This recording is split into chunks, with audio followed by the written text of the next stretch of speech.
Please take your seats. The meeting is about to begin.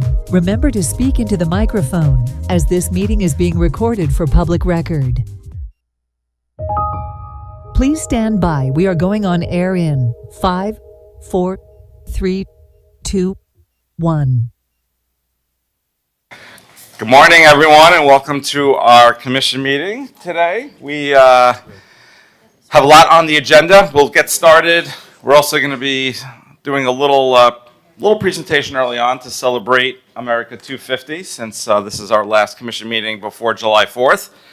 And most of us are wearing red, white, and blue. If not, we're going to get a little color in there. But Ralph, if you can give us some instructions before we get started. Thank you, Mayor. Good morning, everyone. The City Commission is physically present in the Commission Chambers at Miami Beach City Hall, 1700 Convention Center Drive, 3rd floor. Members of the public are invited to attend either in person or virtually. If you're joining us virtually, you can log in using the Zoom app or visit zoom.us on your browser. You can also phone in at 305-224-1968 or toll-free 888-475-4499. Again, the local number is 305-224-1968. The webinar ID is 813-928-576-71 pound. Again, 813-928-576-71 pound. If you would like to speak virtually on an item during the meeting, please click the raise hand icon in the Zoom app or press star 9 on your phone. All lobbyists must register with the Office of the City Clerk located on the 1st floor of City Hall. You do not need to register if you're an expert witness giving only technical or specialized testimony, a representative of a neighborhood association or nonprofit speaking without pay, or a private citizen speaking on your own behalf without compensation. However, if you are an expert witness or a nonprofit or neighborhood rep, you do need to submit a written disclosure form to the Office of the City Clerk before speaking with the commission or staff. Forms are available at the Office of the City Clerk. If a lobbyist gives or agrees to give $1,000 or more to a neighborhood association or its representative regarding a city matter, that must be disclosed in writing to the City Clerk. Note that contingency fees are not permitted to compensate lobbyists. If you plan to speak during the comment period today, please sign in. You can use the sign-in sheets at the podium or the scanned QR codes also located there. Thank you. Thank you. Now it's my honor to call up Pastor Victor Palacios from Iglesia Bautista Poder de Dios. How'd I do? Not bad. A church right here in Miami Beach. You're also 28 in Sheridan. 28th in Sheridan. You're also a friend. And recently we did a National Day of Prayer, Yes. which you had a number of pastors, fathers, rabbis. Right. We did a ceremony outside of City Hall about a month ago. It was very moving. So I appreciate you putting that together. I know you also did a caravan Yes. of cars. So thank you for. Yeah, thank you for the city need to pray. Yes. You know. Yes. Amen. Well, the country too, but we live here and we need to pray for our city. Well, today that is the day, the special day for heaven and for this city. We're going to pray for you, for the mayor, for the commissioners, for the manager, for the city clerk, for the attorney, and for everybody in this room, and for this city. Father, in the name, we come to you to this day. We thank you because you're the Lord of the Lord, you're the King of the King. We come to you in this day. We ask you, Lord, for wisdom in this meeting. We ask you, Lord, to do your direction, your anointing. Thank you for everything you do so far in the city. Thank you for everybody you put here to responsibility to do the direction in this city, Lord. We know you're in control of everything. You say in your word, we clam to you, you respond. In this day, we clam to you. That way you can be the God for the city, be the God for this city hall. We bless everybody working in the city hall. We bless everybody live in the city, beautiful city, the Miami Beach. We ask you for protection.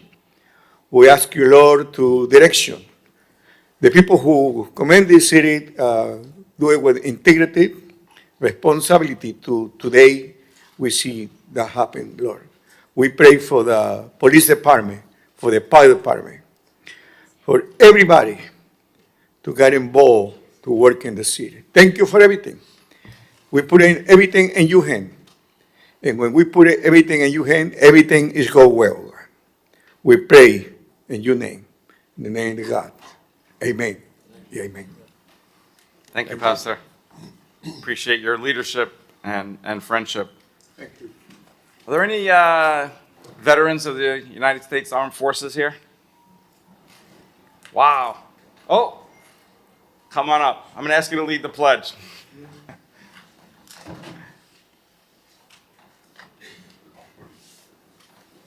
Will McDonald, our parking director. Which branch were you in? United States Army. God bless.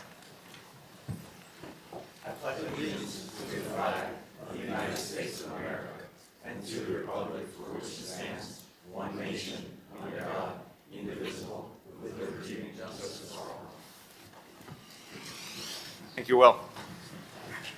Thank you to all our service members.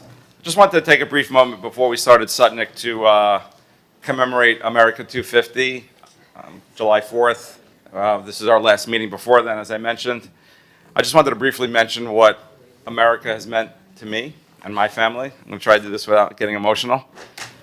But my grandparents moving here, luckily before the Holocaust, because I did lose many family members who did not have the foresight or the luck, whatever it may be, that they had to get out.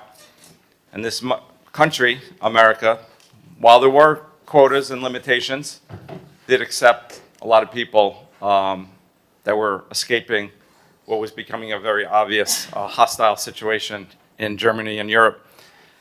But that's just my story. I think pretty much everyone in this room has their own story for why they came to America, why this country continues to offer so much.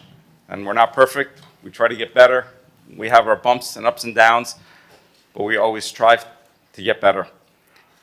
I'll tell you, I had a situation recently. I was at a restaurant and the waiter was from Venezuela, and I asked him why he moved here. And he said, because Maduro a couple years ago took my business. He literally took my business that I owned for 20 years. And it makes us realize how fortunate we are to live in this country that offers opportunity for so many. There's a reason why people all over the world continue to try to come here, because we offer so much. And I know personally, I'm grateful. I'm grateful to this country. I even look at my own story, not to make this about me, but a kid from Brooklyn and Staten Island. The last thing I thought in the world, I'd be a mayor of a major global international city. But those opportunities are there. And that's everyone. Everyone in this room has their own story, their own opportunities that they've been able to pursue because of this great country. So I think it was important to mention that. I'm happy to open it up. Love your tie, Commissioner Fernandez. Thank the you. Outfit, Commissioner Bott. I know you're getting there, Commissioner Magazine and Commissioner Dominguez.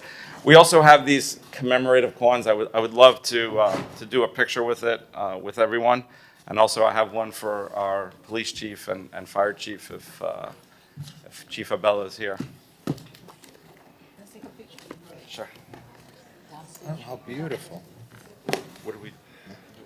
Mr. Mayor, before we go take a picture, I just want to mention that what you mentioned is so on point because so many of us, we are here out of different circumstances, but all seeking freedom.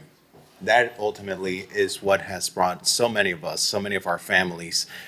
For me as a first generation of American, July 4th means a lot for my family and myself because on July 4th, 1963, my grandmother, my abuela Mary, arrived to the United States with her mother Adelina from Cuba, and my uncle Larry, my dad's brother, and they came by sea via the Red Cross, a ship called Maximus, who took supplies and tractors to Cuba in exchange for Bay of Pig prisoners being set free by Castro at the time. And as history would have it, as fortuitous as it may be, they arrived to freedom, escaping Castro's tyranny on a July 4th. And for them, and my uncle wrote a beautiful essay about this, narrating how for him, it was a new life, it was liberty, it was freedom. In the U.S., they came in through the U.S. Coast Guard Air Station in Opelika on July 4th. And I think for so many of us, this country has given us so many opportunities. For my family, for my grandmother, it was freedom itself that they got on July 4th, escaping the Castro regime. And so it's symbolic for so many of us, so many immigrants that are part of our country, as you well mentioned, Venezuelans and so many others who have fled dictatorship. And thanks to 250 years of America and this great country, we're all united here celebrating that today. Well, thank you for mentioning that. It's true. Really, you can't go a day, especially in Miami Beach in South Florida, without meeting someone who's been directly impacted in a positive way by America, whether it be people fleeing Cuba's, Castro's regime, Venezuela, other countries. And it's a constant reminder of how blessed we are. So thank you. Should we all go down and take a picture with this? Is that okay?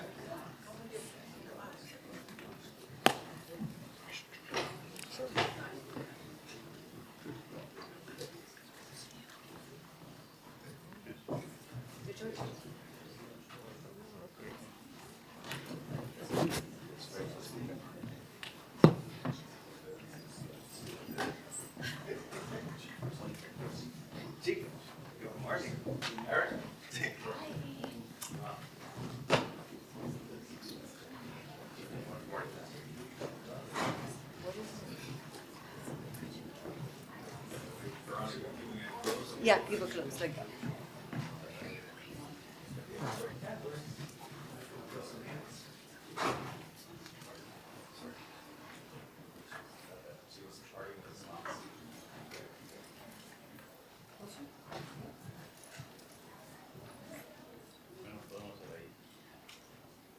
Okay, look at this camera.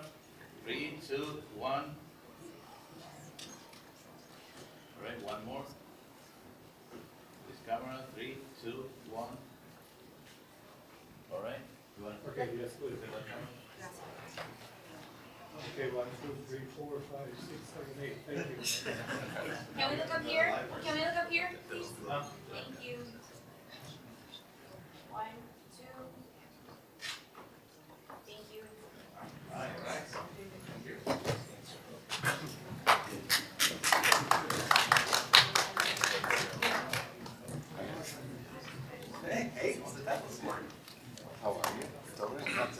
I even have my sneakers on with the American flag on it. We're going to start the Sutnick Hour. We'll wait for Ralph to call up. Thank you, everyone, for coming.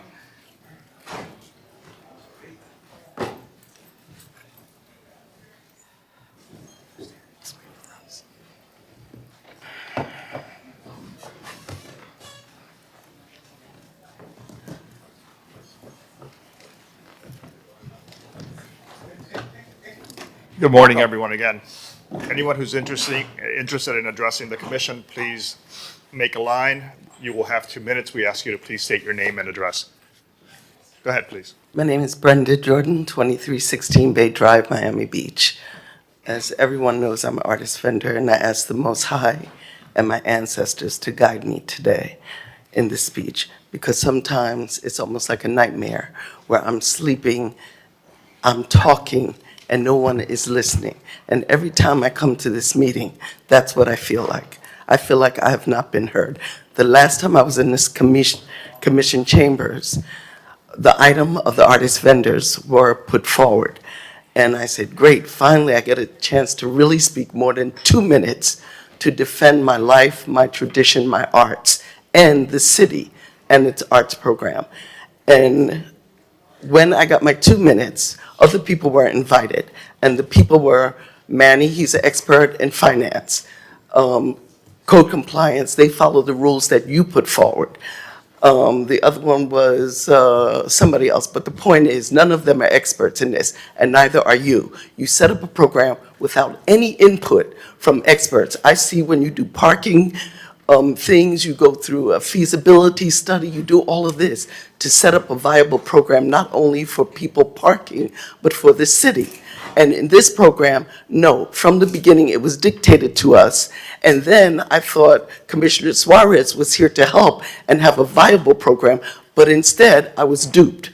I felt like I was used like a pawn to push his agenda, which had nothing to do, and then it was a vote taken without us seeing what the ordinance was. That killed the Sunshine Law. And I've been putting up with this disrespect. Last time I was shut down because who was speaking? When Manny said there were 48, there are 15 people that entered the lottery, and we used to have 58. That's a big disparity. And I think that the prices have gone up, giving nothing to the artists, nothing. In every relationship, there's a give and take. Is that it? Or do you really want to hear the truth? Thank you, Ms. Jordan. Yeah, I'm tired of the disrespect that this city is giving deaf ears to what is our livelihood and our lifestyle. If you want to talk, I'm here. Next, please.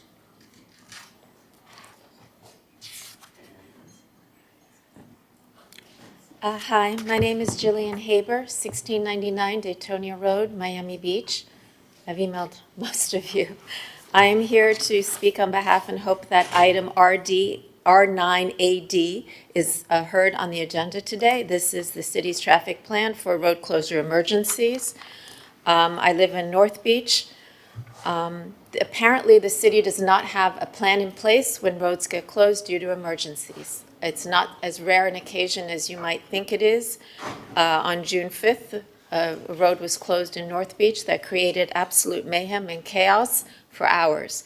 I'm not questioning the police's determination to close the road. They did that for our safety. That's not the issue.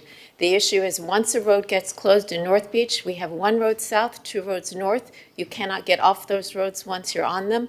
There was no control of the traffic. People north were driving the wrong way down the streets. The road rage was unbelievable, and this was at 7:30 in the morning before rush hour had even began. I am simply asking that the city have in place a traffic closure emergency system. It's pretty easy. You would inform our four neighboring cities, Surfside, Bay Harbor, Bal Harbor, North Bay Village, let them know a road is closed. You could tell Waze a road is closed. You could tell us residents a road is closed. That would immediately redirect a ton of traffic and mitigate some of this. I don't understand then. There were no police officers at the time handling the traffic. There was a shooting. They were investigating that. No one was called to handle the traffic because I spoke with other people. I had to turn around. This is a public health issue. You're going to have a secondary problem with road rage when this happens. The traffic tie-up was about 2 hours. The electric lights that say when a road is closed were not told timely. Or when it was raised and was no longer closed, that wasn't fixed either. I have a lot more to say on this, and I would like to know, how do I find out if you're going to hear this on the agenda today? Thank you. Thank you. What date was? June 5th, The 5th of what? June.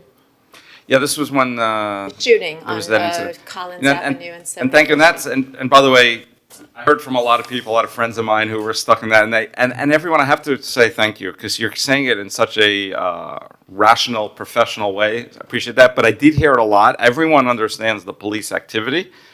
It was the unknown. People had no idea sitting in the cars. It was like, people were telling me, pedestrians were telling them, hey, there's a police activity up front, you're not getting through, and they were able to turn around.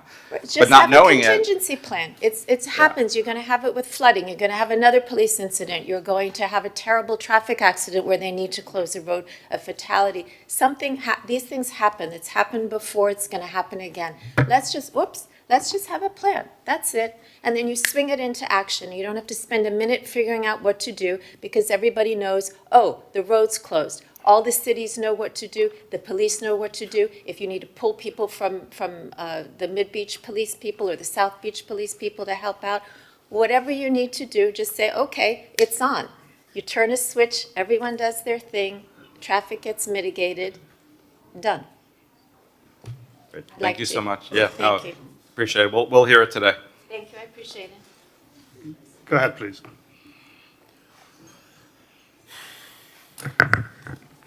Good morning. Jose Aldi, 788 Southeast Park Drive, Hialeah. I come here like nothing but praise and admiration for the way Miami Beach does government. I worked 30 years for Parks and Recreation Hialeah, and I retired 13 years ago after 30 years in Parks and Rec, and I spent a lot of time here. So the 112, I make it here in 15 minutes. I had a concern with Muscle Beach because I know it's a combination of the county, the city, maintaining that, but I know you're going to take care of my issue because within one day, I saw Commissioner Monica Mateo Salinas yesterday, and she read the email, and she already knew what it was about. And Mary, you answered my email this morning. I don't know if it's going to take care of it. And I just come here with encouragement because I've seen the demographic change in Miami Beach where before we were catered a lot of like the LGBT, the hip hop, the party scene. Our North Miami Beach is now like a very like a big family destination. And there's a big need for like the fitness people that travel for fitness. I think Muscle Beach can be incorporated in that where we're a fitness destination and Miami Beach could be a family destination. And if you look into like with the tourism department of Miami-Dade, Ohio, or City of Miami Beach, your tourism department, I think if you reach out and present Miami Beach as a tourist destination for families, I think you will go like, it's like a lot of families, especially in the summer, something similar to like Miami Spice, something where the families were a family community. And I want to share a quick story about your city clerk, Mr. Granado. 30 years ago, he was our human resource director, and I was young. I took a test. I was going to take an interview. I didn't have a tie, and Mr. Granado brought me to his office. His personal tie from his door. He gave me the tie. Well, Jose, you look better with the tie. Where's this tie? It just shows his character and what a great person he is. I was greeted by Commissioner Magazine. Your chief of staff helped me when I came here earlier. One of your assistants. I just have all praise for you guys. Keep doing what you're doing, and thank you. Thank you, Mr. Appreciate that. By the way, thank you for your email. It was very helpful. You laid out the issues, and thank you for sharing that story about Ralph and our city charter. Today, during the lunch hour, we do our annual review of the charter offices, so very timely. Did you feed him that, Ralph? Yes, and I gave him extra time. Thank you, Mayor. Go ahead, please.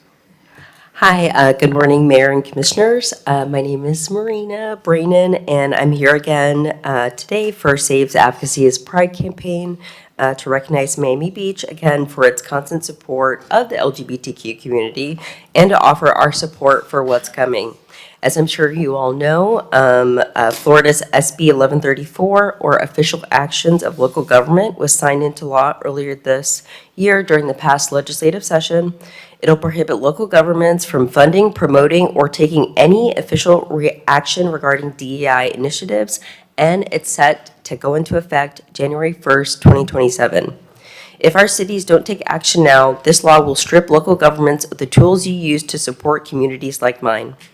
I'm here ringing alarm bells because obviously I'm a member of the LGBTQ community, and all the great things Miami Beach has done to support our community, like sponsoring Miami Beach Pride, which has tens of thousands of attendees every year, having a full-time LGBTQ liaison in your police department, and having an active LGBTQA advisory committee, just to name a few things, could be at risk.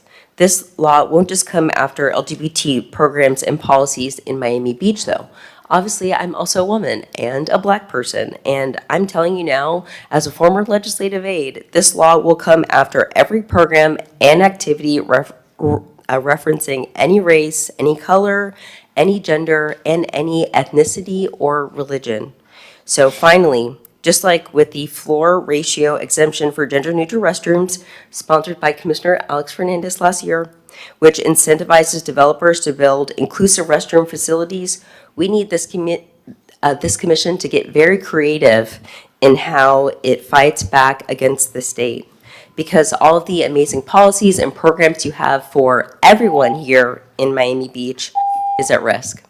Okay, thank you so much for your time. And of course, we will reach out because, like I said, the deadline is January 1st. Thank you. Thank you. Next, please. Good morning, Mayor and Commissioners. My name is Paul Thomas. I live in West Avenue. How's everybody doing? I'm a member of SAVE, South Florida's leading LGBTQ advisory advocacy organization. And I'm here today to ask the City of Miami Beach for the consistent support this commission has shown the LGBTQ community. Miami Beach's perfect score of 100 on the Human Rights Campaign's Municipal Equality Index reflects the work through the city's policies, services, leadership, and public commitment to equality. That record matters, especially now. Florida's new anti-DEI law is written broadly and may affect more than any one community or program.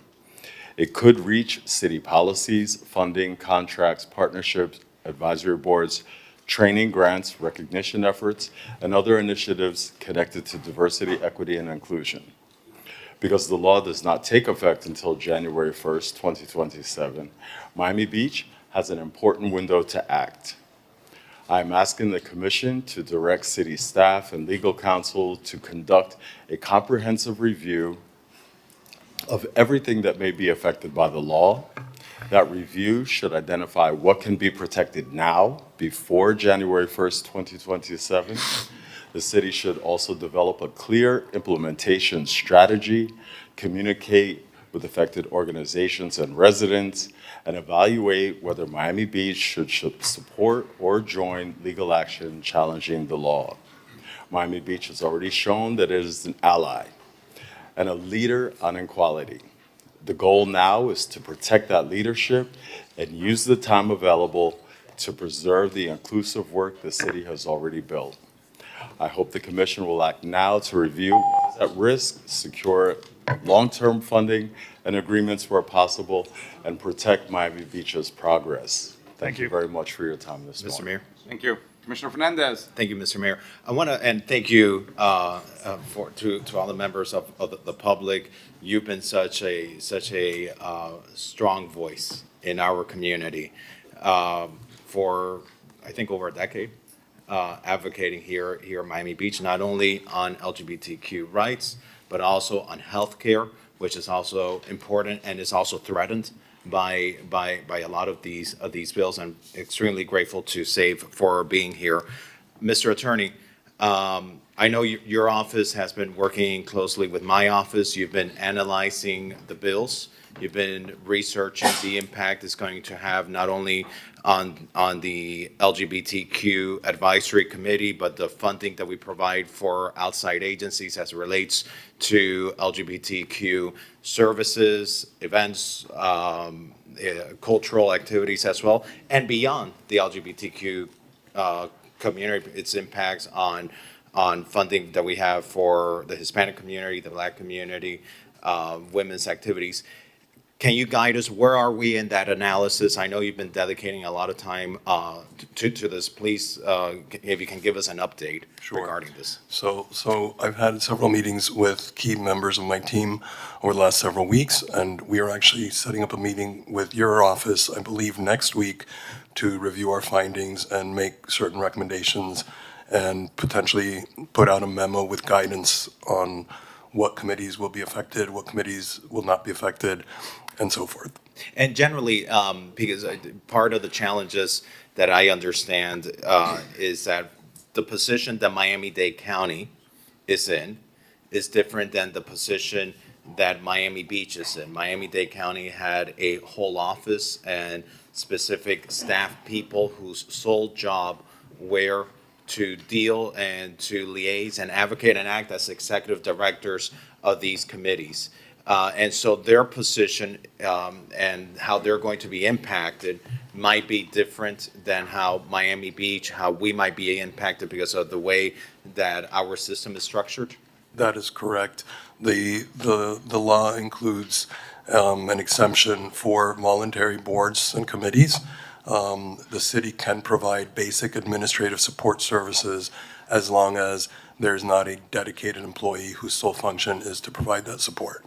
So we're looking at that very closely, but we feel confident that we should be able to preserve our committees. And as it relates to the funding, that we currently have in place, a number of healthcare support that we have for people that are facing housing insecurity, which is a big issue that we have, including in our among transgender youth. There's a lot of homeless issues, as well then as cultural activities and tourism generating activity that's good for business in Miami Beach, such as Pride. Where are we in the analysis to determine whether if we funded before the implementation of the bill, whether the law would allow us to do that? Sure. There are certain programs that we fund for at-risk youth and individuals that we can continue to fund based on the exemption included in the law, which I think was in part thanks to efforts by you and your colleagues in lobbying the legislature in Tallahassee to include some exemptions for those groups. And as it relates for example, Pride, which is an investment that we make, not only because it's in our values and it runs in who we are as a community, but it's also good for business in Miami Beach. It generates tourism, it promotes us as a destination around the world, and it brings people to our businesses. Where are we in the analysis as to whether we can try to still allocate the funding for that activity and other activities before the implementation of the law January 1st?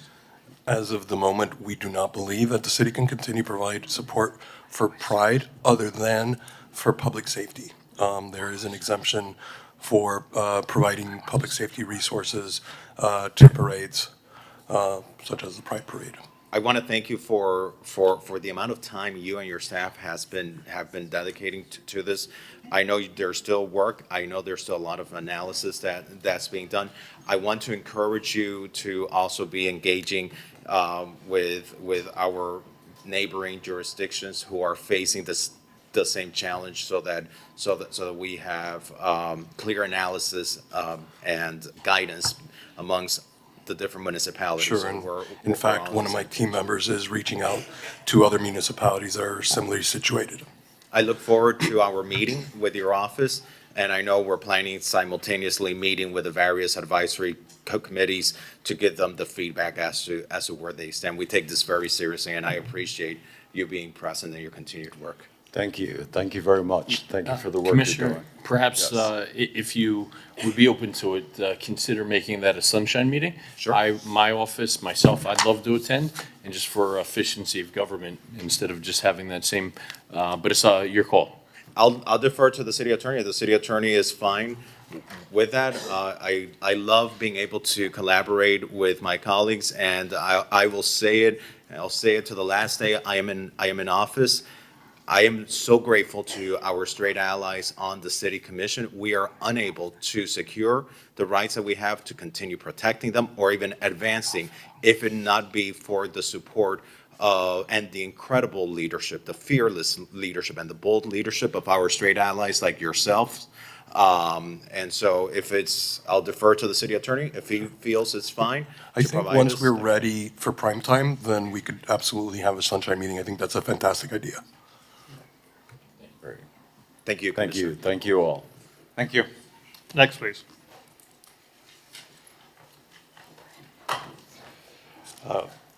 Good morning, Mayor, Commissioners, fellow residents. Thanks for your time. I know you guys work hard and you have a big agenda today. My name is Philip Stillman. I'm a Miami Beach resident. I live in 3015 North Bay Road. Close to 10 years ago, we moved from south of 5th neighborhood to lower North Bay Road, where our 90-year-old neighbor fed community cats twice a day. When she passed away, we were left with a colony of cats reproducing unchecked.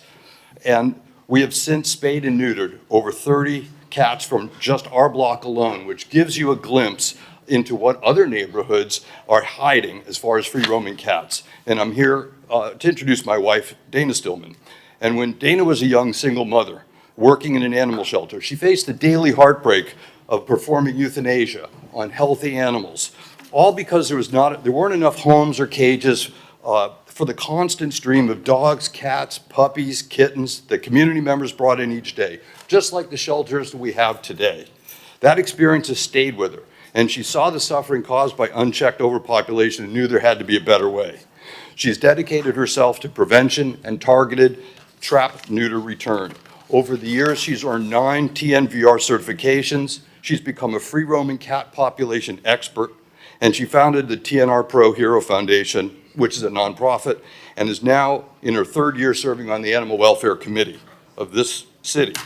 Dana will share best practices in humane cat population management with the city. She's prepared some important data, which I think is on a slide, and on our city's outdoor free-ranging cat population.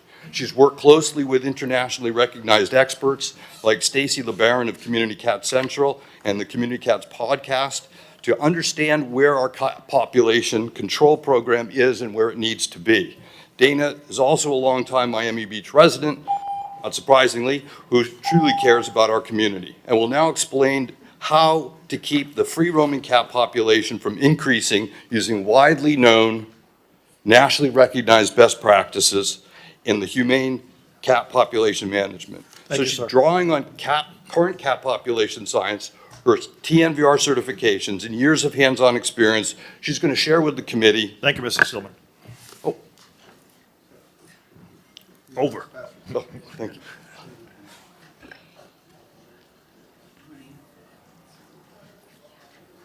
Good morning, everybody. My name is Dana Stillman. I live at 3015 North Bay Road, and I had sent some slides to the communications director, but I see they're not up. So I will just go over our cat population. Our cat population is going up and up and up and up. It was 7,000 in 2014.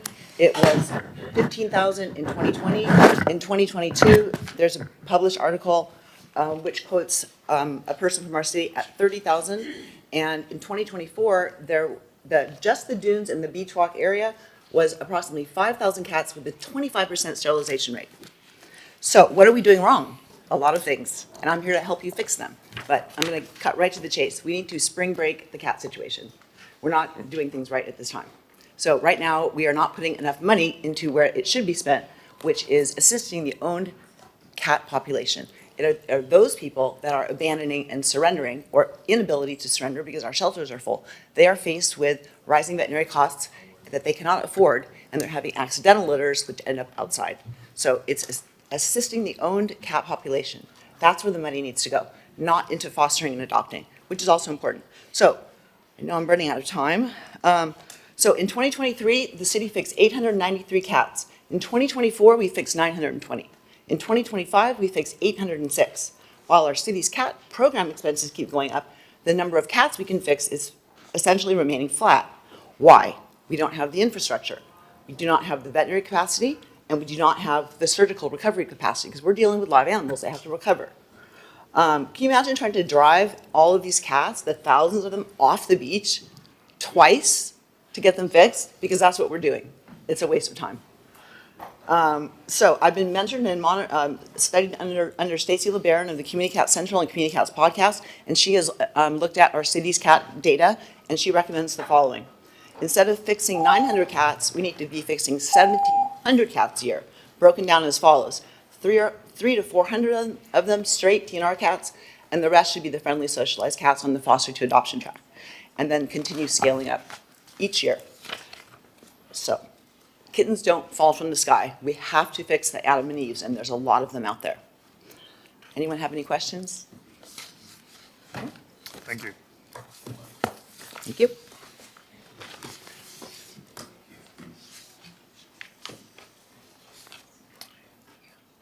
Morning, go ahead, please. Good morning, Sarah De Los Reyes, Sunset Harbor Neighborhood Association. I have 2 items that I want to support. C7N, which is dear to our neighborhood since the inception of the Maurice Gift Park reconstruction. We agreed in the beginning that we were going to have AstroTurf in the dog park, and the city did not have enough funds, so we decided to move it on afterwards. And it's important because we tried the grass, and the dogs are digging, and there's a lot of dirt there, and it's a small park. It's not like the one in Bell Island that is very good, very big. So I really want you to support this and to get it done for the neighborhood. Marilyn could not be here. She is somewhere in Arizona, in some of our parks visiting, and she's in satellite, so she could not call in. So she said to please strongly support this. And another item, I want to thank Tanya Bott for supporting the historical marker on 1801 Bay Road, where the Bee Gees had their studio. I think that's a great idea. I think it needs to have that done. Thank you, Tanya. Thank you. Go ahead, please. Good morning, Mayor and Commissioners. My name is Matthew Goltanoff, 125 Jefferson Avenue. I want to speak on a few mobility-related items on today's agenda. C4F, the water taxi. The mayor recently shared his concept for a South of 5th to Bayside route. Sofna said they would send a letter of support. It's a great idea, and it connects dense neighborhoods with real destinations on both sides. I'm happy to work together and with FDOT to move this forward. Thank you, Matt. You're welcome. C7Q, the trolley advertising wraps. The Transportation Advisory Committee had concerns about full wraps covering the windows, and I'd ask you to take those concerns seriously. C4S and R9AI, the red light cameras. I understand people dislike automated enforcement, but stopping at red lights is a basic safety issue, and the evidence is clear that red light cameras significantly reduce T-bone crashes, the ones that cause the most serious injuries. Removing red light cameras may be a great campaign talking point, but it could make our streets more dangerous. R5V, which would ban fishing at the street end parks at 10th, 14th, and Lincoln Road. I personally don't fish, but I'm concerned with the continued degradation of our public spaces and restrictions on activities. And this brings me to my main point, the proposed elimination of the bicycle pedestrian coordinator. The commission funded this position through a vigorous multi-year process. And we recently were surprised to learn that it was never filled by the administration. Meanwhile, bicycle and micro-mobility use has grown dramatically, and so have serious crashes, including recent deaths of people walking and riding e-scooters who, by the limited information released, weren't at fault. The Transportation Department is funded largely through the half-penny sales tax and resort taxes, not the general fund. And Mr. Mayor, you yourself have acknowledged that resort tax revenues are at record levels. Please don't eliminate this position. Please fill it. Thank you, and have a great meeting today. Well, you covered a lot of ground. Thank you. Go ahead, please.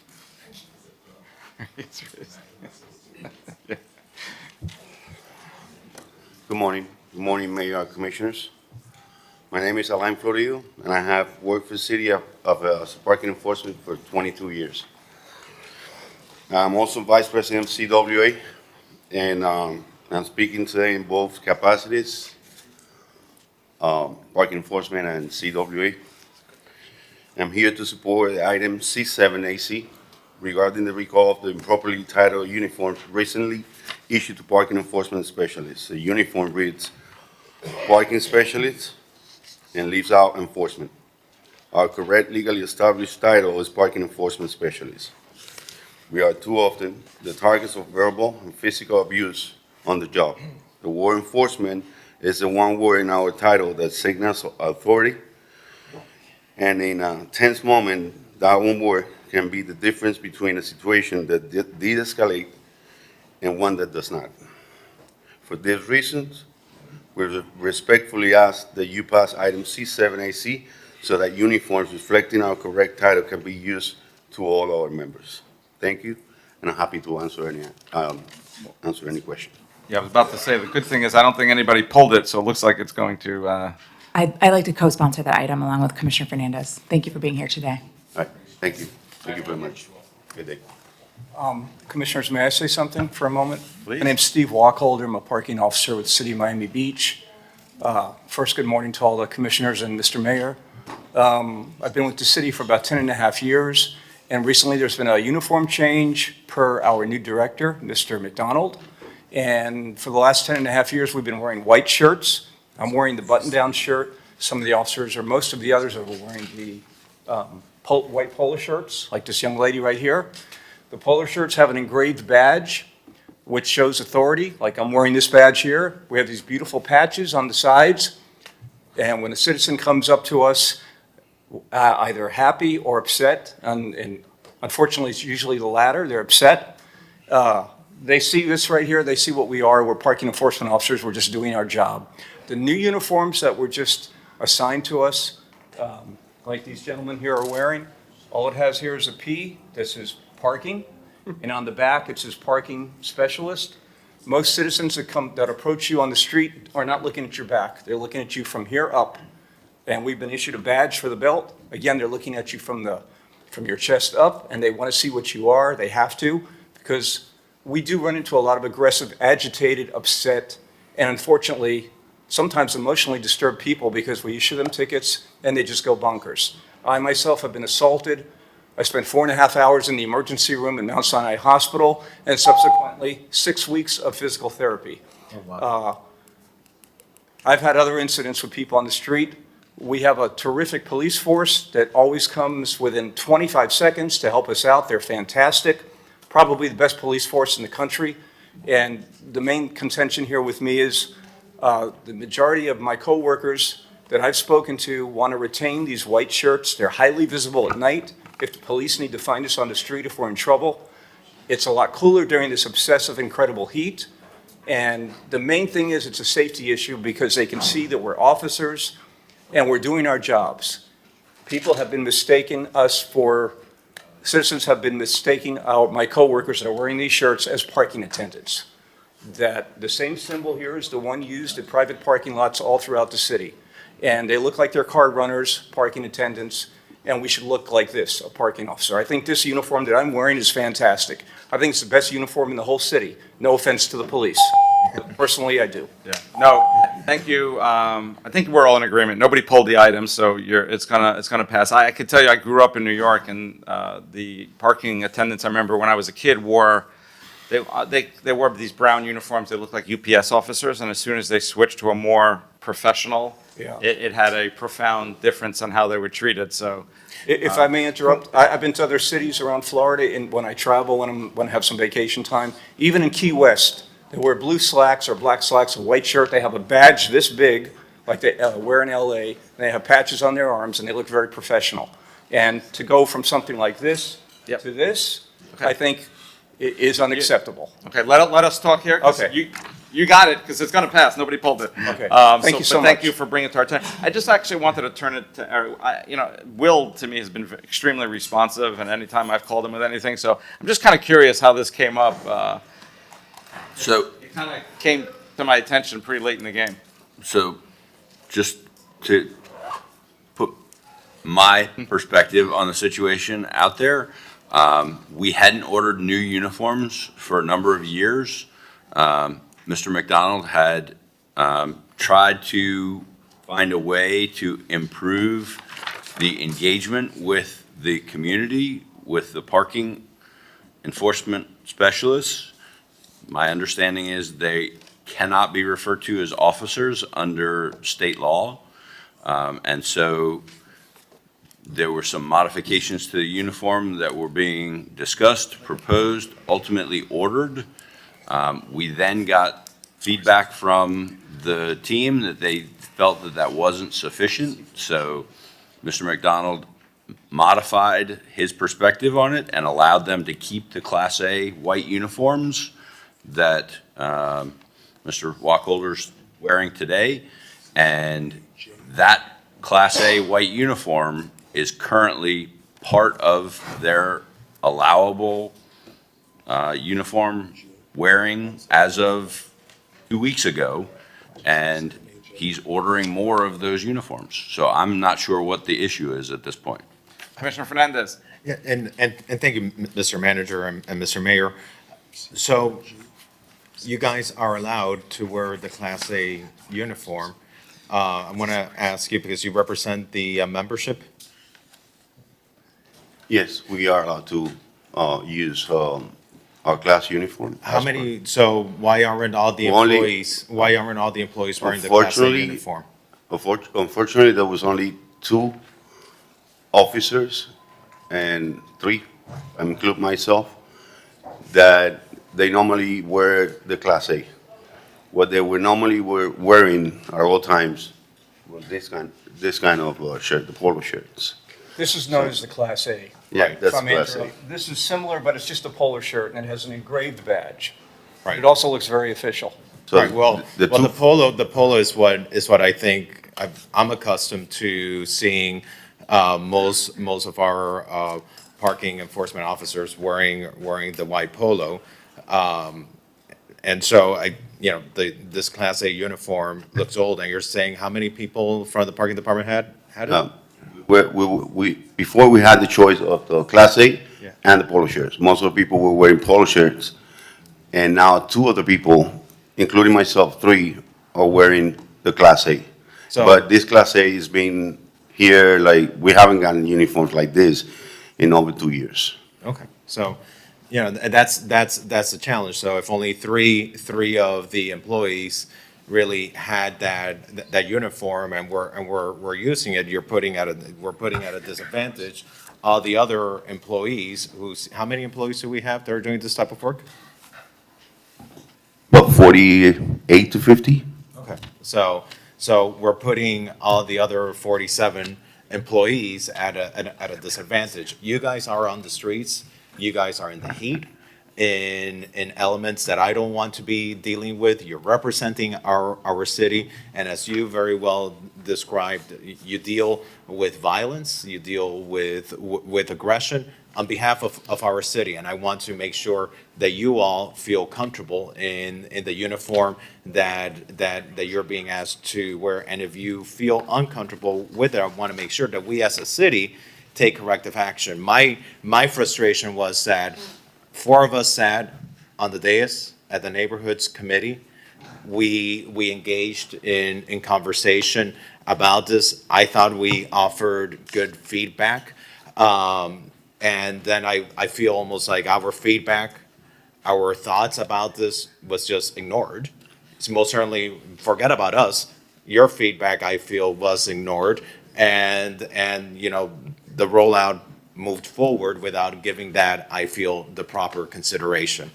And so I thank my colleagues for not pulling the item. I thank the co-sponsors, and I thank you guys, because you guys are the ones that are on the streets every single day. We might not always see eye to eye when it comes to enforcement, and that's a whole different story, but you are city employees. You are public employees. You are in the heat, and you're doing difficult work, and your opinion and your uniform matters, at least to me, and obviously to my colleagues. Commissioner Mateo Salinas.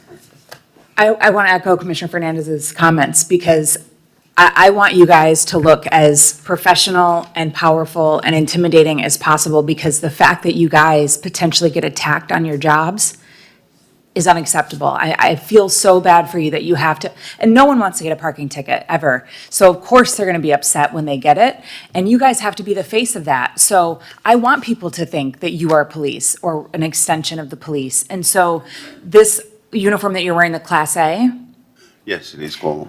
do you get the same response when you're wearing the white polo? I think they do. It's just some people prefer a polo shirt. Okay. And to me, it's okay because they have a badge, and this badge means just as much as this one. Okay. So they're more comfortable with a polo shirt. I like to look a little more dressy, so I Uh-huh. wear this one, which I think is fantastic, as do 2 or 3 other officers. And a lot of them used to wear this, but we've had new officers come on board now.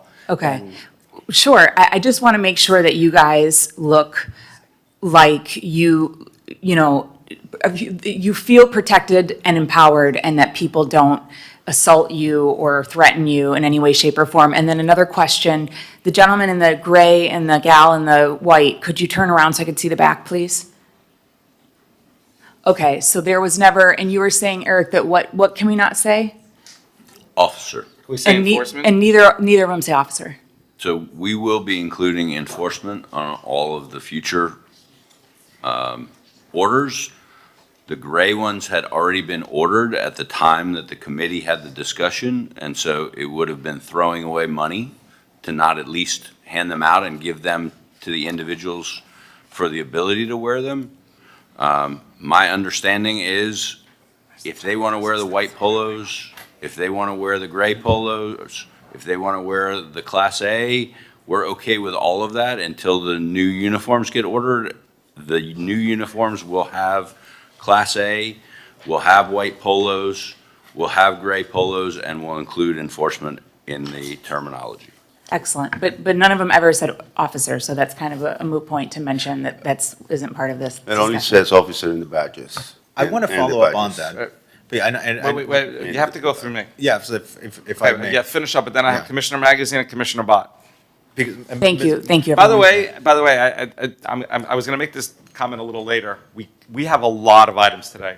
This item passed, so it's a good discussion, but I'm hearing a lot of feedback from residents, maybe you have as well, that we're taking too long on items. This item is passed. They got what they want, so we have to keep items moving. So I'm asking that to all my colleagues today. I'm going to start cutting items off because we owe it to our residents to hear some very important items. But Commissioner Fernandez, Commissioner Magazine, Commissioner Bott, let's move on. And that's fair. This and passed. I'm happy to collaborate with, I just want clarification.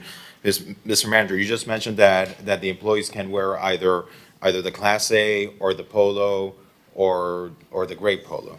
Yesterday during our briefing, I asked you about this and you gave me a copy of an email that says that any employee currently wearing a Class A uniform full-time could continue doing so. But that's only 3 employees. And then the rest of the 47 employees, what happens to the rest of the 47 employees? And so what was communicated to the membership based on the email that you provided me in my briefing was that those who were wearing the Class A uniform could continue doing so. And so that's great for 3 people. And so what about the other 47? What you're saying now, and I just want to make sure for, the benefit of the employees that we have here, the rest of them can choose to wear the polo or whatever they feel most comfortable in within their uniform options. Yes, they can continue to wear the white polos until we get the new order done. Thank you, Mr. Manager. Thank you, Mr. Mayor. Commissioner Magazine. And I'll keep it brief, Mr. Mayor, and wholeheartedly support trying to limit not necessary debate. But quick question, I've seen city government, anytime there's something that's proactive, like a change from enforcement to specialist, there has to be rhyme or reason behind it, right? So there was proactive change. What drove that? So I think the concept was similar to our code enforcement department becoming a code compliance department. I think we were trying to emphasize people's parking compliance, which I think is an important message. But ultimately, if we're not willing to do something that is going to, make the employees feel like they're in harm's way, that's not worth it. So we can walk that back. That's necessary to keep the workforce happy. Commissioner Bott? Just a quick question to clarify. So the new uniforms that are being ordered are going to look like what? I mean, Will, do you want to come up and actually And while talk you're about coming this, up, since Will, we're talking about you an awful lot? while you're coming up, I want to reiterate that nobody wants to put anybody in harm's way. I would not want to take your job because I know we all get quite testy. Well, not we all, but many people get quite testy when they're dealing with what you do for a living, and we are asking you to do it for a living. So we want to make sure you have all the tools necessary. I also know that there was no malice in this change, right? We are trying to collectively be a city that is encouraging people to adhere to shifting norms. We're doing it with micromobility. We're doing it with signage in stores. We're doing it with what you can and can't do with your home. We're trying to encourage that. So if there was a misstep, it was not malicious. It was, sin of omission, not commission, that is being rectified. So I want to make that really clear. I just want to understand for my own edification what the new uniforms are going to look like, because I can understand that a gray polo or white polo is probably more comfortable to wear, but I do like having all the sort of official bells and whistles, the patches, and I understand that officer can't be used legally, but enforcement can.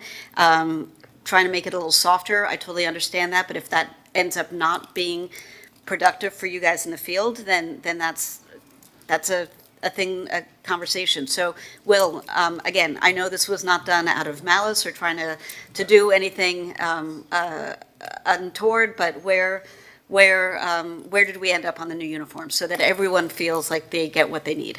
Will McDonald, Director of Parking. So we met with the union on Monday regarding what a new uniform would look like. We heard the feedback. I don't want to speak before everything is fully baked. One of the things, we heard the badges are important. That's why we went out and bought brand new metal badges for every one of our team members. I want to make it clear our badges were very important. The Class A's were only 3 people that voluntarily wore them. That's why there's so few Class A's. It's not because we denied them the Class A's. I want to make that very clear. As far as the polos, what we've heard so far, and I don't want to speak for the union, we've heard instead of charcoal, start with dark and go to a white polo for everybody that wants. We've heard the talk about instead of an embroidered badge, we talked about a flex badge. So it's like a rubberized badge that you Velcro on, but it looks metallicized. So it's a little bit, I'll just say it has a little bit more presence, along with the same type of flex metallicized name patch that can go on the shirt. We sent them a few mock-ups last night, and we just need to hear back. Okay, so you guys are actively collaborating and getting new shirts that everybody feels good about, that give you, the folks in the field, the protections that you need, and provide whatever new standards we want as a city. So that sounds like a good step forward. Is everybody who's up at the podium feeling good about this? Yeah, we're going to talk about it. Okay, so let's move forward in a positive way. Again, let the bygones be bygones, and let's move forward in a positive way and make sure that as a city, we're messaging the right thing, and as our employees, you're getting the protections you need in the field. Thank you, everybody. Thank you, Will. Thank you. Thank you. Have a good day. Thank you. Thank you, Thank you everyone. for doing what you do, and I think we reached a good place. And thank you, Will, as well. We got this corrected, and Will, you've always been very responsive on issues and helping. I think you've been a good addition to the city. So thank you. Yeah, I agree. Good morning. My English not very good looking. My name is Martin Sanchez. I represent Expert Technology Choice, a water conservation program system, a company established since 2016. I see a lot of people bring a lot of situation, problem. I bring solution to the city of Miami Beach. And I want to thank you. I'm here to thank Deputy Blake and also Alex Fernandez. I sent you an email. Thank you for answering my email. And also David Suarez. David, I'm the one that called you last night.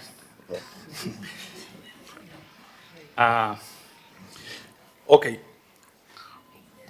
Who are giving me the opportunity at this moment, the city of Miami Beach facing a situation with the water and sewer, a big time situation.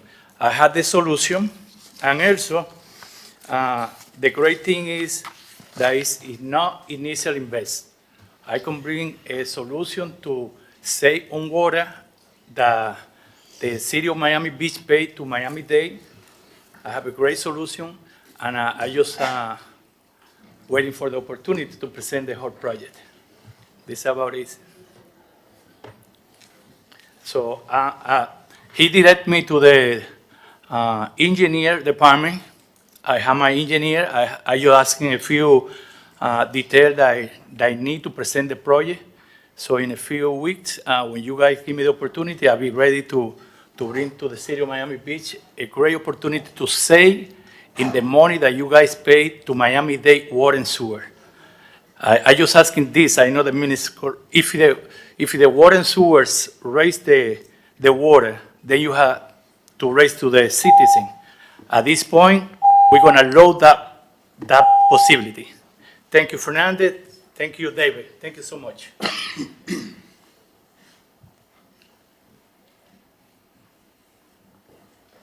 Go ahead, please. Good morning. My name is Carmen Oling. I live at 1200 West Avenue, and I'm just here for a breath of fresh air, a moment of gratitude for all of you and the work that you do, because it doesn't go unnoticed. My husband and I, we moved here 5.5 years ago. We planned for staying 2 years. but primarily because of the work of the city and this council, mayor. We've been here almost 6 years. I feel safe walking the streets. We walk all the time and bike. We love going down Lincoln Road. We play basketball at Flamingo Park and roller skate. And we love the economic development that's happening across the city, the rejuvenation, the things in the back office, the concierge service to be able to, my husband to move his office a little bit easier for his business. We're not only residents, but business owners. I see you, Mayor, all over the city. I listen to you speak. You're very clear, direct, and inspiring. And I'm just here to say thank you and express my gratitude as a resident and as a business owner. So thank you. Wow. I have chills from your speech, so thank you for that. That's very, very kind of you. I do hear it one-on-one, I think we all do, from a lot of our residents, but it was very kind of you to come up and express that here. Mr. Mayor? Run for office? Mr. Mayor? I just want to thank you very much for saying that. We don't hear that all that often. I mean, we do hear it, but I want to make sure that that our staff hears that as well, because none of us up here is doing this alone. It is with the full support and cooperation and teamwork from every single city employee, from directors to the newest hire in any department. So it is a true team effort, and so I want everybody to hear that loud and clear. Thank you. Thank you. Eric. Eric Trolas on behalf of the firefighters of Miami Beach Union. I just want to recognize her for being so positive, because I work with them a lot, and you're right, they do not get nearly enough thank you. So thank you for all you do. That's what I'm actually here for, is to thank you in multiple ways, because you're all doing so many great things for the community. I just want to highlight those things. So on behalf of our president and our membership, he wants to let you know he's very happy about the news that we got that the Marine Patrol and Fire Patrol is moving forward on Purdy. That's a very welcome location for our fireboat operations, so we can have great response times both to the south and north, as well as we got great news that also Fire Station 1 is moving along. So those are, again, great things for our community. Also, thank you, Commissioner Dominguez. I see you're sponsoring our Whole Blood Initiative, which is great. And thank you to our Fire Chief, Digna Bello, for enabling our Rescue Chief, David Sola, who I think many of you know, but he has helped launch this Whole Blood Initiative with he also brought two other drugs. One is TXA. So when those are combined for trauma incidents, they help, amazingly with the patient outcomes, and that's what we're looking for. Also, he's instituted septic alerts, so we have a new drug that we have, Rosefin, that we've added into our trucks that helps with septic patients. So overall, we're just delivering more services to the citizens of Miami Beach, and that would not be possible without your support and your leadership. So thank you, appreciate it. Thank you, Eric. Thank you. Appreciate it. And Mayor, thank you for all the work that the fire department does. We talk about the police a lot, but certainly the fire department is top notch. Yeah, well, it takes a village, also parking, everyone really in the whole city. We work together as a team, one city, one team. So it's great being part of the team. Appreciate it. Thank you. Thank you. We're now going to switch to online. Our first caller is Alicia Casanova. State your name, address, please go ahead. Alicia Casanova, 4775 Collins Avenue. I agree with what that beautiful lady just said. Amazing to hear that, very rare to see that. Anyway, good morning. I represent the Mid-Beach Neighborhood Association, and we're in support of 3 items on today's agenda that impact our area. First, we support Commissioner Fernandez's R5AF, which would modify the notice requirements for prospective bulk owners of condominium units. This measure promotes greater transparency and helps ensure that both residents and associations are better informed about significant ownership changes within their communities. Second, we support Commissioner Fernandez's R5X regarding an amendment to procurement procedures, since this item seeks to increase transparency, accountability, and public confidence in the city's procurement process and the awarding of contracts. And finally, we support Commissioner Bott's R5Y, which establishes a clear definition for micromobility devices. This ordinance strengthens basic safety requirements and helps protect pedestrians, cyclists, and all users of our public spaces. We do, however, respectfully request clarification of the language in Section 70-66. The proposed definition of micromobility devices includes both human-powered and non-human-powered devices, such as bicycles, electric bicycles, and motorized scooters. That same section, however, includes micromobility devices within the definition of motorized means of transportation, which could create unintended confusion regarding traditional bicycles. We also believe that the proposed one-year grace period is too long. Basic safety requirements involving lights, brakes, helmets, and passenger limits should become effective after a much shorter public education and warning period.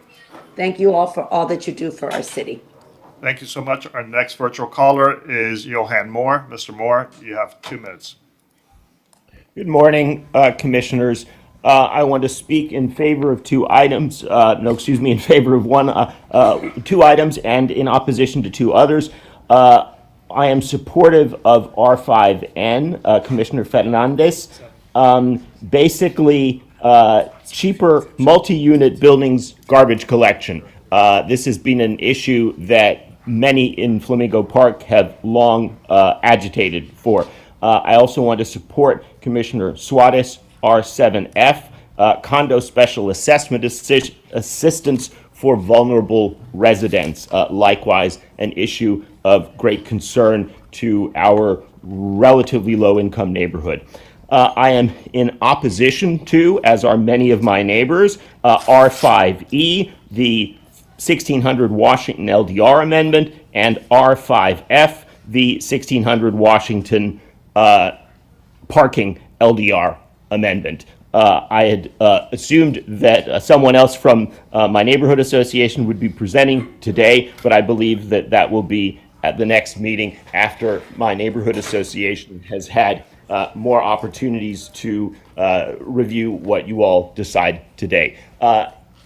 To make a final comment in terms of something that Commissioner Fernandez said earlier, I wonder if the Commission can do an end run around the state's preclusion of DEI funding by essentially, for instance, giving whatever grant money would have been given to Pride during this year, while it is possibly still legal, for, let's say, 10 years in advance. I would encourage you to think creatively in that respect to counter Tallahassee's assault on our diverse communities. Thank you.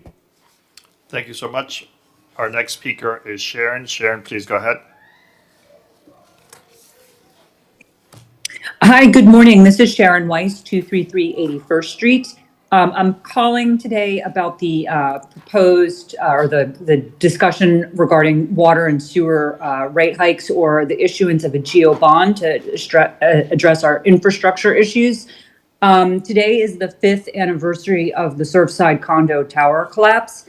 And one thing that I remember reading about after the collapse was that there was a county-wide moratorium on building in Surfside during the 1970s because of crumbling infrastructure related to water and sewer. And part of the reason why the Champlain Tower was built was because the developer funded half of the cost of water and sewer infrastructure upgrades. Since that time, it has just been a blitz of building and developer giveaways. And while I appreciate the discussion as to whether or not we want to fund the water and sewer infrastructure upgrades via increases to the bills or voting on a GEO bond, either way, that money comes out of the taxpayer and the residents. And what I would respectfully suggest is that there are a number of items where developers want to increase FAR or have more height or various giveaways. And instead of just accepting another freebie public park, I think that we should be demanding that they contribute significant money towards our water and sewer infrastructure system. We are a community. Water and sewer is a community resource. The existing residents already pay for their maintenance through taxes on our bills, and asking us to pay more when we're not actually contributing to additional stress on the system is not fair. We need to demand more of the developers that wish to take advantage of our community resources. Thank you so much. Our next caller is Troy Wright. Mr. Wright, please go ahead. Good morning, Mayor and Commission. My name is Troy Wright, Executive Director of the Washington Avenue Business Improvement District. Thank you, Commissioner Monica Mateo Salinas, for bringing the article 111 Property Maintenance Standards Division for Abandoned and Vacant Properties Registry back. We support that and encourage property activation, improve the appearance of vacant properties, and create a stronger environment for businesses, residents, and visitors. A well-maintained corridor and city obviously benefits everyone.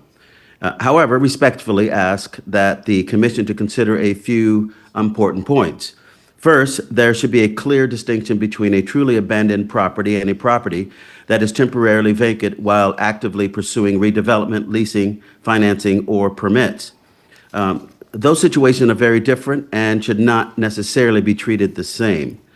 Second, many property owners experience delays outside of their control, including permitting, plan, review, and construction timelines. We should be careful not to unintentionally penalize owners who are making a good faith effort to improve their properties. And finally, I encourage the city to consider incentives in addition to enforcement. If a property owner allows temporary activations such as public art, murals, retail pop-ups, cultural programming, or community events, perhaps there could be reduced fees or other incentives that help keep properties active and contribute to the public realm while permanent plans move forward.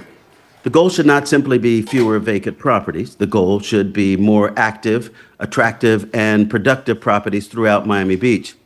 So the bottom line is that conditions are and will be important because a dark storefront sends a message of decline. An activated storefront sends a message of investment. Thank you for your consideration. Oh, and by the way, in honor of Americans' 250 years on the 4th of July, visit a Washington Avenue business and you get a complimentary American flag. Thank you, sir. Have a good day. Our next caller is Diane Breslow. Diane, please unmute yourself. Hi, good morning. Yeah, can you hear me? Yes, go ahead. Hi, I'm Diane Breslow. I live at 750 West 51st Street, and I am joining to support Resolution R7AD as recommended by the administration. And I ask the commission to approve this R7AD as recommended by the administration. This fund is for critical neighborhood projects. We need to fix the flooding problems in my neighborhood, the Lakeview area. I've lived here for 57 years and it is getting worse every single year to the point where I've lost a car, water into my house. This is happening and we really need to address this critical issue. I want to also take this opportunity to thank Commissioner Monica Mateas Salinas and John Norris from Public Works, who have been amazing and so open and receptive to our neighborhood, meeting with us. Really, it makes me feel so good to be a part of this community where I have people representing us that want to help. So I really am begging this commission to pass this resolution and we get it on the ballot in November. So thank you for your time. Thank you. Our next caller is Brett Benza.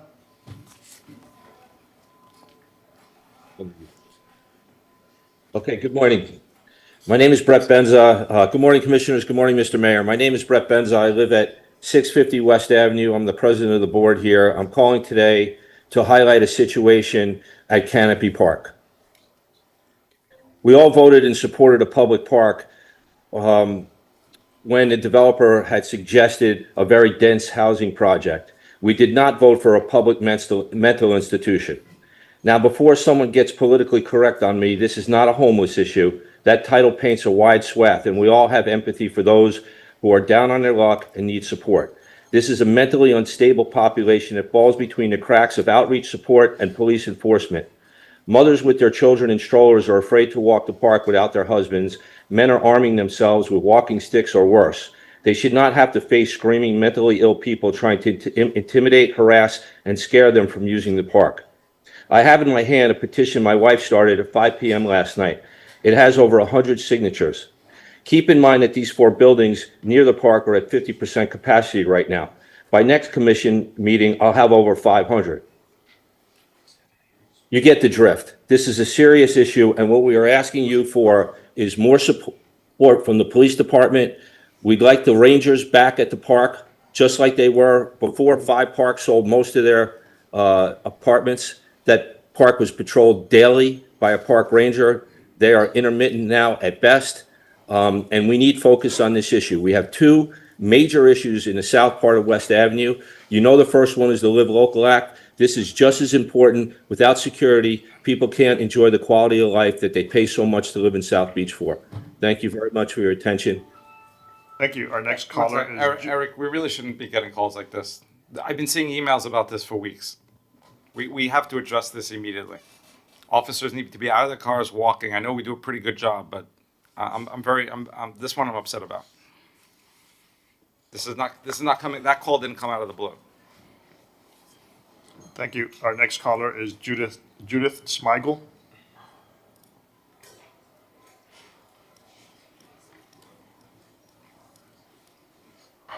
PJ, let's go to Lori. Lori Beckham. Good morning, everyone. Thank you so much for your time. Lori Bockham, 903 80th Street. As a lifelong dog lover who has raised many dog family members in Miami Beach, I ask you to please oppose C7N, which changes natural grass in all our dog parks to artificial turf. Artificial turf is bad for dogs and bad for the environment. Every article I can find supporting artificial turf in dog parks was industry published. Artificial turf creates heat islands, which will make their use unbearable for dogs and people half the year and also impact the surrounding areas.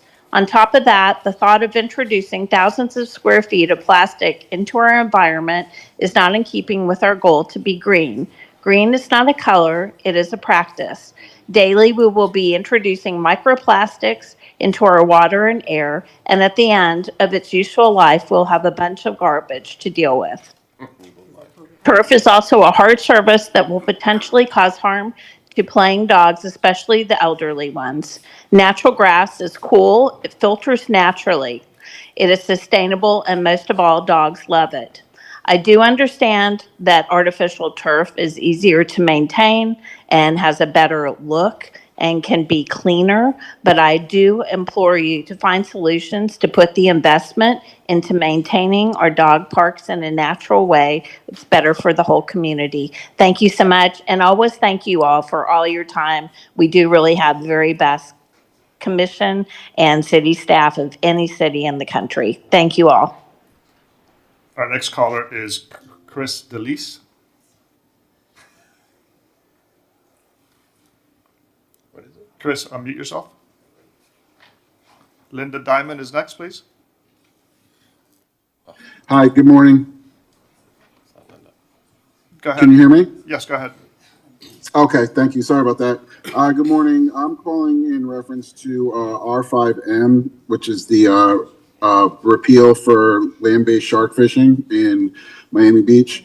I just wanted to basically call and say thank you to Attorney Mark Fishman that I've been communicating with and the council for considering this repeal in good faith. And I just wanted to drive home the fact that there has been zero provoked shark attacks ever in Miami Beach going back to 1958. And zero instances ever where a swimmer or a beachgoer was ever entangled in any shark fishing line, hooks, or leaders of any kind. I know it was brought to the attention when initially passed, I believe in January or February, by an activist making these claims, but those claims were false and unchecked. So I would like to just say thank you again for the potential repeal. You've been a real pleasure to work with every step of the way, and thanks again. Thank you. Our next caller is Linda Diamond. Hi there. I'm Linda Diamond. I am the chair of the Animal Welfare Committee, and I'm also the president of Sobe Cats Spay and Neuter, which is a partner with the beach on the cat program. I want to thank the commission and the mayor for being so supportive. Since our program has begun, we have spayed and neutered 14,122 cats. The reproductive suppression rate, meaning if those cats had procreated, which they can since they fixed them, would be at 57,232 cats. So we are making a huge impact, and I'm so proud of our program. We have also been recognized at Better Cities for Pets. They did a case study on us. We have also been doing presentations for different cities, such as the city of Honolulu. We also have been recognized by Jackson Galaxy. You might know him from the Animal Planet, his show, The Cat from Hell.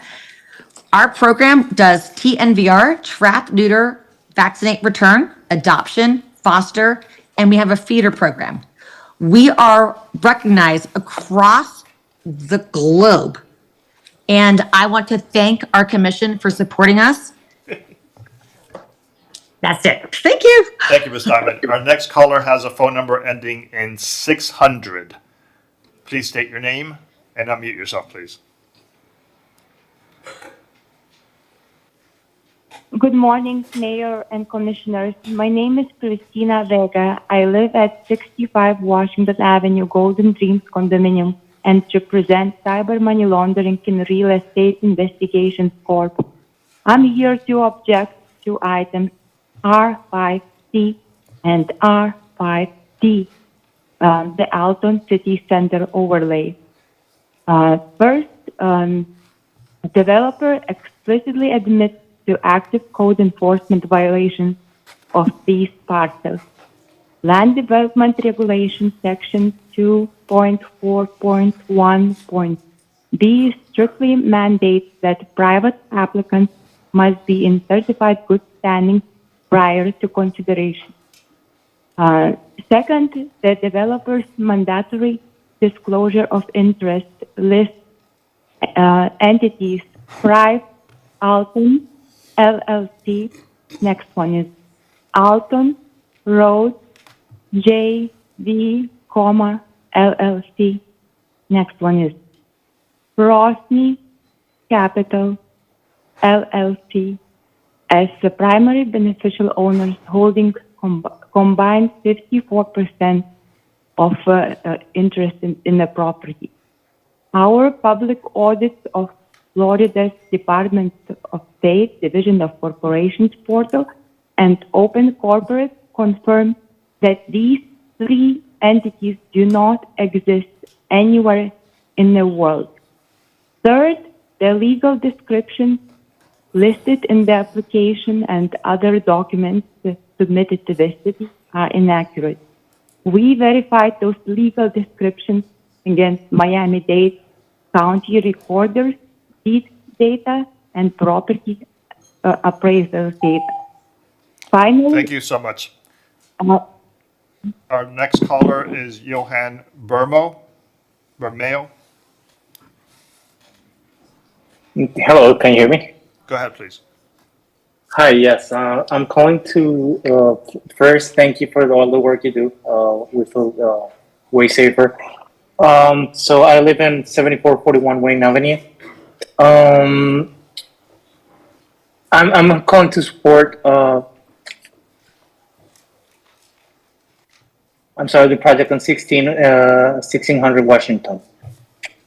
I think the project adds housing, which is something we truly need in South Beach.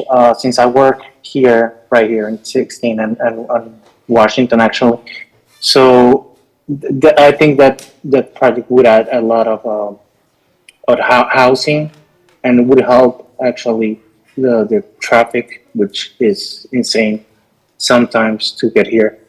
And I think it's a project that should be voted for yes.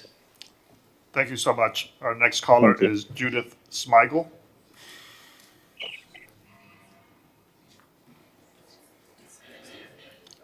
Hello, I am from Flamingo Park. A brief note, you can hear me, right? Yes, go ahead. Great. About Matthew's discussion of red light cameras, Matthew from Better Streets. I am totally in favor of that. We all know how recklessly people run lights and how dangerous it is. If it is allowable, I believe in the deterrent effect of having signage saying, in this case, it would be great if we could say, cameras on this and other signals. That's all I have to say. Thank you very much. Our last caller virtually is John Stewart. Go ahead, please. Good morning, everyone. Mayor Minor and City Commissioners, I'm John Stewart. I live at 900 Bay Drive, apartment 825 in Miami Beach. And I'm speaking in support of R5E and R5F. They've been mentioned recently. As many of you know, I'm a professor of architecture at FIU. I served on the city's Historic Preservation Board for many years, including as chair when this proposal first came before the HPB. At HPB, we asked the applicant to address three primary concerns: to provide a more appropriate homage to the building's history and its architect, Henry Hohauser, to improve the articulation of the facade. There were questions about the balconies, and to clarify the treatment of the alley and vehicular access. I'm really pleased to see that the applicants responded what I consider to be thoughtfully and substantively to each of these requests, and I support the accompanying amendments to the comprehensive plan and the land use development regulations. But I'd like to also just mention the housing needs of this that this project addresses. For more than 13 years, I've worked for FIU on the block where this project's proposed, and during that time, I can probably count on one hand, if I don't even need a whole hand, the number of full-time faculty and staff members who've been able to live in South Beach while working at MBUS. The lack of attainable workforce housing has been a persistent challenge for our community, our institutions, and our local businesses. This project would really help to address the critical need that's existed for many years and is even more urgent today. So I thank you for your inspiring service to our city and for considering these agenda items. Thank you. I think the officer has said that there was one more person. I'll give you 1 minute. Go ahead, please. Thank you.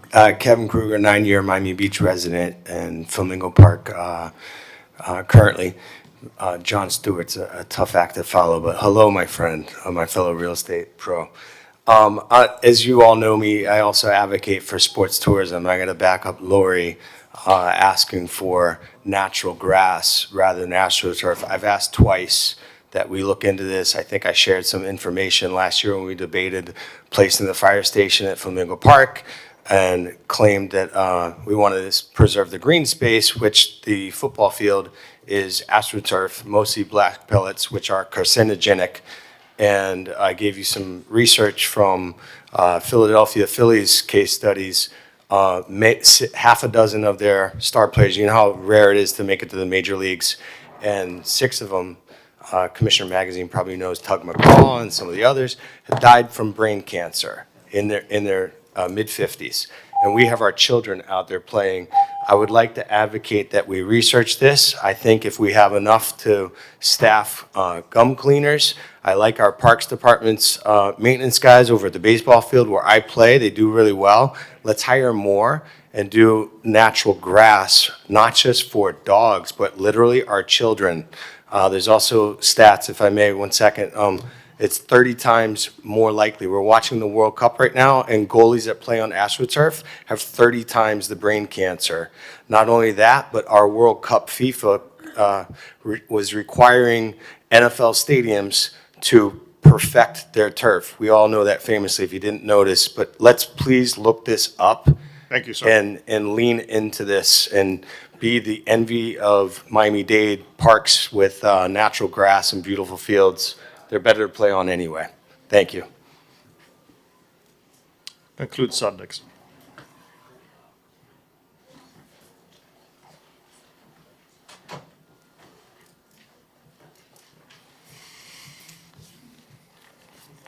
Okay, so let's go over the consent agenda, the pulled items, and then let's approve the consent agenda. Yes, sir. So the following items have been separated from the consent agenda. Mayor Minor has separated C4B and C4S. Commissioner Dominguez has separated C2D as in dog, C2C, and C7A. C7, okay, so I apologize. C2D, C7C, C7A. Commissioner Fernandez separated C4S. Commissioner Mateo Salinas has separated C7D, C7Z, and C7AG. Now, these 3 that I'm going to read now are not on your separated list, if you can write these down.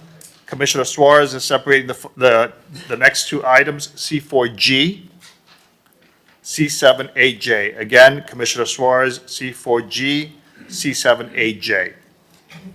May I have a motion for the consent agenda excluding the separated So and any moved. addendum items that are on the consent agenda? So moved. May I have a second? I'll second. I heard a second from Commissioner Suarez. All in favor, please say aye. Aye. Anyone opposed? Hearing none, the item is approved 6-0. Mayor Minor is absent. You're the vice mayor. Thank you. We have to go by time, right? R5U? The mayor's,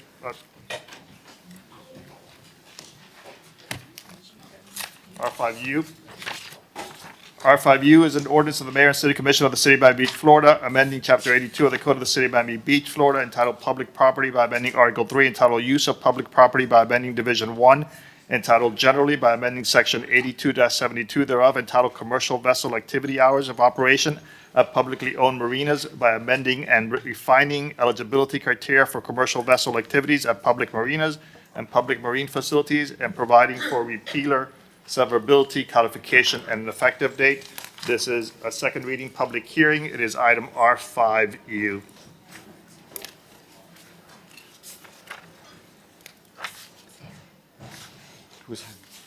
Commissioner Vice Mayor Dominguez. Thank you, Mayor.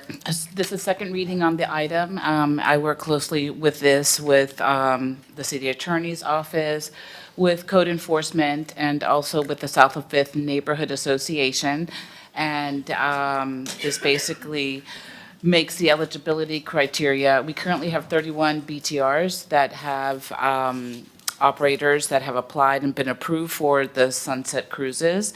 And if an operator has a violation that is not public safety or quality of life related, they can apply for consideration to be allowed to continue. So that's what this item is about, and I will move the item. Second. Call the vote. I heard a motion from Vice Mayor Dominguez, seconded by Commissioner Bott. Roll call, Commissioner Bott. Yes. Vice Mayor Dominguez. Yes. Commissioner Suarez. Yes. Commissioner Fernandez. Yes. Commissioner Magazine. Yes. Commissioner Mateo Salinas. Yes. Mayor Minor. Yes. Motion carries. The item is approved. Mayor, I forgot to mention two things. Yesterday, there was an addendum 3, which was R9AI, discuss and take action, eliminate red light camera citations and notices for red light, right on red, sponsored prime by both Mayor Minor and Fernandez. That is on the dais, so you have that sheet in front of you. So when we hear it, there's an addendum that was done this morning that will be provided to you shortly. Addendum 4 is R7AI, authorize city attorney to coordinate with the City of Miami, City Attorney's Office, legal options to the Live Local Act, jointly sponsored by Commissioner Bott, Commissioner Fernandez, and Commissioner Magazine. That one will be provided later on. Great, thank you. And the red light camera item we'll call with C4S that both Commissioner Fernandez and I pulled. It's called R7W. R7W is transportation to public Stellamar's house residents 3 times a month. Great, so Commissioner Monica Mateo Salinas and I are co-priming, Commissioner Vice Mayor Dominguez and Commissioner Fernandez co-sponsoring. Last year I brought an item to help our seniors with getting around to Walmart. It's really a challenge for some of our seniors who live in the housing at places like Rebecca Towers, Stella Maria, to get around. So very supportive of this continuation of that as well. I'll turn it over to you, Commissioner Mateo Salinas. Sure, thank you, Mr. Mayor. So on a recent visit to Stella Maria's house, which is up in North Beach, the residents really appreciated how we have a once-a-month transportation to, I believe it's Walmart off the beach. Because again, these residents don't have cars, they are elderly, it's very difficult for them to get to and from the grocery store. They actually don't live in a walkable area from a grocery store, so they have to take public transportation. And they want to be able to frequent a grocery store at least once a week, which I think is reasonable. Some of them were even asking for twice a week, and, you know, I don't think we have the budget for that, but I do think we have a budget, and the item states 3 times a month because that would be going to the local Publix. And then once a month, they would be taking the transportation that we provide for them to Walmart so they can get, you know, maybe if they need to get some stuff that Publix doesn't have. And with that, I'm going to move my item. Second. Call the vote. I have a motion by Commissioner Montiel Salinas, seconded by Commissioner Fernandez. All in favor, please say aye. Aye. Ralph, if I could be a co-sponsor. R7W is approved unanimously, and we're adding Commissioner Bott as a co-sponsor. And just for the record, on the previous item, R5U, it was a public hearing. There was no one requesting to speak, either in person or in the audience. It's called. Mr. Mayor, can I just ask a quick question on the last item? And maybe it's just something that we follow up on, but do we know if we have services in some of the elderly communities that help facilitate online ordering? Maybe I'm just throwing that out there in the abyss, something that we could. Great question. Yeah, I talk about. don't know the answer to that question, but I could certainly get with our Housing and Community Services folks. Maybe that's and see if something that we can could get you an explore. answer. Call R7E. R7E is accept recommendation, waive bid, extend concession agreement, French Market at South Point Park. Yes, please come up, Corinne. Let me just say you do a fabulous, fabulous job with. Thank you, Mayor, and all the commissioner. Can I say a few Please, words? take it away. Okay. My name is Corinne Wella-Jingle, and I've proudly called Miami Beach home for nearly 15 years. I'm the founder of the French-American Association of Craft and Trades, a non-profit organization run entirely by volunteers. As an artisan myself, I support craftsmanship and small businesses. It's not only my profession, it's my soul. The French market was created during the pandemic to help artisans and small business owners continue their work during a difficult time. Since then, he has grown into much more than a market. He has become a community. We carefully select our artisans to ensure quality, authenticity, and professionalism. After our first year in South Point Park, we are proud to see the positive impact the market has had. Residents are always happy to see us return, and many has told us how much they enjoyed the atmosphere and sense of community we bring. We are committed to being respectful neighbors. We pay close attention to cleanliness, organization, safety, and the overall experience for residents, visitors, and local business. World increasingly driven by mass production, preserving craftsmanship and supporting local artisans is more important than ever. I would also to thank the City of Miami Beach Events and Recreation Department. We work hand in hand through this year, and their support has been essential to the success of the French market. Finally, I would like to sincerely thank Mayor Stephen Miner and all of you, the Commissioner, for your continued support and trust for the artisan. Sorry for my heavy accent. I'm happy to. Thank you. We love it. It's what makes our city amazing. We do our best, and thank you for all the artisans. And we have a majority of women lives through our know-how. And beyond the women, we have some families. I remember some of the culinary events that you do, you get hundreds. I think one of them you had over 500 people. Yes. I walk in, there's French media all over the place there. Yes, our non-profit organization, we support all the artisans, and we organize also some contests to support artisans and shine the business. And the next major event is in National Hotel, October 25th, for the best baguette and the best croissant in Florida. And we're waiting for 600 visitors. Wow. It's Amazing. a lot. Thank you. Thank you. John? The only thing I'd add is we fully support and look forward to a continued relationship with them if it's approved. Amazing. I move the item. Second. Let's call the vote.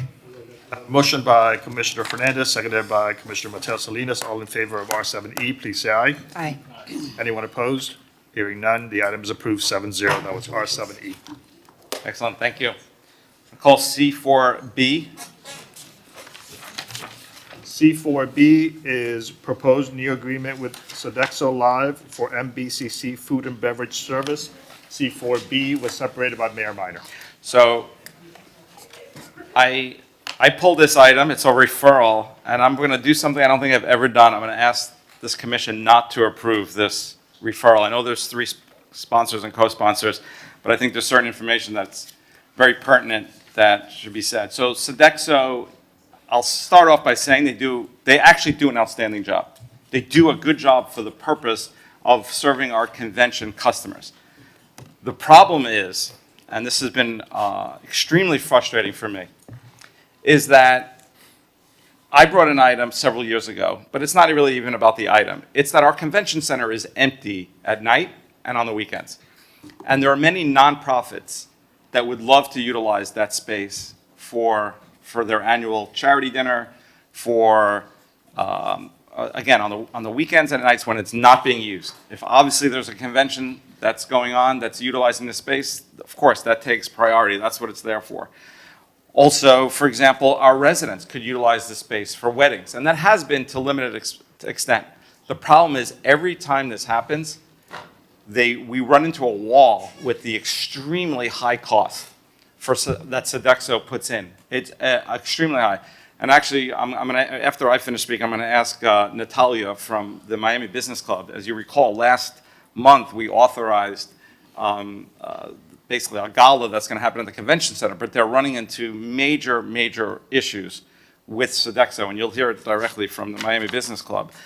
I've met with Sodexo multiple times. Eric has been in those meetings with me in that. I've asked for them to come up with a kind of rate that could be something that if someone, again, this is serving our residents. This is something, we were probably all there. There's an organization, this is one example, there's an organization called Bikor Cholim. They do amazing work. It means helping the sick. They work out of Mount Sinai Hospital. They help families that have loved ones who are sick, providing whatever they need, kosher food, housing for people who are coming in to visit loved ones who are sick. Incredible organization. They do a dinner, 600-700 people. They've always wanted to do it in the convention center, and every year they do it in the Shul of Bal Harbor, right? Here is a major organization from Miami Beach, that's Miami Beach based, that 90% of the people coming are from Miami Beach, and they can't even use our convention center because the fees are too high. Now, we've had a couple of events that have happened there in weddings, but it's a battle every time. Eric, you and I have lived those battles because I got to keep calling you and sort of saying, hey, we got to get this, we got to get that. This is not a way to do business. And by the way, if they don't want to do the business, if their excuse is this is not a moneymaker for them, then just let another caterer come in. But the problem is the way this contract is structured, they have full authority over that convention center for any meals. And honestly, I'm actually surprised they're trying to bring this item and get through when they know my consistent frustration. They asked me to sponsor this item, and I told them no because I'm extremely frustrated. And what's sad is they do a good job. They're a good provider, but this is a disservice to our residents.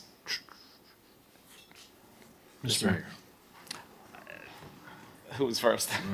Commissioner Magazine and It Commissioner actually Fernandez. was pretty close to simultaneous, I will say. I've heard these similar concerns and frustrations, Mr. Mayor, whether it be for nonprofit events that are in there where they've had to thread a needle of not even being, and this is for the lowest charities for the lowest income children across our community. And they're paying for the convention center, but for the food portion, wanting to have chicken fingers and things like that that are low cost, having issues with being able to do so. To the other end of the extreme where we have incredibly high profile events and they want an enhanced kind of luxury or VIP area that Sodexo isn't able to provide, preventing them from coming in with other types of operators that would be able to provide something that is kind of on par with their event. So I'm fine to kind of, for lack of a better term, hold this up a little bit. Do you want to take the lead on trying to discuss this? I don't think your goal is to immediately pivot away from Sodexo if we're able to thread this needle.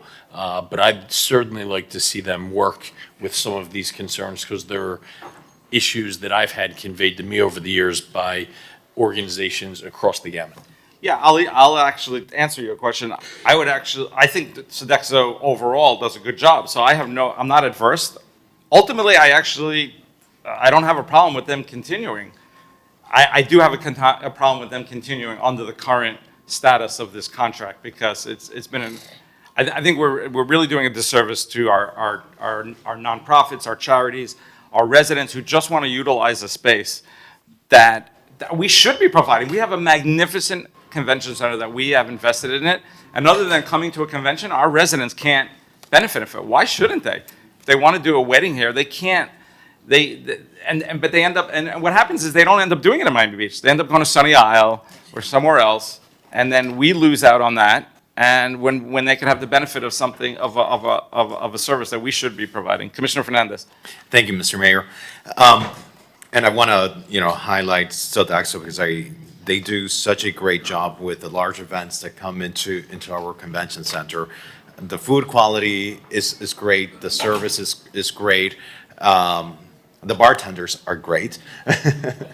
Whenever I get invited to an event at the convention center, I always want to go because I know that it's always a great meal. And that was not always the case at the Miami Beach Convention Center. There was a point in time back in the day where the quality of the food, and you go to many conventions and to many convention centers, and the quality of the food is usually subpar. Like, you don't even want to eat it. It's cold. And not only that, the service. The employees that work with Sodexo, they really engage with the people who are attending. And in fact, I believe a number of their employees are actually local from Miami Beach.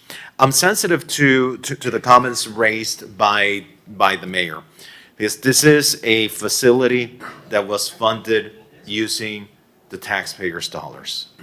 And it should have accessibility to the taxpayers. I'm open to conversations where if Sodexo is willing to have an opt-out provision from the smaller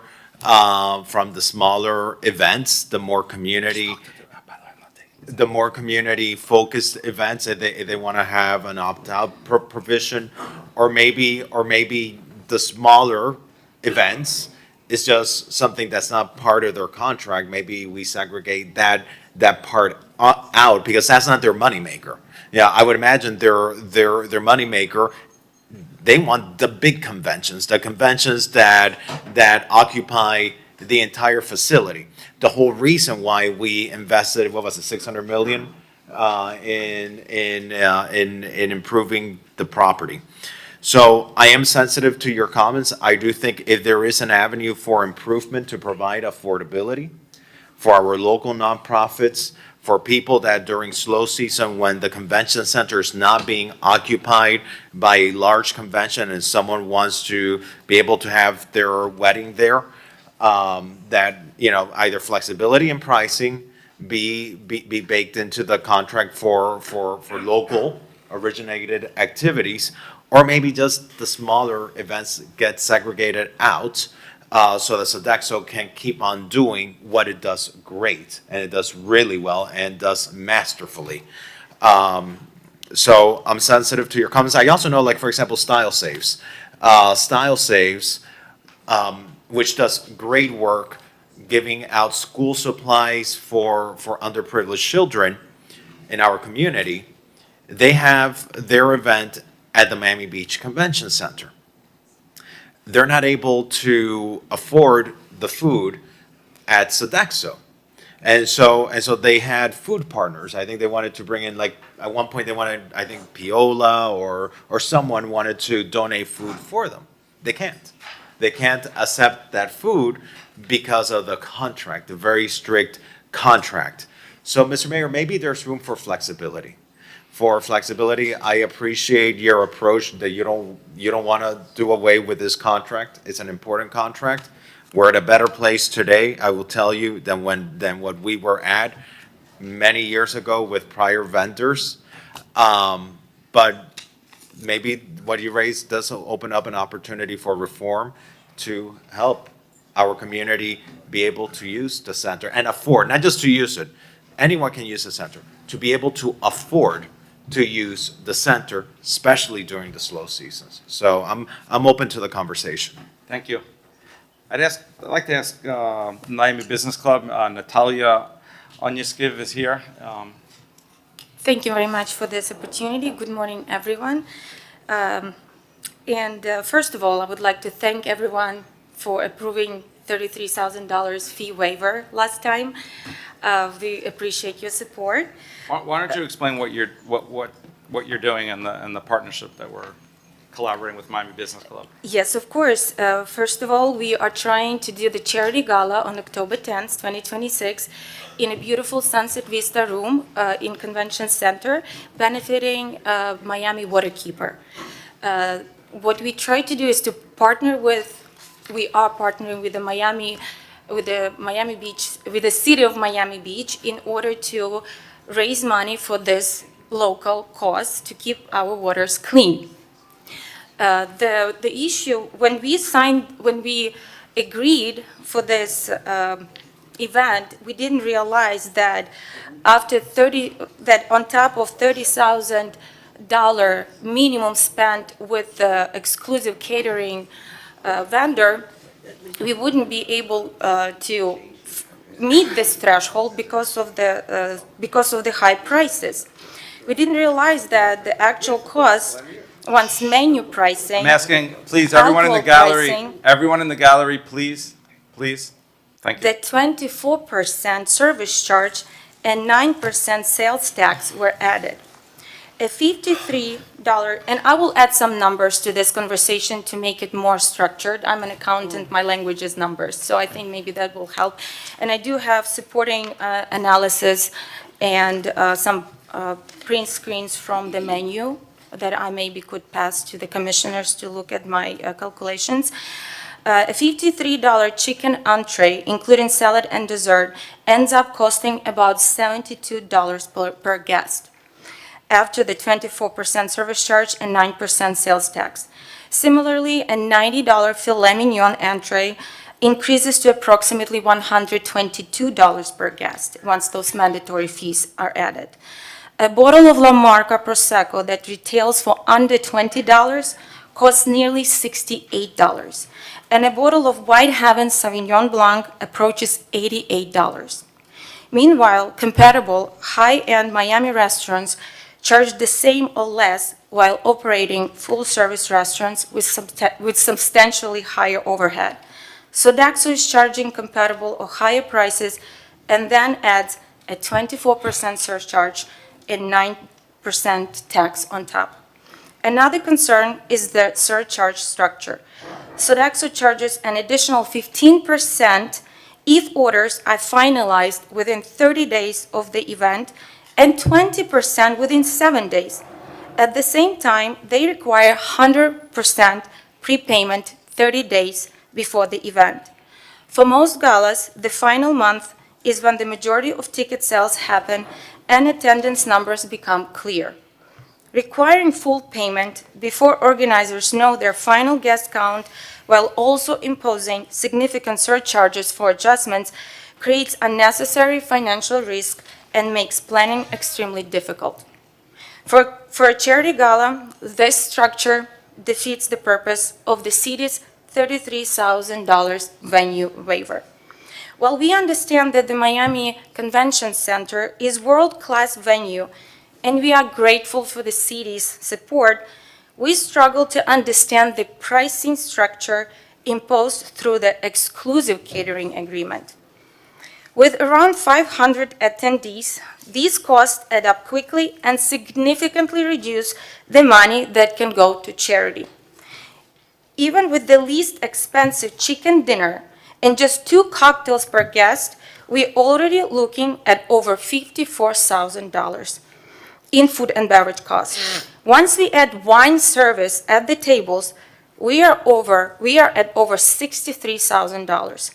That's nearly double the value of the city's $33,000 venue waiver and significantly reduces what can ultimately be donated to Miami Waterkeeper. In our opinion, Sodexo is not just expensive, the structure makes it unreasonable for a charity gala.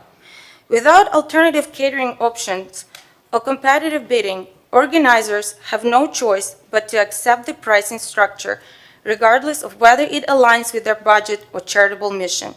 This not only creates challenges for our event, but also makes the Miami Beach Convention Center less accessible for other nonprofits, community organizations, and local groups seeking to host events there.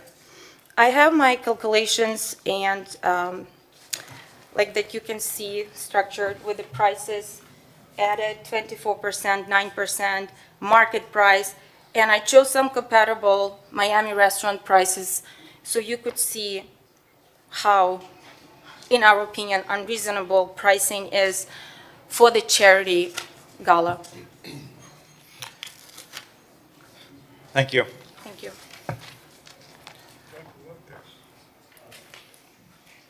Mr. Mayor, Commissioners, Doug Connor, Senior Vice President for Sodexo Live. And we've had multiple conversations about this particular issue. And publicly, I want to say to you that we have agreed to do 501(c) and charity at cost at the convention center. So that's our, once we move this forward, that's our position, and we'll do those. Did you notify, let me give you an We example. did not, because I wasn't aware that you were having this conversation with Maria. We had conversations with 2 people. Yeah. Well, I don't want to have let's not go back and forth here. After this meeting? No. Danny Medina and you, we can get together.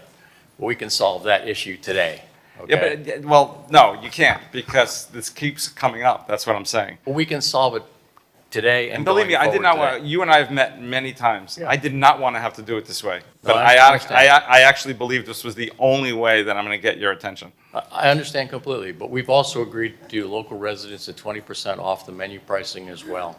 And we've done that in writing, and I'm going to give that to all of you later on today. Okay? Yeah. We want to do the right thing for the community. We completely agree with your position.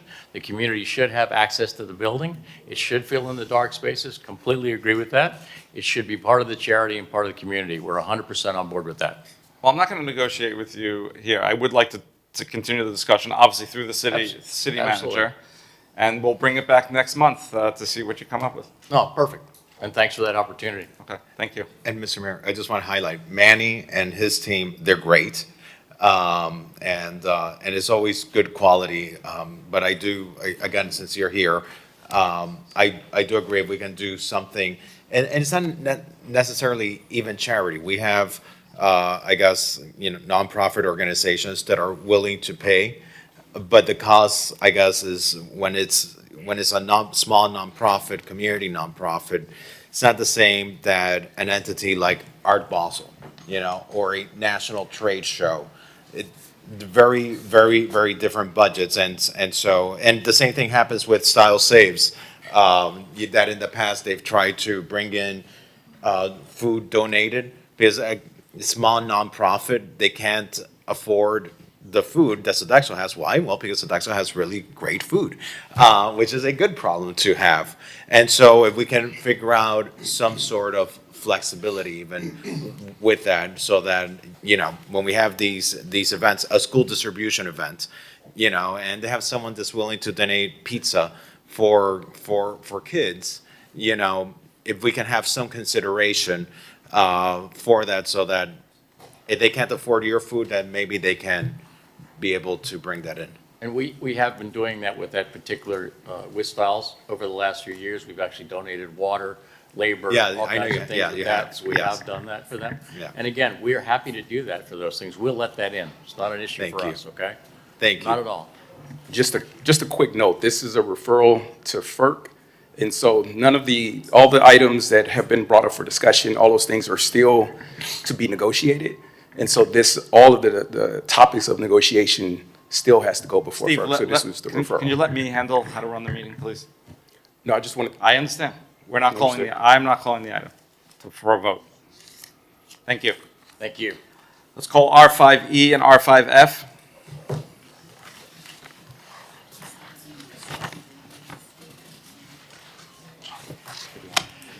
Yeah.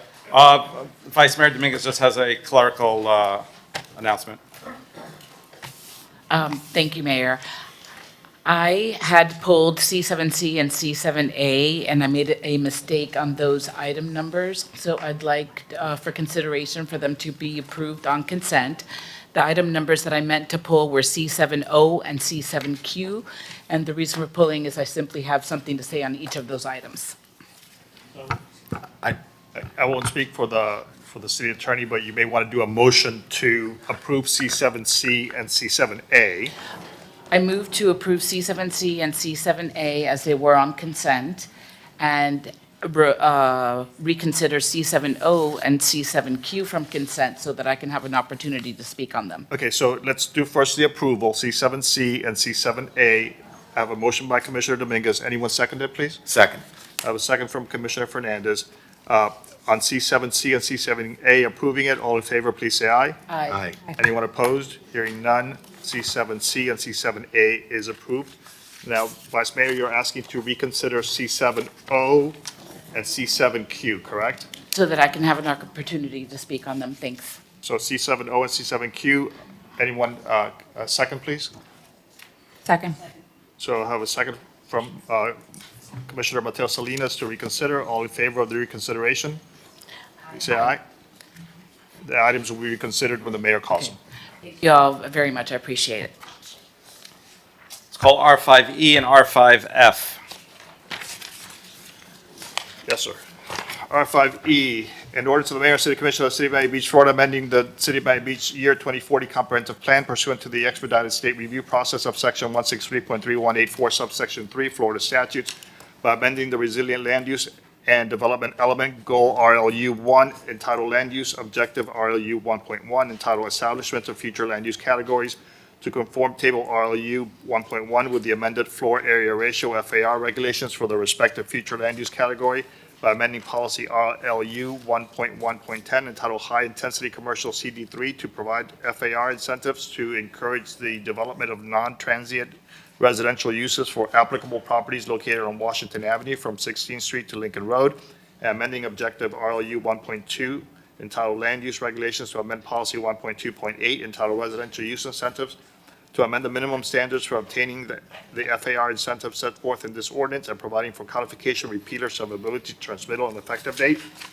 That is a first reading public hearing. That was item R5E. Item R5F is an ordinance of the mayor and city commission of the city of Miami Beach, Florida, amending the Miami Beach Resiliency Code, Chapter 5, entitled Off-Street Parking, Article 2, entitled Vehicle Parking, Bicycle Parking, and Off-Street Loading Requirements, Section 5.2.4 thereof, entitled Vehicle Off-Street Parking Requirements to modify the parking requirements for parking Tier 2 by amending Chapter 7, entitled Zoning Districts and Regulations, Article 1, entitled General to All Zoning Districts by amending Section 7.1.11 thereof, entitled Residential Use Incentives, to establish residential use incentives specific to properties bounded by Drexel Avenue and Washington Avenue from 16th Street to Lincoln Road by amending Section 7.2.12 thereof, entitled CD3 Commercial High Intensity District, by creating Section 7.2.12.6 entitled Urban Core Residential Incentive Area, CD3, to create a residential incentive area bounded by Drexel Avenue and Washington Avenue from 16th Street to Lincoln Road, and providing for codification, repealer, severability, and an effective date. That is item R5F. That is a first reading, public hearing. That item requires 6/7 vote. So we're listening to R5E and F. This is a private applicant. Debbie Tackett. Correct. Thank you, Mr. Mayor. Before I turn it over to the applicant, I just want to give a very brief summary and our administration's recommendation. So the current proposal is to incentivize non-transient residential use at the property located at 1600 Washington Avenue. The applicant is proposing an increase in FAR from a currently allowable 2.75 to a 3.25, so that results in a 0.5 additional FAR, which equates to about 50,000 square feet of additional square footage that can be built on the site. The applicant is also requesting a height increase. The currently allowable height is 100 feet, and they are proposing a new development project that would exceed that by 50 feet, so a maximum of 150 feet is being requested. They are not requesting an increase in density, so 150 units per acre is currently allowed, and their proposed project does comply with that. Just one quick update is that the project was approved by the Historic Preservation Board at their May meeting. That approval, however, is contingent upon the land development regulation modifications being approved. The administration is supportive of the project and is recommending the commission approve at first reading and schedule the second reading for September. Just one quick point of information for anyone who's watching. Since this includes an FAR increase request, between first and second reading, the planning department will be scheduling an additional public meeting. We had our first public meeting after the first reading of the planning board. So between first and second reading, there will be another opportunity for members of the public to join the meeting and issue any comments they may have. With that, Just to be clear, that public meeting is for the community. It's not, I mean, I would like to participate, but it's not a commission meeting. correct. It's not a commission meeting, but, it is open to the entire public. And it's typically on Zoom. So I know it's going to be over the summer and a lot of people travel, but we will, be able to accommodate people who are remote to participate. Morning, Mr. Mayor. We have a presentation, if it could be loaded, please.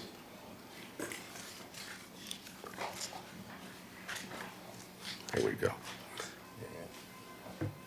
The clicker. Good morning, Mayor and Commission, Neeson Kasdan and Cecilia Torres Toledo of Ackerman, representing the applicant for 20 Lincoln Road Development, and Ambassador Paul Sejas, who is here today, along with Trudy Sejas as well, longtime Miami Beach residents. I'd like to briefly take you through this presentation. I know that you have been briefed on it and have spoken with some of us, but to underscore how this is absolutely the right thing to do for this part of town at this time. We call this is the urban core legislation. This is truly the heart of the city of Miami Beach. I don't think any of you are old enough to remember this. There may be a handful of people in the room who do, but this was Miami Beach's downtown. It was the center of offices, businesses, retail, the convention center. It was the heart of the city, particularly the intersection of Lincoln and Washington Avenue. However, what is missing in the heart of the city is residences where people can live.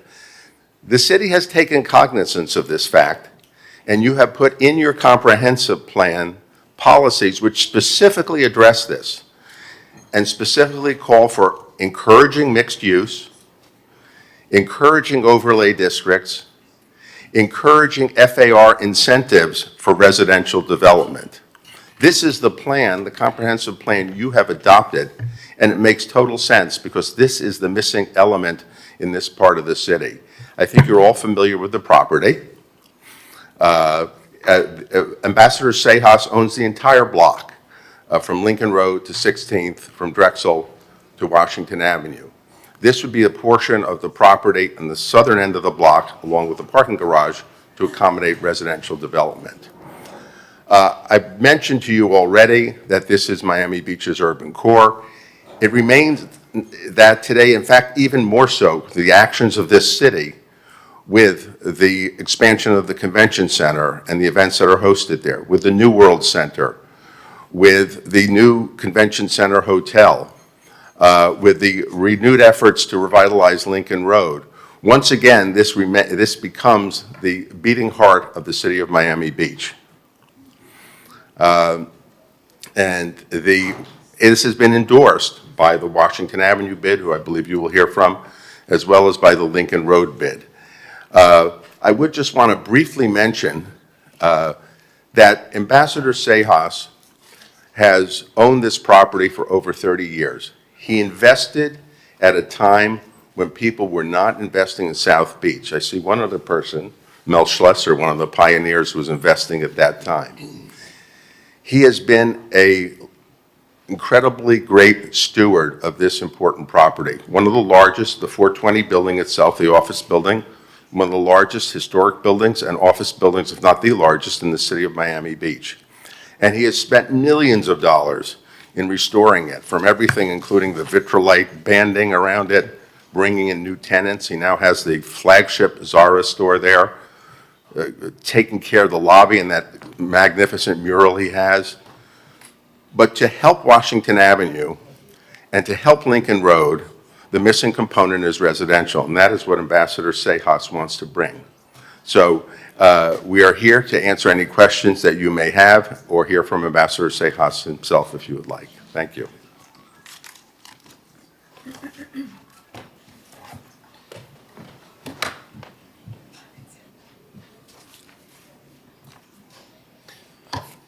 Actually, so Commissioner Mateo Salinas? Oh, no? Oh, Commissioner Fernandez. Thank you, Mr. Mayor. And I want to ask our planning director if she could come to the podium. So this property is located in the CD3 district? Correct. Okay. Currently, the density that's allowed at the CD3 district, what is the current density allowed in the CD3 district? The current density is 150 units per acre. The current intensity, which is the FAR, is 2.75 for this property. 2.75. Okay, so the increase, I guess, is just 0.5. Correct. Which is, I guess, very nominal. Yeah, our calculations basically result in about an additional 50,000 square feet for the property. And remember, the property also includes the garage. Okay. And so in order to be able to access the units, the amount of units that are allowed per acre under the zoning code, right now, the current FAR doesn't allow them to access the full potential of the units that are allowed under the code. Correct. Okay. The surrounding buildings, talk to me about the surrounding buildings. What are the buildings in the surroundings? So this is located within the city center, which is, up until when we adopted the TCC regulations in North Beach, this was the highest intensity zoning in terms of FAR and height. So it was, most of the buildings that are in the neighborhood that have been constructed since the late 1980s to 1990s are maxed out at 100 feet. Now, then the 407 Lincoln Road building, which is not far, is I believe, over 150 feet. So there are taller buildings in the immediate neighborhood, which is one of the reasons why the administration is supporting the requested The height decoupage, how does the zoning being requested here compare to the decoupage? So the decoupage is in the RM3 zoning district, so it has, the decoupage is actually a non-conforming building to their particular zoning. So they are maxed out on FAR and height. What's their current height? I believe it's about a 16-story building. I don't have the exact height for the building, but it's taller than 100 feet. It's taller than what would be permitted on that site today. I mean, I have to say that just being aware of what's happening in the area, we have a need for housing in our city. Yesterday, I met with one of our major stakeholders, and they were explaining to me that they were looking to rent bulks of units. And the closest that they were able to rent bulks of unit for their employees was in Coral Gables. It was all the way at the Lifetime building in Coral Gables for their employees here in Miami Beach. And so we've been speaking greatly about affordability. And, you know, we've been speaking and we'll be discussing today about affordability as it relates to water and sewer rates. I'd love to talk about affordability as it relates to parking and towing. But affordability in housing is only achieved by supply. That's the reality of it. And we want to be able to work with our private partners in identifying those areas where we feel comfortable facilitating growth so that we're able to preserve the other areas of our city so that the historic fabric of the core of our historic districts are not eroded. I feel comfortable with this also because as the representative for the applicant mentioned, this is in the area of our city that has traditionally been the downtown of Miami Beach. You have an office building close by. There's actually an office building on city-owned land. I think it's Lincoln Terrace on Washington. Across the street. Right across the street. Right across the street. Across the street. I understand that there is, I heard yesterday in a briefing that there's a potential buyer for that property, a property that today I believe sits mostly empty. We need to find the way so that the people who are going to be working in buildings like those, and the people who work at City Hall, and the people who work at the Fontainebleau, and the people who work at Mount Sinai, and the people who work at Lowe's have an ability to live in our city. And what's happening is that the rents that they're getting in Flamingo Park, the rents that they're getting throughout of our city, it doesn't compete with what they're getting in Brickell, with what they're getting in Edgewater, and with what they're getting in other areas. For the same price, they're getting more value in other areas. And that is creating a housing challenge for us. Let me ask the applicant, these units, what is going to be the composition of these units? There'll be a mix of units. There will be studios, 1 bedrooms, 2 bedrooms. I don't know that the final mix has been decided, but there will be. I don't know. If you want, Ambassador, would you like to address that?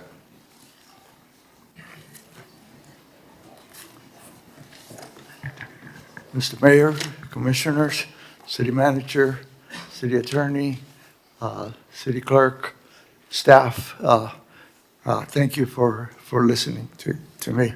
I'm Paul Cejas. I live at 3315 Collins Avenue, and I've had the honor and the privilege to have owned that property for many years. As a matter of record, it's the second, when it was built, the second air-conditioned building built in the United States, only second to one on Park Avenue in New York. So we're proud. When we saw the asset, we saw it was totally dilapidated. We spent actually millions of dollars, and that was 20-some years ago, close to 30 years ago, to restore the building. And we were successful, and we're very proud of that. We're not turnover people. We're people that hold assets because we believe in first in our city, because it's where we live. We've been involved in many other issues. My wife is on the board of the BAS. And if you see the symphony, we were contributors as well as the BAS. So we're proud to be from Miami Beach. And I brought my wife because in 2 weeks it'll be our 44th anniversary of being married. And she said, you know, and I always believe happy wife, happy life. So she's judging me on this presentation, so I hope you help me with my marriage. Thank you, Ambassador. So, anyway, I wanted to tell you that I thank you for considering this. I know that in the past, we had gotten approvals to do things, and the last one, for instance, and I know the mayor was concerned about this, we made a mistake. The architects have moved a building into the alley, and the alley is needed to service Sarah and all of the other tenants on Lincoln Road, that they need to have trucks to come in and unload their merchandise. And so we made a mistake, and we moved the existing building that is there, blocking the alley. So then we couldn't build that.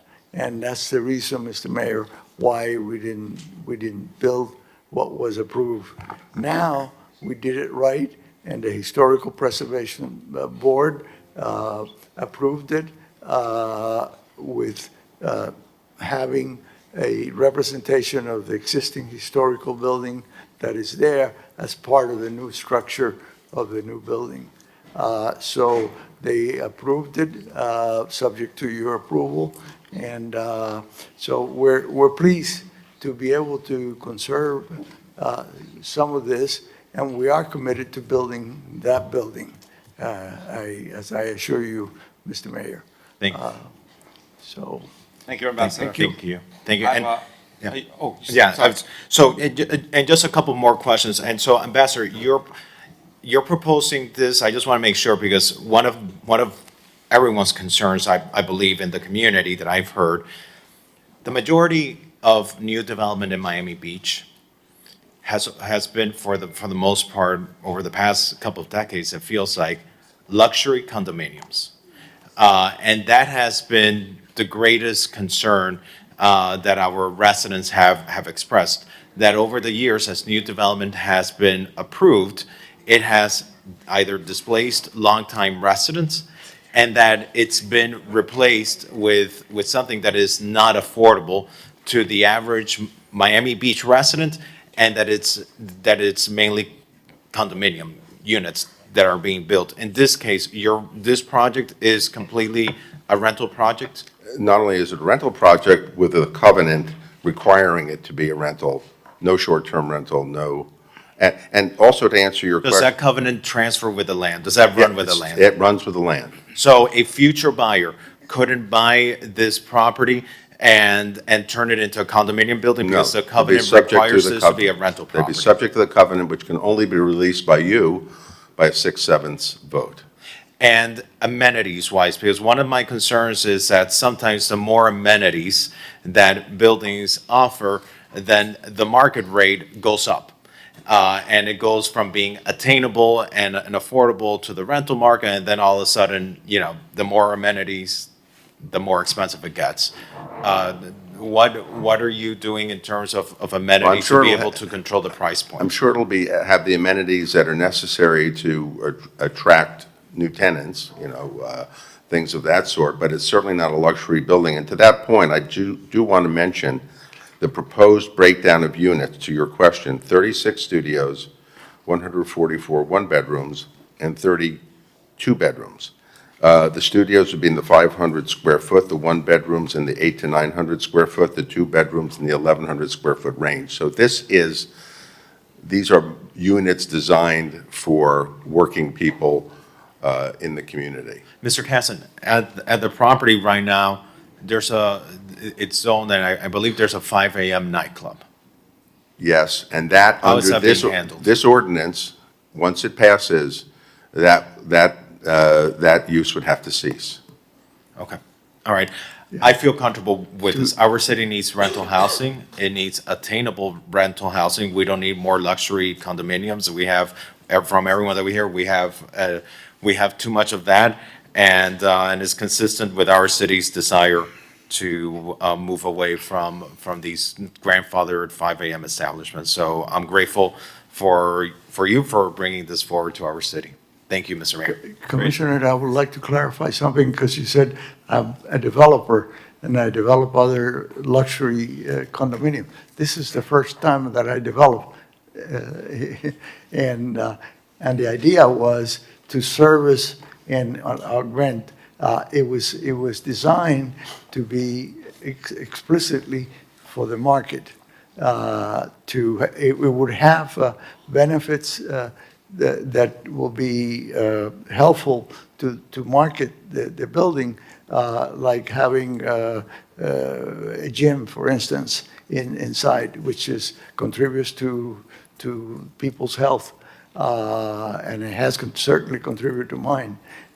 So some of these things that are included in luxury condominiums or apartments will be included, but at the market rate that the market will bear. So it will be basically for the people of Miami Beach to be able to afford it, which is needed. And that's what we felt that we would do this. I'm not a developer, I'm an investor, and that's what I've done. And on long-term investments, as proven when I bought 420. Thank you, Ambassador and Neeson. I'm going to actually ask you to, I'm going to call up Debbie and Nick. So a couple of questions. Why no development agreement here? For example, in 1250 West Avenue, we have a development agreement. Why none here? So a development agreement is a tool that's available to us when there's going to be a public project involved, public property involved, if there's significant infrastructure that's going to be impacted.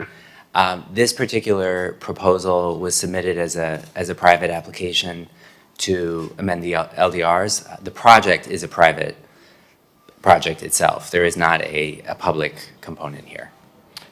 So a couple of questions based on that. One, is there anything, and you alluded to this because we did have a conversation, Ambassador and Mayor Kasdan. You're mayor for life, right? That's why I'm doing it.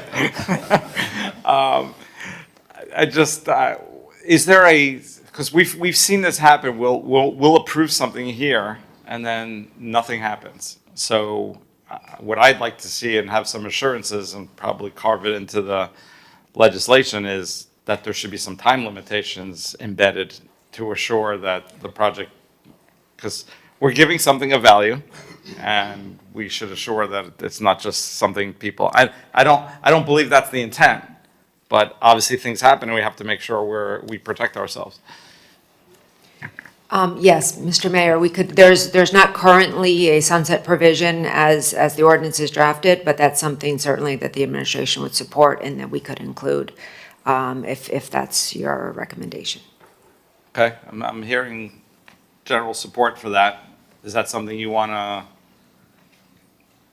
work on? Yeah, so we could, if you'd like for second reading, we could require that applications be filed by a certain date. That otherwise the incentives will sunset and be automatically repealed. We can do that. Okay. Is there a public benefit in this case? So the way that this ordinance, as many other incentives have been structured that the City Commission has considered in the last couple of years, the developer would have to satisfy certain benchmarks to be eligible for the incentives. And so, I mean, I'm sorry. Let me ask it a different way. Public benefits to our city, our residents. Are they offering some? Let me ask a backup question. What's the assessed value? If we approve this, what is the assessed value, the increase on the property by doing this? And, you know, I don't have a clear answer to that, right? I think do you have that? I don't know that we have a dollar figure on the increased FAR that's being contemplated. So, Mayor, while the code amendment may have a positive impact on the value of the property, since we're not here on a transaction that the city is a party to, the commission should really look at this as a matter of policy is whether you think, it's good planning policy to adopt it. And obviously, the commission can amend this ordinance, but it's really more on the basis of policy rather than, what the things that we could consider on a transaction. No, and I'm separating the two, but to me, I'd like to know how much what value we're actually providing by making this zoning change. Mr. Mayor? May I? Well, let me hear from Commissioner Fernandez first. Would it be possible? Only if you're clarifying this question. Yes. Please. Would it be possible to require that whoever benefits from the adopted ordinance to enter into a development agreement by the city or by the city administration, because we're not allowed to negotiate public benefits. Neither are public benefits allowed to be negotiated through a legislative item. But if the legislative item requires for there to be a development agreement, could we do that to require, to amend that into the ordinance? That the property that's going to benefit from this needs to enter into a development agreement before they can get their building permits, so that can be negotiated by the city manager in the city's best interest? Generally speaking, the commission can't contract its legislative approval of code amendments based on the receipt of consideration from the applicant. So I would say, I think if there are particular issues that the commission would like to see from a planning standpoint incorporated into the project, I would recommend doing it that way. Well, let me ask you a question. 1250 West, there was a development agreement. There was the Baywalk, the Bikini Hostel. How did all that come about? That's how that project was proposed. That there was a private component, but that there were also. I think there was a lot of pushing to get them to. They didn't just come up and wake up one day and do it. Right, but because there were so many public facilities, I think, involved in that project, the Baywalk, the site of the Bikini Hostel, which will become a park. I think that's why that one was structured differently. Mr. Ray, may I address? Yes. Thank you. Yeah, this is, Nick has given, I think, a very clear explanation of when development agreements are appropriate and what they're appropriate for. I would just like to touch on a few things. Number one, to use the 1250 West, there was what was viewed as a public safety issue, and that property across the street had to be bought and closed down. That was as well as other public improvements. We don't have that here, where we have to, and in exchange for that, as you know, the increase in development rights was many, many times what we're asking for here at a property that is much, much more valuable. But I would like to get back to we have to understand what the public benefit is and what the restrictions are that you are placing on the property owner. Number one, you have to get back to your comprehensive plan. The comprehensive plan says what you should do to develop the city you want. And therefore, you enact zoning which implements that. That's what you're doing here. So we need to. Let's stick to the specific issue, because I got But commissioners who want to speak. a couple of other things, if I may, Mayor. Please. So for instance. 1 minute. We have a covenant that restricts our ability to have anything but rental apartments. We have all these limitations on our property. And with that, this is the minimum that is really necessary after a lot of study and a lot of analysis to be able to build a building that will work. It can't really stand more in order to be able to happen. So I would say, as Nick explained, this is not a situation where a development agreement is appropriate, but beyond that, the code itself has all the relevant provisions, which are limitations on the property to make sure it delivers the product that you, the City Commission, have put out for in your comprehensive plan. Thank you. One more question. When we were talking about other projects, I recall this issue coming up about the assessed value of zoning changes. We did. I don't remember where we landed, but I thought it was something we were going to do routinely on these projects. Mayor- How would we get an assessed value? It's obviously worth something. Assessed value will go up. Please, Neeson, please. I'm sorry. Please, but why don't we keep just the city staff on the floor? We'll call you back up when, I believe we did that, Mayor, for 1250, because again, we were in a different posture, because we were trying to consider the value of the public benefits. we've done it for others. It wasn't just them. I think the only clarification that I would. I'm wondering if we need to codify this in legislation, that we should, I mean, this is of significant, maybe this project is not as large as others, but when we approve zoning changes, it has a value. And we're making decisions without even knowing that value. If I may, through the chair. I think it would be okay to request valuations, but I just want to caution you that you cannot take that and say, we are giving zoning changes having this value, and therefore we wish to extract value back to the city. The zoning decisions need to be made based on the policy, and as Nick, very aptly pointed out, development agreements occur when you have a developer who approaches us and says, I want to proffer these benefits as part of my project. And then those benefits get negotiated, and sometimes the benefits end up being different than what was originally proffered. But it's different than a situation where a developer is proposing changes and the commission simply needs to decide, is this a good policy? Is this something we want to pursue or not? And the decision should be based purely on that. Let me ask you this question, Nick. If they decided, again, I apologize, I'm not trying to say that you're not going to commit to what you're saying. I have no reason to believe otherwise, but we got to protect ourselves. That's what we do here. That's what lawyers do. If they decided they wanted to build all 500 square foot apartments, could they do it? I don't believe, Debbie, what is the? So they could if they availed themselves of an additional restriction, which would be to limit the AMI rent to no more than 140%. So those would be true workforce housing rent restricted units, and they could potentially have all units at 400 square feet. If they are not, which the current proposal does not restrict AMI rentals, the average, the minimum unit size would be 550 square feet. So Yeah, I mean, this in is what gets me theory, they concerned could. when I hear that. Could the ambassador sell the property to someone else and he or she would then inherit the zoning change? Yes. Yeah, so this is my question is, what protections do we have that significant change? We don't want micro units in our city. So, Mayor, if I can answer your first question, I think that's exactly the kind of thing that you can consider when you're voting on legislation.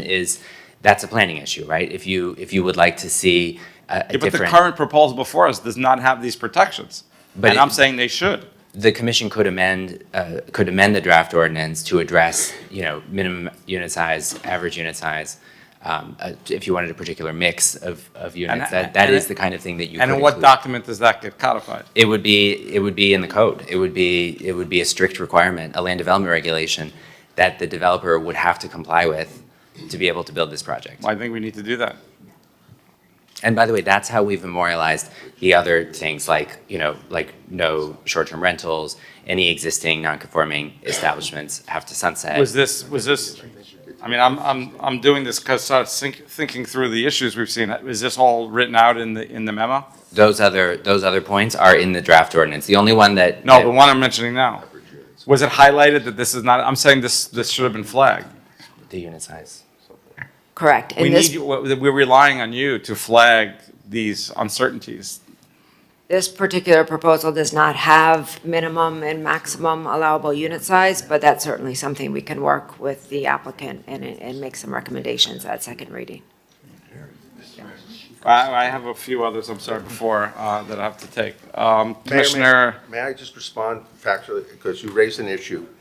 And I think we could discuss with staff an average unit size as well as the minimum unit size as part of this ordinance to deal with because we do have it's not going to be all studios, and we can come up with an average unit size that will address your point.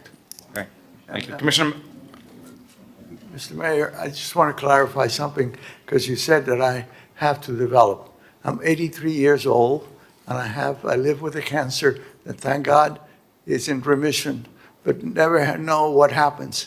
My wife will become the trustee of my trust, so I don't know if she could develop that or whether she would sell it. So if you limit that, I really appreciate you considering, but I don't know. I hope that I live another 20 years to 120. I was gonna say, you got the, no, and first of all, you should continue to be healthy, vibrant. 44 years you're about to celebrate, you should celebrate at least another 20, 30 more. Thank you.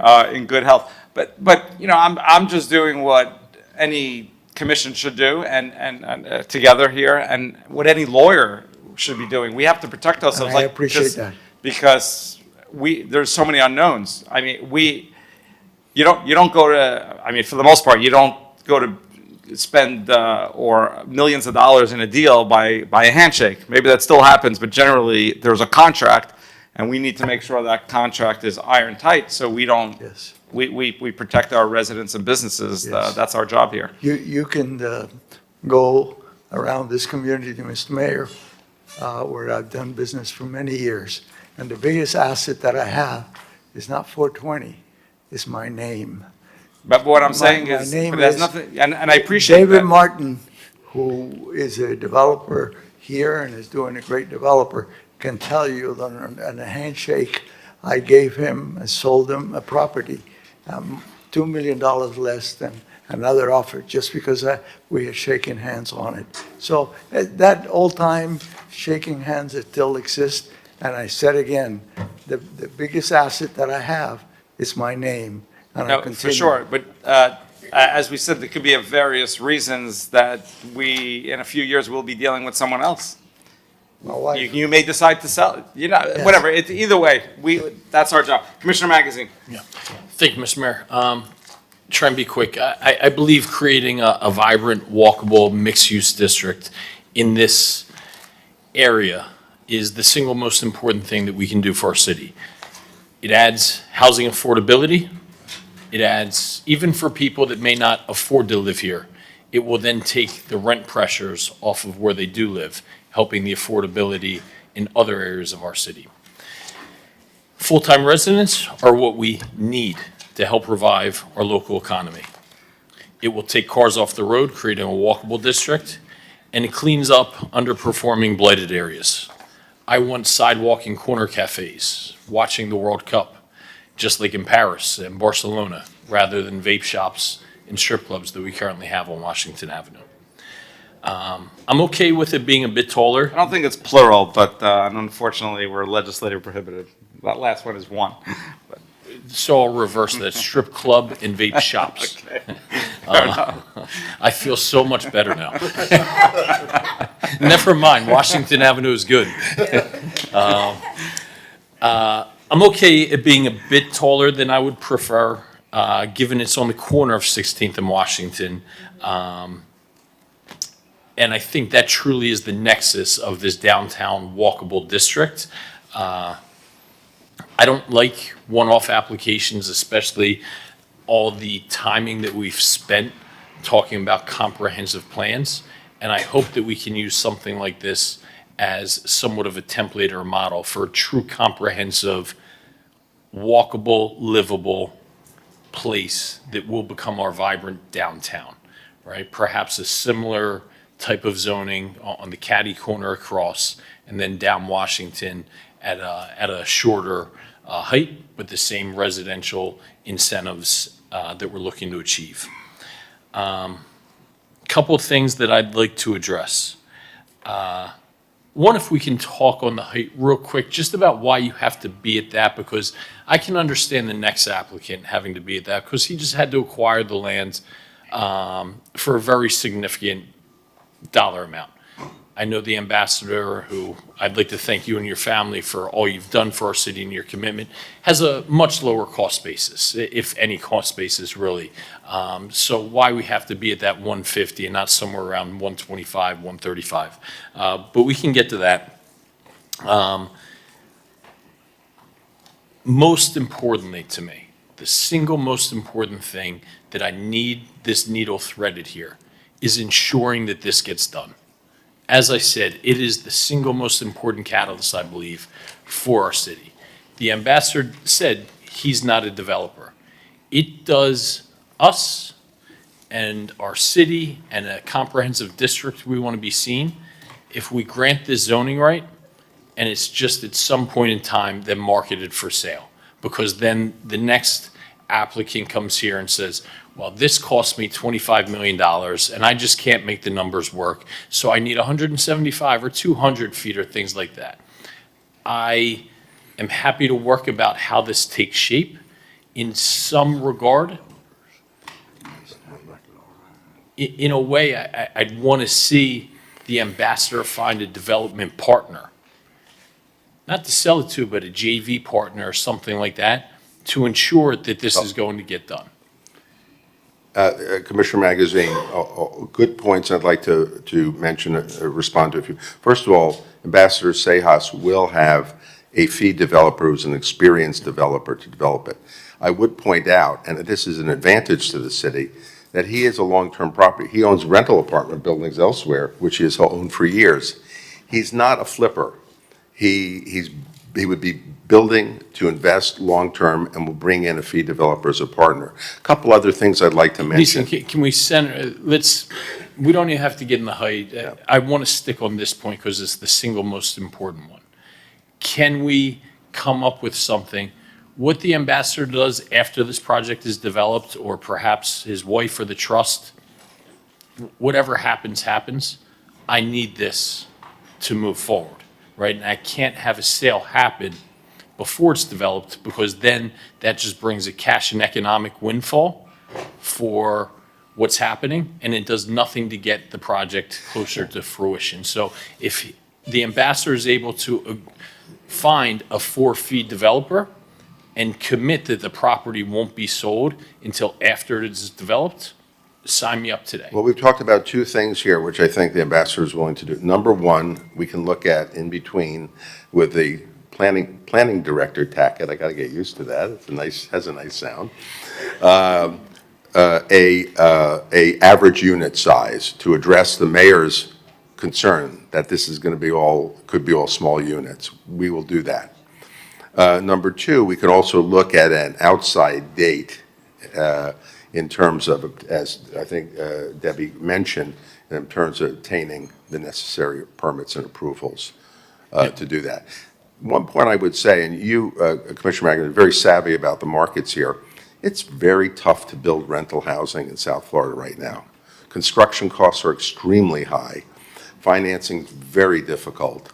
And in order to be able to bring this to fruition, he spent a lot of time studying and analyzing something that would thread the needle and be able to actually be built. So, if we can getting this built is a major accomplishment. Yeah. So I don't love the product mix, but I'm not going to opine on that, right? I'm going to let the market be the market. The amenities, whatever. I don't want to be heavy-handed on that. I want to give you flexibility, because my biggest concern and priority, as the ambassador mentioned, he's not a developer, is ensuring that this gets developed. Mm-hmm. And how we do that most efficiently is if the ambassador is able to commit that he or his trust remains the owner of this and pays a for-profit or a for-fee developer until the project is completed, right? Because if that is not done, then what happens is this zoning increases the value of the property. And then if they just turn around and sell that, then the next owner comes back and he's in the position of, well, I just paid all this money for this property and perhaps this doesn't get done. Well, This is a different concern than what you would hear 99% of the time. I'm trying to say, I want this to come to fruition. Let's make it happen. Yeah, I mean, Ambassador Sayles did develop the garage himself, but here's the point. We can't put in the ordinance requiring him to hire a fee developer. I think what we can discuss to address your point is some target deadlines. Or that their estate of somehow? That's not appropriate to put in a zoning ordinance, frankly. The zoning ordinance deals with regulations. But the regulations can be such as to incentivize that it happen in a timely fashion. Happen under the current ownership that it is, right? I would look incredibly unfavorable if we essentially pass zoning that increases the value, only for the property to be turned around and sold, whether it be next week or in 2 years. Because I'm not granting zoning increases to increase the value of the property. I am willing to grant very significant zoning increases to bring this product to market as soon as possible. And this is, Commissioner Magazine, the proper zoning for this site, candidly, regardless of who owns it. It's a proper site for. Another discussion, don't disagree. Yeah. And so, but, you know, I think what we can do is discuss with planning staff, outside dates. We'll discuss average unit sizes to accomplish what I understand what you want.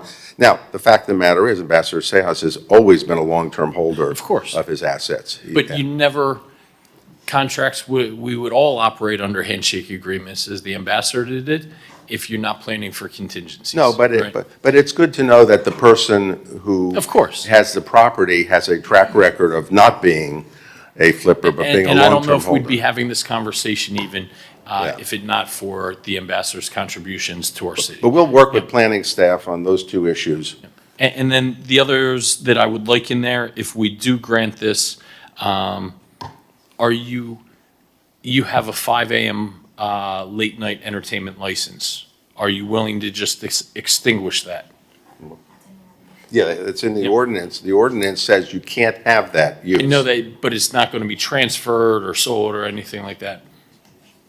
That license won't be transferred to another property or sold or. Well, it can't be because once, it will be, if this is adopted, that use will not be legal. Yep, okay. So someone else couldn't go in there to get an approval for that use. And then I would also respectfully ask that you would pro-offer, if we pass this, never to take advantage of a Tallahassee-driven housing law that would supersede this property.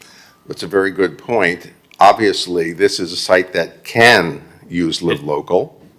And Ambassador Sejas is trying to work with the city to achieve your objectives, and not in a way that is would be a Live Local project, which he could come in and seek to do. So this is really what I think everyone here has been looking for. Absolutely. And I wish we could have this in a more comprehensive discussion. This is right? Live Better, as Commissioner Fernandez Of would course. call it. So I would ask that you consider, as we are doing this one-off request, as part of the agreement, then foregoing the ability to do Live Local on this project. Well, it's not an agreement, this is zoning, and I cannot say standing here that we would forego it. That's why we have 2 readings. So let's discuss in between. It gives you an enormous power.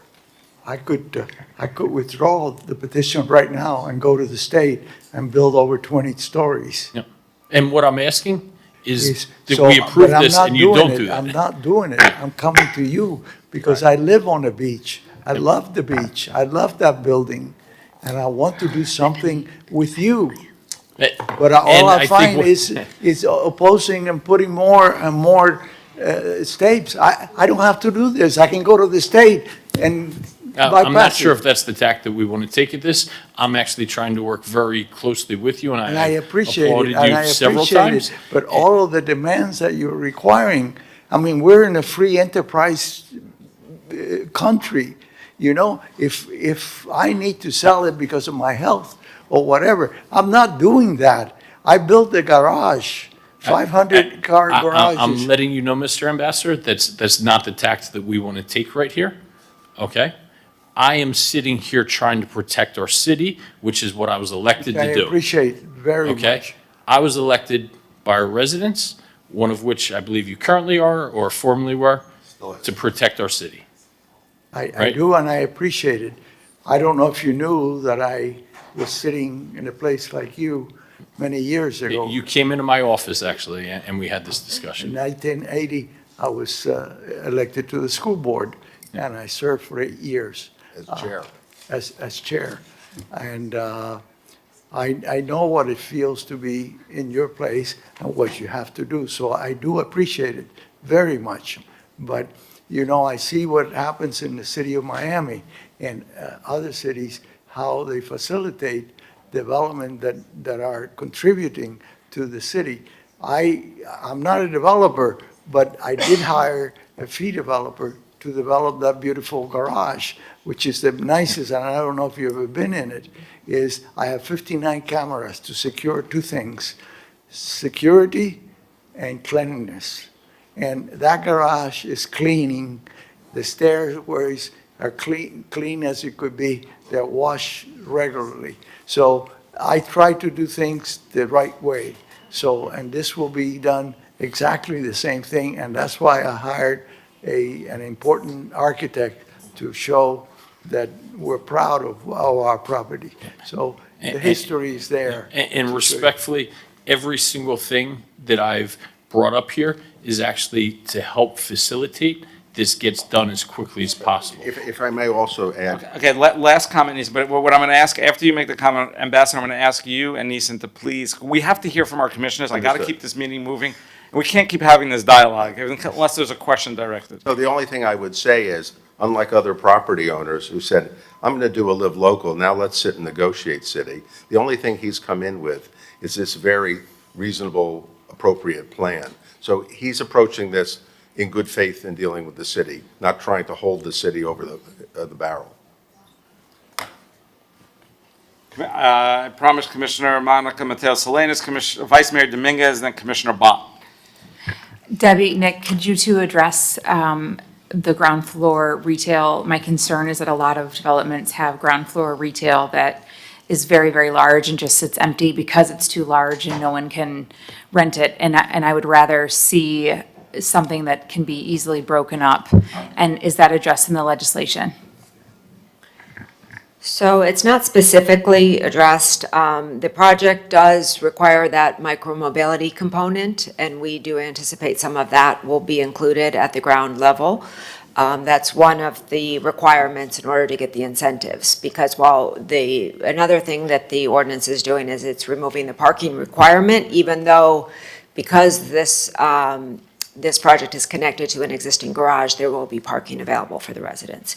So I think, we encourage as many active uses as possible at the ground level. That's also going to include, in this particular instance, a lobby for the residential units. So that will certainly be activated. As far as commercial, we encourage neighborhood commercial, but where this particular ordinance does not have a required square footage. So whatever, when the if the project moves forward and the applicant is looking for tenants, they wouldn't be restricted if they just wanted small retail spaces, which is kind of the trend we're seeing now. Some, even as small as just a few hundred square feet could make a big difference if it's a coffee shop or something that's actively used. So is it typical, though, to put in something like this legislation that would require for space to be smaller, retail space to be smaller, or is that completely up to the applicant? Currently, as drafted, it would be up to the applicant in terms of their leasing. Because we've seen such a struggle with commercial properties in this area, but really citywide, we want to give, as maximum flexibility as possible to a potential a quality retail tenant. We wouldn't want to restrict based on their square footage needs, for example, just because it's been such a struggle lately to find good quality tenants in the city. May I? Sure. Commissioner Smith, just briefly address that. It's a very small footprint. Listen, I literally, this is the last time, we can't have this back and forth. No, the commissioner, I think, I know, wanted and an answer. Debbie answered it. But with one piece of information missing, that this is only 7,000 square feet at max on the entire ground floor.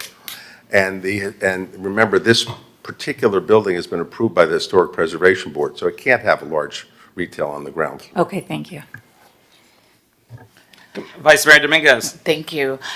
So what I wanted to comment on, the Flamenco Park Neighborhood Association sent us a long list of concerns that they had, and I know that it was mentioned that this project was going to have a community meeting again, and I do encourage a discussion with the Flamingo Park Neighborhood Association so that all of their items are addressed.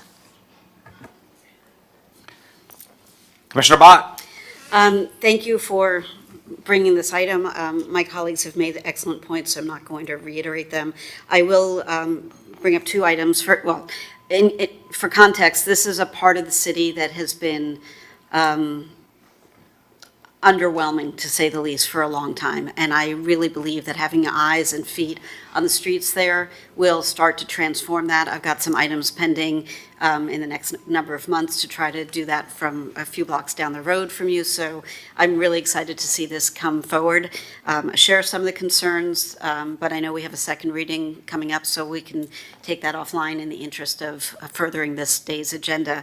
Two things I want to bring up. One is that when the Good Time Hotel was built, and I know you're not a hotel, but they had an enormous amount of retail space that was never even finished with floors and walls. And I don't want, whether big retail or small retail or some other use that is permitted, I just want to put out there so we can have this conversation about how to ensure that something happens there when the building is built, that it doesn't stay empty. I think the developers of the Good Time ran out of resources, and for whatever reason, they didn't attract the tenants they were hoping.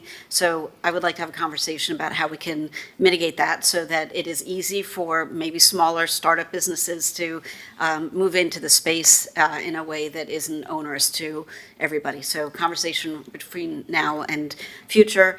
The other thing is, if I remember correctly, and if I'm not correct, please advise, but my understanding is that this is a short-term rental, this has a restriction on short-term rental, 6 months and a day, is that right? That's correct. And again, we don't need to have this conversation today, but would there be willingness to extend that to a full year instead of 6 months and a day? So that, if we're trying to encourage people to actually move here and live here and work here, to me, that makes it much more appealing. And so I will let you guys all discuss, and hopefully we can have that written in for the second reading. And I'm going to add a third point, because at the end of the day, the most important thing, Ambassador Sejas and Mrs. Sejas, I congratulate you on your pending anniversary. My parents I know you're flinching, but my parents just hit 63 years last week, so you're an excellent company, and here's to many more. Commissioner Fernandez? Thank you, Mr. Mayor. Currently, what is CD3? This is the zoning area. They're not asking for more density than what's required in the current zoning code. They're not asking for additional density, correct? Okay. Separately from that, as it relates to unit sizes, currently we have codified minimum and maximum unit sizes for the zoning district, or we do not? No, we do not. We have minimum required unit size. We have An a- average required unit size does exist. However, for projects that proffer no short-term rentals, there is also no average unit size. So it would just be the minimum, which is currently 550 square feet. And so I would support the idea of between first and second reading to supplement what we already have within the CD3 zoning district to speak about the average unit size, since we are considering the amendment to this ordinance. I have to echo the comments by Commissioner Matel Salinas. One of my greatest concerns with new developments is that it has introduced a high amount of new retail spaces, and those retail spaces are sitting empty, and then it creates competition with the surrounding retail. And so I would want to see what gets baked into the ordinance between first and second reading. I know the challenge with retail is that a lot of our older retail does not meet the needs that merchants need today. However, it's the new retail, for the most part, that is sitting empty. And so that is a concern that I share, that I would like to see addressed between first and second reading. Lastly, does the ordinance speak to setbacks? There is it's a 20-foot required setback above, is it 50 feet? Above 50 feet, it requires an additional 20-foot setback for the tower portion. And at the ground level, at the pedestrian level, what is the current pedestrian level setback? There's no required setback. The HPB-approved plans showed, how many? What was your setback at HPB? At the ground level, do you know? I don't think we have one. Yeah, saw there's no Massey's- required setback in the CD3 for the ground level. I saw a Massing study that had a setback at the ground level. Not for this, not for this. Okay, so I would just, please, I don't know if it's going to create an issue with a historic preservation board's determination. You know, a question that I have for our staff, how can a project, we're considering legislation. So we are not here in the posture of reviewing a project, we are reviewing policy. Correct. How does a project get approved by a board before the policy to guide that project is adopted by the city commission? Because it truly now eclipses our wings and our ability to properly legislate here. It does not, Commissioner, because the commission could always amend this ordinance. The commission could decide not to adopt the ordinance at all. The HPB approval is very clear that it's contingent on the requisite amendments being adopted by the city commission, but nothing can move forward unless and until these amendments are adopted. And if the commission revised this ordinance, they would have to go back to the HPB to conform. So what's the separation between the street, if I can ask, if I could recognize through the Mayor Casson, what's the separation from the street and the front of the building under the approved? There is no setback at the street level, and you don't want it. All of Washington Avenue doesn't. But Mr. Mayor, the building does not go up to the street. I'm sure there must be At the some- ground level. If I could finish my question.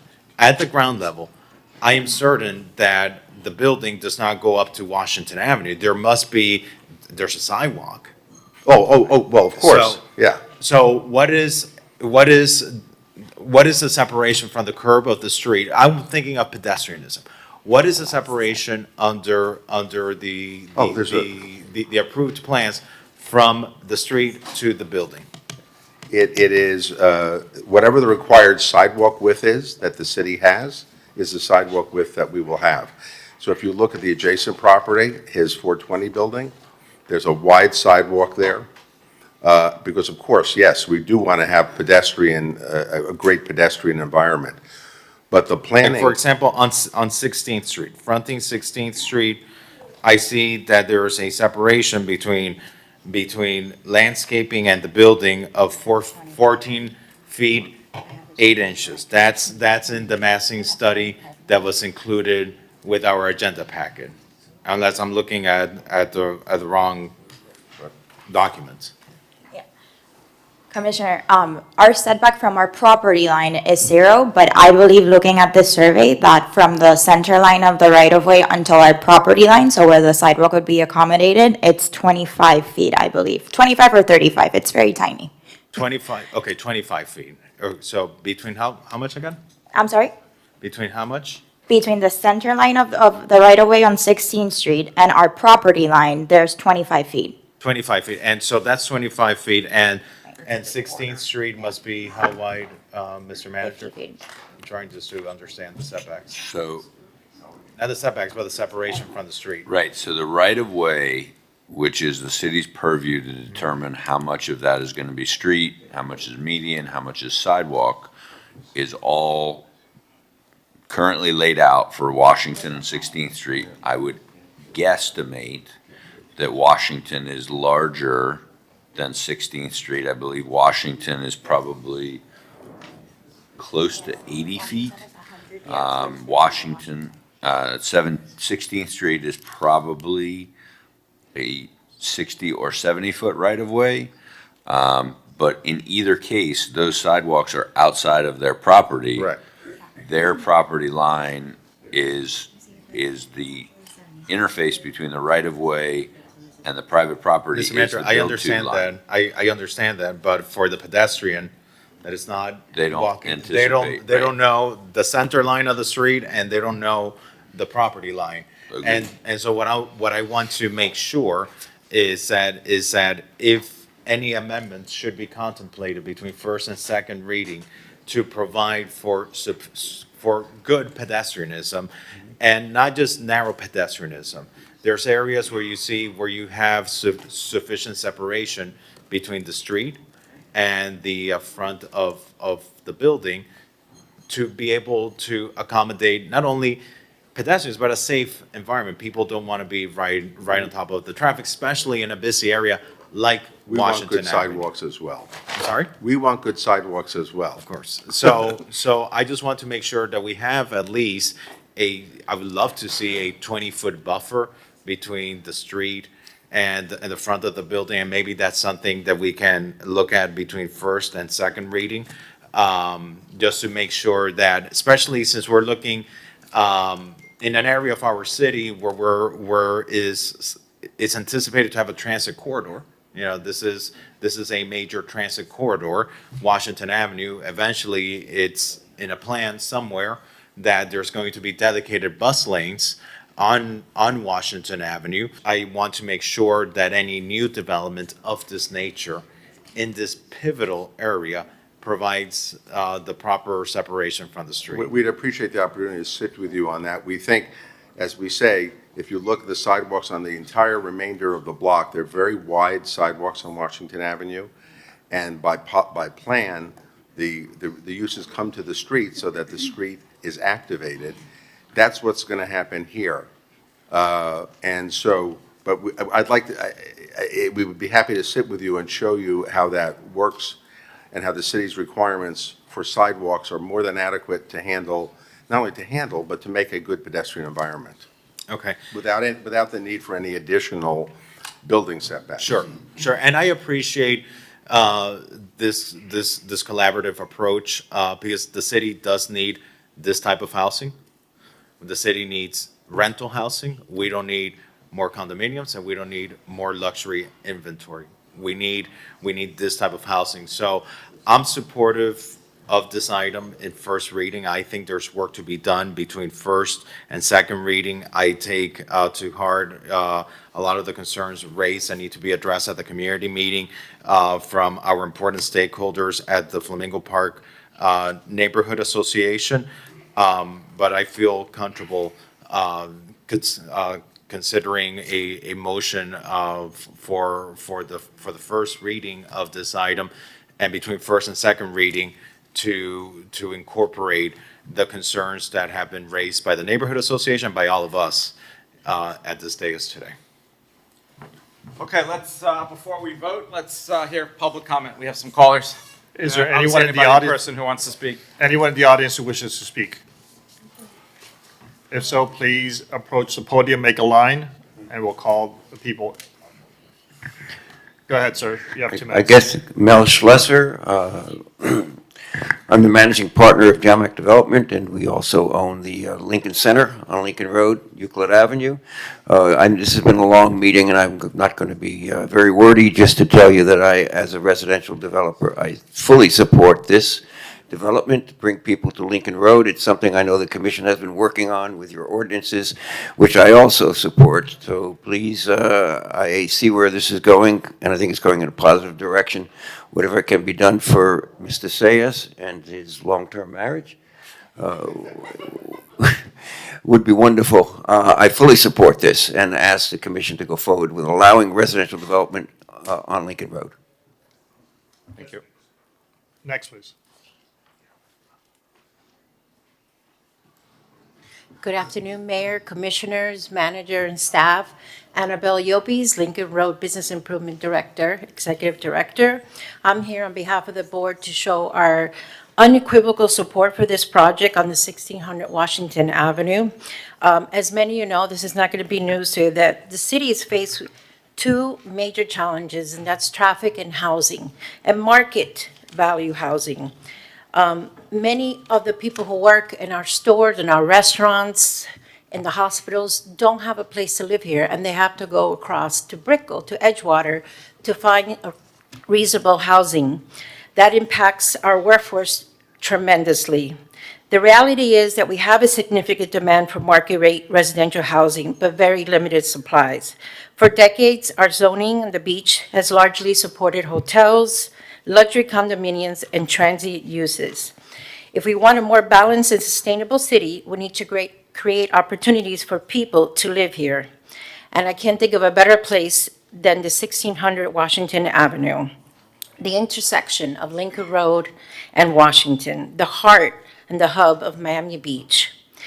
It is already surrounded by jobs, retail, restaurant, cultural institution, public spaces, and transit. In every successful city, downtown is where housing belongs because it creates walkability, supports local businesses, and reduces dependency on cars. Our merchants need more residents, people who are here year-round, who support local businesses every day and who contribute to the vitality and economic stability of the district. This project will approximately add 210 residential units to the urban core, has been thoroughly vetted, approved by appropriate land use boards, and supported by professional staff. The Lincoln Road bid believes this is exactly the type of housing in exactly the type of location that Miami Beach should be encouraging. I respectfully urge you support items RF5 and RFE and RF5. Thank you.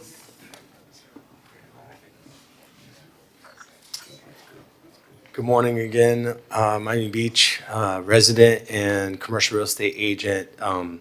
I wasn't prepared to speak upon this, and I think I mentioned it last month or earlier this month, maybe it was planning board, where we talked about Washington Avenue becoming a better mixed use, and any development of apartments also adds to affordable housing if we have more options on the marketplace. And I can speak professionally, in my experience as a former office listing broker at 420 Lincoln Road, 1600 Washington Avenue. I kind of fell in love with the building. Brickell is the hot spot for basically for America on offices. And thanks to our management, they love, I have a creative side, and what I thought would be so cool is that this Art Deco building that they have preserved so well could really lean in and be a signature building. We're not going to be Brickell. We don't want to be Brickell specifically. We've got a cool, sexy chic here, and this building and this family seem to be part of that. And so I just advocate that, it sounds like a good plan. I've seen them myself. And I encourage it, and if it comes to fee development, I can shift over from office brokerage to one of my other awesome clients. I'm texting him, asking him if he's ready to go. He's been building 35 years, and I know you are so well networked. You've got a lot of options. I look forward to seeing this go through. I'm sorry, your name? Kevin Kruger. Next, please. Good afternoon. My name is Matthew Goltanoff, 125 Jefferson Avenue. I don't have a position on this project, but I'm generally supportive of corridor-wide incentives that increase the supply of housing for everyday people. I do have a question about the claims that were being used to support the requested increase of FAR. The applicant has stated that the existing 2.75 FAR does not allow them to achieve the full density permitted in the comprehensive plan on this site, which is 150 dwelling units per acre, which would be approximately 235 units based upon the unified development site of about 68,000 square feet. However, because the parking garage is excluding from FAR calculations, it's not clear from the presentation why the FAR allowed today is not sufficient. So to clarify the record, could the planning director please walk us through the numbers supporting that claim? Specifically, how many units can be built under the existing 2.75 FAR, and what design or code constraints prevent the project from reaching the full allowed unit code? Thank you. Thank you. Next, please.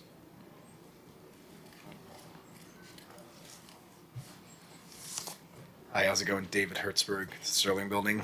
Just wanted to speak out in support of the project. I think the addition of market rate housing is always a good thing in the area. I'd just like to echo everything that Mel and Annabelle said earlier. I just agree with them fully. Thank you. Thank you. Our first virtual caller is Jessica. Jessica, state your name, please. You have 2 minutes.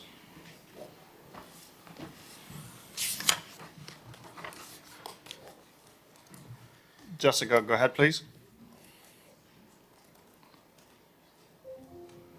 We're going to go. Testing, can you hear me? Yes, go ahead. Thank you very much for taking my call, Jessica Pita of 639 13th Street. Just a few short blocks from this proposed big development in the heart of our amazing Art Deco historic district. To clarify, during my little 2 minutes, I'm speaking on my own behalf, not on behalf of FP&A. However, I am a member. And over the past several months, I've listened to the public, attended various meetings, spoken with residents. And let me tell you, just because they cannot be here today, because they're working day jobs, because they are the people that you guys are talking about, oh, let's help people live here. There are people living here and they're at work. Most of them right now, okay? I'm speaking on their behalf. There's significant concern and opposition regarding this demolition height increase proposal, far increased proposal. A comment that particularly stood out to me was Commissioner Fernandez's on the additional 0.5 FAR, what that actually looks like. I really appreciate that question. I'm going to start talking more quickly because it highlights how difficult these numbers can be to visualize. On paper, 0.5 FAR seems modest. Look, in reality, it represents a very significant increase in intensity, mass, occupancy, and long-term impacts on the neighborhood. There is oftentimes a disconnect in how these numbers appear on paper, my friends, and how they are experienced on the ground. I also appreciate, let me take a quick breath, the mayor's focus on economic value, the potential increase in the assessed value for our city associated with this proposed project. Excellent point, Mayor. That being said, I respectfully encourage this commission to also consider what cannot be captured on a tax roll or to pay off city bonds, Thank for you, Ms. Pita. example. Your time is up. No, I'm not quite. I know. I apologize, but we have a lot of callers. Troy Wright is next, please. You have 2 minutes. Mr. Wright, go ahead, please. Go. Troy Wright, Washington Avenue Business Improvement District. There's no question that Washington Avenue needs additional residential occupancy that strengthens the core and supports the corridor. So what I appreciate about this proposal is that it is not a massive tower. It is a project that appears to be scaled appropriately and has the potential to help change the direction of Washington Avenue in a positive way. Residential brings something that visitors alone cannot provide: consistency, activity, support for local businesses, and a sense of community. So they help create the kind of environment that attracts entrepreneurs, professionals, families, and individuals who we want to live, work, and invest on Miami Beach. So Washington Avenue cannot thrive on tourism alone. A successful corridor requires a healthy balance of residents, businesses, hospitality, culture, entertainment, and retail all working together. We believe this project, a project like this, can help create the balance and contribute to a stronger, more vibrant Washington Avenue, the heartbeat of Miami Beach, for years to come. Thank you for your consideration. Thank you, sir. Our next caller is Mark Needle. Hi. I am part of Flamingo Park Neighborhood Association, speaking as a resident today. We all want to create affordable housing, but wishful thinking and goodwill for current owners are not good public policy. A greatly enhanced condo, a block from Lincoln Road and a block from the ocean, looks and quacks a lot like a luxury tower. But down the road, it only takes one change of ownership and another 6-7 foot like this one to turn the completed structure into luxury condos in order to, at that point, it will be increase the tax base. 15% of the building will be publicly granted bonus, but there are truly no guarantees that it will ever, much less permanently, be affordable for local workers, even if the massing and liberal setback changes are made permanent. Live Local allows another half dozen floors, it's true, but at least it requires 40% affordable housing for decades. Commissioner Dominguez, thank you for putting FP&A concerns on the table. They've hardly been thoroughly vetted, as has been suggested, and indeed they've been ignored at each stage. Commissioner Fernandez, thank you for noting that much work needs to be done. As you can see in the commission item, the public feedback has identified nothing but concerns. Mayor Minor, great question. No valuation has ever been done. It shows how this process has been flawed. It's just a negotiation between staff and ownership. The public are shut out. Commissioner Magazine, strongly agree on the danger of being resold even before construction, adding pressure to allow condo sales for luxury owners. Commissioner Salinas, agree on the requirement of small retail spaces. Commissioner Bott, agree on full-year leases because even 12-month leases can still become short-term uses for the many millionaires looking to spend a few weeks or weekends in Miami Beach. And the 6-month leases increase the likelihood of short-term visitors using these apartments. We have a lot of skepticism, and so far we've been shut out. I hope that changes. Thank you. Thank you, sir. Our next caller is Mikhail Hausman. Hello, commissioners, Mr. Mayor. It's always a pleasure to address you. I am Michelle Hausman, the founder and the artistic director of Miami New Drama, based at the Colony Theater. We're one of the last remaining cultural institutions on Lincoln Road. And for the past decade, I lived and breathed Lincoln Road. I've seen its beauty, its history, but also its problem and its extraordinary potential. Last Sunday, by the way, I had my last drink at Segafredo, the restaurant that for 26 years lived inside the Colony Theater. And I think the closing is a result of the trend on Lincoln Road. And in order for Lincoln Road to survive and thrive, it needs residents. That's why I support the project at 1600 Washington Avenue. Lincoln Road needs its residents to fully flourish. I want to express my admiration for Ambassador Paul Cejas, his wife Trudy. They've really been model citizens of Miami Beach, profoundly committed to the nonprofit community, and they are exactly who we want to be developing this project. I also want to thank them for bringing Enrique Norton as the architect. He's one of the world's most respected architects, and it raises the bar for Miami Beach to have a project designed by him. It's a show of excellence, and I give my strong support because I believe in the future of Lincoln Road. Thank you very much. Thank you, sir. Our next caller is Daniel Serraldo.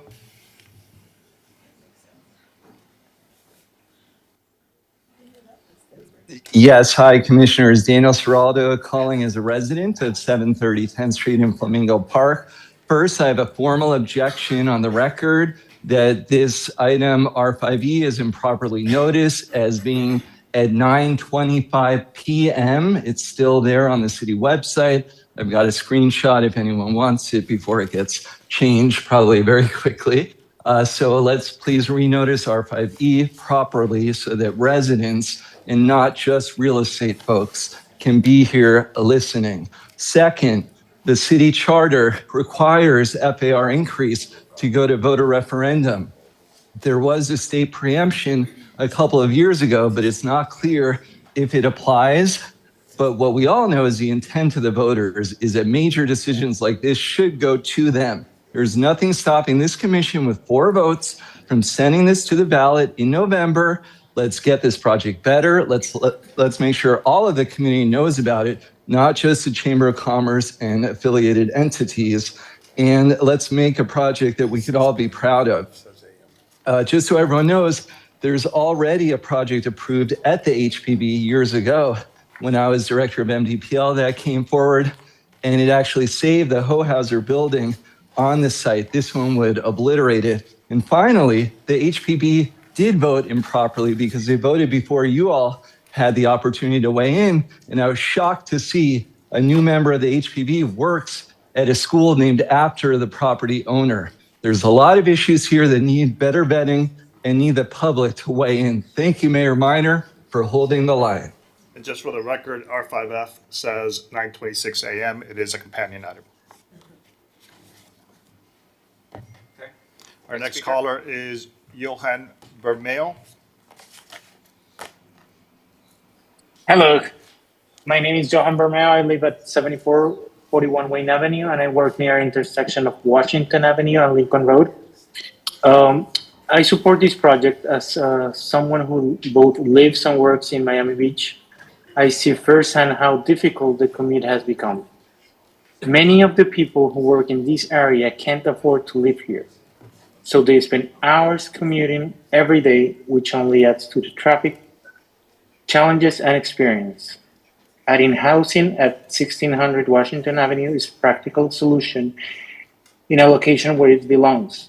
It will help bring people closer to where they work, support local businesses, and create more activity in the neighborhood through the day and evening. More residents mean more people invested in the community, which helps makes this area feel safer, livelier, and more welcoming for everyone. Thank you.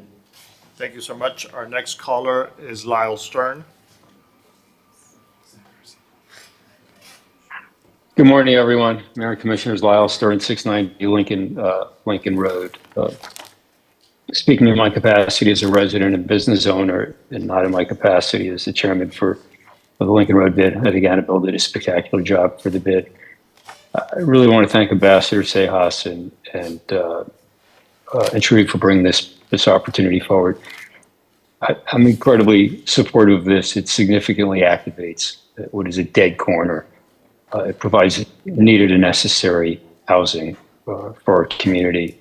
It substantially cleans up a very important corner and corridor. It adds substantially to our tax base. It leads, and as importantly, it leads and signals that we're open for responsible development. I don't know how we could have a more responsible developer than Paul and Trudy Sejas, given their commitment to this community over so many decades. And perhaps as important is this is an accretive play. This signals that Washington Avenue is going through a real metamorphosis, a real revitalization. We have to start somewhere, and I think that this is an important cornerstone. So I appreciate the discussion, I appreciate the debate, I appreciate the concerns, but it's also important that we provide pathways for reasonable expediency in bringing capital to our city, new capital to our city, and adding to our stock. So I thank you for your time. Thank you. Our last caller is Michael Comras. Yes, good morning, Commissioner and Mayor and Commissioners. Michael Comras with offices at 1261 20th Street. I must say I'm a huge supporter of development like this around Lincoln Road. I developed the Lincoln Place office building at 1601 Washington Avenue almost 24 years ago in hopes that it would have impacted that corner in a positive direction. It's been 24 years and it's only been worse than it's ever been. So I would applaud this type of development in the area. Secondarily, Lincoln Road as a single-purpose district is not sustainable, and that's been proven over and over again. Mixed use is where we need to get to. The closer we can get residents to Lincoln Road proper, the better off we'll be. So I support this project, and I support the Berg project coming up in case I can't get on the phone at that time. Thank you. Thank you, sir. Mayor, that concludes the public comment period. Thank you to all callers. We've certainly laid out a number of issues to work on. If this does pass now between first and second reading, let's call the vote. I need a motion, please. I have a motion by Commissioner Fernandez, seconded by Commissioner Monica Mateo Salinas. One vote for both items is okay? Yes. If so, this item requires a 6/7 vote. Commissioner Mateo Salinas. Yes. Vice Mayor Dominguez. Yes. Commissioner Fernandez. Yes. Commissioner Magazine. Yes. Commissioner Bond. Yes. Commissioner Suarez is absent. Mayor Minor. Yes. Motion carries. Second reading, public hearing for both items is September 10th, 2026. Thank you. Thank you. Okay, we have some work to do in between. I I think, let's call 2 quick items, I hope, and then we'll take our break. And for the record, Mayor, Commissioner Suarez is a yes. He is in the room. We see a sighting. R5AA. Yes, sir. Give me 1 second.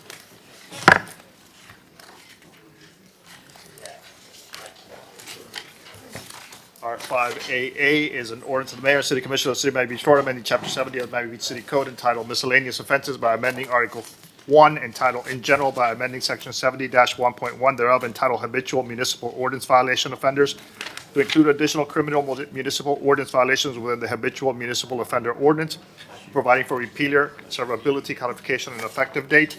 This is a second reading public hearing. It is item R5AA. Thank you, and Commissioner Monica Mateos Salinas and I are sponsoring, along with co-sponsors, Commissioner Bott, Magazine, Fernandez, but I'll turn it over to you, Commissioner Mateos Salinas.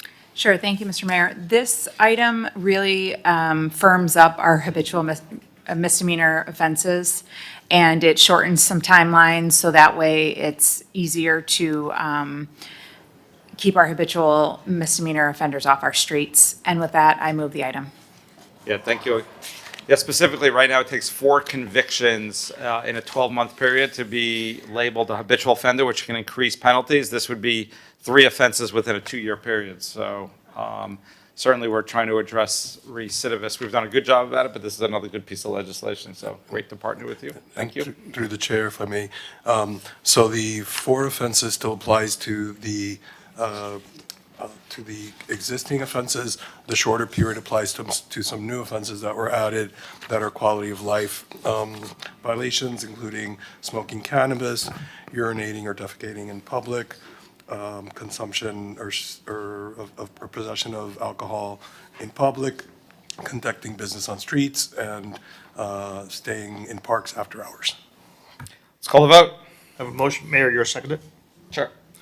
I have a motion by Commissioner Monica Mateos Salinas, seconded by Mayor Minor. It is a public hearing. I see no one on Zoom requesting to speak, no one in the audience requesting to speak. Commissioner Mateos Salinas. Yes. Commissioner Magazine. Yes, can I ask you a quick question before going forward with voting? I apologize. What is the procedures our municipal prosecution team go forward with this? Like, what the message we are trying to send is we are done with the same people over and over terrorizing our city. Terrorizing our city. It is not this large swath of problem makers we have. It is a very concentrated number of individuals. And I don't want to prolong something that we're all going to pass, but Chief, if I could just grab your attention. When we have a serious crime, besides, you know, your kind of domestic or 2 people that know each other and it's kind of a moment of chance, is it a fair assumption to say even our most violent and serious crimes, those are not first-time offenders, painting with a broad brush? I don't want to talk about the exception, but the broader rule. When that happens, when we see crimes we don't want to see anywhere, it's built up, and it's typically people that have a long record that have just been in and out of this system. Is that correct?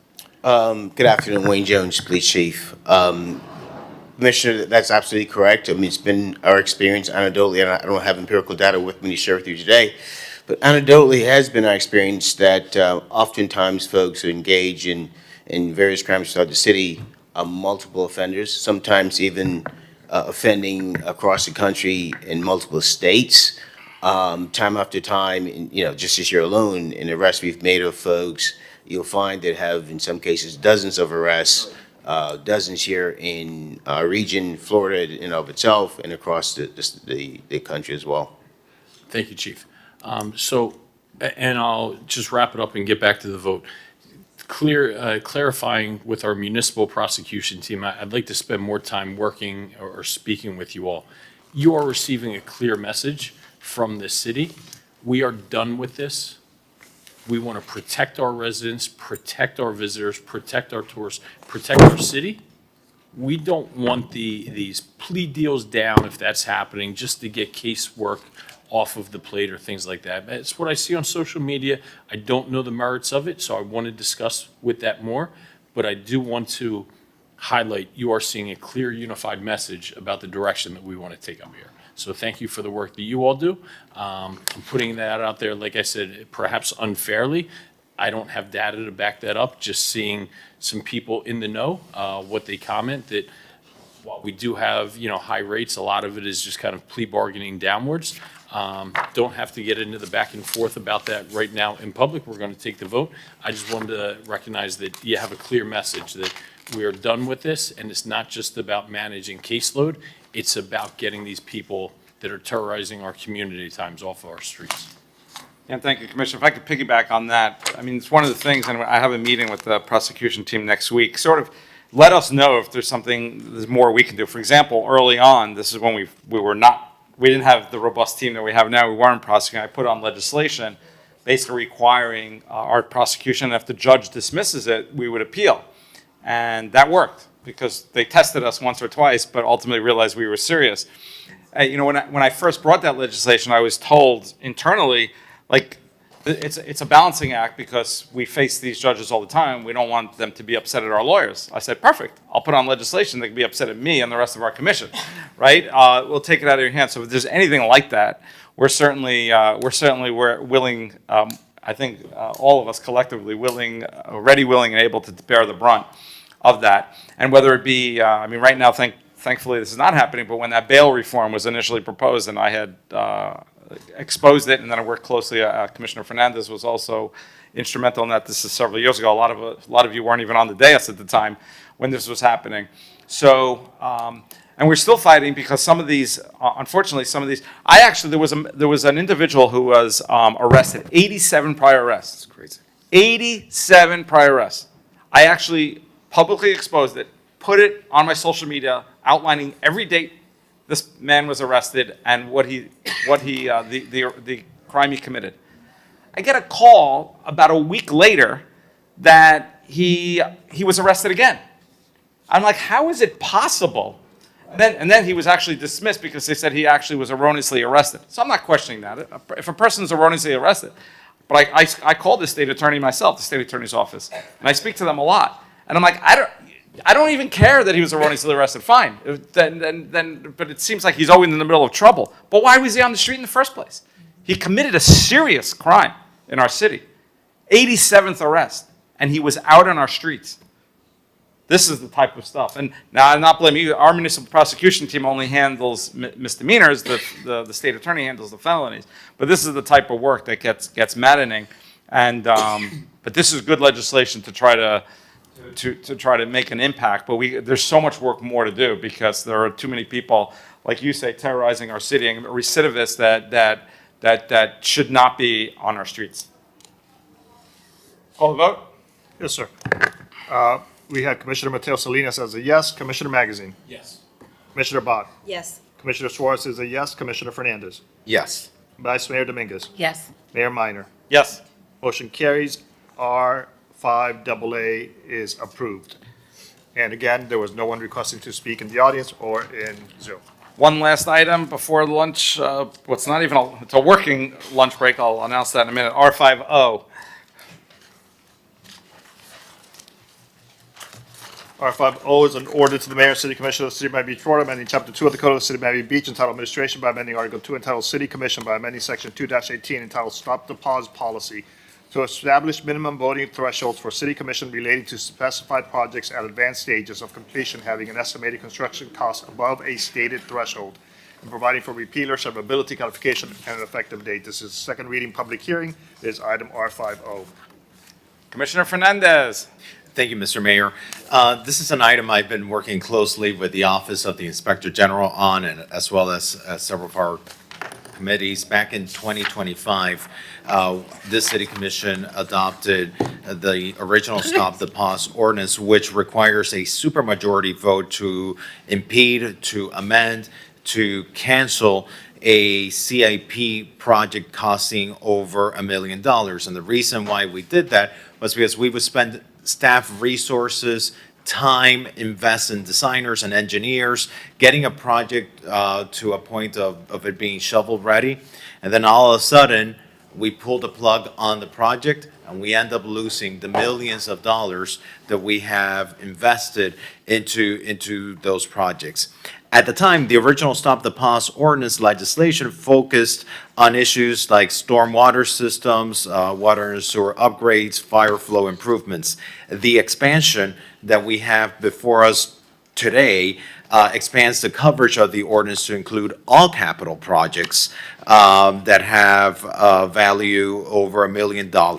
And it increases the voting thresholds required to cancel or pause those projects. We've worked closely with the Neighborhood Resiliency Committee. Thank you, Vice Mayor Laura Dominguez, for having encouraged us to go and meet with them. It was highly productive, and the public is now going to benefit of a project kickoff meeting immediately when the city brings in a contractor to ensure neighbors have the opportunity to speak directly with that contractor and share their thoughts on the design and raise any concerns from the start, from the moment that the contractor is hired, so that at the very last minute, we don't then raise those issues and then you waste all of that precious taxpayers' dollar by canceling the project at the end. Happy to move this item, and again, thank you to the Office of the Inspector General for guiding us through this important policy. Vice Mayor Dominguez. Thank you, Mayor. Thank you, Commissioner Fernandez, for bringing this item forward and also for being open to meet with the committee. Not only did you go once, I think it was 3 times in total, so you really went above and beyond to work with the residents and make sure that this ordinance got every input that needed to, and I'll second the item. Thank you. Call the vote. It is a public hearing. I see no one on Zoom and no one in the audience requesting to speak. Commissioner Fernandez. Yes. Vice Mayor Dominguez. Yes. Commissioner Mateo Salinas is a yes. Commissioner Bott. Yes. Commissioner Magazine. Yes. Commissioner Suarez is a yes. Mayor Minor. Yes. Motion carries. Item R50 is approved. Thank you. Okay, we're going to take our lunch break. Let's reconvene at 1:30. We do our annual review of our charter offices. That's our city manager, city attorney, city clerk, inspector general. So you'll be able to tell by their smiles or frowns afterwards how it went. We'll see you at 1:30. Or if they come back.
Please take your seats. The meeting is about to begin.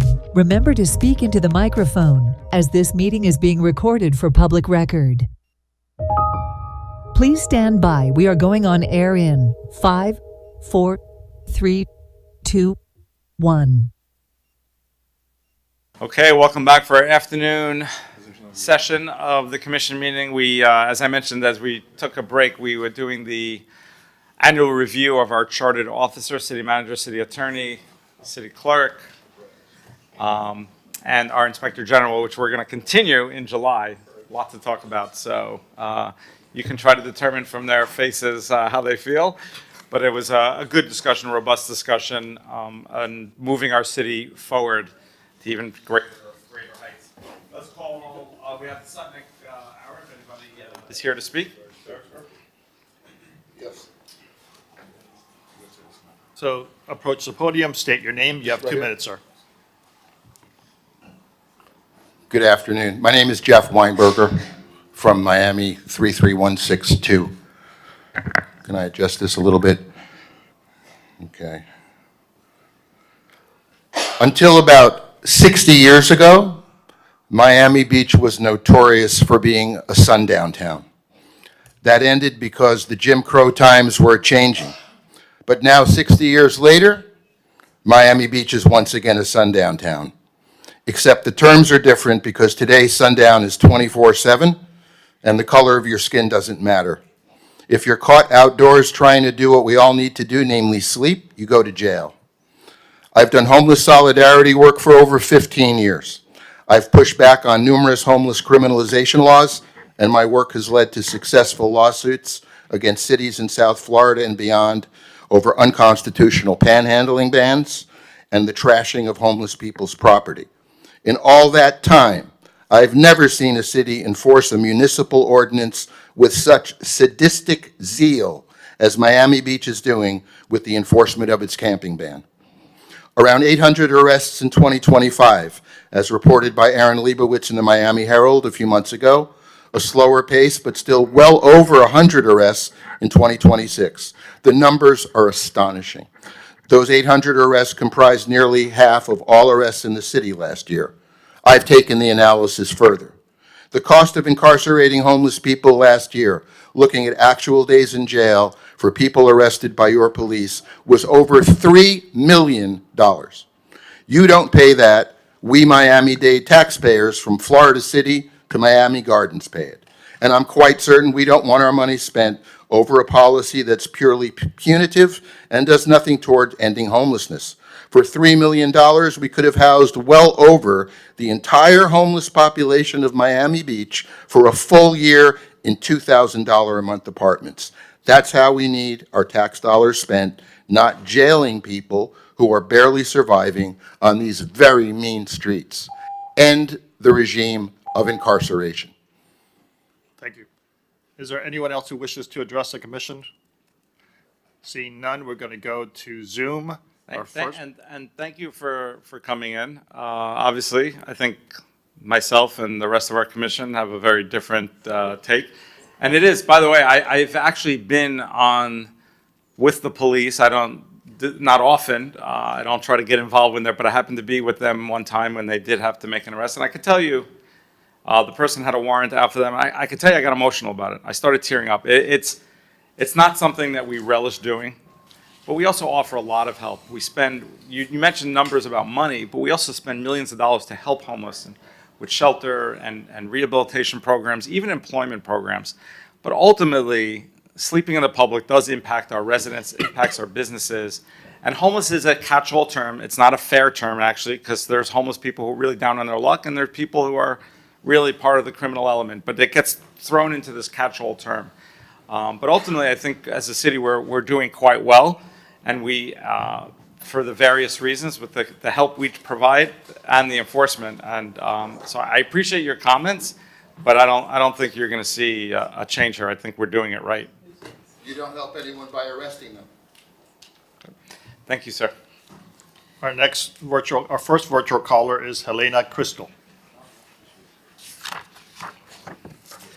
Please unmute yourself. You have 2 minutes. Hi, can you hear me? Yes, go ahead, please. Okay, wonderful. Hi, my name is Helena Crystal, and I live at 770 West 50th Street in Miami Beach in the Lakeview neighborhood. I'm here today in support of Resolution R9AH as recommended by the administration. First, I want to thank the mayor, the city commission, vice mayor, all of you for your time, attention, and diligence that have gone into investigating flooding and infrastructure needs in Lakeview. As residents, we greatly appreciate the effort to understand the challenges facing our neighborhood and identify meaningful solutions. For those of us who live with reoccurring flooding, this issue is not theoretical. It affects our home, our safety, our quality of life, our ability to navigate our streets during major rain events. So I respectfully urge the commission to support Resolution R9AH and continue moving forward the recommended improvements for Lakeview. Thank you so much for your time. Thank you. Thank you. Our next caller is Ronnie Eisenberg.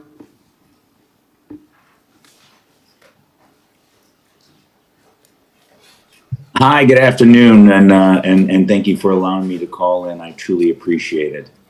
I'm calling in regards to R9AE, the discussion and take action update on dynamic security performance at the Biscayne Point Guardhouse. I'm calling as a resident, a father of 2 daughters, and a husband of a wife that lives on the island since 2012. And I also represent the 327 single-family homeowners as the president of the Homeowners Association. And I'm really glad that we're bringing this up today. We have been through quite a rigmarole since the Dynamic Performance Security Company took over the citywide contract. Our costs have gone up and our service has declined greatly from the beginning. We have dozens and dozens of emails, text messages, and voicemails with live pictures, live video of the performance of the Dynamic Security's guards in all-day shifts, in all-day parts. We also know that the city has been monitoring the interior cameras and the performance of the security officers.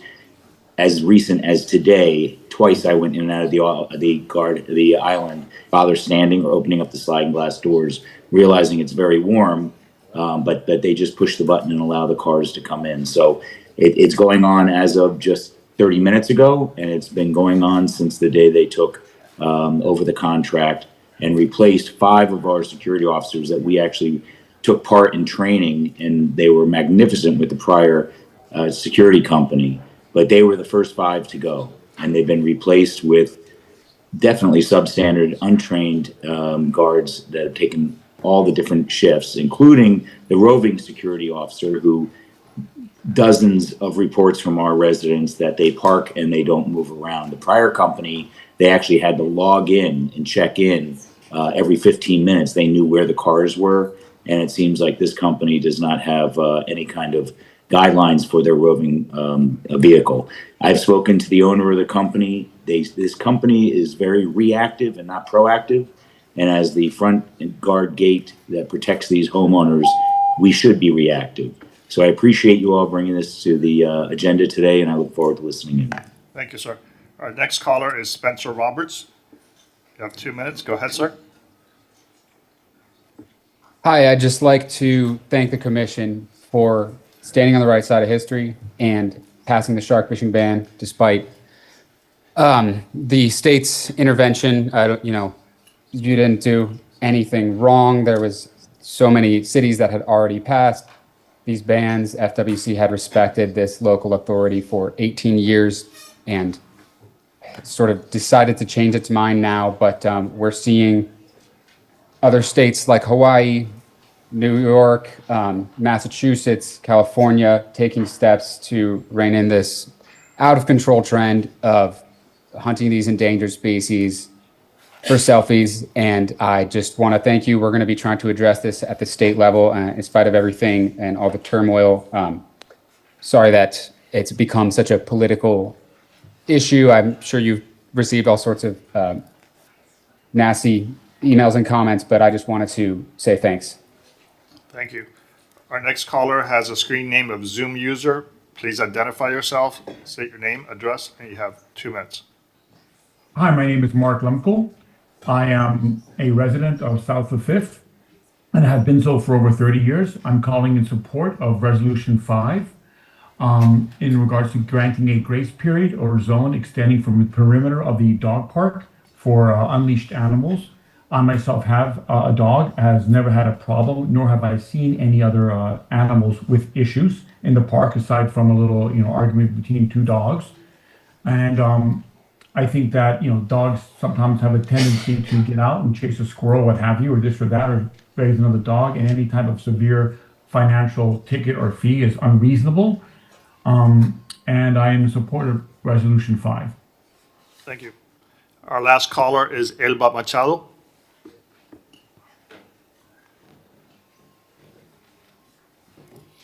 Hello, afternoon. Can you hear me okay? Yes. Thank you. Good afternoon. And my name is Elba Machado. I'm speaking on behalf of Vida and Estilo B&E Hospitality Group.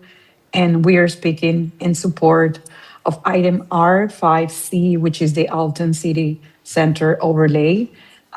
We truly believe this proposal is very important. It's a very important step toward creating housing and mixed-use development in the heart of our city, where we actually needed very much, adding about 180 residential units. It will tremendously help revitalizing, besides a historical and vacant and underutilized area stretch of Alton Road. Specifically for V&E, this issue, it's very practical and personal. We operate more than 30 locations, including 16 in South Beach. And like many hospitality businesses, we are facing serious staffing challenges because so many employees cannot afford simply to live in Miami Beach. So this matter for talent retention, especially for management and skilled hospitality workers, who often we have to see going to other markets such as Coconut Grove and Brickell. So definitely this will be in support of a year-round residency, reducing commuter traffic, and adding layers of things like micro mobility. And we consider this very smart, and we ask you for your support of this item. Thank you. Thank you. Go ahead, please. Good afternoon, Matthew Goltanoff, 125 Jefferson Avenue. I believe there are a couple of items related to the stormwater project and the funding challenges related to that. And I don't believe there'll be an opportunity for the public to speak during that. So I wanted to offer a suggestion right now. At the June 5th Finance Committee meeting, there was a lengthy discussion about this, and I believe the Public Works Director offered a pretty interesting suggestion or idea to consider, which was that some of these projects have grown substantially in costs and scope. And I'll give you an example. The south of 5th Stormwater Improvement Project has ballooned from, I think, $20 million about 10 years ago. It was budgeted to be $20 million, and now there's a gap of like $100 million. And he suggested, and not specifically for this project, but in general, why not look at maybe not doing all the bells and whistles and just some pump stations, filtered pump stations that take the stormwater out, and maybe not raise all the streets.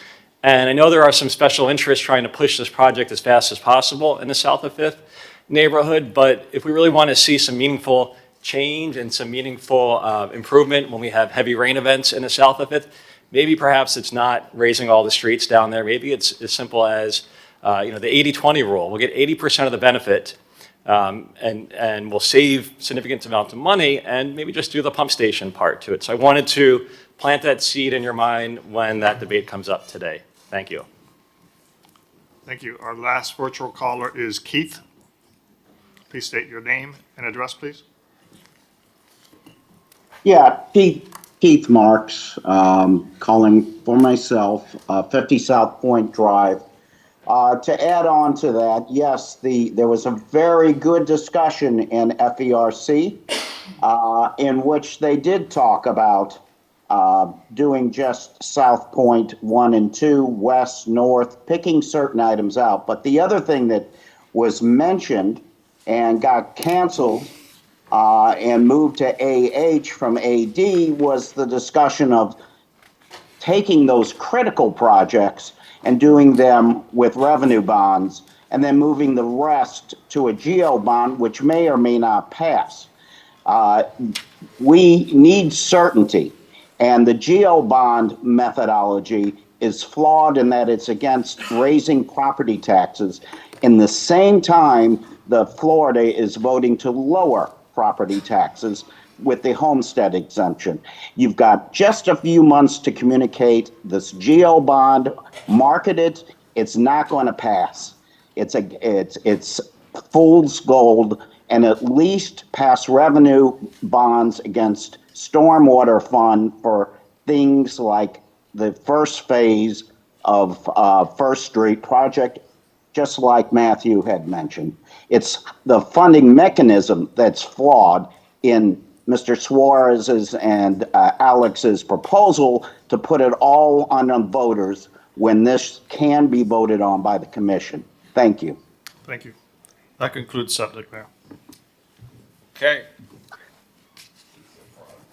Let's call R7AF. R7AF is authorized agreement with One Blood, and provide $20,000 in funding. Commissioner Dominguez.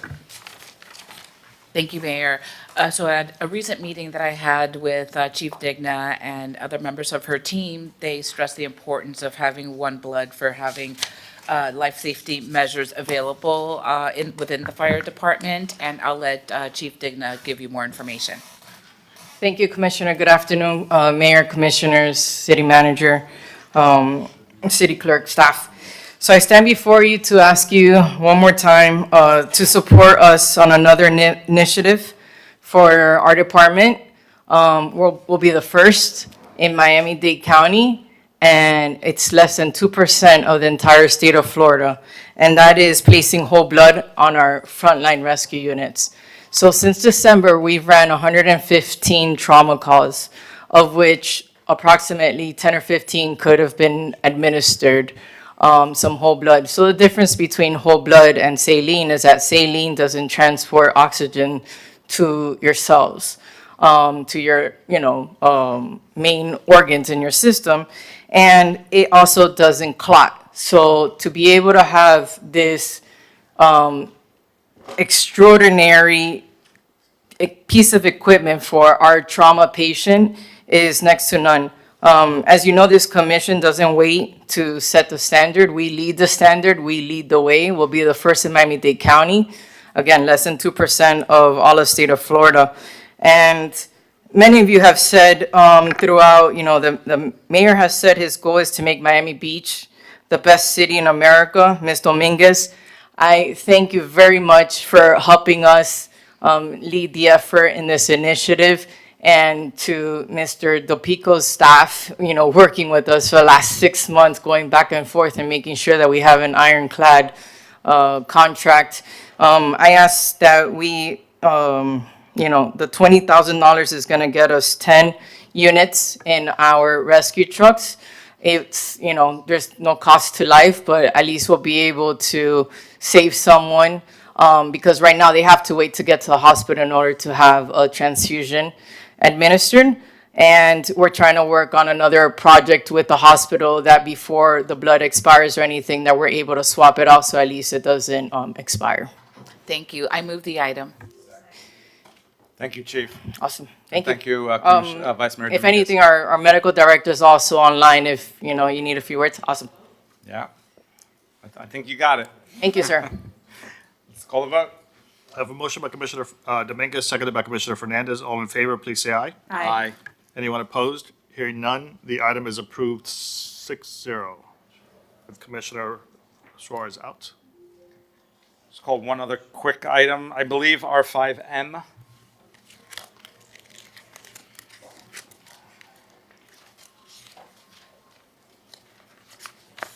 R5M is an ordinance of the Mayor and City Commission of the City of Miami Beach, Florida, amending Chapter 10 entitled Animals by repealing Section 1021 entitled Shore-Based Shark Fishing, Prohibited Definitions, Penalties, and providing for repealer severability and an effective date. This is a first reading public hearing. It is item R5M. Commissioner, Vice Mayor Dominguez.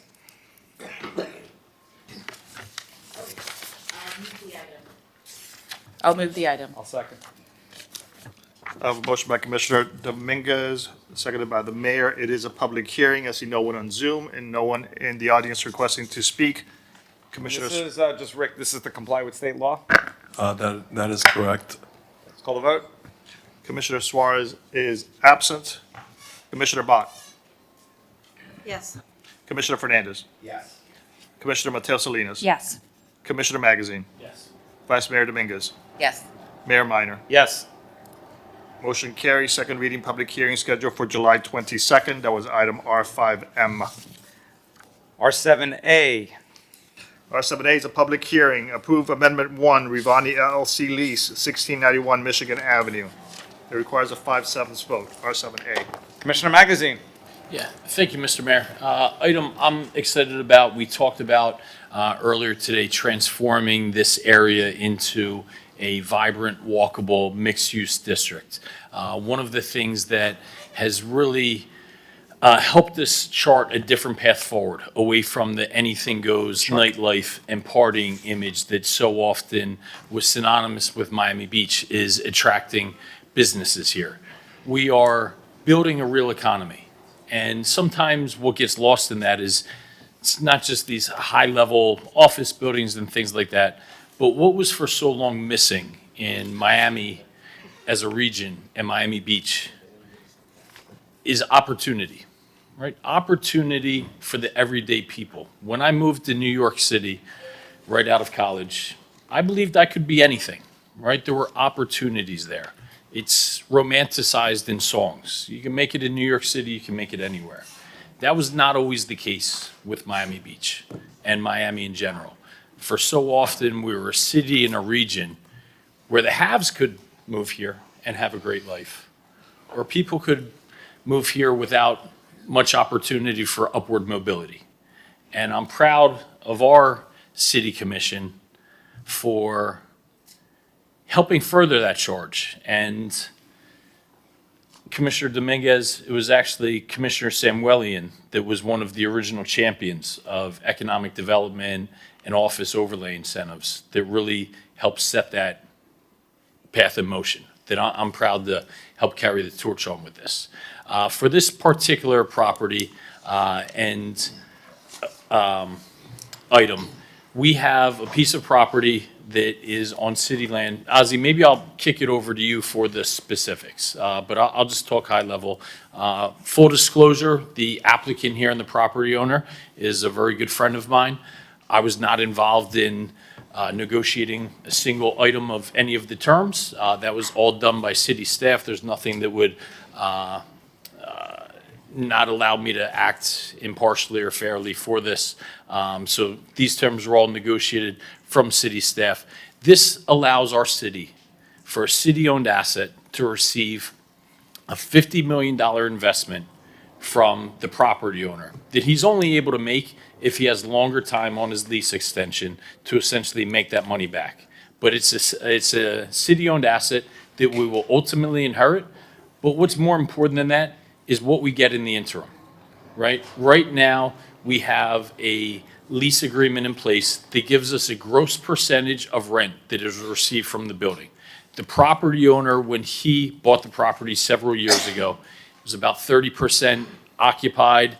Rents were kind of struggling with a Class B type property. He made a substantial investment, and now he is almost fully occupied with rents that are much higher.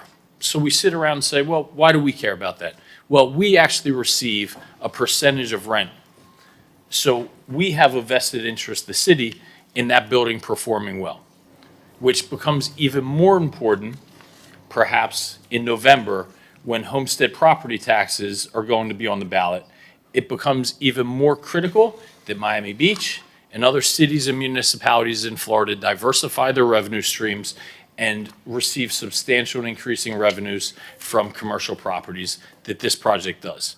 Ozzy, I'd really like you to focus, after you describe kind of the overview and macro of the deal, really focus on the lease revenues that we're receiving now and what they are pro forma proposed. So not only is the property owner making substantial capital investments in an asset that we'll inherently get, but we actually get increased value right now, every single year, for revenues that we're able to essentially use that will be needed more than ever in November. So with that, I appreciate the work you and your team have done. As I understand, it's been months of negotiation back and forth, but I'm very excited because to me, this isn't just one asset that we're talking about.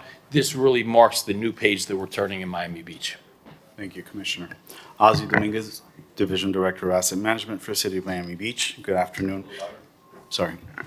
Ozzie Dominguez. As Commissioner Magazine was saying, this is a great opportunity for the city, great partnership with an existing tenant who is going to continue to invest in this asset that is on a ground lease with the city. Currently, we have an agreement, a ground lease that runs through 2052 with 2 20-year extensions. This new amendment will provide for 2 additional 20-year extensions to the property. It will also raise the gross revenue percentage from 2.5% to 3%, which will allow us to generate more money, especially, or more revenues, I should say, especially when they complete their expansion. They are currently paying $392,000. I'm sorry, they have a base rent structure that increases every 5 years. In 2027, through 2027, that base rent is $392,000, and in 2028, with a minimum percentage increase of 12%, they're going to be increasing to $439,000. However, with the new structure, we have increased those minimum rents for the first phase or the second phase of the project. So once a tenant receives their TCO, if it's by January 1 of 2033, their minimum rents will increase to $500,000 plus a 12% increase. If the Ozzie, yes, sir. Does that occur only when they exercise the 2 lease extensions, or is that right now? Well, That's right when now. phase two actually gets TCO'd or CO'd. Okay, so that's an increase that we will get over the next 40 years of the existing lease that otherwise we wouldn't get. That's an increase that we'll get over the next, for the life of the lease, compounded by the 5-year interval increases that will continue to escalate.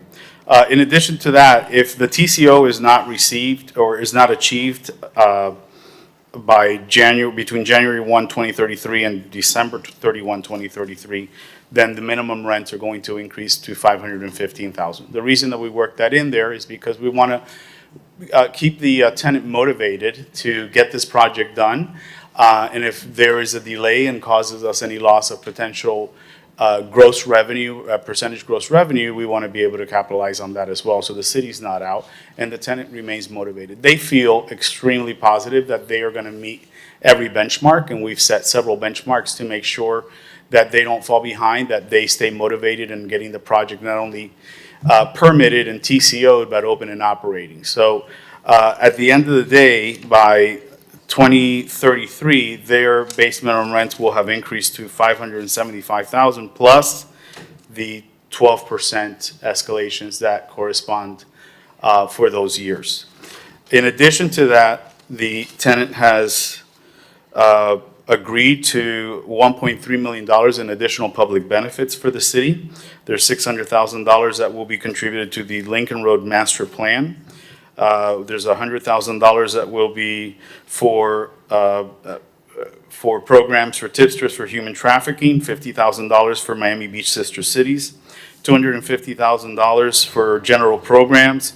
There's $300,000 in total for parking programs that include 110 parking passes for the city that our parking department will be able to use and convert into passes for workforce employees or Miami Beach residents at Miami Beach rates instead of private developer rates. And in addition to that, there's the contribution to the Art in Public Places, which is 2% of their hard construction costs. And I know that the developer wanted to add some comments. I'm sorry, the tenant wanted to add some comments. Mr. Larkin. Thank you, Ozzie. Mayor, Commissioners, Michael Larkin, representing Robert Ravani here. I'm here with Robert and Nicholas Rodriguez. We're pleased to be here seeking this lease amendment. You know, Robert took over an aging city asset that was hardly leased, He bumped it up to almost 100%, even while he was undergoing a Phase 1 renovation of the existing building. That goes to show you what a great salesman he is and how much he has energized the city asset. Now he wants to embark upon Phase 2, which consists of new office square footage, a 6,000 square foot restaurant, and padel courts, all be an attached addition that will be mostly on the south side of the existing office building. What Ozzie had mentioned is that there is a series of public benefits that we are happy to offer the city. That's been a part of this process. One of the public benefits requires a $100,000 payment for the maintenance and restoration of a religious institutional use in the Palmview neighborhood. In further discussions with the elected official that requested that, we'd like to half that amount and then add in a new category, which would be the creation of a 17th Street master plan that would be at $50,000, with the maintenance for the religious use be at $50,000. That would be the only change, and we can certainly work with Ozzie and Rick Dopico in formalizing that change as we come back to you all for second reading in July 22nd. Thank you very much. The administration recommends that the City Commission adopt the resolution on first reading, accepting the recommendation of the FERC from the June 5th meeting and setting the second reading for July 22nd, 2025. Commissioner Suarez. Thank you, Mr. Mayor. The public benefits, respectfully, I think they're all great. Everyone has their passion project. I would like to propose something else, if my colleagues are willing to do that between first and second reading. We're obviously going through a budget crisis, whether we like it or not. And what put me onto this was I got a text message last night from a resident, and he says, "You supporting this Ravani lease thing? Palmview got listed as a public beneficiary, but we never even heard about it until yesterday." So I'm supportive of the project, but I think the public benefit portion should really be put toward infrastructure. You know, we have a named project, West Avenue 3. I think it's $7 million gap. Why don't we have the developer pay toward that, which is going to greatly enhance his value of his property or his leased property, while also contributing to a help with our infrastructure needs. And look, I mean, like I said, a lot of these public benefits are great, but I think at the end of the day, our primary job is public safety and infrastructure. And we've had great discussions at the budget hearing on how to pay for some of these infrastructure projects. And I think that these benefits that they're willing to proffer should go to infrastructure. I could add a possible threading of that needle while keeping these public benefits, according to my colleagues, along with that. Part of this, what Ozzie laid out, was essentially, if we agree to this, we're going to be getting a lot more money each year, not 50 years from now, but starting almost immediately because of the new lease. Is that correct? About how much increased money will the city get on the gross lease per year? Well, initially, upon TCO, it's an additional 50 or 60,000, but then it really starts kicking in once the project opens and operates and the revenue starts coming in, and we get that extra bump of the 3% on the new project that originally was not generating any gross revenue for the city at all. So perhaps what we can do, that variance of what we will receive prospectively versus what we're receiving now, that could be put towards the Palmview infrastructure project, which would enable these public benefits to stay in place while also addressing very much needed infrastructure challenges that the Palmview neighborhood may need. Just a thought. Yeah, look, I don't know. I mean, between first and second reading, we can hammer that out, but I just think it's a good practice that if we have a developer or a developer agreement or someone who wants to come. And by the way, this is going to have to go to a referendum, correct? That is correct. I mean, personally, I don't think it's going to pass unless you put on, I think public's smart enough to say public benefit. It could be, I'm sure we're going to put that on the referendum question. But I think if you say fund infrastructure, it's going to be a little bit better sell to all the residents of Miami Beach. That's just my 2 cents. I think that's, because it's going to be a shame if this goes forward and it doesn't get passed and nothing gets funded. So, I'd like to hear what my colleagues think. Vice Mayor Dominguez. Thank you. Well, we've had several discussions about the public benefits and the project, and I think it's really this project is really going to transform that area, and I'm very excited about it. I've had a hard hat tour, and a lot of really good things are going to happen there. With respect to the public benefit, so what was the total dollar value? 300,000? 1.3 million. 1.3 million, and it was 250,000 for general, and then it broke it down into other. That is correct. Other pieces. When Correct. you There's look at- 300,000 that is real value because it's related to the parking passes and parking that they're going to be providing. So Right. that has no hard monetary value to us. So in total, it's really $1 million. Right. Plus the art in public places contribution. Thank you for that. So those are things that can help the community without it being taxpayer dollars that are used for it. And when you look at our infrastructure projects, they're hundreds of millions of dollars over many years. So 1.3 million of public benefit wouldn't even make a dent in any of it. Sorry to put him on the spot, but Jason Green, I have a question for you.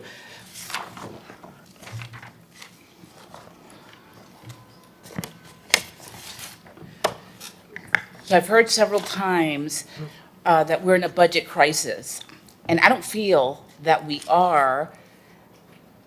Do we need to look at our numbers and tighten the belt for next year, especially if the property tax item passes through the voters? Sure, but are we in a budget crisis today? Jason Green, Chief Financial Officer. As someone who's always, fiscally conservative, I think it's always important to, scrutinize every expenditure and make sure it's being spent in the most prudent way. But as we discussed at the budget workshop last week, we are in a situation based on the increase, the smaller than needed increase in the taxable values, that when we meet in July to start going through the budget, that we would, at a minimum... About $7 million? Yeah, about $8 million in cuts, and the commission has requested a rollback rate budget, of which, the administration will be delivering, which will be closer to a $15 to $17 million cut. But what's important to note is, as we often talk about, is recurring versus one-time. So on a recurring basis, we look at recurring revenues that are coming in. And I believe Commissioner Magazine was alluding a little bit to that with the lease, and, these will be recurring revenues for the next 50, 100 years, something like that, where the proffers are more, I think, on one-time item, which is, I think you're having that philosophical debate on, you have this one-time money and how do you want to utilize it? That's really up to you. Thank you for the information. So with that discussion and given the amount of the public benefits, and they've been discussed at committee and now at commission, I would be comfortable keeping it as it's been negotiated for months. And I'd love to hear how my other colleagues feel about it.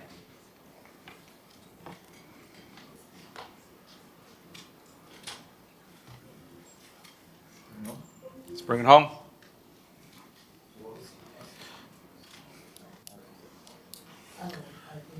Just say it out loud. So there's, just to clarify, Vice Mayor Dominguez, what's your request? I wanted to hear from the rest of my colleagues. Commissioner Suarez had an idea, and I have another one. Let's hear what they has got, and hopefully put a vote on this. Commissioner To Fernandez. the next item. Commissioner Fernandez. Thank you, Mr. Mayor. I had to take a call. And so if someone could please restate for me, my apologies. I'll be more than happy to What the restate. So, request is. yeah, Commissioner Suarez. I'm supportive of the item. I think it's going to be great for Lincoln Road and the overall well-being of our city. I had an idea for the public benefits of 1.3, or really like 1 million aside from the parking, is to take that benefits and put it toward infrastructure. We have a $7 million West Avenue Phase 3 that we're going to actually be discussing today, because we're going to have to try to find and thread the needle on how to pay for it, whatever costs we can bring down. And, I think time and time again, at least the emails that I've seen is, why don't we have the developers pay for it? And this is a perfect example of how we could have, at least, I know it's not going to make a huge dent, but $1 million is $1 million, and it could help. So and look, and I want to put it aside, all the projects here, they're great, but as a city elected official, I think infrastructure and public safety come first and foremost. And so, we're going to have to make budgetary cuts to not only satisfy what I think is going to pass at this November, but also for the rollback rate. So I'm just prioritizing the public benefit dollars for infrastructure and paying down that price tag. That's Mr. it. Mayor. So now that I understand what the request is, I'll say there's a number of public benefits on this item. For things specific, like for example, the 17th Street master plan. I think we all want to see 17th Street improved. It's in the heart of our neighborhood.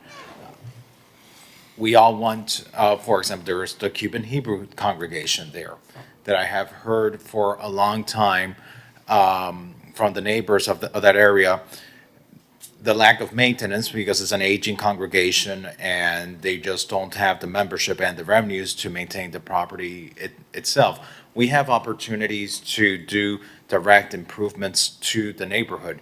I'm going to give deference to the sponsor of the item, who is the chair of our finance committee, who also happens to have been very focused on our infrastructure projects and has always guided us responsibly on these matters. Perhaps, a better approach could be reinvesting the dollars from the lease into the infrastructure. That might be a way in which this renegotiated agreement can help towards infrastructure projects. But there are needs with the business community around Lincoln Road that affects the quality of life of our residents. There are needs with property maintenance on properties fronting 17th Street. And there are needs envisioning what is the future of 17th Street going to look like that we need these dollars for. So, Commissioner Magazine, I'm going to give deference to you because I know you've been working hard on this item. And I appreciate Commissioner Suarez's comments about this isn't about just what we want, it's about what is going to pass in November.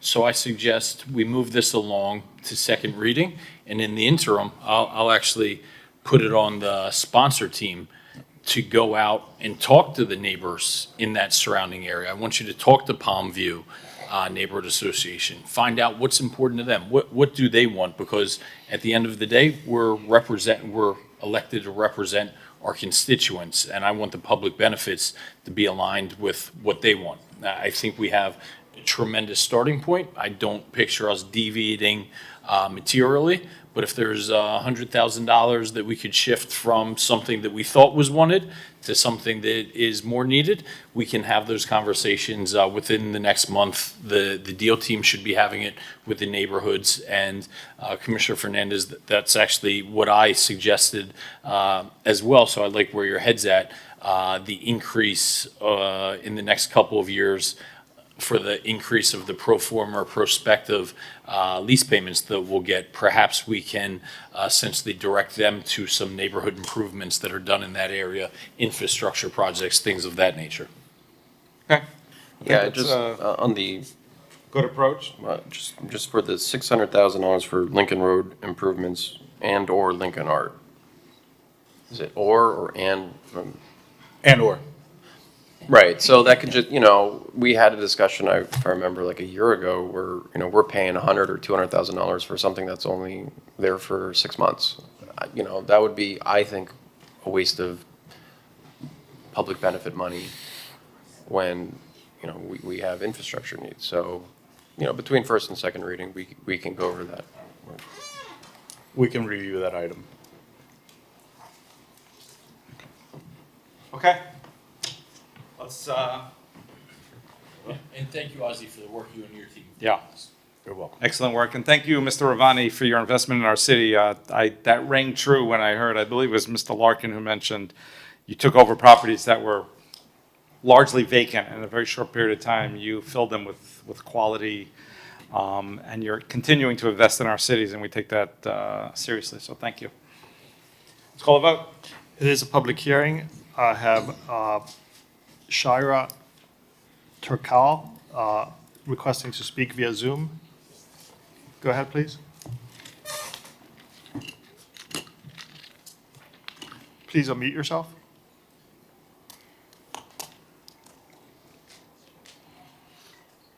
They're not unmuting themselves. PJ, can you put the hand down just in case? We have okay. We've lost the two callers there. Is there anyone in the audience who wishes to speak? Seeing none, I need a motion, please. The item.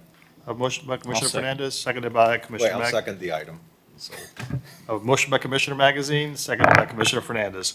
All in favor of R7A, please say aye. Aye. Anyone opposed? Hearing none, the item is approved 7-0. Second reading, public hearing is scheduled for July 22nd. all right. Thank you. Thank you. Let's call R5, C, and D. Yes, sir, just for the record, on item R5M, Commissioner Suarez is a yes. I'm sorry, Mayor, you Thank said you, I what? was in suspense, so appreciate that.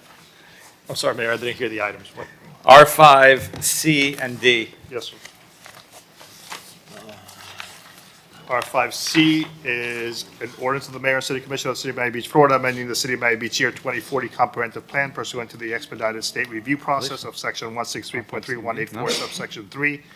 Florida statutes by amending the resilient land use and development element, GO RLU 1, entitled Land Use Objective, RLU 1.1, entitled Establishment of Future Land Use Categories, Table, RLU 1.1, to modify the floor area ratio, FAR, and density regulations for consistency with the land development regulations by amending policy RLU 1.1.9, entitled Medium Intensity Commercial CD2, to create FAR and density incentives to encourage redevelopment of dormant commercial parcels into mixed-use projects on properties that meet certain requirements and are located between the west side of Alton Road and the east side of West Avenue between Lincoln Road and 17th Street, and providing for inclusion in the comprehensive plan, repealer, severability, transmittal, and an effective date.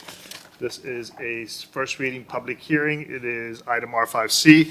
Item R5D is an order to the Mayor and City Commission of the City of Miami Beach, Florida, amending the Miami Beach Resiliency Code by amending Chapter 7 entitled Zoning District Regulations, Article 2 entitled District Regulations, Section 7.2.11, entitled CD2 Commercial Medium Intensity District, to create Section 7.2.11.11 thereof, entitled Alton City Center Overlay CD2, to create overlay district regulations for certain properties located between the west side of Alton Road and the east side of West Avenue between Lincoln Road and 17th Street, and providing for codification, repealer, severability, and an effective date. This is a first reading public hearing. This item requires 5/7 vote. That was R5D. So we're hearing R5C and D. Okay, so before we start, so we're calling this item, presumably, hopefully we can finish this item in 14 minutes, but I don't think it's going to happen. Because of, we do have to call R7D at 3 PM because it was noticed by the city clerk, R7D, not before 3. I couldn't call it earlier, but we do have to get to that. So we may have to take a timeout at 3, and we'll go back to this to discuss R7D. But Thought you were letting us leave for the Brazil game. I don't know the reasons, but I was told it's imperative. Debbie Tackett.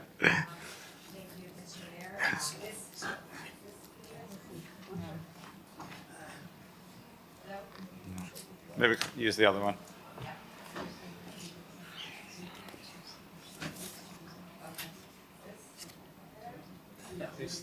Hey, PJ? Yeah, we got it.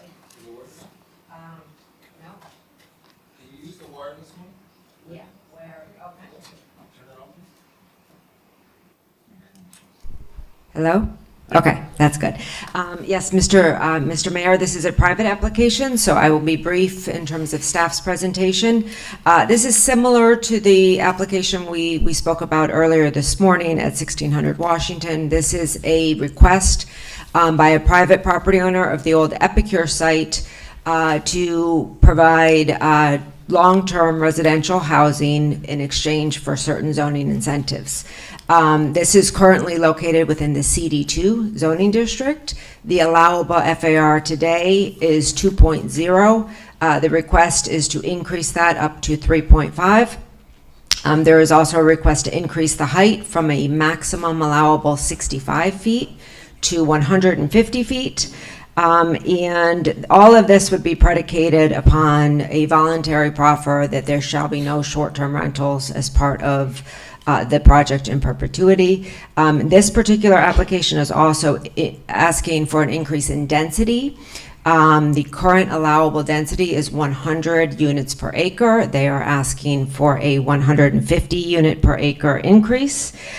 Staff is generally supportive of the proposal. We do have some recommendations, and our recommendations are consistent with another initiative that's actually a city-sponsored by Commissioner Suarez for the Greater Lincoln Road, 17th Street, and this particular property. So our recommendations would be to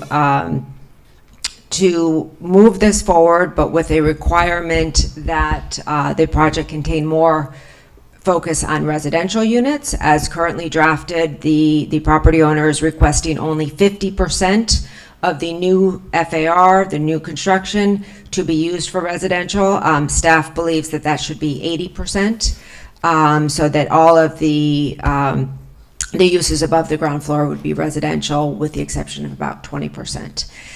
We are also concerned about the vehicular traffic impacts of this particular site. This is a very challenged intersection. And the applicant has also agreed to increase the micromobility facilities as part of the project and in the area. But they would like to include all of the required parking per parking district number 1. Staff has some concerns about that in terms of the intensity of the site when it comes to vehicular traffic, and would recommend that a maximum of 50% of the required parking per parking district 1 be allowed. We are also recommending that any existing short-term rentals on the property be discontinued as part of this residential use incentives. The Epicure site currently does not have any short-term rentals. However, the property adjacent where Trader Joe's is a residential project that contains legal short-term rentals. So we would ask that if that property is also going to be included in this, that those short-term rental usage be discontinued. But with that, that's our recommendation. I'm happy to answer any questions you may have, but I think we're going to turn it over to Neeson. Thank you, Debbie. Let's see if this is working now. Nope, not working. Yeah. Now, PJ, is this working? Yeah. No, use the wireless one, please. Okay. Okay, but I also need, I know you can't do two things at one time, but I need my presentation. Oh, here it is. Okay. It's pretty good that he got that up. Okay. Neeson Kasdan and Cecilia Torres Toledo of Ackerman for the applicant, also here as well. David Berg, the principal of Infinity Collective, who is the developer of this site. We have a brief presentation, and then I would like to also discuss with you the planning board version of the ordinance, which is what was distributed to you last night and is very important for you to understand.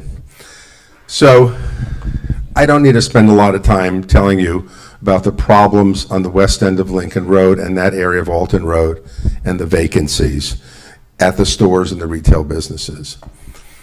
One thing that is an indisputable fact, though, is that as the population of Miami Beach has overall declined in the last few years, and even more so if you go back 15, 20 years, the amount of traffic has greatly increased. And what that points to is one obvious fact that I think we're all now becoming aware of. The people who work on Miami Beach don't live on Miami Beach, and the people who live on Miami Beach don't work on Miami Beach. And that results in a commuter situation. I don't think, for some of you may not be old enough to remember this, but if you do, if you remember in the 1990s, it was a breeze going across the Julia Tuttle and MacArthur Causeways. Oh, the music's not part of my presentation. It was a nice effect, I think, yes. It was a breeze going across the causeway because although the city was larger in population, there was not nearly as much commuter traffic. And I show you this picture because this is what was popular and current in 1990s. Different hairstyles, different electronics, different computers. That's before mixed use became the solution to urban traffic problems. So we need to update that. And you have actually, the city acknowledges that because you all put in your comprehensive master plan, I touched on this a little bit earlier in the morning, specific policies to encourage mixed use. That zoning overlay districts under policy 1.5.1, also 2.1.1, including mixed uses, additional floor area when at least 25% is residential. And then again in policy 2.1.4, mixed use developments will continue to be encouraged in all areas designated as commercial residential by creating districts in the land development regulations. So you've recognized it, you've discussed it, you've put it in your comprehensive plan, and now you're at the point in time where you have the ability to implement this policy. And that is what is being proposed to you today with the Alton Road overlay. And why is this so important today? You know the traffic problem of commuting. And what has happened is that communities are becoming more localized. And we show you this map because I'm sure a lot of you are familiar with Coconut Grove, different parts of Coral Gables as well, in which people are able to live, work, and shop and play within a small area so they don't have to commute long distances. That is and this is a national trend actually in larger cities as well. We call that the three-legged stool. In order to have a vital and viable community, you have to have all three legs. You have to have a place where you can live, you have to have a place where you can work, and you have to have a place where you can shop and play. That is what is lacking and what this overlay will help bring to this part of Miami Beach. And we have actually somewhat of a model already in the revitalization of Sunset Harbor, which, going back, Alton Road was actually largely warehouses and auto repair stores and things like that, and sort of kind of lost its way, and those became obsolete uses. Not that different than Sunset Harbor. Sunset Harbor is becoming that kind of three-legged stool mixed community. It has residential, it has retail, and now it has office. And so that's the way you reduce commuting and make it more convenient for citizens of Miami Beach. This overlay has many benefits, which we're happy to go through with you. I think we've shared them with you before. And broad support from many organizations and individuals who you have heard from and some who you will hear from as well. And why does it have support? Also particularly from employers. I think you heard it earlier by one of the managers of one of the big restaurant and beverage operations here. Their people don't have places where they can live on Miami Beach, particularly the managers and more senior staff, because they aren't available. And similarly, our big employers like the hospital, Mount Sinai, for instance, one of their big problems is almost everyone has to commute to work there. So this fills a need and has been endorsed broadly by the community. Now, I'd just like to conclude by discussing the ordinance that is before you. This item, of course, went to the planning board twice. It went to the planning board, then they had a public meeting at which input was received from neighbors and interested parties, and then it went back to the planning board. The planning board specifically drafted an ordinance and approved it. It was not in your original package. It was distributed to you last night.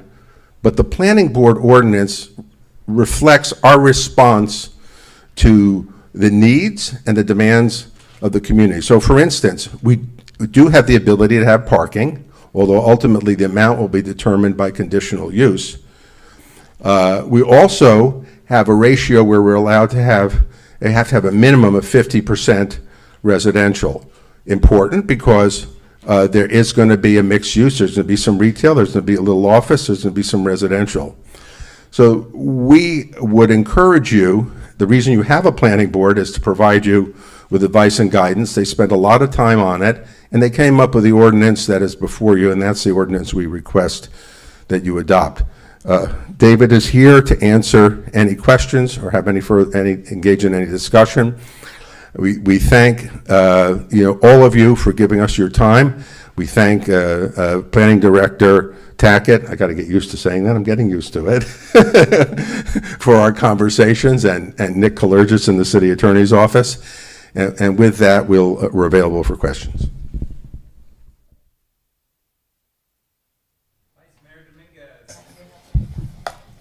Thank you, Mayor. So I've met with the developer on this project quite a few times, and I have also spoken to the Sobe West Neighborhood Association, Lincoln Road. They're all fully in support. And I had received some concerns from the West Avenue Neighborhood Association, and I believe those concerns were forwarded to you, and they were pretty well addressed. Is there anything that you'd like to highlight from WAVNA's concerns? Well, thank you for your time, Commissioner. We went through all of their concerns and emailed you a correspondence that addressed point by point. No, it's not. That's addressed point by point for their concerns. So we distributed a response to every single item they had. Some were just, unfortunately, inaccurate statements of their concerns. And then, as Neeson showed in our presentation, I think we have a pretty robust set of public benefits that are being offered. So I'm happy to address any particular concern you have, but I think our correspondence hopefully addressed it. In one of our discussions, you mentioned that you're working with Mount Sinai and some of the big properties across our city so that their employees can be residents and include shuttles from whether it be Mount Sinai or the hotels to get their people to work. So I thought that was really great. Correct. We have a letter of intent out to Mount Sinai. It's too early for them to commit to a certain amount of units, but they're definitely interested. And the idea is a bulk unit allocation to them at a discount to fair market value with shuttle services. We're also offering that to V&E Hospitality. A member of Think Hospitality here who has a few thousand employees is in the audience as well. And that same goes to the large employees that we're speaking to. And the property is going to have parking, loading zone, deliveries, everything. Loading zone for residential, loading zone for office, all in the alley, not on the main street. We have a breezeway that addresses all of the queuing so that nothing happens in the traffic areas of West Avenue or Alton Road. And yes, sufficient parking. That was that was one of the biggest components of our private application that differs from the Lincoln Road legislation, is that we needed the parking. And this may have been mentioned already, so apologies if it has. You're allowing the contractor that's doing the West Avenue project to use your area for staging for the next year and change at no cost. Correct. We actually don't even have an agreement in place with the city, though the commission did approve that resolution. As a show of good faith, we're just letting them use it as of weeks ago, in fact, without any agreement in place. So they're currently staging there now. We think it's a public benefit, and as long as we're not breaking ground, they'll be able to use the space. Okay, as I mentioned, if we can just take a time out, thank you for, and Ralph, if we can call R7D. R7D is a public hearing, first reading, approve First Amendment 1250 West Avenue Development Agreement. See, it shows we can multitask here.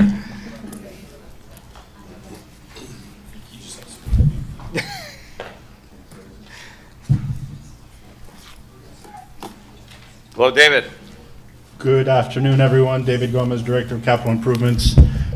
We come before you today with a restated and amended agreement, Amendment 1 to the development agreement for 1250 West Avenue. Essentially, the agreement or the amendment consists of 5 components. Number 1, we are extending the deadline to obtain the easement agreements for the 3 Baywalk links. This does not alter the deadline for completion, only the time that the developer has to establish the easement agreements.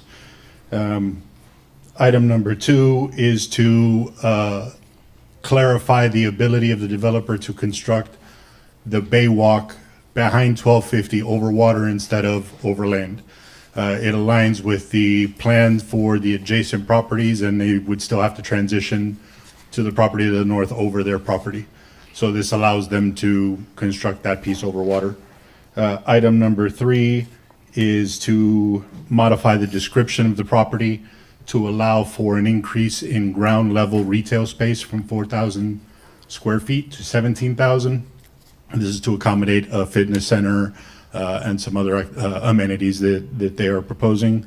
The next item allows them to, or ties the city's floodplain management into the submittal of a permit for the property. This is typical practice. Once you submit a permit, all of the active or current requirements at the time of submittal is what is applied to the project. We are just documenting in the agreement that that is the case, that once they submit for a permit, they will be tied to whatever requirements are in the building department at the time. And then finally, there's some minor technical cleanup where they are removing the name of a former owner and adding the name of the new owner of the corporation. No increase FAR. No increase in FAR. I have a question. Commissioner Fernandez. Thank you, and perhaps this is to the applicant. Where are we? My most important thing is making sure that the residents who have lived at 1250 West, who obviously are having to move, get the assistance that they need so that they're able to continue living in the city of Miami Beach. Where are we today with the rental assistance? How many people are going to be getting this assistance? Sure. Through the mayor, Michael Larkin. I think you need to use the handheld mic. I can do that.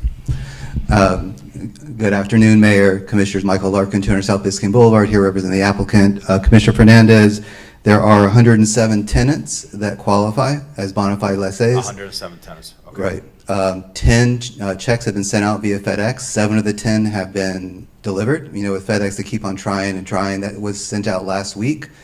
The next batch of checks, there's 35 tenants where the checks will be mailed out by June 30th. And then we have at least 62 tenants who have not told us where they're going to live yet. Once they do, they'll get their check. Okay, and what are you doing to follow up with those 62 tenants? We could send them letters saying, please, you know, this is your time. Because if they don't tell us within a year's time, then we give the money to the city and the city can allocate it to them. But we would hope that would be before then. What's the total value of the rental assistance that we're providing to the tenants? It's huge. Hold on a second. Do you have an idea? I mean, what is it? It's a couple of hundred? 548,000. 548,000. Okay, done. All right.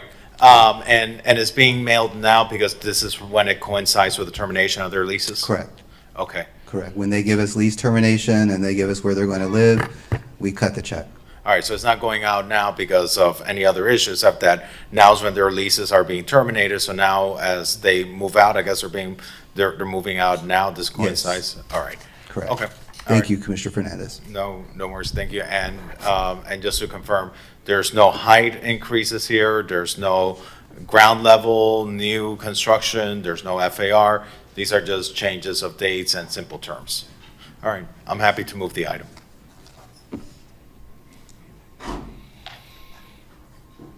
I'll second. Let's call the vote. It is a public hearing. I have Mr. Seraldo on the line.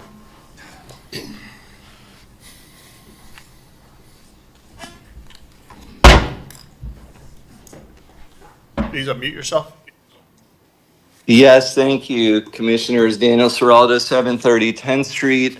I just wanted everyone in the public also to be aware there have been multiple lawsuits filed this week by the owner against tenants for evictions, and I'm not sure why that was not disclosed, and I'm wondering if that can be discussed and if the city can provide assistance to these tenants who are being evicted due to a commission-approved FAR increase that did not go to the voters. Thank you.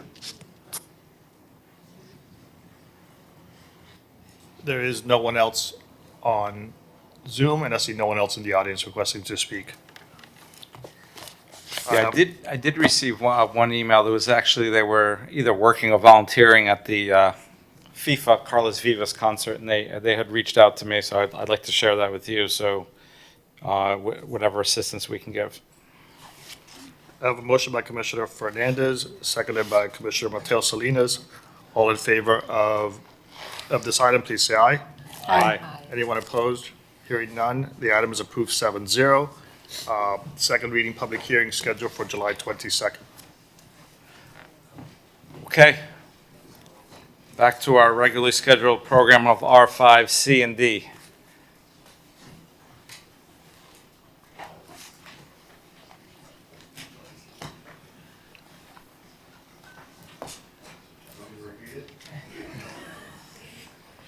Just the music part.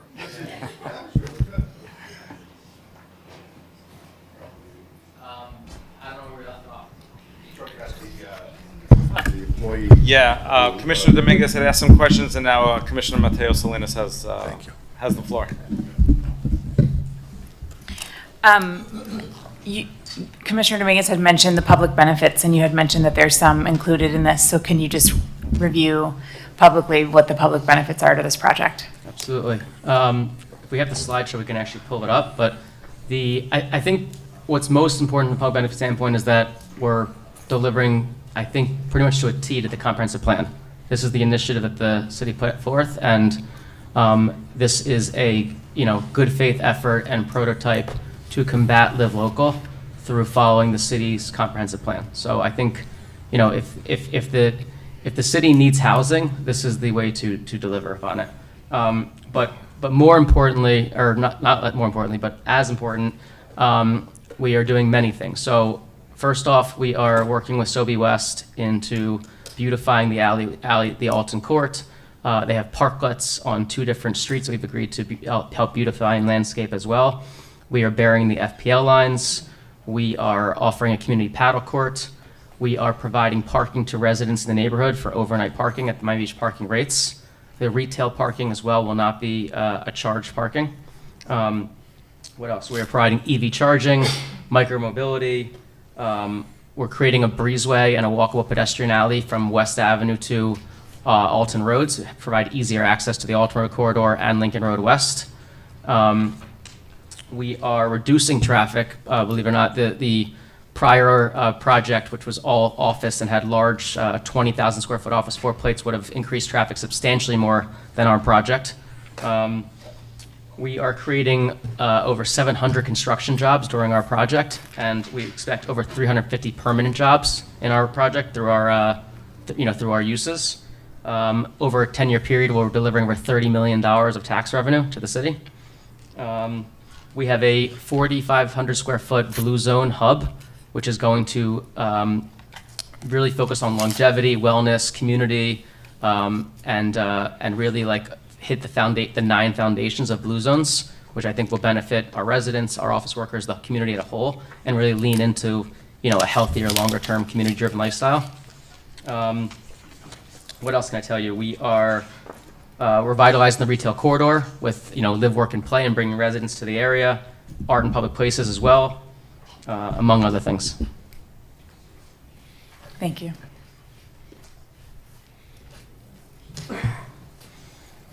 Commissioner Bott. Couple of questions for you. We talked about the short-term rental covenant. Right now, it's at 6 years and a month. 6 months. Wow, that would be a good deal. 6 months and a day. And my desire is to always get to closer to full year-long residence here.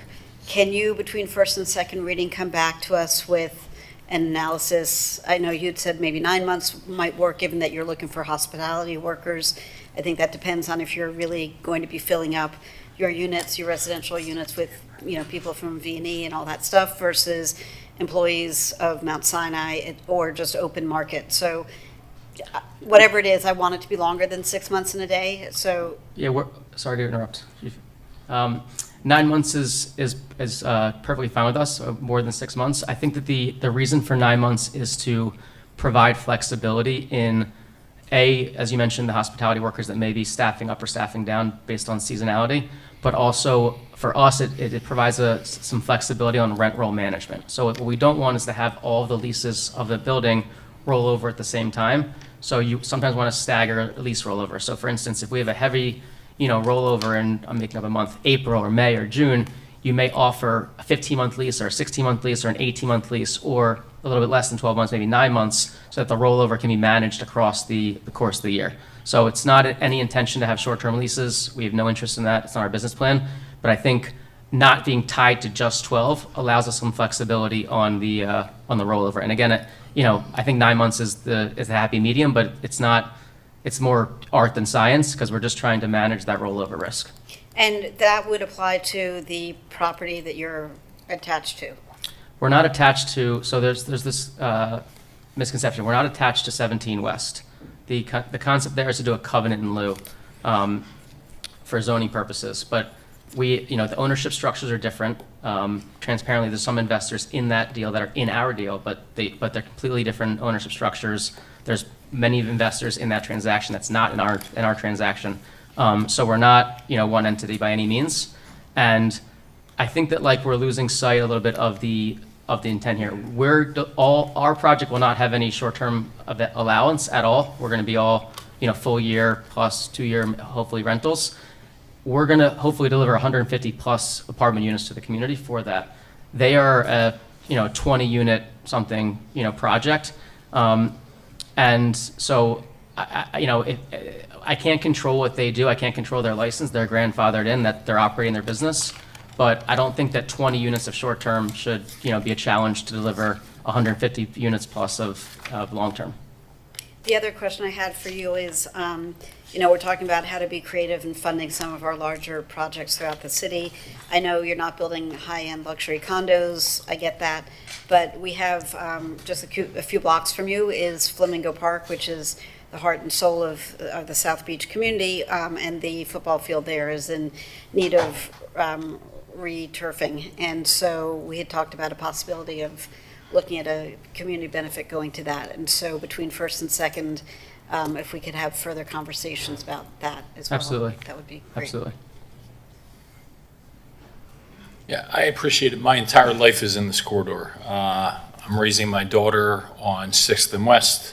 My parents live there. My office for my private job, we have it at 17th and Alton, literally right across the street, City Hall here. So my entire life is there. I think we're on the verge of something special, right? A corridor between Washington Avenue, Lincoln Road, Alton Road, 17th Street, going down into Sunset Harbor, where we could create something very vibrant, something to be proud of, right?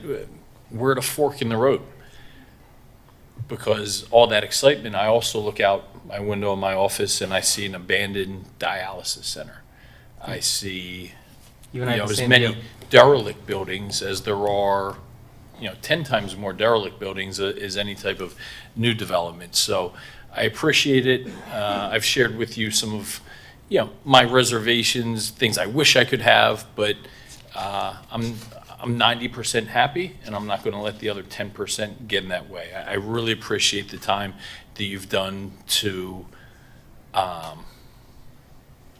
speak with the surrounding neighbors and neighborhoods. I know I've had lengthy discussions with members of WAVNA. They're personally an important group to me. I started my involvement in the city with some of those folks. I understand their challenges. I can't simply ignore them. So I ask you not to. I know you sent the letter in response. Have another meeting, work with them, see if there are some areas of compromise. But I appreciate the outreach you've done to other neighborhood groups. See my friend Tom Hawkins sitting there yesterday. I just needed to clear my mind, so I went to a different gym than I usually go to in the morning. I go, I need to be focused. 4 seconds into the gym, Tom goes, hey Joe, just want to let you know we're really supportive of the project. I go, oh, mission totally failed.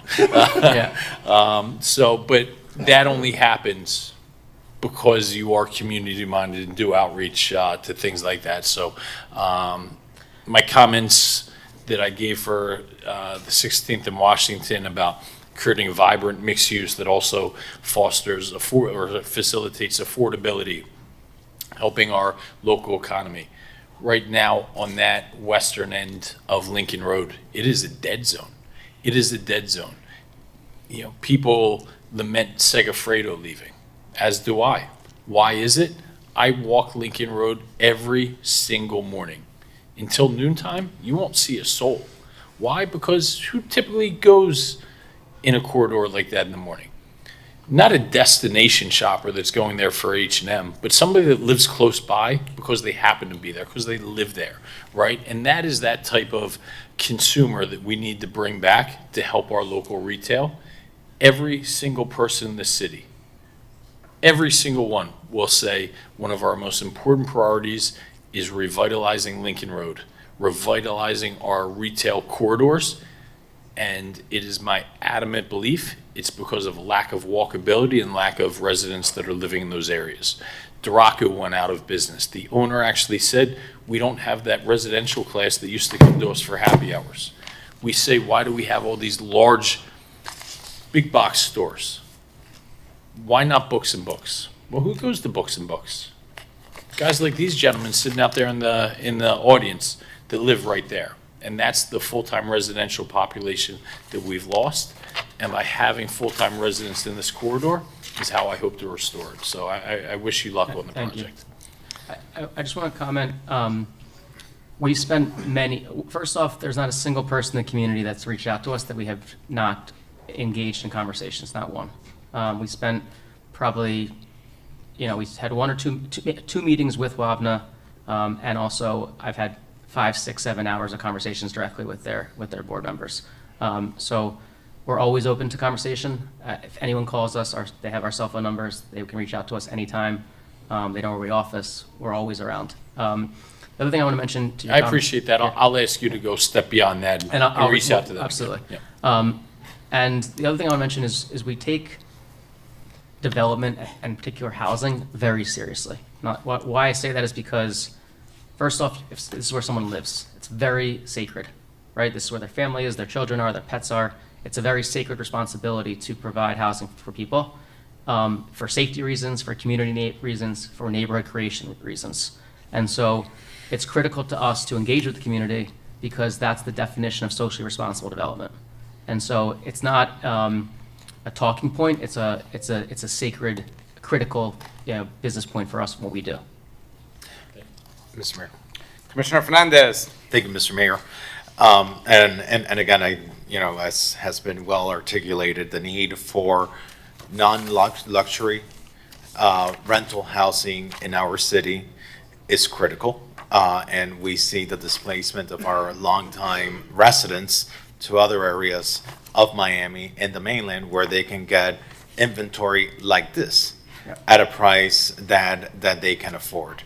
And so this, when we talk about affordability in our city, that's this is important. How do you achieve the affordability here? Because, something that was brought up was staff's concern with the amount of space dedicated to office as opposed to residential. And my inclination would be to ask you to consider, this is not every day that we have the opportunity to have new rental inventory in our city. What impact would that have? Is this something that could be accommodated? To answer your first question, the commercial component of this is what allows us to deliver the attainable housing, because the cost of building rental housing now is generally cost prohibitive, which is why most buildings are going condo in, pretty much everywhere across the country, particularly in South Florida. So if you kind of do just quick math, the retail corridors and the commercial corridors of Alton Road, Sunset Harbor, et cetera, can deliver, maybe $100 a foot or $75 or $80 a foot triple net rents for those spaces. Whereas if you're trying to, provide housing, it's probably closer to $60 a foot, gross, which then you net, $40 a foot. So there's about a $40 to $60 a foot swing by the commercial space per square foot than on the residential. So by having the commercial space, we're able to deliver the residential at the price point. Is there, a little bit of room that we could have over 50%? Yes, we could move a little bit, but we cannot go to the 75% that they're I asking. would ask you, please work on that. I want to be able to prioritize as much as we can the inventory of housing in this corridor. You started off this project. I think you were asking a higher height than what you currently are. What were you asking originally? We initially wanted to request 200 feet of height. That would have been 16 or 17 stories, or maybe 18 stories. And then we actually submit our application at 185 versus the 200 based on some feedback. We had some early conversations with. And higher FAR. Yeah, it was 4.0 FAR and 200. We had conversations with city staff. They thought that was a little bit too aggressive. We submitted the application at 185, and then through conversations with the commissioners and city staff and the planning board members, the recommendation from city staff was 150, and we accepted that recommendation. So we have. How does that compare to the surrounding buildings in that area, in that West Avenue, Lincoln Road area? We think it's very much in character. So 1111 Lincoln is slightly smaller than 150, but not by much. And all of the properties behind us on Bay, not all of them, but a good amount of properties on West Avenue are 150 or higher. We have actually a picture. We have in a our picture if you presentation want us to see bring it up to show you. And I just want to check with our planning staff, are we comfortable with the height of this property as being proposed? Yes. Okay, and it's contextual, you can confirm that it's contextual to the other properties? Correct. And now it's important to point out that this project will require a design review board and planning board in terms of you'll be required to have a CUP from the planning board and design review. We haven't engaged in any particulars yet in terms of the massing, the setbacks, the particulars of the site plan or architectural features. We look forward to doing that with the team, and so the design of it may change. So, and that's what I But was in going to general, I think the 150 feet is within the context and can be appropriate. And so I was going to ask about that. I was going to ask about the setbacks.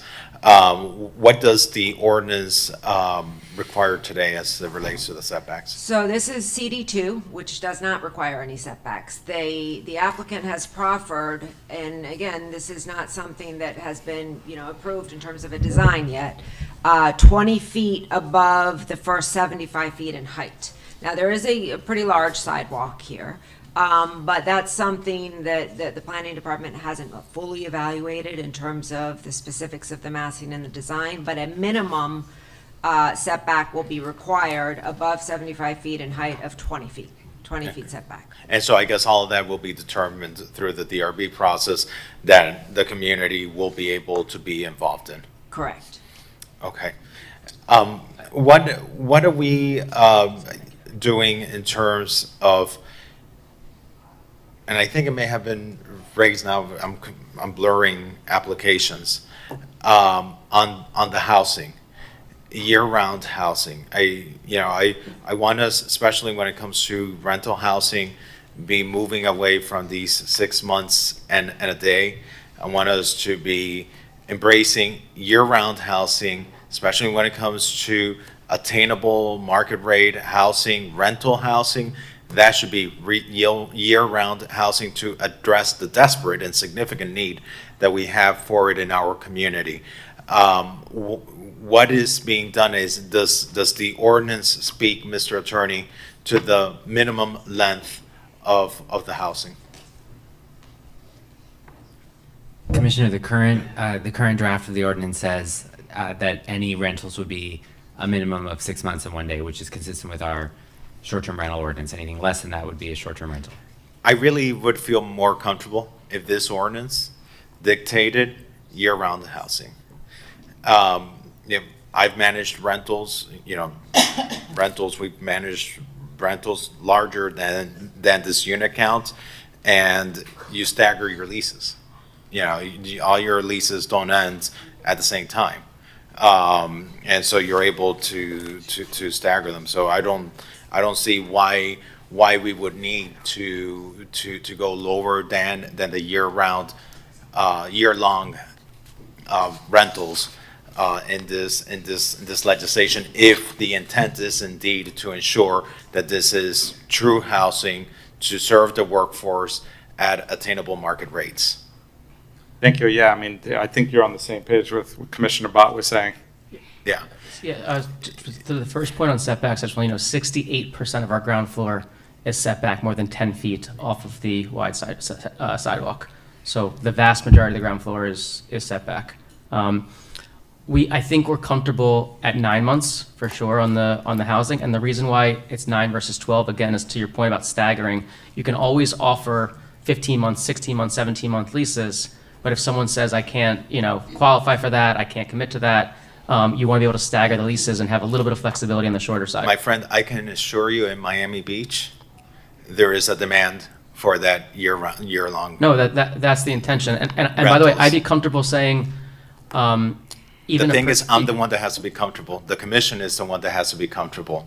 And the direction that the commission is going in is ensuring that this ends up being no possibility of short-term rentals, no possibility of someone coming in seasonally for the long-term residents of Miami Beach who are being priced out of our city. I highly encourage you to consider in your overlay private application to incorporate and embrace the year-round year-round housing. I honestly don't have a ton of sensitivity to this because that's our intent. I would ask, would the commission consider, as part of the ordinance, a small percentage of the building, could be 5%, have an allowance of 9 months or something like that, just because, again, that provides the flexibility on trying to manage the rent roll. It's not that 95% of the building will be 12 months or more, but again, you want some I think flexibility. we can leave that to the attorneys to draft it. I think our current ordinances that speak to short-term rentals reads along the lines of the general practice is that the building operates as at least six months as a day, but it doesn't say for a certain amount of time. It's just that's your general business practice. And I think, I leave that to the attorneys. I don't want to say a certain amount of units can be 9 months. I don't want to open that door. I want to establish the precedent going forward that the housing that we approve in the city of Miami Beach, and especially housing that is rental housing for the workforce, I don't see my nurses at Mount Sinai or the teachers in our schools, living here for only 9 months. They're living here year round, and they need housing 9 months, 12 months out of the year, not 9 months. So I don't see why we wouldn't embrace that language. Parking. Are you providing parking making allocations for parking on site? I'm sorry, Parking. Yeah, we have 367 spaces, I believe. Everyone who spoke, as well as the planning board, felt that that was important to provide. Just a question for the city attorney, is that percentage like a legal thing that we could put in the ordinance? Like 95% have to be more than 12-month lease? We'll talk about it. Yeah, we can discuss that before second reading. I would not recommend doing that. I think that, remember, at the end of the day, this is going to be enforced by code compliance. So it really should be one term that applies to the whole property. I'm sorry, so you're saying sticking to, rather than saying a certain percentage can be a certain amount of months and a different percentage, a different amount of months, it should be year-round? Right, it needs to be one term. Okay, so so let's address that, because I understand there's a potential unification of sites here that might be in the works in the future? Correct. Okay, and that potential unification involves property that currently has short-term rentals on it that you're not involved with. It's a building that was built years ago that you have nothing to do with it, but you're trying to unify those properties. If I'm sure that whoever owns that property is going to benefit financially from the unification. And I want to make sure, just like any other incentive that we have done in our city as it relates to FAR and housing, it yields the elimination, the sunset of short-term rentals. And I would encourage you to work with our planning department. I would encourage you to work with our city attorney's office on language that achieves that. Our voters have a number of times overwhelmingly approved in the ballot boxes FAR incentives that do away with short-term rental. And I would imagine that if we still had the authority of sending this to the voters, something that those who we represent would expect to be included there. So I strongly urge us that between first and second reading, if that site is part of the unified site and within the overlay, that we transition them out of short-term rental should that unification occur. We can definitely discuss it. We have no authority to change a use of a neighboring property. Our legislation states that any new development, any new units, anything we do on our site will abide by the, if you want it to be 12 months, it's 12 months. Again, as I mentioned earlier, I think we shouldn't lose sight of the fact that we're trying to deliver 150 plus units, and that's a 20-something unit building. So I just wouldn't want to jeopardize the housing for the city over an existing grandfathered use that we don't have any authority to control. Would it be, could the city commission require approval of the unification? So this ordinance could be revised so that the adjacent property could only be included if it transitioned to long-term residential. And I understand you don't represent the owner of that property, but that's something you could do in the ordinance, and that is, I think, what the administration is recommending. I would like us to consider this between first and second reading. Is something that I have championed over time, over my term of service. The elimination, and Commissioner Magazine mentioned earlier, Commissioner Samuelian, he was the father actually of these incentives, FAR incentives, to do away with short-term rentals. We have an existing short-term rental units that should be for full-time residents in a corridor where, as you mentioned in your presentation, is suffering. Why is it suffering? Because full-time residents have been displaced. And so I want us to make sure that we do that. The other challenge that we have in this area, since we're giving you something that is very much of value and of value as well as the housing that you're going to be providing to our residents, but there is a great parking deficit. There is a great parking deficit in this part of our city that the neighborhood desperately needs, especially after hours, after work hours? What does this contemplate to address the parking challenges This of the neighborhood? provides that the underutilized commercial parking outside of commercial hours of operation shall be made accessible to the residents at then current Miami Beach public parking rates. So this is a partial solution to some of the shortage that they have in that area. Which Okay. they will be, that's in the ordinance.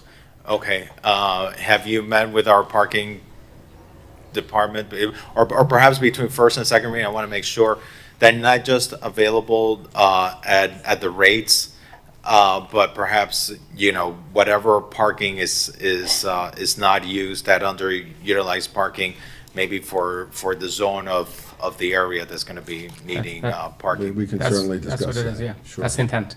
Okay, perfect. Thank you, Mr. Mayor. No, thank you. Good questions. Call the vote? It is a public hearing. I have no one in the audience requested to speak. Mr. Seraldo is requesting to speak via Zoom. Yes, thank you, Daniel Seraldo, 730 10th Street. I just want to put on the record that this is the second FAR increase today that, in my opinion, and in the city charter, should go to the voters. There's nothing precluding the commissioners by asking for a straw ballot question for this and the Washington Avenue. And I want to make sure it's on the record that I feel that this sort of negotiating via handshake, as somebody mentioned earlier, is not the right way to go to properly plan the city. Thank you. Go ahead, sir. State your name, address, and you have 2 minutes. Good afternoon, everyone. Tim Carr, Sobey West Neighborhood Association. Again, just wanted to speak out on behalf of our neighborhood association that we're really excited that this is the beginning of the tipping point. I really feel for reactivation of this corridor that we desperately need.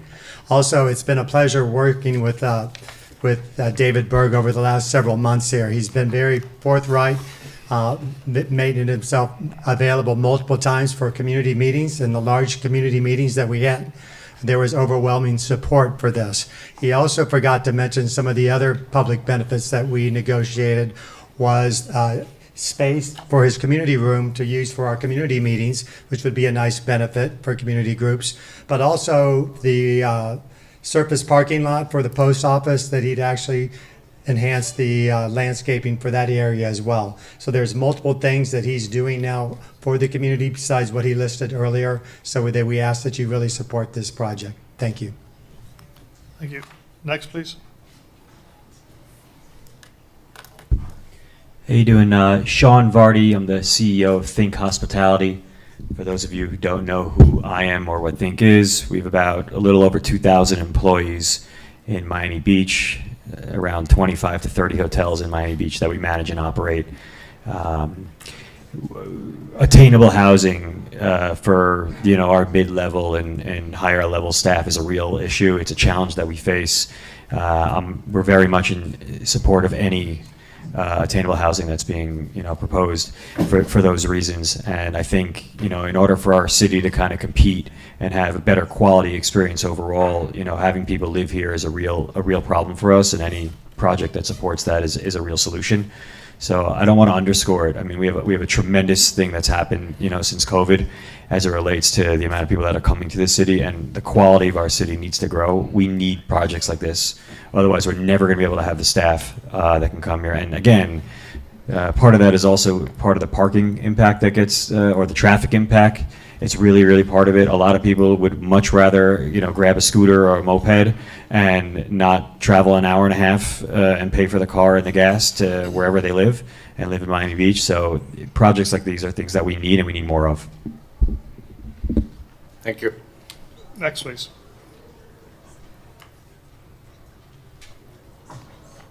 Annabelle Yobes, Executive Director at the Lincoln Road Business Improvement District.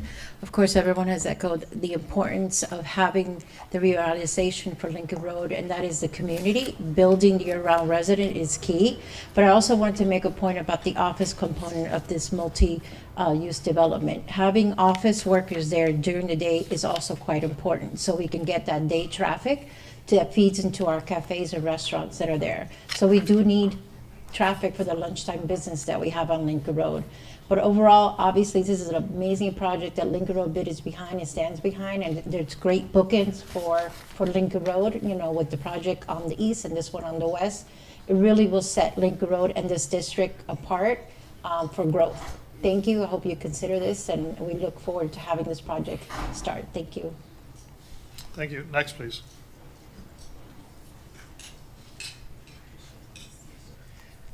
David Hertzberg, the Sterling Building, and in my capacity as a resident of Miami Beach. I'd like to speak in support of the project. I think that the residential component specifically is paramount to the reactivation of the corridor, and we support it fully. I'd like to echo everything that Annabelle said again. I'm fully in agreement. Thank you. Next, please.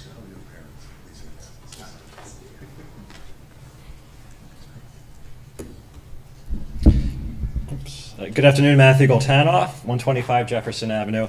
I'm supportive of comprehensive corridor-based approaches that provide more housing for everyday residents, and that's on the agenda today. Items R5, H, and I. A commission-sponsored item that also contains this property. The mayor should call these items too. I agree with Neeson. In fact, we agree on a lot. We agree that Baylink is vital to reducing traffic, and we agree that by not supporting the expansion of transit, the city is merely rearranging the chairs on the Titanic. The increase in FAR and height proposed by Commissioner Suarez was tied to less parking and was meant to build housing for people that already choose South Beach, the car-free and the car-light. In fact, 75% of households in South Beach, according to the census, have 0 or 1 car. And that's the crux of the issue with this private application. It wants all the benefits of the Lincoln Road West overlay without reducing the parking. So I'll reiterate what the planning director said earlier. Off-street parking spaces, if provided, shall not exceed 50% of the number required under parking tier 1. This private application wants 100%. The ask is simple. Call the broader corridor-based overlay items R5, H, and I. That's the approach that actually delivers on the goal of reducing traffic and increasing housing too. Thank you. Thank you. Next, please. Anyone? No? Then we're going to go to Mr. Roberts on Zoom. Thank you very much.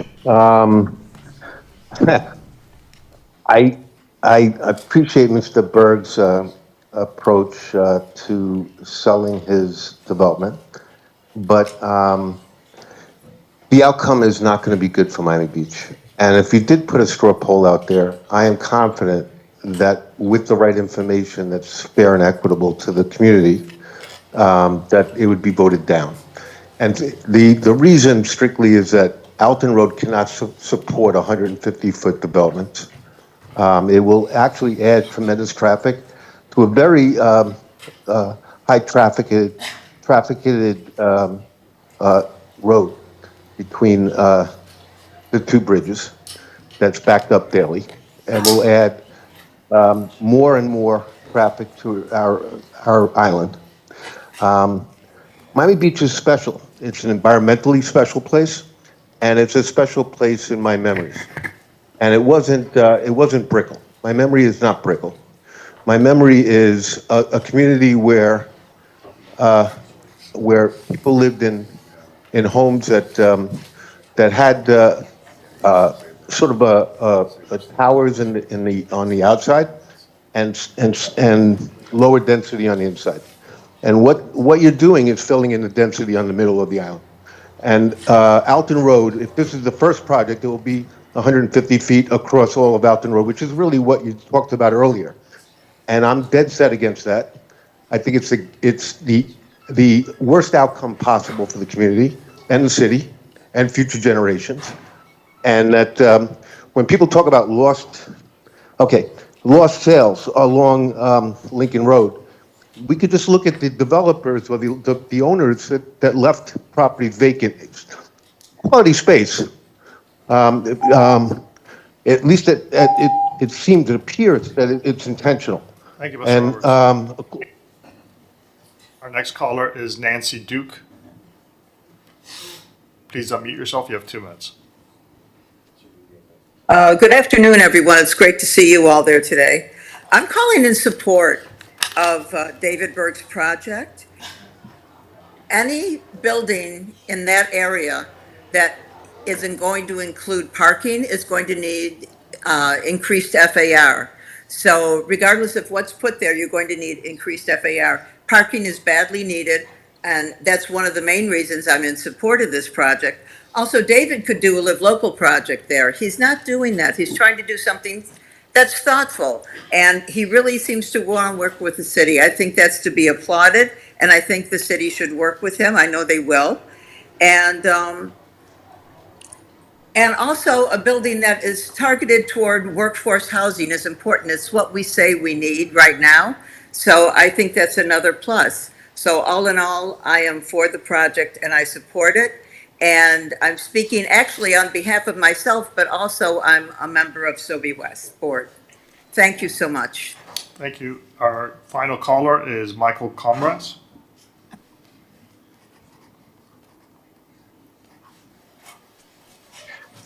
Good afternoon, Mayor, Commission. Michael Comras with offices at 1261 20th Street, property owner on Lincoln Road.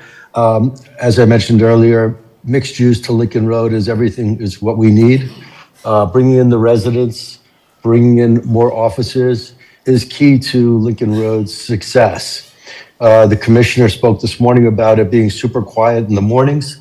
I think having residents being able to walk their dog, go get a cup of coffee, have some breakfast, do morning meetings is critical to making Lincoln Road really successful, not just in the afternoons, but in the evenings and in the mornings as well. So I fully support the project. I think we got a great project on our hands. I think the one this morning was great as well. And I encourage you guys to move forward on this. Thank you.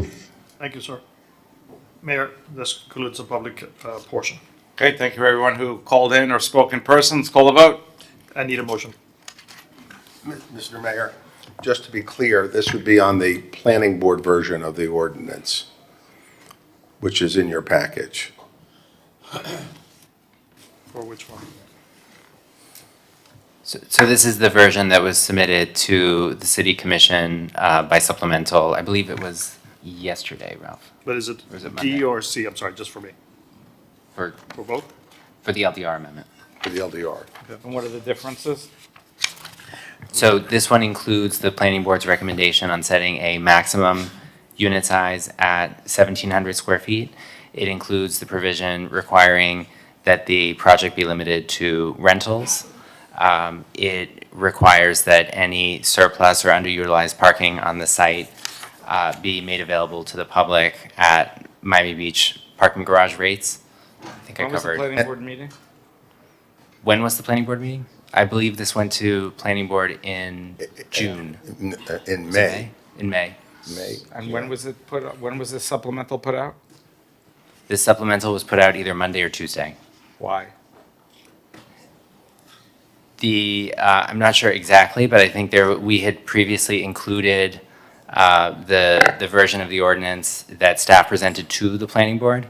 And then we were contacted by the applicant and asked to include a revised version, including the planning board's recommendations. The planning board's recommendations are usually summarized in your commission memos, and that's the case here. But the applicant suggested that we include the. But here it was specifically, whereas sometimes the planning board will pass a staff recommended ordinance and then a separate package of recommendations.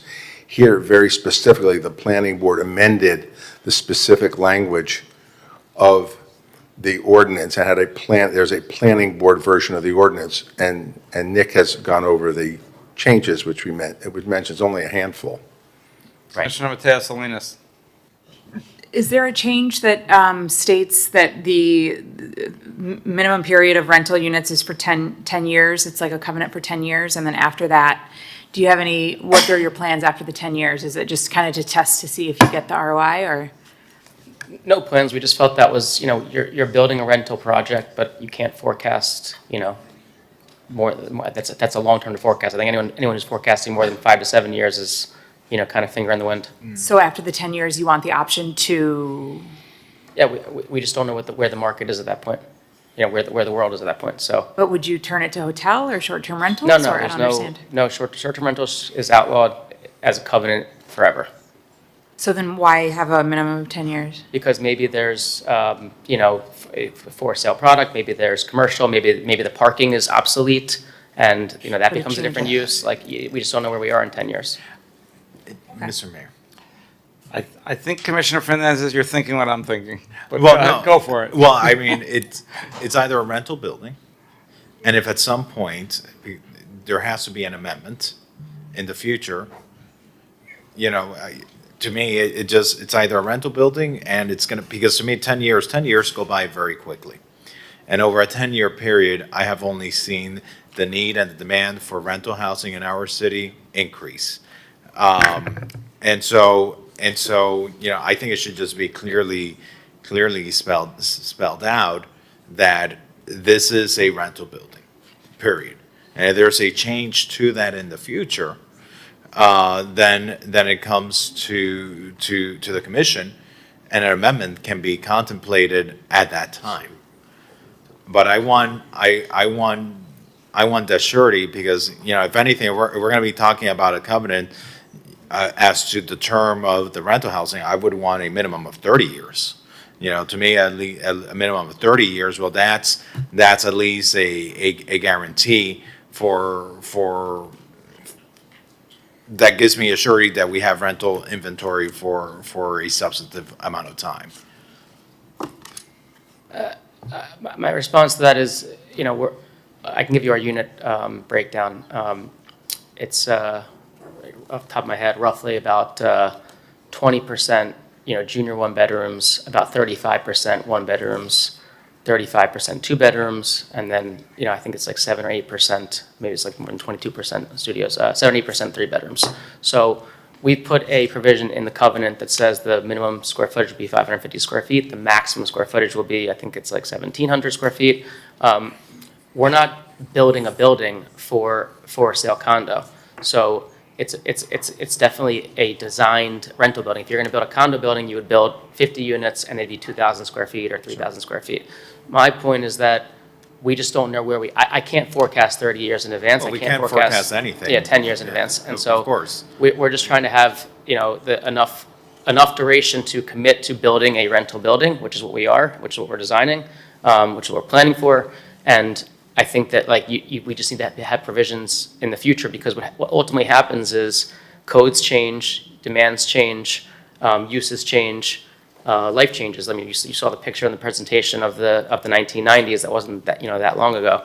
But in the 1990s also was when we saw the mass conversion of apartment rentals into condominiums in this city. And so we're going to be talking about the 1990s. Let's learn from the 1990s. In the 1990s, Miami Beach, all of our fourplex buildings, sixplex buildings, 12plex buildings in Flamingo Park and so many areas of our city, for the most part, they weren't they weren't in the structure of ownership that they are in today. They were mainly apartment buildings, and they were being sold at $20,000 a unit at that time.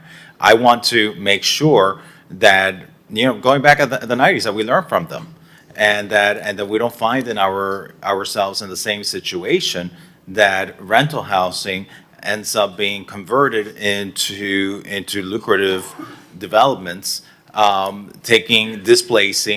displacing renters from our city. And if that does happen, and if there is a market shift in that direction, then it comes back to our city. But what happens usually is that the renters end up at the losing end. If you decide, if the market changes and you decide to convert this 10 years from now into condominium, who's going to take care of those renters? Who's going to think about the needs of those individuals, making sure that they get rental assistance and making sure that they have a place to land in our city? And those protections didn't exist in our city back in the 90s when we saw this happen. So I'm very glad that Commissioner Matilde Salinas caught that provision in the language, because if we are building rental housing in our city, it's not just for today.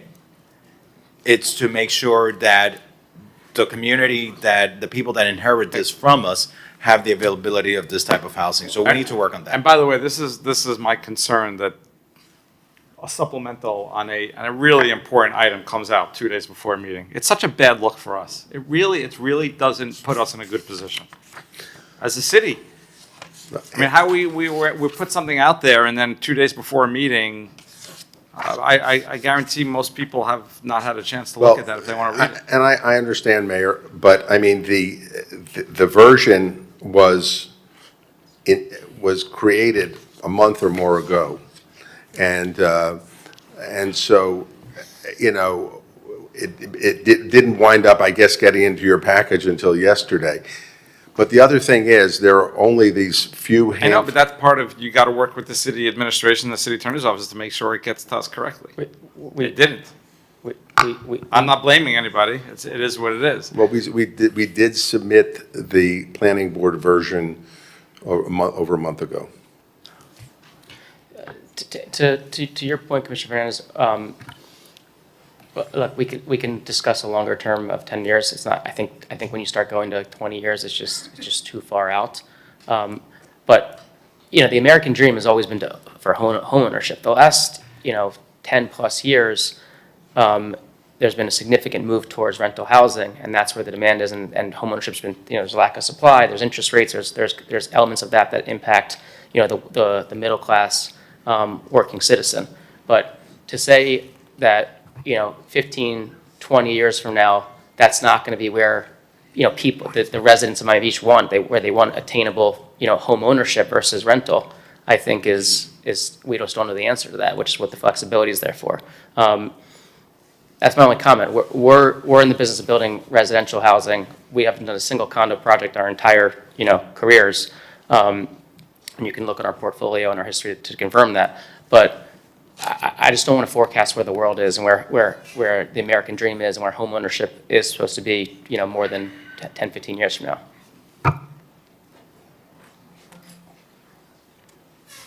Okay, let's call the vote. It is a first reading, so. I need a motion. I'll make the motion to move the item. I have a motion by, and I can take one vote for both items, right? Yeah. Okay, so we're going to do the planning board version. I have a motion by Commissioner Monica Mateo Salinas, seconded by Commissioner Bott. Commissioner Bott.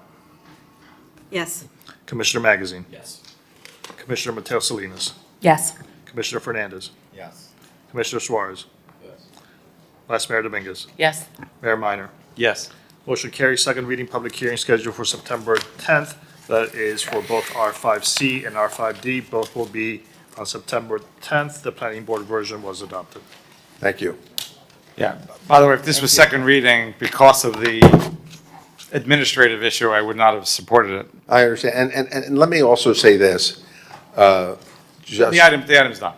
No, in terms of procedurally, if you want to know. Mason, Okay. you got the win. No, I know, but I'll talk to you later.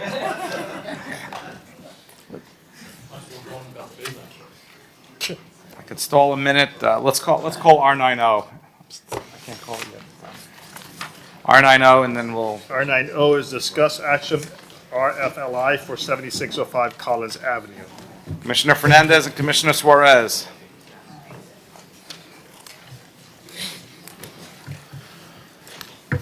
Thank you, Mr. Mayor. I don't know if Alex or myself want to take this. Well, this item has been on the agenda for a long time. And thank God to my aides who give me good notes to remind me of where we were at on this. Because our goal has always been to transform this property into a dynamic community hub. We've been speaking with residents from North Beach, as close as residents that live across the street from this property, who have all expressed a strong desire to transform this house into a marine life center or museum.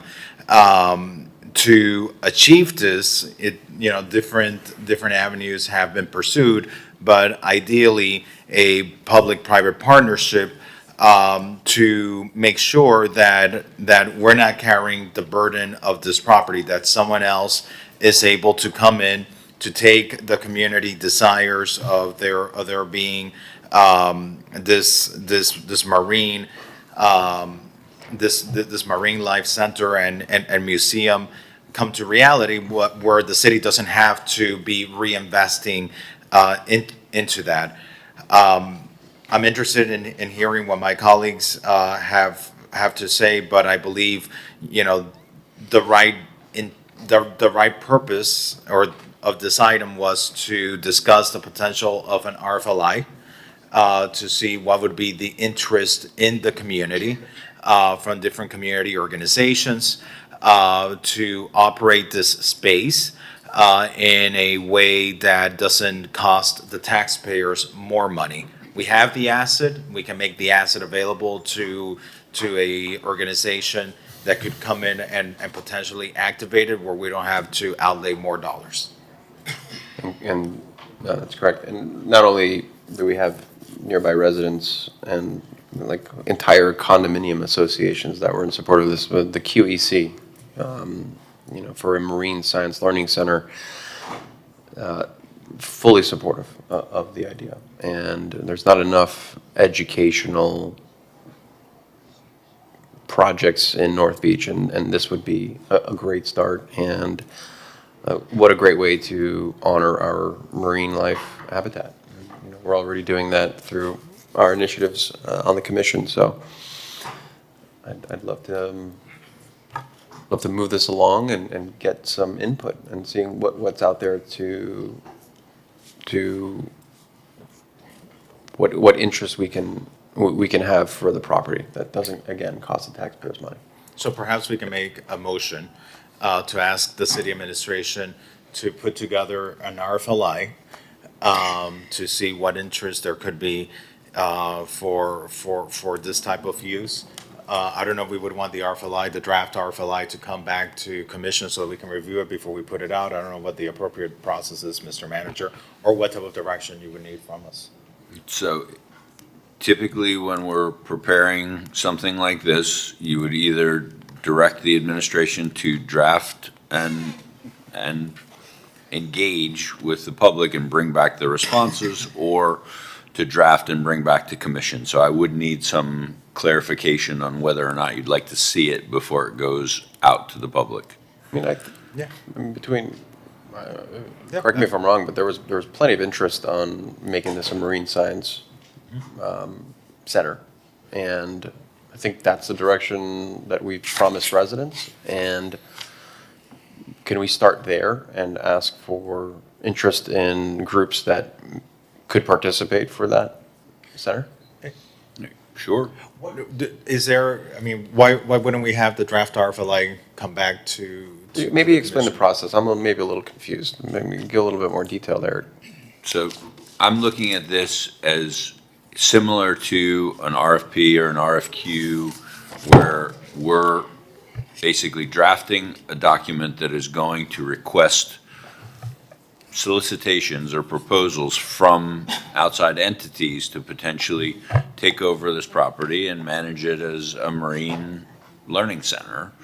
And it's just a question of whether or not the commission wants us to draft and circulate, or draft and bring back for approval before we circulate. I would prefer to draft it, bring it back to the commission so that we have the opportunity to share with the neighbors of the area. At the end of the day, I don't think this is an idea that any of us came up with. Maybe you, Commissioner Suarez, may have had an element of ideas with this, but in my case, residents were of that immediate area were coming to us, asking us for this, and it's why this item is on the agenda.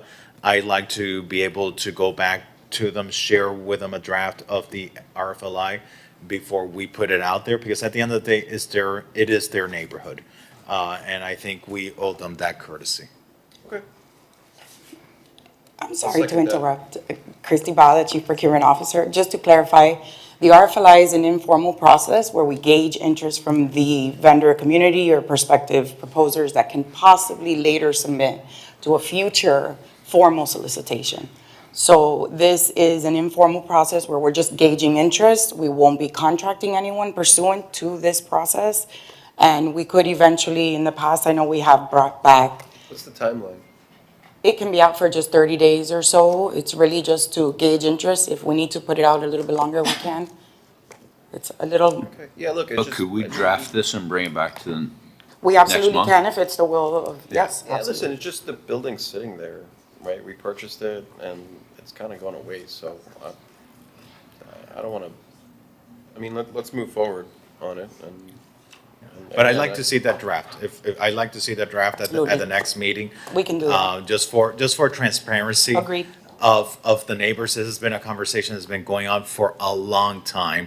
And I want to make sure that we have the buy-in from them. And very important, I want to make sure that it's clear in whatever RFLI we put out there to gauge the interest, is that it's clear that this would be fully self-funded, a fully self-funded marine facility where the city is providing a space, but that, not to come to us seeking the dollars, the investments, or the operational funds for this facility. We're making an oceanfront premium piece of real estate available in the most desirable city in the world. Who out there is willing to come in and self-fund an operation for a marine science center? Madam Vice Mayor. Commissioner Mateo. And I'll defer to the sponsors, but just throwing this out there for consideration. Do we cast the net slightly wider, given this is receiving informal interest, and maybe have it just a bit wider where it's educational, family-related, kid-focused, if we want to do that, as opposed to really kind of tying into a very niche and narrow category of marine? I get the tie-in with being on the water there, and if that's the direction you want to go, I will back and support you, but I think if we're just doing this to gauge interest, it doesn't mean we can't land on marine operators, but I do think it could be wise to just cast a slightly broader net. Commissioner Mateo Salinas. Thank you, Vice Mayor. I agree with that, Commissioner Magazine. I think we should broaden it up a little bit, and maybe we just open it up to any nonprofit, because I'd like to take the temperature of the city to see, especially in North Beach, what nonprofits are interested in either coming to our city or are already here that need office space. I know the Rhythm Foundation, there's an item on here for the Rhythm Foundation to use that space temporarily. They would be maybe a better, so I want to make sure that we're listening to our whole nonprofit community, and, I want to just make sure we cast a broad net just to see what the interest is. So I would agree with that, Commissioner Magazine. Maybe we can have multiple agencies there sharing the space.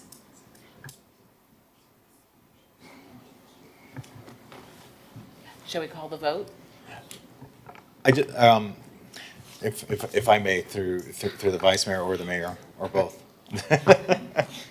The mayor's in his chair. Back, I was talking to the city clerk and the city manager. I want to be mindful of the reason why this item is on the agenda. A number of years ago, the prior property owner of this site came to the city seeking to commercialize the site. And then when that started, there were a number of other discussions of other potential uses for this property. And there was alarming concern, alarming opposition from the surrounding neighbors. From what I gather, from what I understand, the neighbors in the area feel most comfortable with the Marine Life Science Center and museum for this location. There are not a lot of tourist or cultural destinations that we have invested in North Beach, and this could be one such investment that can help improve that area. I would feel more comfortable out of respect to those residents, to those stakeholders who have been working on this for such a long time and advocating on behalf of this area to keep it at this. This is very informal. If the responses are underwhelming and they're not what we expect, I'm sure we can go back and do a separate exploration. But I would rather stay true to what the residents have asked of us. I agree, Commissioner. And we've been through the gauntlet with discussing with residents there. And for now to go back and say, oh, we're going to restart things, I don't think that would be a good look or a good precedent. So respectfully, Commissioner Magazine and Mateo Salinas, I'd like to keep this a Marine Science Center. It's a unique situation where it's on the east side of Collins, and what a better perfect place than to have it there where families and children can learn about marine science, especially for Miami Beach.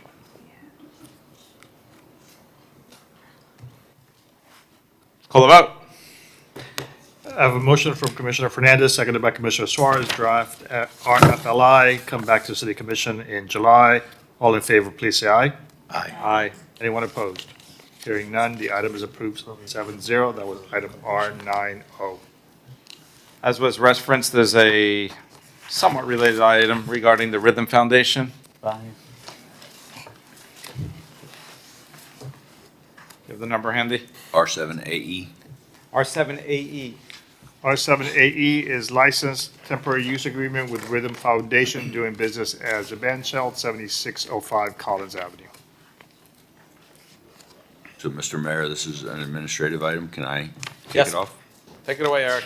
So the Rhythm Foundation was leasing space from the Ocean Terrace development for a nominal fee in light of the fact that they were in a transitional period, meaning Ocean Terrace. Ocean Terrace has given them notice that they will be moving forward with their development and that they need the Rhythm Foundation to be out of that space by the end of next month. So we were trying to find some way to bridge a temporary home for them while they figure out where they're going to find a soft landing. And since 7605 is currently unoccupied and is deteriorating by not being occupied, we thought that that might be a good opportunity for them to move in, no cost to the city, and then pick up the cost of the air conditioning and any utilities on the site, help keep the facility in a better condition, and also give them a place to call home for the next 6 months while they find a permanent location. Ozzie, anything that I've left out? Mr. Manager, the way that the memo is written, the city would be responsible for the utilities. Okay, can we make them We want to make that responsible? change? Yes. Yes, sir. No, nothing further. They will provide us with a certificate of insurance, and we will enter into I believe, a use agreement that we will draft through our legal department. Just a second. Let's call the vote. I have a motion on R7AE by Commissioner Fernandez, seconded by Commissioner Suarez, as amended. All in favor, please say aye. Aye. The amendment, it was the utilities. 7-0, it's approved 7-0. R7AE. R2A. R2A is award RFQ 2026-119 WG Byron Carlisle Cultural Center with workforce housing, R2A. The North Beach afternoon. So good afternoon, if I may. Christy Bala, Chief Procurement Officer. If you all recall, at the May 20th Commission meeting, you requested for the proposers to come back and do a quick presentation on their experience and qualifications. They're all prepared to do so. They are each available and present to provide a brief presentation. I've asked them to prepare based on their experience and qualifications. Once they complete their presentations, if it's okay, we'll go ahead and allow, well, not allow, but you're all welcome to ask them any questions that you may have relative to their experience and qualifications. With that, Did we agree 5 minutes each? yes, Thank we you. told them 5 minutes each. And we also asked them to be prepared for less time if needed, but they've been asked to keep it at 5 minutes. So with that, the first ranked proposer was Stantec. I believe they might be, I don't know if they're, oh, you're here in person. Perfect.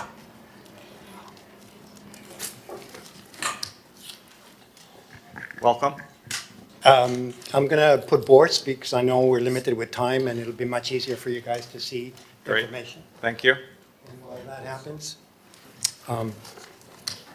thank you very much for giving us an opportunity to present our qualifications and experience. Allow me to introduce myself.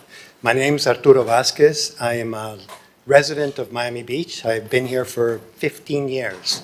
And I appreciate all the work that you guys have done for improving our neighborhood. And when I moved here in 2010, I lived at 74 in Byron. So I've actually seen the transformation of this amazing neighborhood that we now have an opportunity to create an anchor that can unify the whole neighborhood and expand on the resources that the community is interested to bring such a facility. The company that I work for is called Stantec. Stantec has been here for close to 25 years. I realize that the paperwork that you saw, Commissioner Mateo Salinas says that we have a license, or we have in Denver, but that's only because Stantec acquired us when my partners and I created the firm almost 20 years ago. And that means that Stantec allows us an opportunity to bring you experts from across the country. So our office has been local for the entire time that we've been here. We are in Miami, and I moved here in 2010 because I wanted to be a resident of Miami Beach and celebrate the great diversity and all of the efforts that you guys have done to improve the city that I'm a proud resident of. This project is unique because it represents an opportunity to bring an adaptive reuse condition to a building that is very meaningful to a lot of people in the neighborhood. I'm aware of that because I've seen the transformation of that neighborhood. So we've assembled a team both internally and externally in order to bring you the experts that can give you not only the local knowledge that we have of the neighborhood. I designed the Gale Hotel, if you remember that, and I'm happy that Santorini's moving there because we don't want to lose an institution like that. And I run around the track at Flamingo Park, so I appreciate what you've done to save that. Sorry? You know all the buttons to push. I know you guys because I follow you everywhere. I see Mayor Minor at the Betsy on Sundays celebrating music. We're very proud to be here, and unfortunately, the paperwork didn't reflect that we're local, simply because when we were acquired, it moves the legality of being able to bring other experts. On these boards, you see our knowledge of the locality and the opportunity for this building to expand and become a cultural anchor that not only is the preservation of the building possible.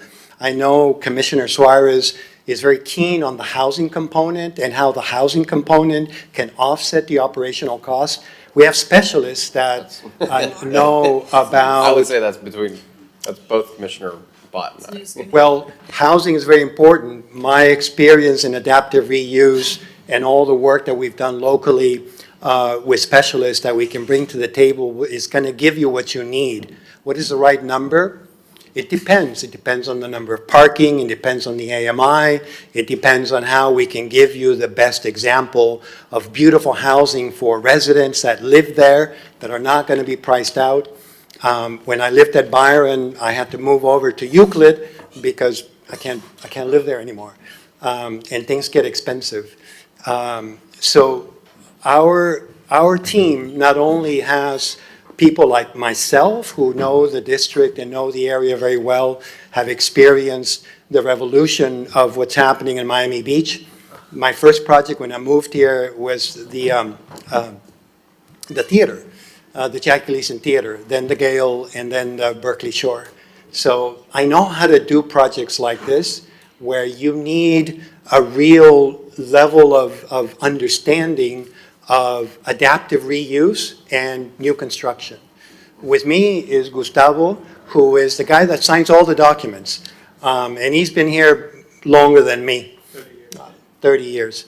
And he is an expert at resiliency, adaptive reuse, and understanding what we can do with the building, what parts we can preserve, and what parts need new construction, because we're putting in a building that is significant and that you want to be proud of. With us is also a firm, an international firm called MBRBDV. They have experience locally, and they are experts at creating iconic imagery. So the building that we hope to work with you on not only is going to celebrate the past, but also look into the future with experts that are both international in quality, because we heard loud and clear from the residents that they wanted to be proud of the neighborhood and look into the future. And I realize, Commissioner Bott, you've been involved with this project for a long time. We are here to ask you for your vote and for your confidence that we're the right team to give you not only a lens of what happens in the past, but also what is necessary to bring this project to a future. And I'll close by saying my favorite quote in my entire career from Winston Churchill: "First we shape our buildings, and then they shape us." And that's really fundamental to everything that I've done as an architect in the last 30 years and what I can deliver to you with Stantec. And we appreciate your vote. Thank you. Thank you. Some of your projects here? Yes, that project there is the residential project in Wynwood. Right before Wynwood became what it is now, we did one of the first projects, Estrada. All of our work is always involved with an art component. Even if it's residential, there's always a concept of art necessary for that. The other projects are with our experts from New York, who are experts in performing arts centers. That's Carl Krebs. He's been working as a performing arts center specialist for 40 years. And he will be involved on that aspect of the work, while I cover with Gustavo the residential and the expression of the building with the larger context of the neighborhood. These are the performing arts centers that fared very well during the interview phase. The selection committee liked these projects because they bring in housing and the performing arts center. And there's a number of ways that we can do that on this project that I think will be good for you guys to sort of analyze, so that we bring you not only the housing, but a very beautiful community building that achieves all the uses that you're looking for. Down here, we did a collage simply because I know the neighborhood, and that collage expresses our concept of bringing everyone together and creating not only a building that can be functional, it can be emotionally connected to the neighborhood, but also allowing that building to become part of the larger milieu of the city and the neighborhood, with the band shell, connections to the park for family and people to be able to access the building, but also improve the neighborhood. And I think that's really fundamental to understanding how important this building is. It's more than a building. It's a community asset. Thank you. All right? Good Thank you. presentation. I hope I answered all your questions. Thank Or- you. If we have more, we Yes. know where to find you. All right. Thank you. Thank you very much Thank for you your so much. time. Appreciate you. So the second ranked is, Gustavo, you a Miami Beach resident too? I'm sorry? Are you a Miami Beach resident? No, I live in Miami. Close by. Close by. One last thing. Our project manager, Elvira, is with her family traveling. She couldn't be here. She's actually worked with the city for a long time when she was the principal at CP3S, that we already have a contract with you guys on doing some work So we are just really continuing that opportunity to be able to work with you. Thank you. Well, can I ask you a quick question? What's your idea? My idea? What should we expect? What would be your vision? How do you bring that to life? First of all, the building needs to be able to work as a modern facility that creates a mixture of uses, all of which are unique, right? You want several different kinds of uses, but it also needs to open to the community and open to the neighborhood and be able to connect people not only to what happens inside the building, but also to the band shell, to the park across the street, and not just be inundated with development. I think you guys have an opportunity to create a center that'll become an anchor for the arts for the whole city, not only for Miami Beach, but also for Miami. In fact, that doesn't exist right now. There is no building like this anywhere in the city, not in Miami, not in Miami Beach. The vision is for a building that can go beyond itself and be able to be part of the entirety of the arts and culture that is beyond North Beach. Thank you for your passion for our city. Excuse me? Thank you for your passion for our city. Thank you. You wear it on your sleeve. I hope I answered your question. Thank you. I'll go ahead and call up the next, the second ranked, which was Brooks Scarpa Huber Architects.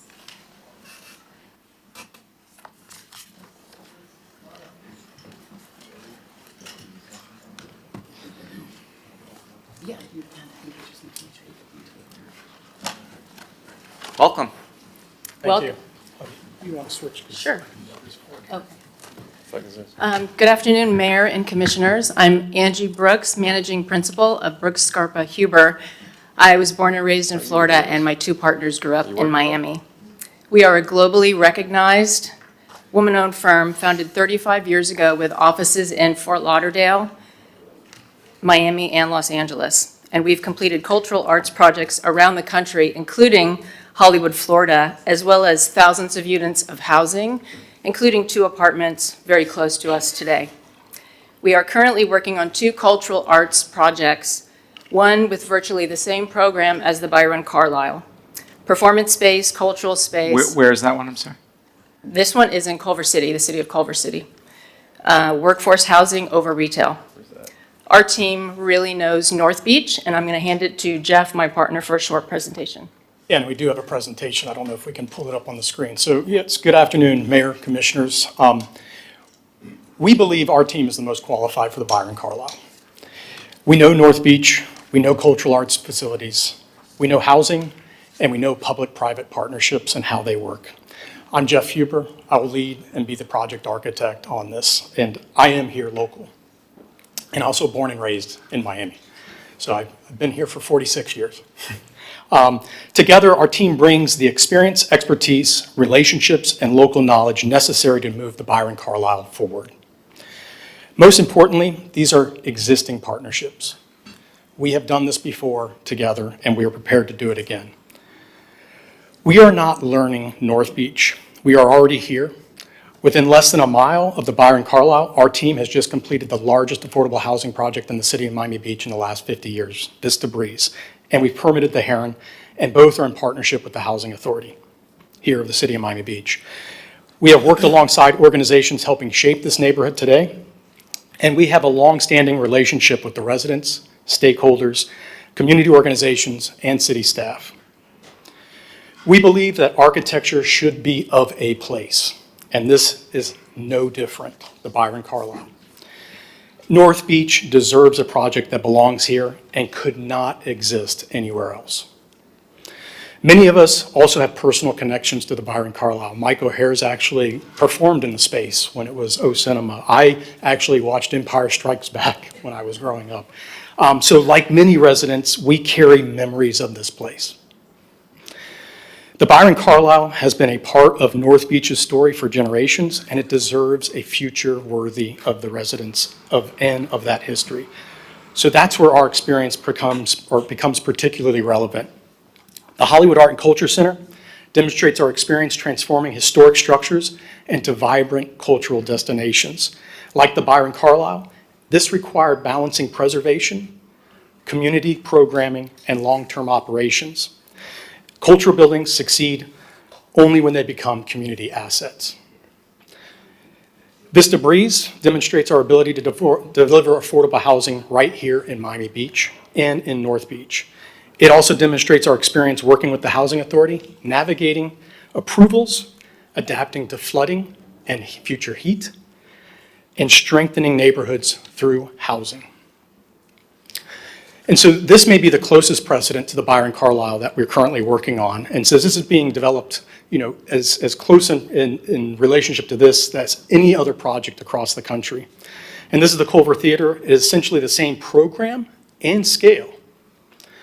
And that combines an historic theater, cultural arts programming, workforce housing, retail activation, and a public-private partnership delivery, all within a single project. It addresses many of the same issues being discussed here today: preserving culture, creating housing, and strengthening community identity. We understand how to balance those priorities successfully. So the Byron Carlisle requires cultural arts expertise, housing expertise, historic preservation experience, financing, development, and implementation.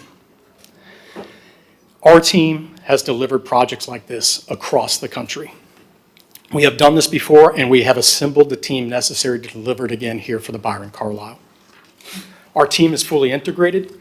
Brooke Scarpa-Huber will provide design leadership and expertise, as well as preservation. Roberto at C Studio and Stages will bring arts programming, operations, community engagement, with a deep Miami Beach relationship. Donahue Peoples brings development, financing, and public-private partnership experience. The Housing Authority brings housing delivery and management experience, and our team understands the Miami Beach process, the stakeholder groups, and the importance of community consensus. Our commitment is to work with the city and the North Beach community to identify the right solution together. So we are the most qualified team. We know North Beach. We know cultural arts. We know housing. We know how public-private partnerships work. And we understand, most importantly, we are already here. And we understand the community, the stakeholders, the process. And we will remain in this community long after this project is built. We are ready to begin immediately, and we would be honored to work with you on this project in the next chapter of the Byron Carlisle. Thank you. Thank you. Commissioner Magazine. For anybody on your team, whether you're the right person or somebody else, same question I asked before. What is your vision? Help me visualize in my head what I would see there in 4 or 5 years. So I think you can look, one of the things, Byron Carlisle, like I said, has a memory. It also has a future. We want to look at how do we preserve those memories within the Byron Carlisle. But if you look at our Vista Breeze project, this is one thing we're always accused of, is we never repeat ourselves because we want to understand and are steeped in the places that we're working, Commissioner. Like we can, again, what I would always say is it is idiosyncratic. Vista Breeze was in a historic preservation district. It's in a place susceptible to sea level rise and flooding. We had to manage and understand, working with that, going through the Historic Preservation Board, going through the design reviews, going through all of these processes, as well as going ahead and working with the developer to save them 90% on insurance costs to make this a resilient, sustainable building. It just received LEED certification or LEED Gold certification. And so these are things that we want to look at. It's not about one identified solution. We're going to understand the place, the history, the architecture, and the community, because I know all of those are varying, and we would identify what those elements would be. So we don't come in with like a preconceived notion of what it wants to look like. We think about it in the place, in the context that it's in. Are you based in Florida or California? I'm Fort Lauderdale and Miami. Yep. With the headquarters? And so Angie is in Los Angeles. I'm in Los Angeles. Hey, can you explain the Yeah, different- sure. The company was incorporated in California, and we're about 25 people. We have an office here that's been here for 9 years. No, 12. 12 years. And 10 years goes by real quick as the commissioner was Yeah, talking about and it. part of the reason why we did that is because I'm from Florida. We've always wanted to work in Florida, and it was an opportunity with Jeff to open an office here, and that's Yeah, what we did. we're all from Florida. And, you know, I was born and raised, like I said, in Miami at Baptist Hospital. I actually went to New World School of the Arts in downtown Miami. Came over here during, and we would always paint. I was a visual, in the visual arts program on that. But, you know, so we're steeped in this place. I've been here and I've worked here my whole life. Yeah, I'm just confused how Don is involved in this. I mean, like, this is the first time I'm seeing this. I'm happy to answer. In fact, Commissioner, I think it might have been your idea. And I remember, I think it was a FERC hearing, and with respect to our other project, the Barclay. And you brought me back up to this lectern, and you asked me if I would come in and help figure out what to do with the Byron Carlisle. And, you know, I did my best. I brought together the architecture team that we use at the Barclay that that produce the most workforce housing in the city, and done it in an incredible way in partnership with the Housing Authority. We've put together a team that's steeped in the cultural arts infrastructure. In fact, brought the team that led the Adrian Art Center to come in and ensure that we deliver best-in-class product. My hope is that we've put together a compelling proposal that So allows us to. are you an acting consultant for the firm? How do you? No. Play? I'm just curious. What's your role in those? To assist in structuring the development and the capital stack in order to minimize the city's economic exposure and develop workforce housing without coming back here and asking for money. Okay. And ensuring a vision that we can move forward from beginning to end. Yeah, I mean, obviously, you're not part of the architecture firm. I'm Yeah, not- right? So I'm just, not I just part want to of know, it.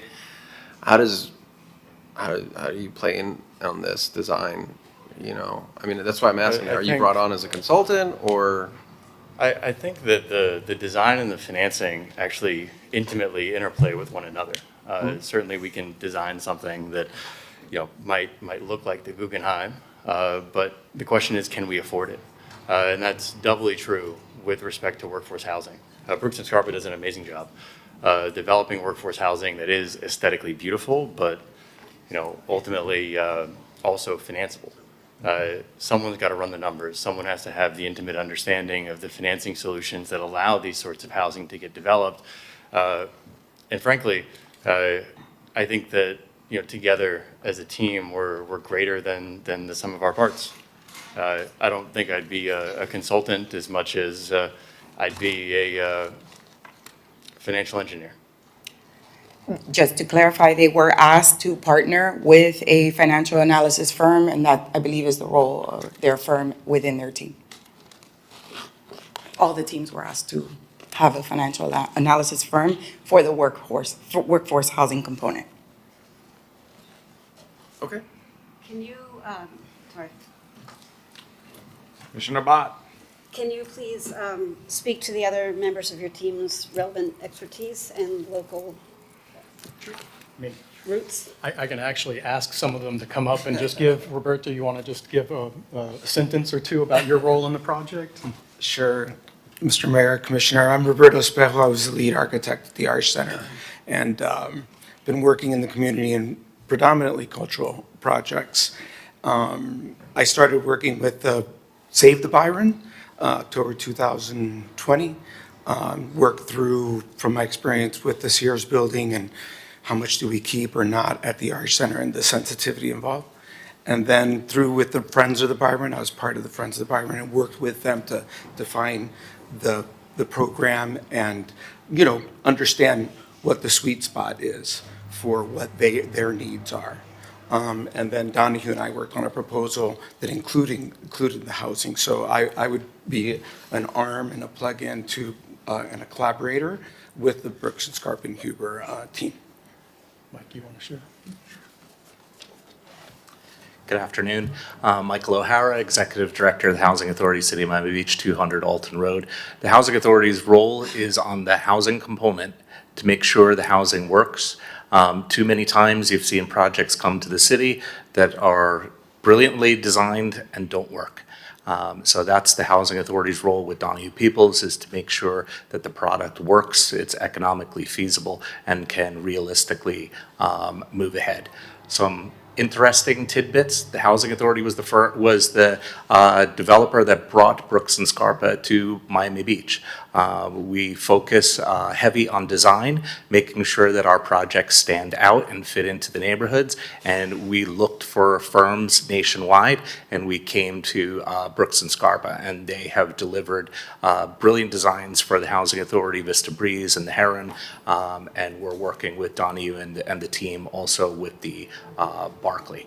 And like Jeff said, I performed 3 times at Byron Carlisle, probably the only team member across all of the applicants that had the opportunity to see the stage, be backstage, perform in it, and I know it intimately. And one thing that I took away from that is 20 years ago wasn't in good shape. It wasn't up to the standard of what Miami Beach should be offering as a cultural institution. So I'm proud to be part of a team that can make sure that we bring something that Miami Beach will be proud of.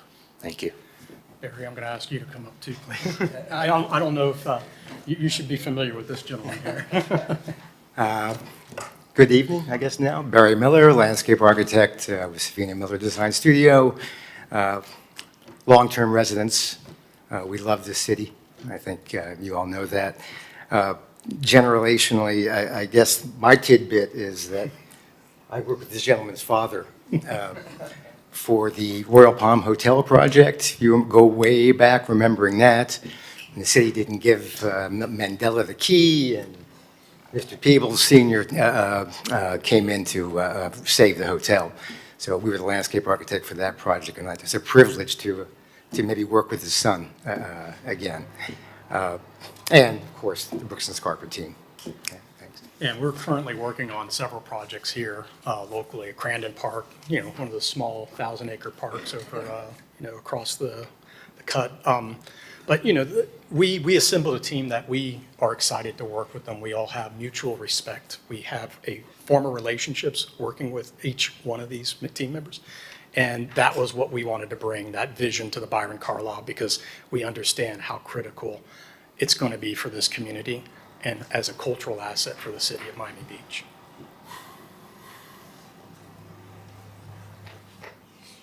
Congratulations on the beautiful piece of race. Thank you.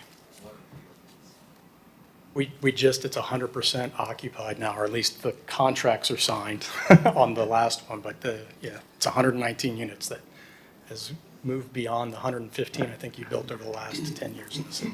We're really excited to be a part of that. It also, to build on Commissioner Fernandez's comment, from shovel in the ground, which happened when we were just elected, to, completion was pretty quick, and it's contextually appropriate in Miami Beach and fresh and with roots, architectural roots being clear, so I'm a fan. Thank you. You look at it and you think through the mayor that it's a building that would have been built in the era of Miami modern architecture, but with all the modern standards. That's the biggest compliment we can receive, because that's exactly what we were going for. And then two, I don't know if you noticed, we didn't want just a banal stucco building too. We put some glitter on it. So, we hope it's playing Liberace as you're walking or driving. Commissioner Bott loves that, I'm sure. The glitter. I'm a big fan of glitter. You want no splinters, just glitter. Just glitter. Okay, thank you. Thank you. Thank you. With that, we'll move to the third and last ranked firm, Keller Architecture.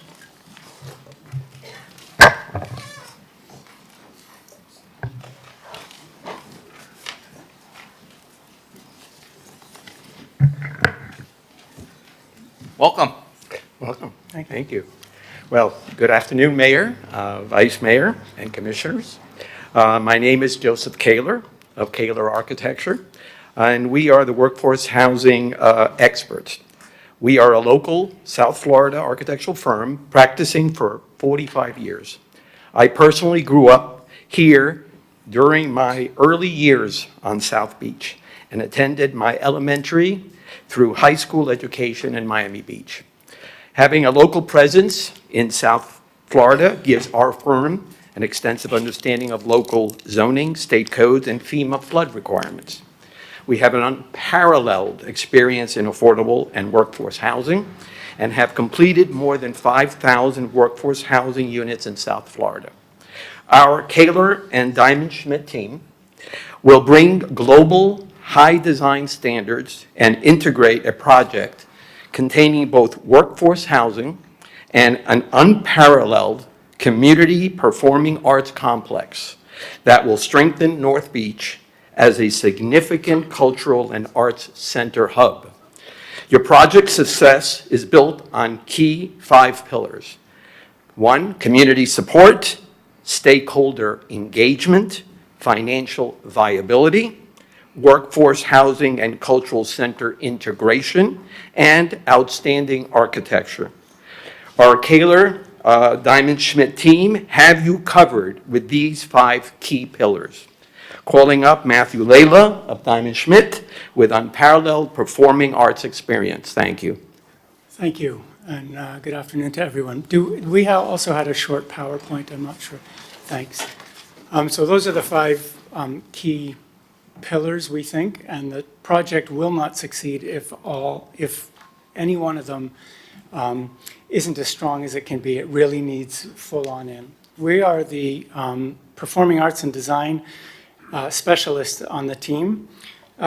We've built over 60 venues all over the country and all over the world. We've received over 400 national and global awards, and we've been ranked in the top 10 of performing arts architects globally. We've built at very large scales, so we recently completed David Geffen Hall in Lincoln Center in New York City. But we also build at all scales. If you go to the next slide, building for The computer's on your left-hand side. Say again? The computer's on your left-hand side for the next slide. Oh, there it is, here. Yeah, thanks. I didn't realize it was in here. So yeah, there are some of our accomplishments. And we, as I was saying, we build at all scales. So the building on the upper left and left middle of the screen is a project that is exactly this program that was completed in Toronto, Canada. It's quite an unusual mix, programmatic mix, to mix housing and theater, but it should be applauded as, in this case, after a couple of years of intensive community engagement, to get the mix just right, the mix of theater, educational component, outreach, and housing, it made an enormous difference to this community. Where was that? In Toronto, Canada. The building on the bottom middle with the blue background is in Lubbock, Texas, and it's a PPP project that was also built following years of community engagement together with the Independent School District, with the Lubbock Symphony Orchestra, with local dance groups, Ballet Folklorico, Ballet Lubbock, etc. So, and on that, I want to say that to bring life back to the Byron Carlisle, the first 2 steps are the most important ones. And they are the engagement process and the modeling to make sure this flies. And so with that, I'd like to introduce Diana and Eric, and Diana will speak about engagement. Good afternoon. Thank you for having us. My name is Diana Sanjurjo. I'm the Public Information Officer that will be working on this project. Hopefully, we are a local, media relations and community engagement firm. I have personally worked at the beach for the past 12 years in several projects. I work hand in hand with the Neighborhood Affairs Office on a daily basis, currently leading all PI efforts for the fire flow packages, the First Street improvements project, and we also did the advanced meter and infrastructure project. Eric Liff with Lambert Advisory, principal with Lambert Advisory. We're an economic and real estate consulting firm based here in Miami. I'm actually a former North Beach resident. Don't ask me how long ago. Our practice has a specialty in public-private partnership structuring. We've been fortunate enough to be able to work with the city of Miami Beach in the past, including the North Beach Town Center, Ocean Terrace, the Mixed Use Entertainment District, and other projects. In this brief time, I just want to say we are keenly aware of the city's goals and focus for redevelopment in terms of, especially focusing on affordable housing or attainable housing, and how important that is to any redevelopment. And so, we understand, kind of, where that needs to be, and it obviously is part of this Byron Carlisle, programming. The second item is obviously the fiscal responsibility, and really seeking to make projects financially viable. And that is why we are on this team. I think it was already mentioned before, let's not kid ourselves. The ability to support attainable workforce, affordable housing, along with some community-based and cultural activity can be financially challenging, especially, given where, development costs are today. And so I think it's important that any team has a financial analyst, like we've talked about and it's been mentioned before, as part of the team. Namely, to be able to provide some guidance in terms of alternate programming, perhaps, or development options that would leverage as much, private sector revenue-generating resources, whether it's, including some market rate or some element of commercial retail, to, provide, that, additional financing that can help, make this financially viable, and not only to attract a private, a developer partner, if that's how you choose, but also make this accretive to the city. So that's our role, and hopefully we'll be able to play in that in terms of its guidance. So I'll turn it back over to you. Commissioner Bott.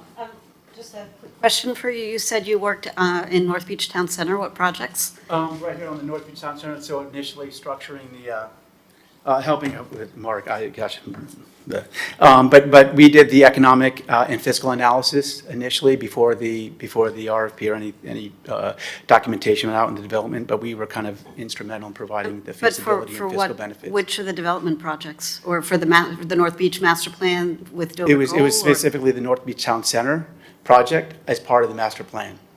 Eric, Yeah, Lambert did the work for the city as part of the TCC discussions and before the implementation of the town center zone. Preliminary stages of the So- program. But not for any specific project, for the modeling of what town center zoning could be?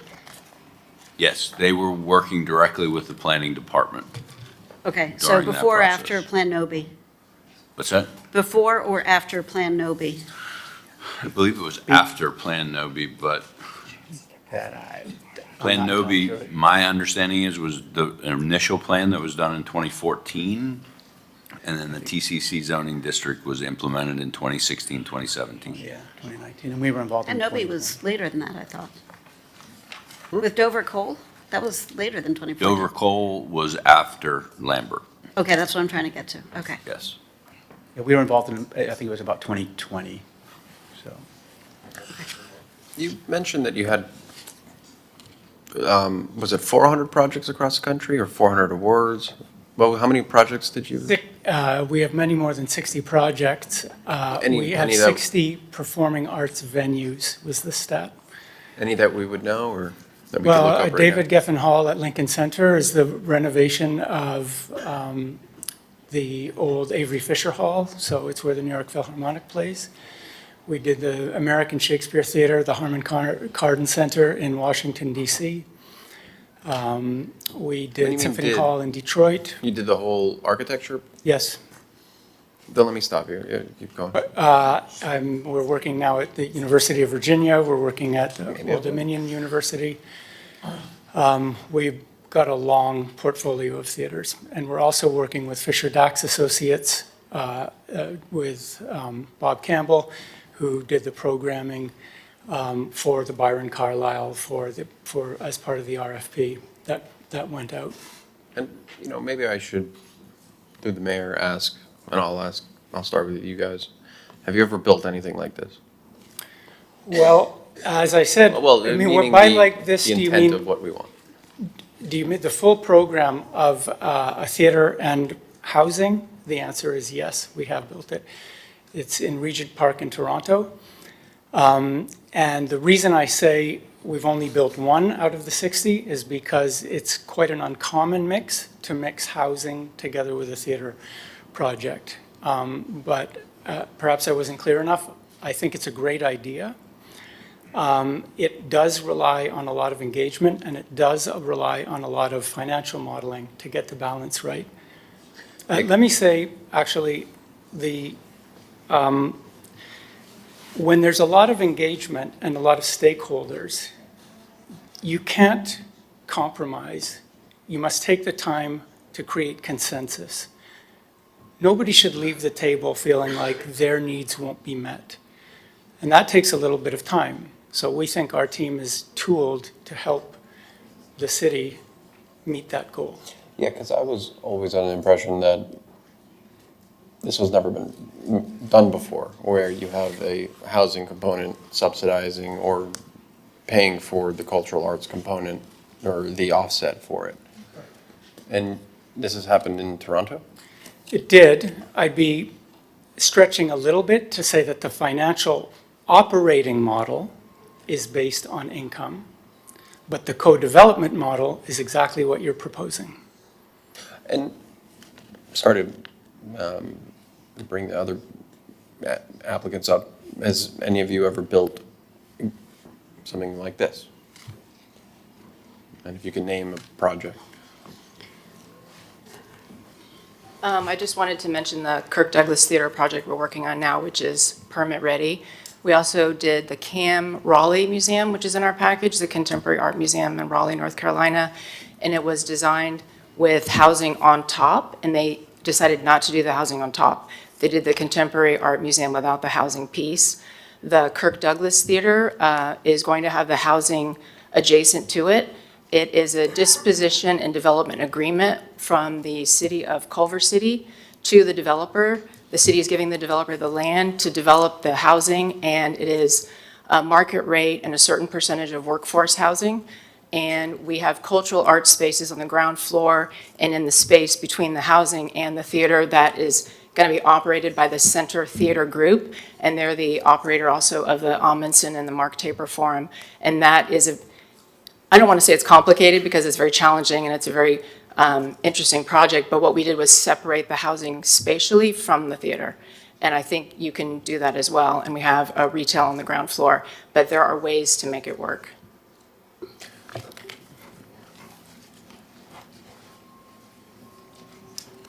There are ways to make it work, and the way not to make it work is to separate the housing.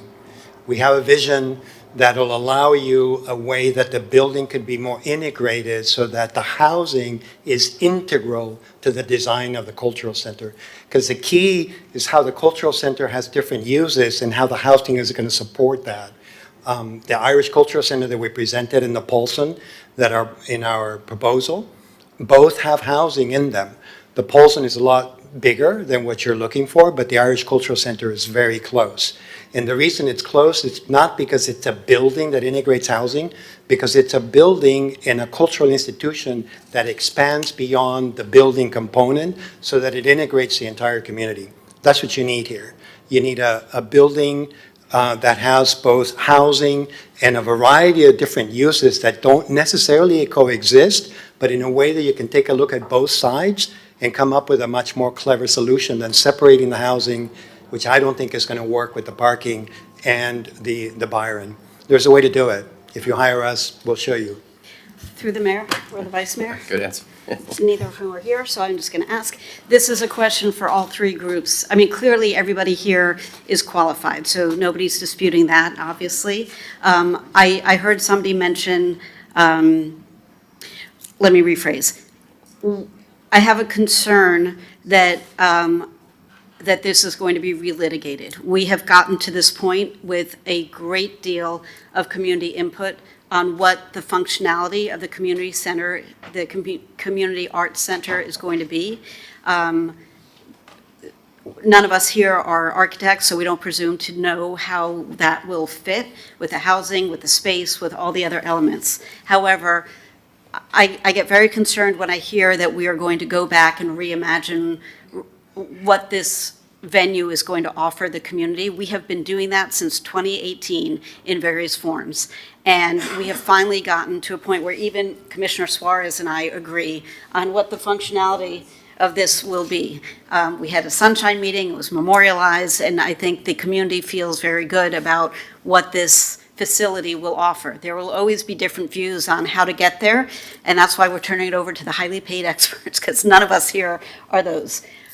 But so when I hear, and we clearly must have the community engaged on this, because it is, as everybody here has mentioned, it is a very emotional project, different from others that might come in as something new and exciting. So I'm not suggesting for a millisecond that the community is not engaged. That is never my intent, going back to my activist roots. It is concerning, though, to hear about reimagining what the functionality is going to be. And so I'd like each of the groups to address that comment a little bit, please. We're not suggesting that any functionality needs to be reimagined, and we agree with you that the community aspect is a key aspect. We have specialists on in our office that are storytellers, and it is the way that we present the methodology of coming to consensus on all the work that you have already done in order to give you a building that supports the community's efforts, but also the codes are very different now than they were 5 years ago. So we have to be very cognizant of what can happen with the building that isn't just going to be a renovation. It's probably more of an adaptive reuse with state-of-the-art functionality, but also looking back at what touches the heart of people, which is where you've spent so much time in making sure that there is community consensus with the vision that we hope to achieve with you. I will just say for the record, I think we are open to adaptive reuse, to building new, to any combination thereof. So, I don't want one version or another to dictate before, there's been even the merest concept of Correct. design work for any of the groups, because this was not about design work. This was about getting 3 very qualified out of a very robust list of, I think it ended up being 12 qualified people, groups rather. So I don't want to talk about design here. I know, there's been a little bit of, because we're all curious and excited about the project, but, so I just, again, want to keep us focused on the functionality and the process. Yep. Good afternoon. I just want to touch base on that. I completely agree. It's not about reimagining the space, but we have to make the community involved from an early stages and kind of emphasize on the benefits of this project. But while hearing them, hearing their voices and making them feel that they are being a part of it, because it's their uses, it's their space. So just bringing them in and building just that additional consensus from all of the work that you've done in the past. Just kind of like, keeping that track going.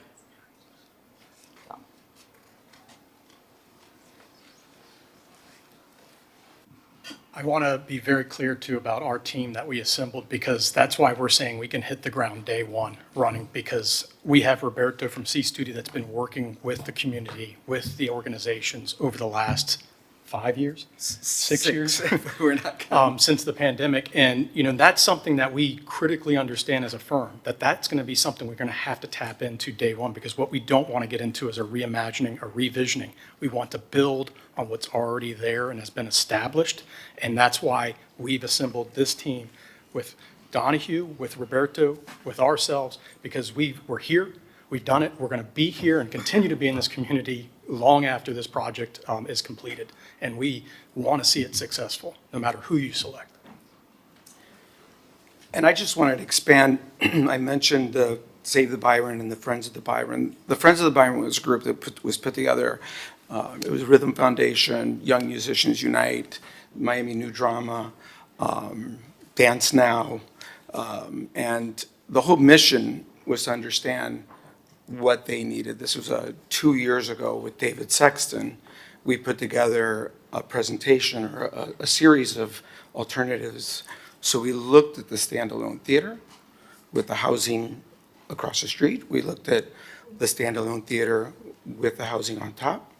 We looked at the standalone theater with the housing on top and on the adjacent site. All of them have implications, building on top of a performing arts center, acoustic isolation, structure that has to move, a lot more complicated, more expensive.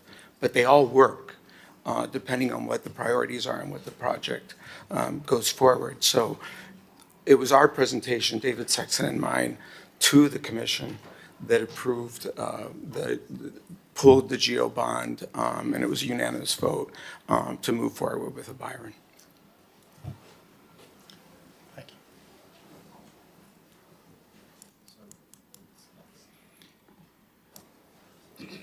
Anything to add, Eric? I think you've heard loud and clear that there's a reason why these three firms were tied for number one after the original evaluation. You've got three very qualified, very knowledgeable groups. Each brings a little bit different perspective on this particular project, but I think you're in good hands no matter who you decide to go with. Our evaluation committee broke the tie. They came back with Stantec 1, Brooks Scarpa 2, and Caler 3. And so that Who's on that committee? that is my recommendation. The committee was, I believe, 7 people. There were 2 residents, John Stewart and Ronnie Eisenberg, and there were 5 department head or program director staff members. And how'd you pick those 2 residents? People that I felt knew the neighborhood very well, and people who I also value their opinion, and I thought that they could add significantly to the perspective of the committee. They were my choice. And how did the residents? One second. Oh, sorry. Yeah, I'm sorry. Just, and the order again? I think I got it, but. The evaluation committee came back with a recommendation of Stantec 1, Brooks Scarpa 2, Caler 3. Was there a score or just 1, 2, 3? So it's based on an aggregate ordinal score among the 7 people. There were a number of folks that ranked Brooks Scarpa 1. There were a number of folks that ranked Stantec 1. There were a couple of folks that ranked Caler 1. But when you added up all of the scores, the lowest ordinal score was Stantec with a 12, Brooks Scarpa with a 13, and I believe Caler finished with a 17. Lower being the better score. Lower, like golf, being the better score. Nice. Commissioner Bott. Do we know how the residents ranked the 3 finalists? So I don't remember exactly, it's in the book, but I do remember that John Stewart and Ronnie Eisenberg both had Brooks Scarpa number 1. Commissioner Mateo Salinas. Commissioner Brown. Answer. No, Commissioner has an answer to the question. I asked the same question, and because this was an icon of silence, I couldn't approach these people and ask them, why did you vote this? What were your thoughts? So I asked it in my agenda review, and the manager, I'll just repeat what you said. The 2 residents, both of whom live in North Beach, ranked Brooks Scarpa, how do you say that? That one is number 1. I'll just echo what the manager said, and then the Stanton, I believe, Stantec 2 and Caler 3. And I've calculated all this out because I was very curious about this too. But both the residents ranked Brooks Scarpa as 1. Mr. Mayor? Commissioner Fernandez. I want to thank all the applicants because I think our city is so fortunate to have so many wonderful, professional, talented teams competing to work on this incredible cultural asset that we have. Are we? I don't know the legal posture are we in. We allowed to voice our opinion, Mr. Attorney? and preferences? Yes, you are allowed to voice your opinions. Why Well, not? because I don't know, because since this We're wasn't in a the sunshine. cone. We're gonna vote. Yeah, okay, You're gonna well, vote. I'm gonna be then very clear where I stand on this. I've seen the work of Bruce Scarpa, very impressed with the work product that they've given North Beach, with the identity of North Beach and the affordability component.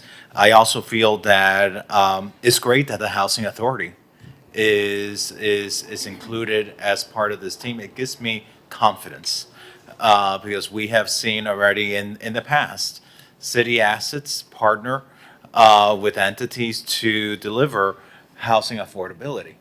And then it ends up being a struggle. And to have the Housing Authority, that is the subject matter expertise on this team, to me is great. Mr. Estrada, that I guess we worked with Cesar Pelli's team, Espejo, I'm sorry, Mr. Espejo. I guess he worked with Cesar Pelli's team with the Adrian Arch Center for the Performing Arts. I think we want that caliber of expertise to be a part of this, and so many other members of the team that have connections to Miami Beach, Scavino Miller, that has done truly iconic work for our city. You all are incredible partners, and so I feel very comfortable with what I saw from Brooks Scarpa, and that's not to a discredit to any of the other teams, but I think something so sensitive as this project, that is so beloved by the community.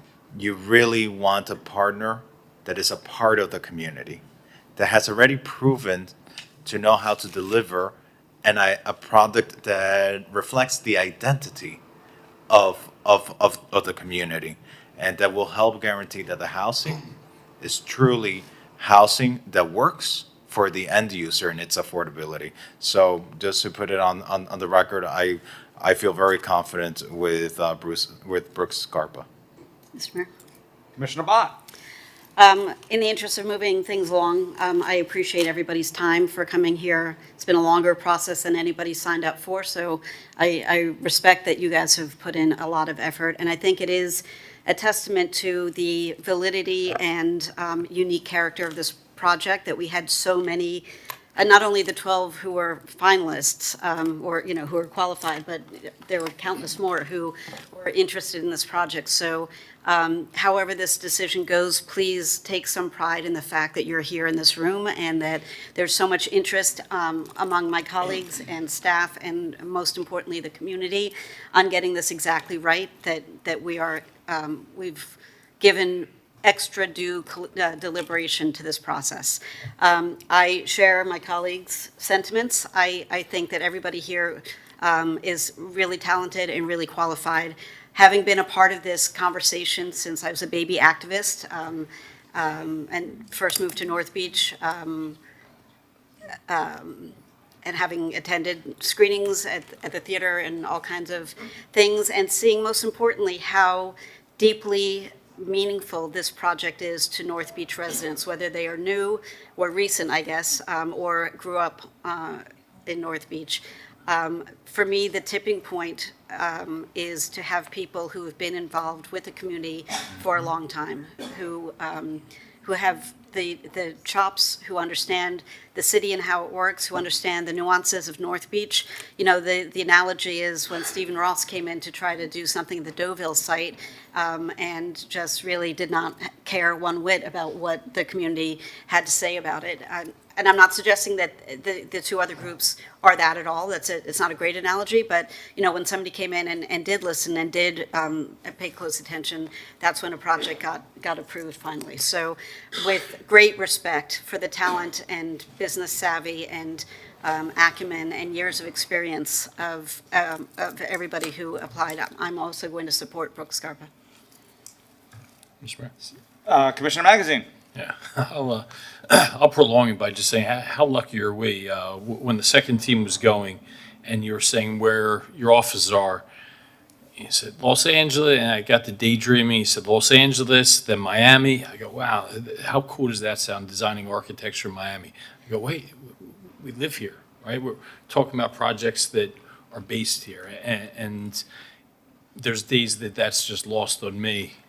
And we all need to take a step back and appreciate just how amazing that is. You know, we have people from all over the world visiting here, and they all will leave with that same impression. That being said, I really love every single group that presented.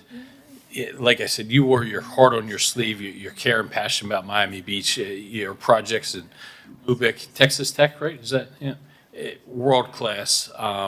Fair or not fair, I can see in person the products that they've done up close, and yeah, that's what skewed it for me. I tip my hat to Brooks, and look forward to partnering with you if that's the will of the commission. Well, I'll liven it up a little bit. So I see why this is so hard. I kind of want to, I'll vote the way I always want to vote, but I kind of love to see uniformity here. But I actually was going to go with Centec. Partly because unless I have a reason not to go with the administration, which sometimes I do, and I don't always support. And in this case, I don't. And it's really tight. I'll tell you, I don't think we can go wrong. It's a good position we're in. I actually feel comfortable that no matter what we decide here, we're going to be a winner. So that's a credit to you. But I was, no offense. I liked some of the products you showed, some of the New York things in cultural institutions, which are first class. So I'm throwing that out there because I want us to be supportive, but I didn't want anybody to be sitting here thinking, well, maybe I would have supported them, but nobody's saying it. So love to hear from the rest of my colleagues. They're clearly all qualified. But, to be honest, I kind of like the last panelist. I mean, and it all boils down to, we want this to work. And God forbid we get into something where it can't work and we have to start the process over. I mean, I asked a simple question, have you made something very similar to this or like this? And they said, yeah. I know Brooks Scarpa has done almost something. I know they pulled the permit back, but to me, that's a marker for success. And so I don't know why the administration didn't rank them, or why they were ranked 3. But look, ultimately I want to go with the will of the body. I'm not trying to make this difficult. I just want to be careful with, setting a precedent that we are going to overrule the procurement selection committee and the city manager. And I don't know, does this set up any sort of challenge to us if in the future? Well, anybody could always challenge. I don't believe that a decision by the commission, absent fraud or some other nefarious purpose, would in any way be challengeable. Right. So, look, I think they're all very qualified. That's sort of, I was most impressed by that because they actually have work doing exactly what we want to do. But I'd like to hear the rest of I'm going to turn over to Commissioner Mateo Salinas, but a question. When we vote, is it just whoever has the most votes, or does someone need 4? Let's say it was 3, 2, and 2. I think in a situation like this, you would probably pick whoever has the most votes. Okay. Oh, I hear the manager saying we need 4. That's why I'm asking. I think at some point there needs to be a resolution selecting a firm. I think there can be iterative votes. Maybe we do the way that we do some of the voting on appointments, where you all vote, and if there's not a clear winner, then we do another vote. I don't think so.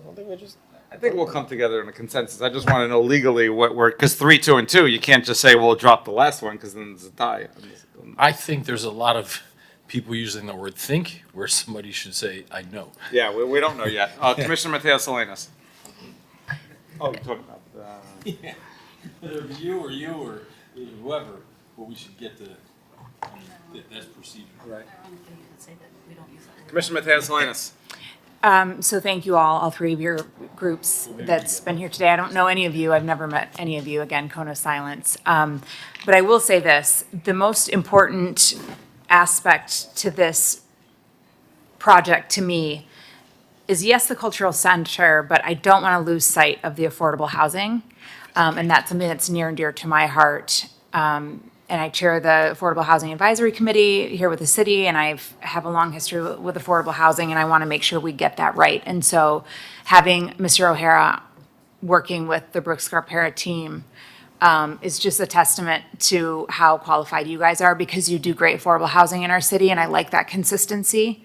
And I like the fact that you are in South Beach, you're in North Beach, you opened a new building, you're very consistent with the way you operate all of the buildings. How many residents do you deal with, Mike?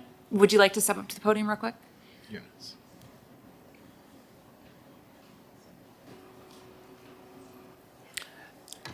Good afternoon.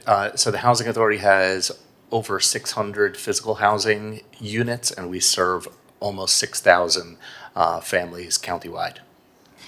Thank you. And so for me, you and what you do with the Housing Authority is the check mark that I needed to support affordable housing at this site. I really want to make sure it's done right.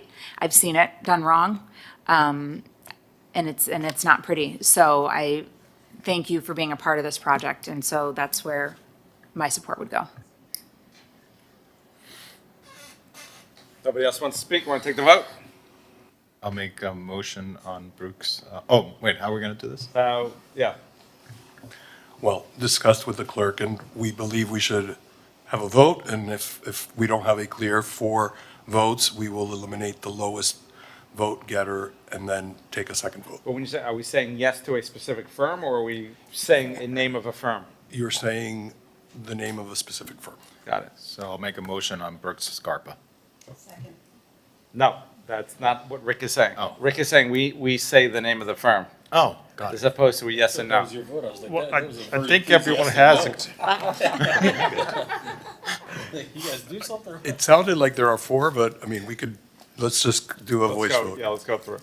So you want me, okay, So we're naming the name of the firm that we are. so you want me to call you in alphabetical order? If so, Commissioner Bott, Brooks Scarpa. Commissioner Dominguez, Brooks Scarpa. Commissioner Fernandez, Brooks Scarpa. Commissioner Matteo Salinas, Brooks Scarpa and the Housing Authority. Commissioner Magazine, Commissioner Suarez, Brooks Scarpa. Mayor Minor. I hate to do this, but I said Stantec, and I'll stick to it, even though I'm losing. So we have 5. Oh, yeah, 6-1. Congratulations. Congratulations, everybody. Thank you for your commitment to the city.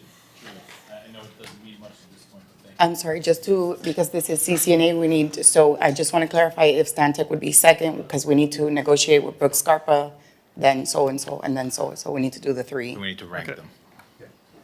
So I guess the second vote is for who's your second ranked. And- So I'm going to go reverse alphabetical order. Well, I just have a question.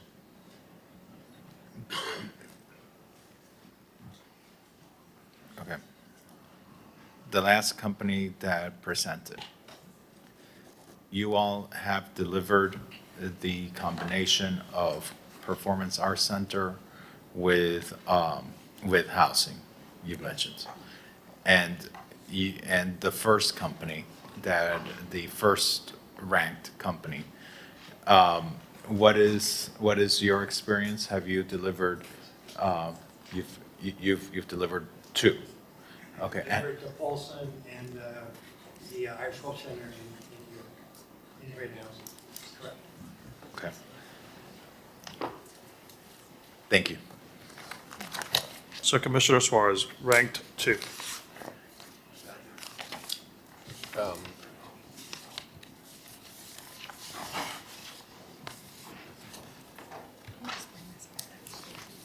The last. Cowler, Commissioner Magazine, Stantec. Commissioner Matteo Salinas,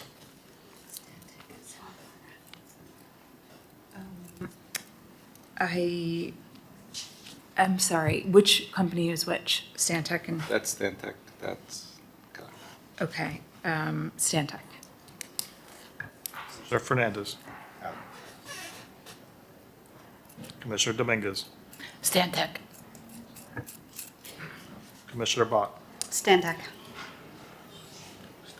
Mayor Minor. Stantec. Stantec has a majority votes for rank number 2.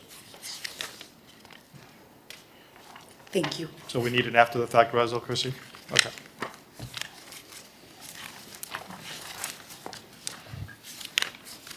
If I could just say thank you to everybody for the deliberation, and you all got to see firsthand how our evaluation committees work, and it's not always pretty how the sausage is made, but hopefully at the end of the day, it tastes good. Mr. Mayor. Just, It's just one question. Eric, can you just talk really quickly about the next steps, how quickly we can move to reaching agreement and what the time horizon looks like to move forward? So we have a resolution of the commission to begin negotiations with the top-ranked firm. We're going to start that tomorrow. And obviously, it's going to take a little bit of time to get to a contract with that design firm, but we will endeavor to get that done as quickly as possible. What's the average amount of time that it takes to do this kind of work? 60 days? A little bit more, I would say, maybe 100 and The first process or the first step is for them to prepare a full proposal. That usually takes a little bit of time. We negotiate that proposal, and then we've got to bring it back to commission for adoption. So it'll take us a good 4 months, 5 months, and there have been times where it takes a little longer. Thank you. Fewer months than more, it would be better, please. We will do our best. Thank you. I believe the resolution is worded to provide the city manager authority to execute. Do we need to I don't think it says to bring it back, right? Yeah, I just meant to amend the reso. I'm sorry. You'll amend the reso. Okay. And provide that to us. Okay, no, because normally the authority is given to the city manager to execute the contract, so I just want to make sure we don't. Well, would the commission want to see the contract before it is awarded? Or do you want to authorize the manager to execute once successful negotiations have occurred? I think we should see it. Okay, so we will. What's the normal? I know we should see it. How's that? It's currently written authorizing the city manager, which is our normal practice unless you all request to bring it back. I know it.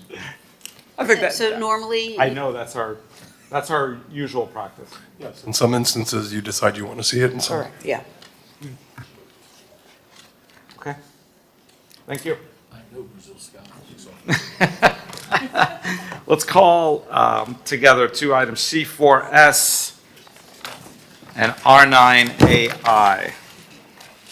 C4S is referral to Public Safety Neighborhood Quality of Life Committee, possible termination of the city's red light camera program. It was separated by 2 members of the commission. And R9AI is discuss, take action, eliminate red light camera citations and notices for right on red. So C4S is an item that Commissioner Fernandez brought, and together R9AI, Commissioner Fernandez and I are bringing. Do you want to take it away, Commissioner Fernandez? Yes, thank you, Mr. Mayor. And thank you for R9AI on today's agenda as well. I understand the importance of the red light camera system for traffic safety. My challenge with the red light camera system is that I am getting an overwhelming amount of complaints from our residents who are getting tickets when they're turning on red. And they show you the citations, and clearly the car is stopped. You see the lights, the brake lights, they're shining red, and they're still getting these tickets. Originally, I had placed an item on the agenda to suspend or to find a way to cancel the contract. And then in speaking with our police and speaking with our city attorney, I think many of us have received these complaints. You know, I've become aware that we might be able to address the issue of the right-hand turn violations without having necessarily to suspend the contract. And so if there is that avenue, Mr. Mayor, Mr. Attorney, to suspend the enforcement of the right-hand turns on the red light cameras, I think I would like for us to entertain that, but I'll defer to you, Mr. Mayor. No, thank you, Commissioner Fernandez. So ironically, I was working with our city attorney's office and with our police chief, Wayne Jones, and then you put your item on, and ultimately, there were some questions we had, so that's why it got on late, because we were still doing some legal research. But love to hear your views, Chief. I'm not a big fan of the red light cameras, but I think, A, it could be an issue terminating it. Also, I think there's a difference when you're going straight through it, because when that light hits red and you're going through it, I don't have such sympathy if someone's getting a ticket, even though I don't love the overall scheme. But a red light, I don't know. Maybe you can speak to it. I'm assuming they're not fully stopping, but they could be going really slow. I do hear a lot of complaints about it, and I can understand some of the complaints, even though I've taken those intersections, and so far, thankfully, I've not gotten that ticket. But I'm sympathetic to it, that it may be unjust to issue those pretty hefty fines on people who are coming to a virtual stop. They're not doing something that's dangerous in any way. Sure. But what's your thoughts? Sure. Good afternoon, good evening. Wayne Jones, Police Chief. Thank you for bringing this item for discussion. As you know, red light cameras were implemented predicated on the fact that it reduced crashes within intersection and thus saved lives. My understanding is currently, right now, there's a threshold that we have in place. And by the way, people are not stopping. They're just not. I mean, we've got video to support every infraction that's been refuted. They're just not stopping. What they're doing in most cases, making a right turn, is what is called a California roll. They slow considerably and then turn.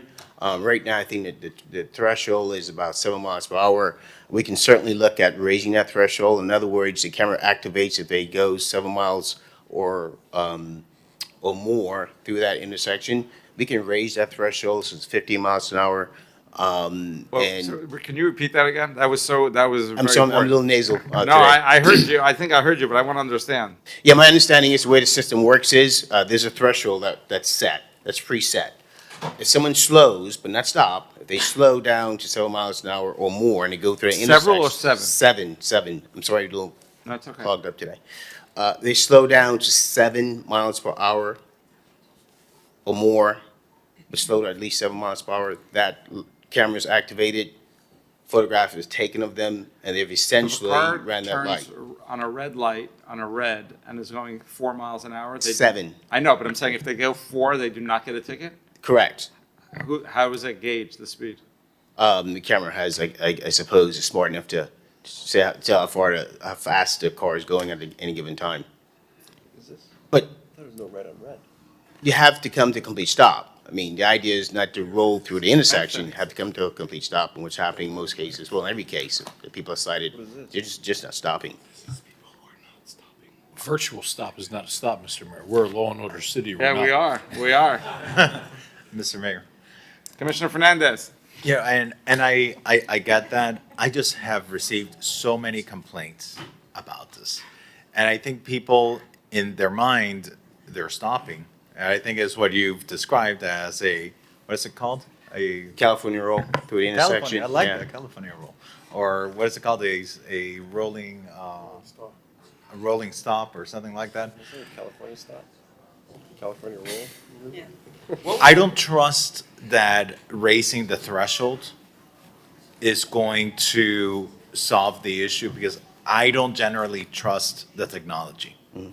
Generally speaking, what I see living right in front of a red light camera is that while the intent of red light cameras is to avoid accidents. What I see happen is that all of a sudden, the driver slams the brakes, and the person behind them rear end them. Yeah. So now you're avoiding the T-bone accidents are dangerous, and we are avoiding them, but we're not avoiding accidents in our city. You're still, I see this all the time. Notwithstanding that, I do understand their public safety purpose. I would rather see a complete suspension on the right-hand turns on the red, because then the question is going to be, was the camera calibrated? Who's checking whether the person was going 7 miles an hour or 8 or 10? I think the real concern is if the person is running the red light. And that can continue to happen without having the enforcement on the right, on red. So to be clear, so we're keeping straight through, you still get the tickets, just not on the right turn. I think there's only two intersections that's been the major problem that I know of. One in particular, another one that's sort Which of, Chase and Alton's been problematic. Do you have a conflict there, that you live right on that corner? No, actually, he has not. He lives right there. Chase and Alton. I'm going to defer to the city attorney on that. Seriously, No, do I I'm have kidding. a conflict? There are more than 100 people, I think you're okay. You got it. By the way, I mean, I don't know why this is, but in the past few months, we've gotten more, I think, complaints across the board from red light cameras than probably the past 5 years. In fact, just sitting here today, I got another one, a couple of you copied on. I don't know why that is. It just seemed to be unusual, honestly. But Chase and Alton seem to be the most problematic I've seen. That's where we get the most complaints from. But I've been, through the mayor, I've been getting complaints as well about 41st Street. At Dade Boulevard and 17th. I've been getting complaints, Commissioner Dominguez has Dade Boulevard and 17th. I haven't received those, but I've received also on Washington Avenue and 17th Street. I've received complaints. And one of my concerns with this, with the program in general, is that I do believe that elderly people are particularly susceptible to this. They're not necessarily the best drivers. They're not necessarily the most aware drivers. And, now we're hitting them with a citation that goes up to 180 something. I think it's 180. Roughly, yeah. About 180 something. And here we are, we're trying to improve residents' quality of life. We're trying to make things more affordable for them. Addressing parking issues and towing issues and a number of issues to address affordability in our city. And this is one of these things that I think unfairly targets specifically elderly people. And so I'm going to make a motion. I'm gonna make a motion for us to suspend the right-hand turns on red. And if the technology changes and there's an ability to implement that aspect of it better in the future, we can always reconsider it. But for now, I don't think it's working properly. I'm going to turn it over to Commissioner Mateo Salinas, then to Commissioner, but you have any concerns from a safety standpoint? No, if it's the will of the commission to suspend it, we can do that. There is one intersection where there's no turn at all in red. That's a 17 Alton Road, and so I would ask that we probably keep that one in place. Well, if there's no turn, I think yes. Which direction? I want to say from west to northbound. Getting the intersection, going westbound from Lennox, from 17th Street, passing Lennox, you stop at Alton Road. But make where a turn right to northbound. is permitted, do you have any concerns if what we're proposing to do here? Well, I mean, this will, the commission, we're happy to apply that. Not immediately. exactly my question. Yeah. We'll get through it, sir. We'll be fine. I mean, obviously, Look, there was a world that existed prior to red light cameras. Cops enforced people not stopping properly. We'll continue to do that. Mr. Mayor, if you have someone else that needs to speak, I'll wait. Commissioner Mateo Salinas. Commissioner Fernandez, I love you, but I don't support this item, and I was not going to vote to support this. But you do raise some good concerns, which is how do we know that these cameras are functioning properly? That is a concern. I mean, if you're saying that you're getting more, it's not that a bunch more people are blowing through the light. I mean, maybe, but it could also be that the camera is glitching. And so how do we test that? And so now I do have some concerns. Overall, again, I'm not supportive, but I am concerned about the technology and the cameras. And what if a squirrel ate through some electrical wires and now it's picking up everybody? I don't know. Yeah, Can you just so. address how do we test these cameras and the technology? So I don't know how the testing process work on a regular basis, but I can tell you this. Every violation that's issued is reviewed by a police officer prior to being issued, right? Camera catches it, alert is given to the police officer. He or she reviews that prior to a violation being mailed out to the owner of that vehicle. So they watch the camera and they watch each car that goes through and they time it and they Only vehicles that have. That trigger a ticket. Triggered, correct, and they review it correct. at every single intersection where we have these cameras. That's correct. Every citation that's issued is reviewed by a police officer before being issued. Okay, thank you. Commissioner Bott?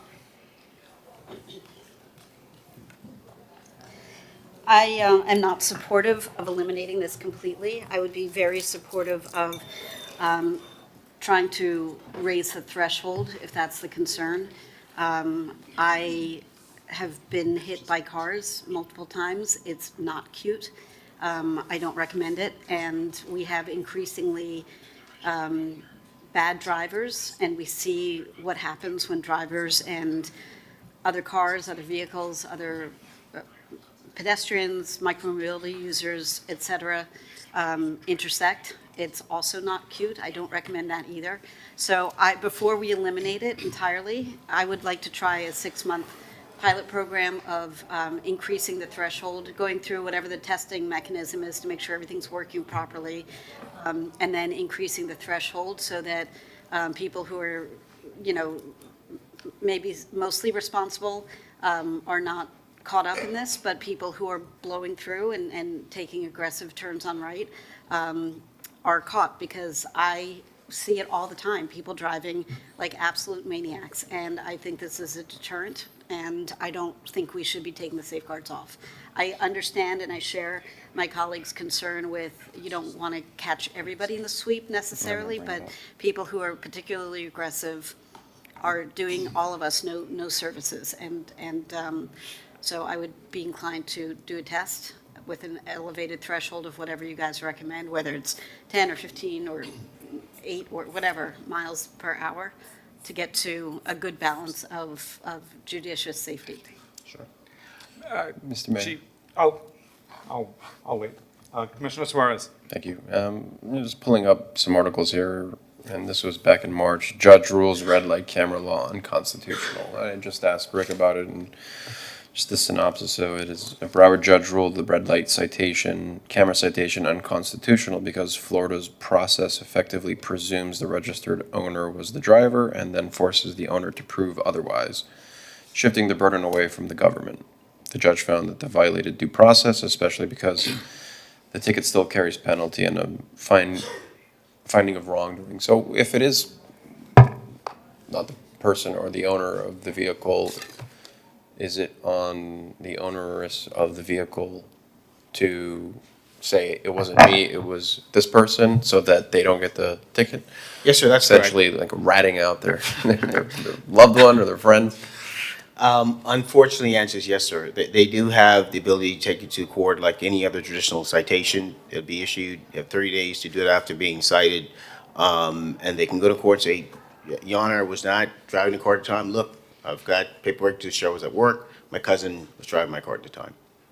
Yeah, see, I mean, to me, that's a big fault in the system, right? You don't know who's driving the car, and once you issue a citation, it's really on the burden of the car owner, even though they may or may not have been using the car, and to prove that it wasn't them, and then they have to have an uncomfortable conversation with someone else. So I'm supportive of this, and I don't think it's going to be around much longer anyways, considering what this finding was, but I don't really think it does what people want it to do, which is better behavior.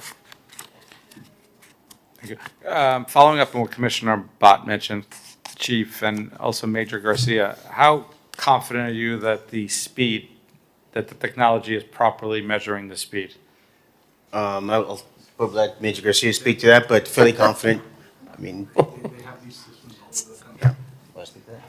If I can ask on that. Because if it is, I'd be inclined if we raise the threshold. I mean, if somebody's going 15, 18 miles an hour, where you're supposed to stop, I mean, that's pretty high. That's pretty fast. We can certainly raise the threshold and that may actually fix the problem where we're having, where people just aren't slowing down enough to go through the intersection. I think what's happening, particularly at Chase and Alton, folks slow the intersection, they realize no other cars are coming, so just sort of cruise through, not thinking that to be captured on this camera and cited. But where is we're just curious, where is the speed taken? Is it taken on the curve? Or is it taken just before the stop? You know, honestly, Commissioner, I wish I knew the science behind it. I can't speak to that. I'd really like, because when you said 7, that actually really surprises me. Yeah. And Commissioner Fernandez. Thank you. And so let me ask you this: how often? What's that machine that you guys use to on speed traps to track the speed? Laser. The laser. Okay. I would imagine you must calibrate those lasers, or they don't need to be calibrated anymore? Yes, those are calibrated. How often are they calibrated? Every year, annually. Sorry? Annually. Annually. How often are the cameras calibrated?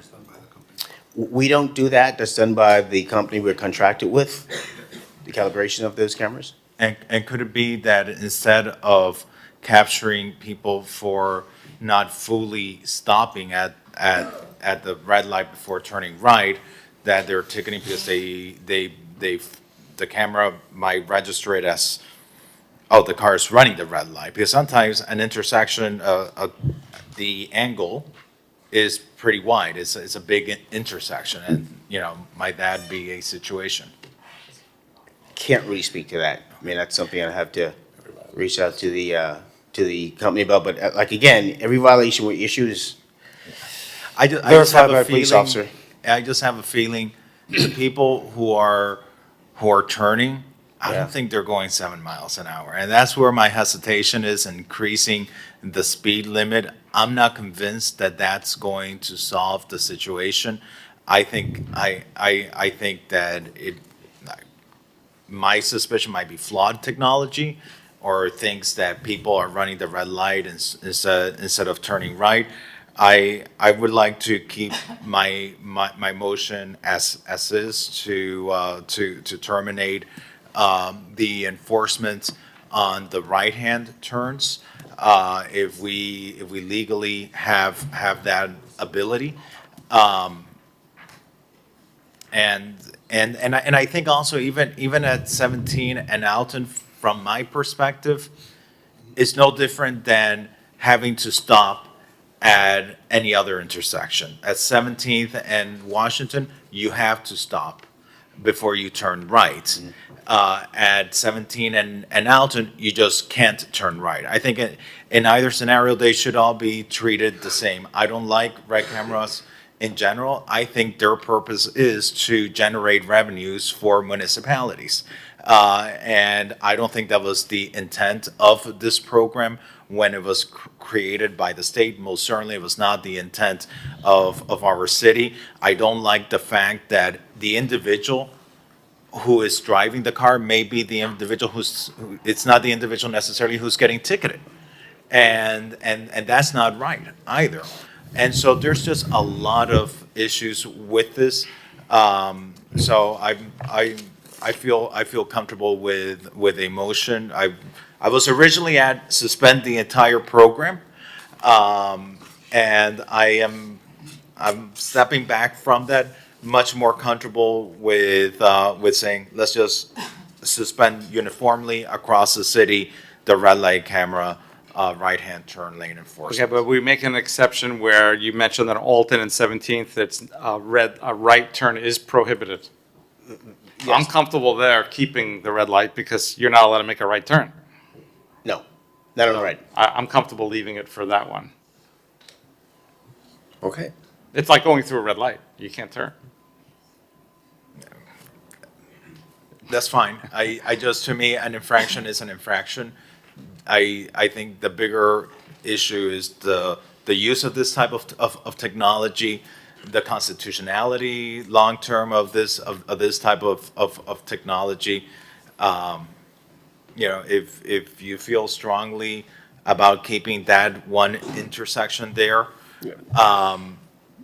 Mr. that's fine, but I think there's a matter of principle here as well.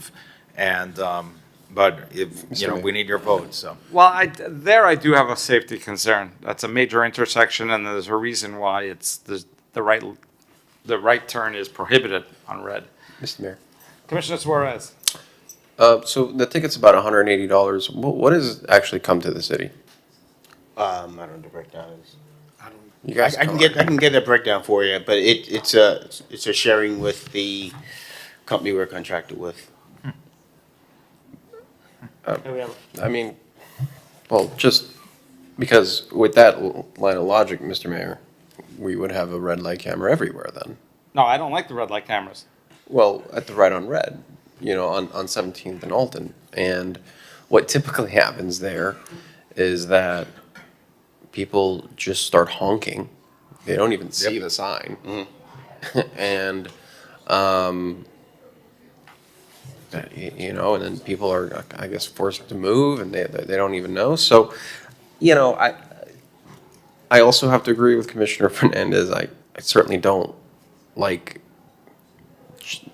you know, just making revenue for a private business where it doesn't actually do anything and it doesn't know who is responsible for the traffic citation. So it makes obviously a difference if there's a police officer there, but I think, you know, it's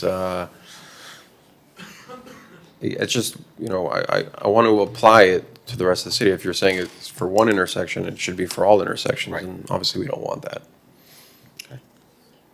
That's what I would feel comfortable with too. Yeah, so so we have two who want to get rid of the red light tickets for Alton and 17th. I just think it's a safety issue, and it's illegal.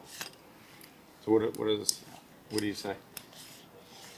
6-month pilot program to increase the speeds at which Okay. the cameras get triggered. I'm fine to either increase the speeds or get rid of the right-hand turn. Want to keep these straight-through red light camera, and I don't think we should be getting into debates on single intersections with that to the police. I mean, I'm the black sheep here where I'm just not going to support this item. I think that this city is dangerous a lot of times for pedestrians, and we've seen it all over, and people just need to slow down and stop and chill out and just stop. And so everyone has convincing arguments, but I'm just not supportive. And Laura? I'm supportive. I seconded, Yeah, specifically that right turn lane on 17th and Alton. that, I'm fine with leaving that one as is. I've gotten complaints on that one as well for the same reason that Commissioner Suarez mentioned. People don't, since you can make a right turn everywhere else, they stop seeing the sign for that one. But, I'm willing to make that change. If it doesn't work and we start seeing an uptick in fender benders, we can move it back. I'm not worried about the fender bender. I'm worried about the pedestrian bender. They don't bend so well. You're making this tough for me, Commissioner. We're co-prime on this. But I'm a little concerned about that intersection. There's a lot going on there. Mr. Mayor, Chief. Sir. Do we have any recent incidents involving pedestrians, bicyclists at this intersection? 17 and Alton? Yes. Off the top of my head, not recent. I'd Wasn't have there a to get some bicyclist? research done. I'm sorry, sir? Wasn't there a bicyclist, or was that a block away think- on Dade? I think the better question is to ask transportation why that even exists. You can't make a right on red, because I never really understood why. We don't have fatalities at that intersection is because people can't turn right. Not that it, So it's saving you people can make a there right on red because it's in anywhere. place. Up there. you willing to bend on this one, Commissioner? For, how about Jose, for 3 months? yeah, How do you about know- for 3 months? Let's know- listen to Jose. Why is there a prohibition on red on red? Jose Gonzalez, Transportation Director. So a few years ago, FDOT evaluated that intersection. Alton Road is a state road. They did look at crash data, and they took into consideration sight distance, pedestrian volumes and whatnot, and made the decision to restrict the right turn on reds from westbound 17th to northbound Alton Road for those reasons. That was several years ago. That restriction, that prohibition has been in place for several years now, and that's probably why there aren't a lot of accidents. Because if people do follow the rules and stop, then that's safest condition for pedestrians. Yeah, I mean, like 17th is one of the worst intersections, and, you know, we're telling people you can't make a right on red when you want to leave. I don't know, it's just, you can make a right on red everywhere else in the city, except there, and there's other poor intersections. Through the mayor? Commissioner Bott. I mean, at the end of the day, there are intersections in the cities that have terrible sightlines. I mean, we're working with FDOT actually to put a no right on red sign up at the corner of Bay Drive and 71st going east, because the street curves around, and so people think that it's clear, but there are people going 40 miles an hour. If you're lucky, it's only 40 miles an hour. And, you know, the number of near-miss accidents that have happened there because currently there is a right on red allowed is crazy. So it depends on the sight lines, among other things. And look, I think an ounce of prevention is worth a pound of cure. And if it means that people have to slow down, to Commissioner Commissioner Mateo Salinas' point of just chill out, I think is a good rule for all of us. You know, you're not going to get there any faster if you're in an ambulance or getting a traffic ticket. So, you know, I reiterate that they're there for a reason and they should be maintained. Be our new slogan, chill out. Mr. Mayor. Yeah. Commissioner Fernandez, you gonna bring it home? I appreciate where you're coming from on this.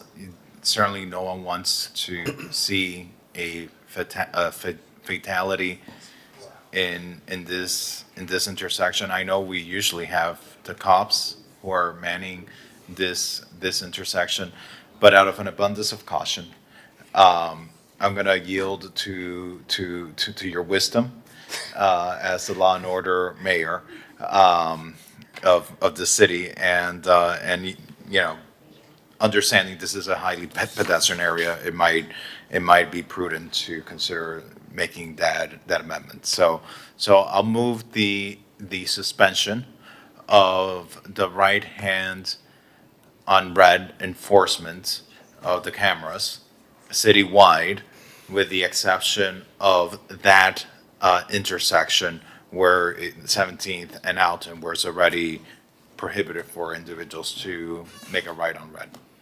I appreciate that Commissioner Fernandez. I felt strongly about it. It actually was getting me very nervous sitting here. We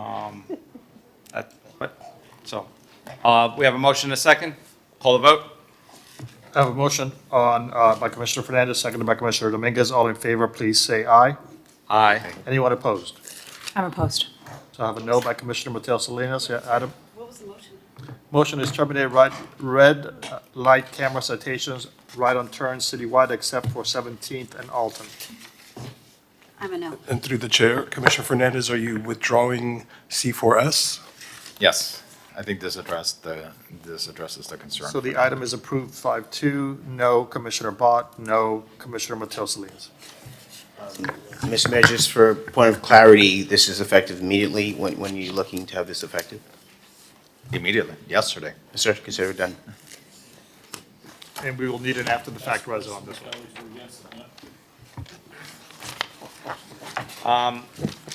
What I'd like to do is cover a couple of the items that were pulled and see if we can get through that quickly so we can get them on referrals or whatever it may be. And then we got to talk about the stormwater fees. Oh, wow. Yes, so. Is it quick? Yeah. C2D. C2D, issue RFP 2026-362 ND, management of artisanal craft markets. Farmers Market on Lincoln Road. C2D was separated by Commissioner Dominguez. Vice Mayor Dominguez. I pulled this to make this a referral to neighborhoods so that we can discuss the item there. So I move the item. I'll second. Let's call the vote. I have a motion by Commissioner Dominguez, seconded by Commissioner Bott to refer C2D to public safety. All in favor, please say aye. Aye. Anyone opposed? Hearing none, the referral is approved 7-0. That was C2D. C7D. C7D is not proceed with 19th Street parking project, and administration to explore alternative solution. C7D was separated by. Who separated that one? I got it, Commissioner Mateo Salinas. Take it away. Thanks, Mr. Mayor. So I actually pulled this because I want to hear it, I want to refer it to the Public Safety Committee. I think we can do better with this. I think this is for the Holocaust Museum that just opened. It's beautiful and it needs more parking, as does the Botanical Garden, and I have a couple ideas for the solution.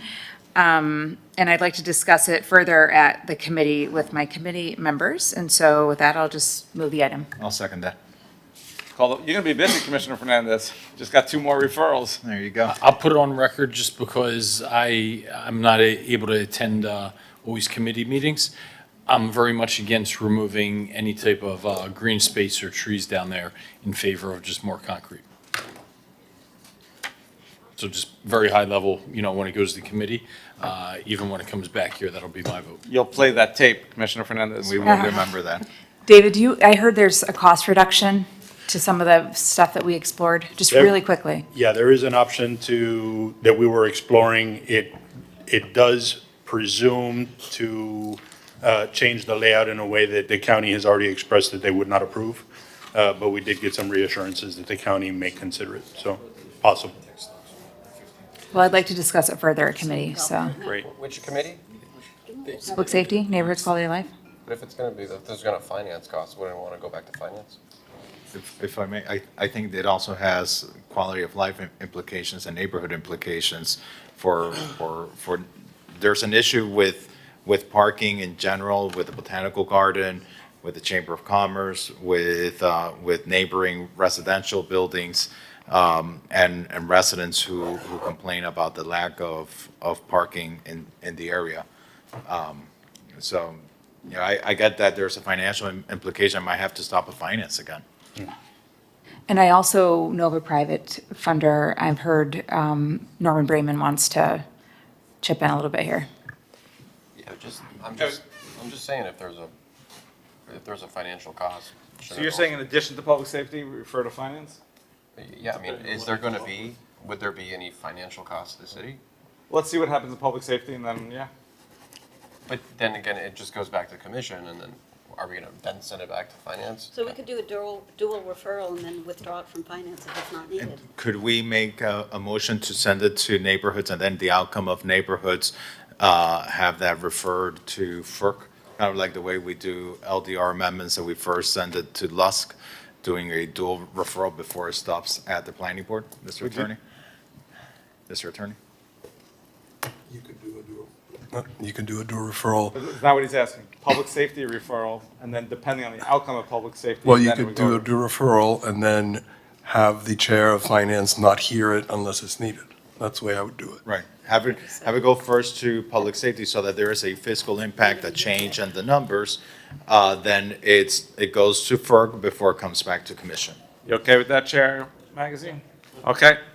We have a motion and a second. Yes, sir. Motion by Commissioner Mateo Salinas, seconded by Commissioner Fernandez to duly refer to public safety and FERC. All in favor, please say aye. Aye. Anyone opposed? Hearing none, the referral is approved 7-0. That was C7D. C7O. C7O is accept recommendation to install plum bird bath water feature at Belle Isle Park. It was separated by Commissioner Dominguez. Vice Mayor Dominguez. I separated this item because it's still on the agenda to be heard at neighborhoods, to give the Neighborhood Association, BIRA, a chance to opine. I know that at FERC meeting, Commissioner Suarez and the resident that wants his bird bath are going to pay for it. There's still other implications of cleaning, and what about the rodents? And when it breaks, who's going to maintain it and pay for it? So we're still waiting for it to be heard at neighborhoods. So defer the item or set, it's already at neighborhood? Yeah, to be honest, I didn't even know why it was on the agenda. I thought we were waiting on neighborhoods, so, sure. So, I'm sorry, so the motion is to defer? Well, yeah. Well, I don't or even think we need a withdraw it, motion. I think because we then just- whatever comes out of neighborhoods will get heard. I think it'd just be direction to not bring this. Yeah, again, I don't know why this was on the agenda. I mean, I didn't put it on the agenda, so. I know it's waiting to be heard at neighborhoods, so. So no action on this item. C7Q, C7Q is amend trolley advertisement agreement with Outfront Media, allow full wrap ads on city trolleys. C7Q was separated by Commissioner Dominguez.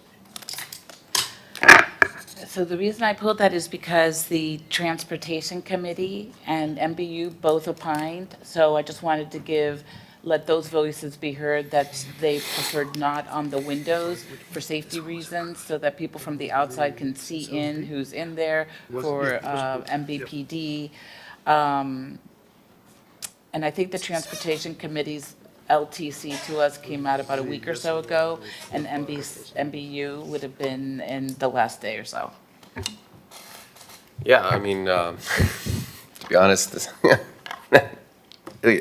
really isn't my idea, but, it's Commissioner Matias Salinas, it's both our ideas, I guess. But I think it's a good item.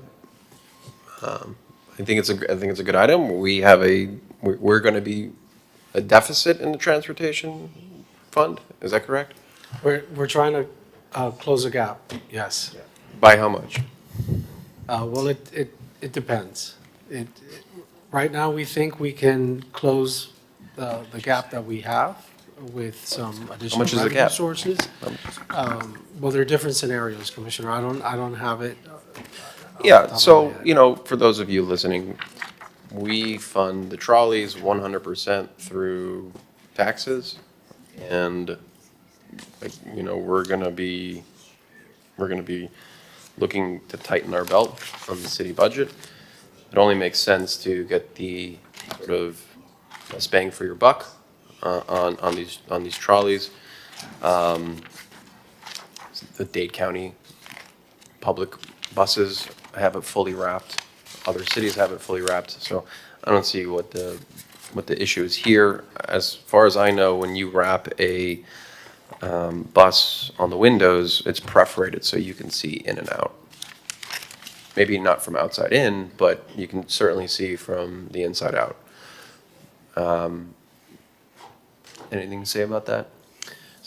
So you're right, Commissioner. There are different perforation ratios that advertising wraps can have.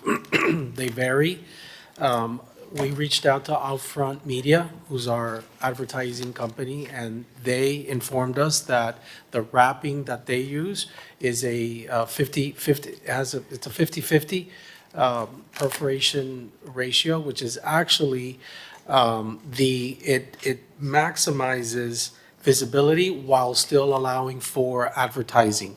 So there isn't anything less than 50% in the market that's, widely used for advertising wraps. Let me ask you, how much more value do we get in sponsorship dollars for this by having the full wrap? By having full wrap. And are we so- bound to Outfront Media as the sole provider for advertising? Outfront Media is our current advertising company. We are looking to, and it's a topic of an item at committee at FERC, but we're looking to issue a competitive solicitation for new services, but they are, our current agreement is with Outfront.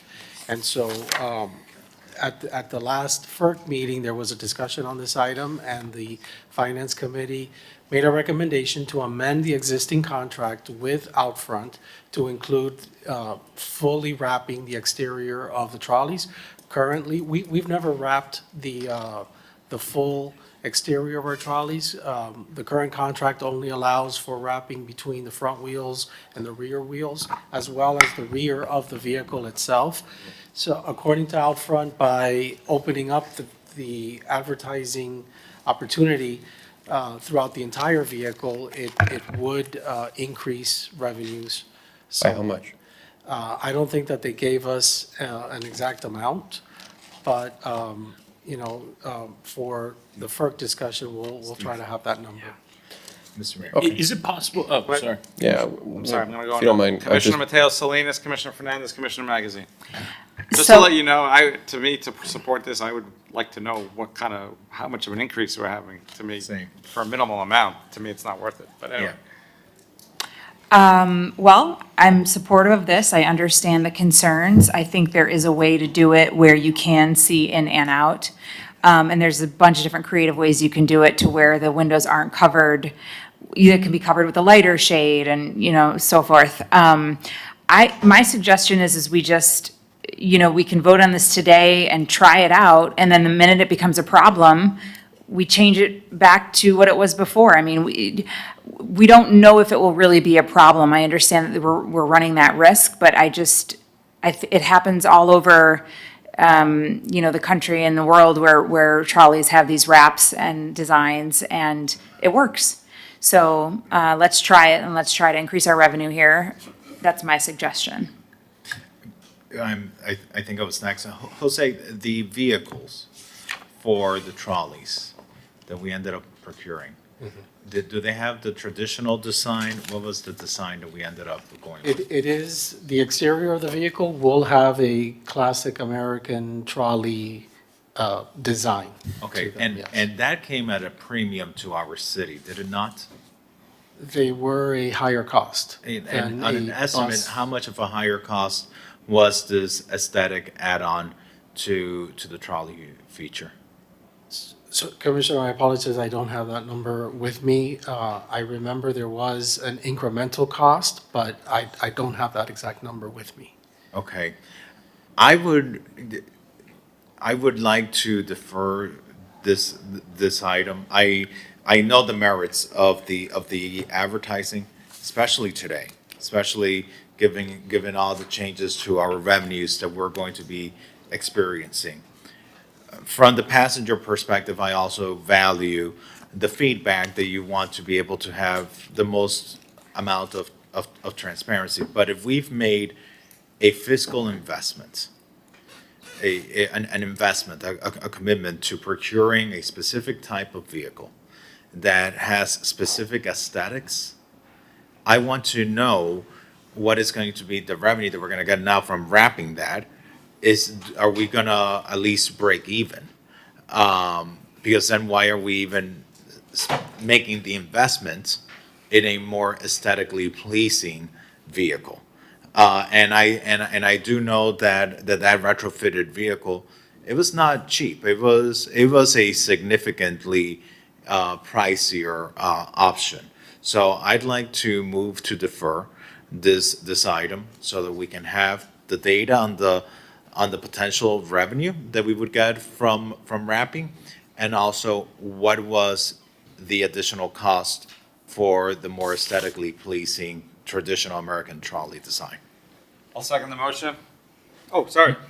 No, perfect. I was going to second the motion as well. In fact, I was going to also suggest a deferral, one, to get the quantitative numbers, but then also to speak to MBU and the Transportation Committee, both groups that I hold in high esteem. I value their opinions.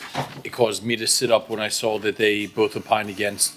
However, if I was sitting in a vacuum, I would have opined against it as well. But when you put it in the context of, well, this somewhat allowed us to add service levels, right? We actually increased the hours of operation for the trolleys, or at least did not cut them. The funding deficits that we're facing for the Transportation Committee I'm happy to reach out to both those groups and explain the totality and context surrounding it. Perhaps they are able to see, perhaps not, excuse the pun. But either way, we'll get the quantitative numbers back and opine fully next month. Okay, let's call a vote. On the motion to defer C7Q to July, Commissioner Fernandez made the motion, Mayor Minor seconded. All in favor of the deferral, please say aye. Aye. Anyone opposed? C7Q is deferred to July 22nd. C7AG. C7AG is create a public MB employee salary portal. C7AG was separated by Commissioner Mateo Salinas. Commissioner Mateus Salinas. So I understand that everyone's salary is public record, I get it. But I really feel like this is just a hurtful, not intended to be, I don't think the sponsor intends this to be hurtful at all. But I do see how people are just going to bully our employees online by saying, oh, I called code and sergeant, or, code officer so-and-so responded, and I looked this guy up and he makes X amount and he is overpaid. And I just don't like that. And so I'm just against this. It just sits bad with me, and I don't want our staff to be further bullied by how much they make. And that's where my mind jumped. So I don't support this. Commissioner Suarez, it's your item. Thank you, Commissioner. I hear your concerns.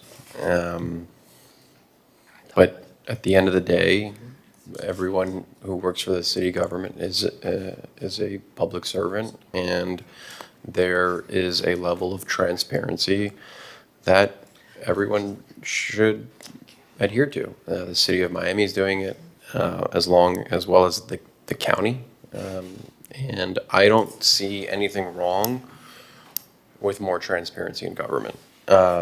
Sure, you're going to have people that may have someone not like a particular employee, but that's their right to look up their salary and look it on an easy to view website. So just because someone may not like some other person doesn't mean that they're not privy to public information.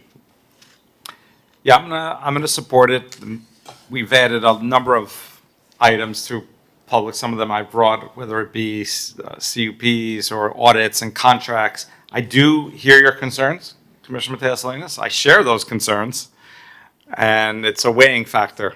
I think you're going to be right. It's going to happen, but ultimately, transparency to me is going to win out, and so I'm going to support it.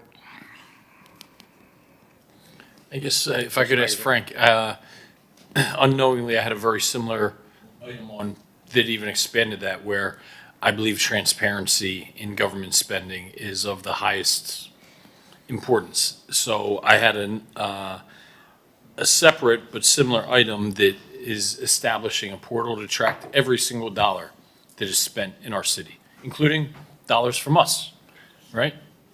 Are we able to do those in unison? Is the salary one, is what I'm proposing going to take much longer? And perhaps we do the salary one, which, I mean, is it's pretty simple, right? It's just linking, that's all readily available. You probably have that done in 2 hours. And you're saying no, but you're actually laughing because you're like, actually 10 minutes. So, good evening, Frank Quintana, CIO. So both of them are obviously technically feasible. They both pull information from our HR and financial systems, so they're doable. To your direct question about which one is more labor intensive, the fiscal one is more, because there's more complexity in a financial system there is than just pulling straight salary information. So we would probably tier them in that order. Salary first and then the financial one, just for the sake of effort. I guess where I was going with that, Frank, is we wouldn't need both if we could do the broader fiscal one and, I don't know, call it a month or something like that. But if this is a longer term endeavor, then I don't want to hold up Commissioner Suarez's item while we're spending time preparing the more comprehensive one. Is that? I think my conversations with Frank was, you can get this done relatively soon, and I think it should be separate. I don't think it should be, I don't think it should be mixed in with a big sort of portal I think if you want to see how much any Miami Beach employee is making, you go to a specific page and it's there. So as far as scope and effort, they're related, but they're also very separate.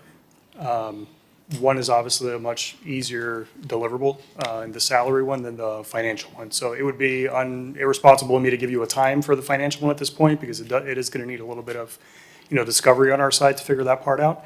But just off the top, based on what was in the items, it seems that the salary. So through the mayor, I just want to make sure that Frank has seen the addendum. Yes. That included the 5-year look back. Yes.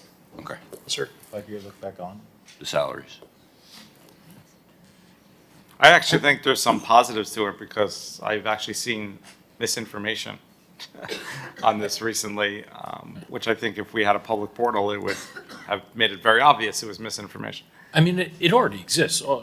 It's not ours, but you just go to govsalaries.com. I mean, you could literally pull that from the portal in 5 minutes. Yeah, but we don't know if that is actually accurate.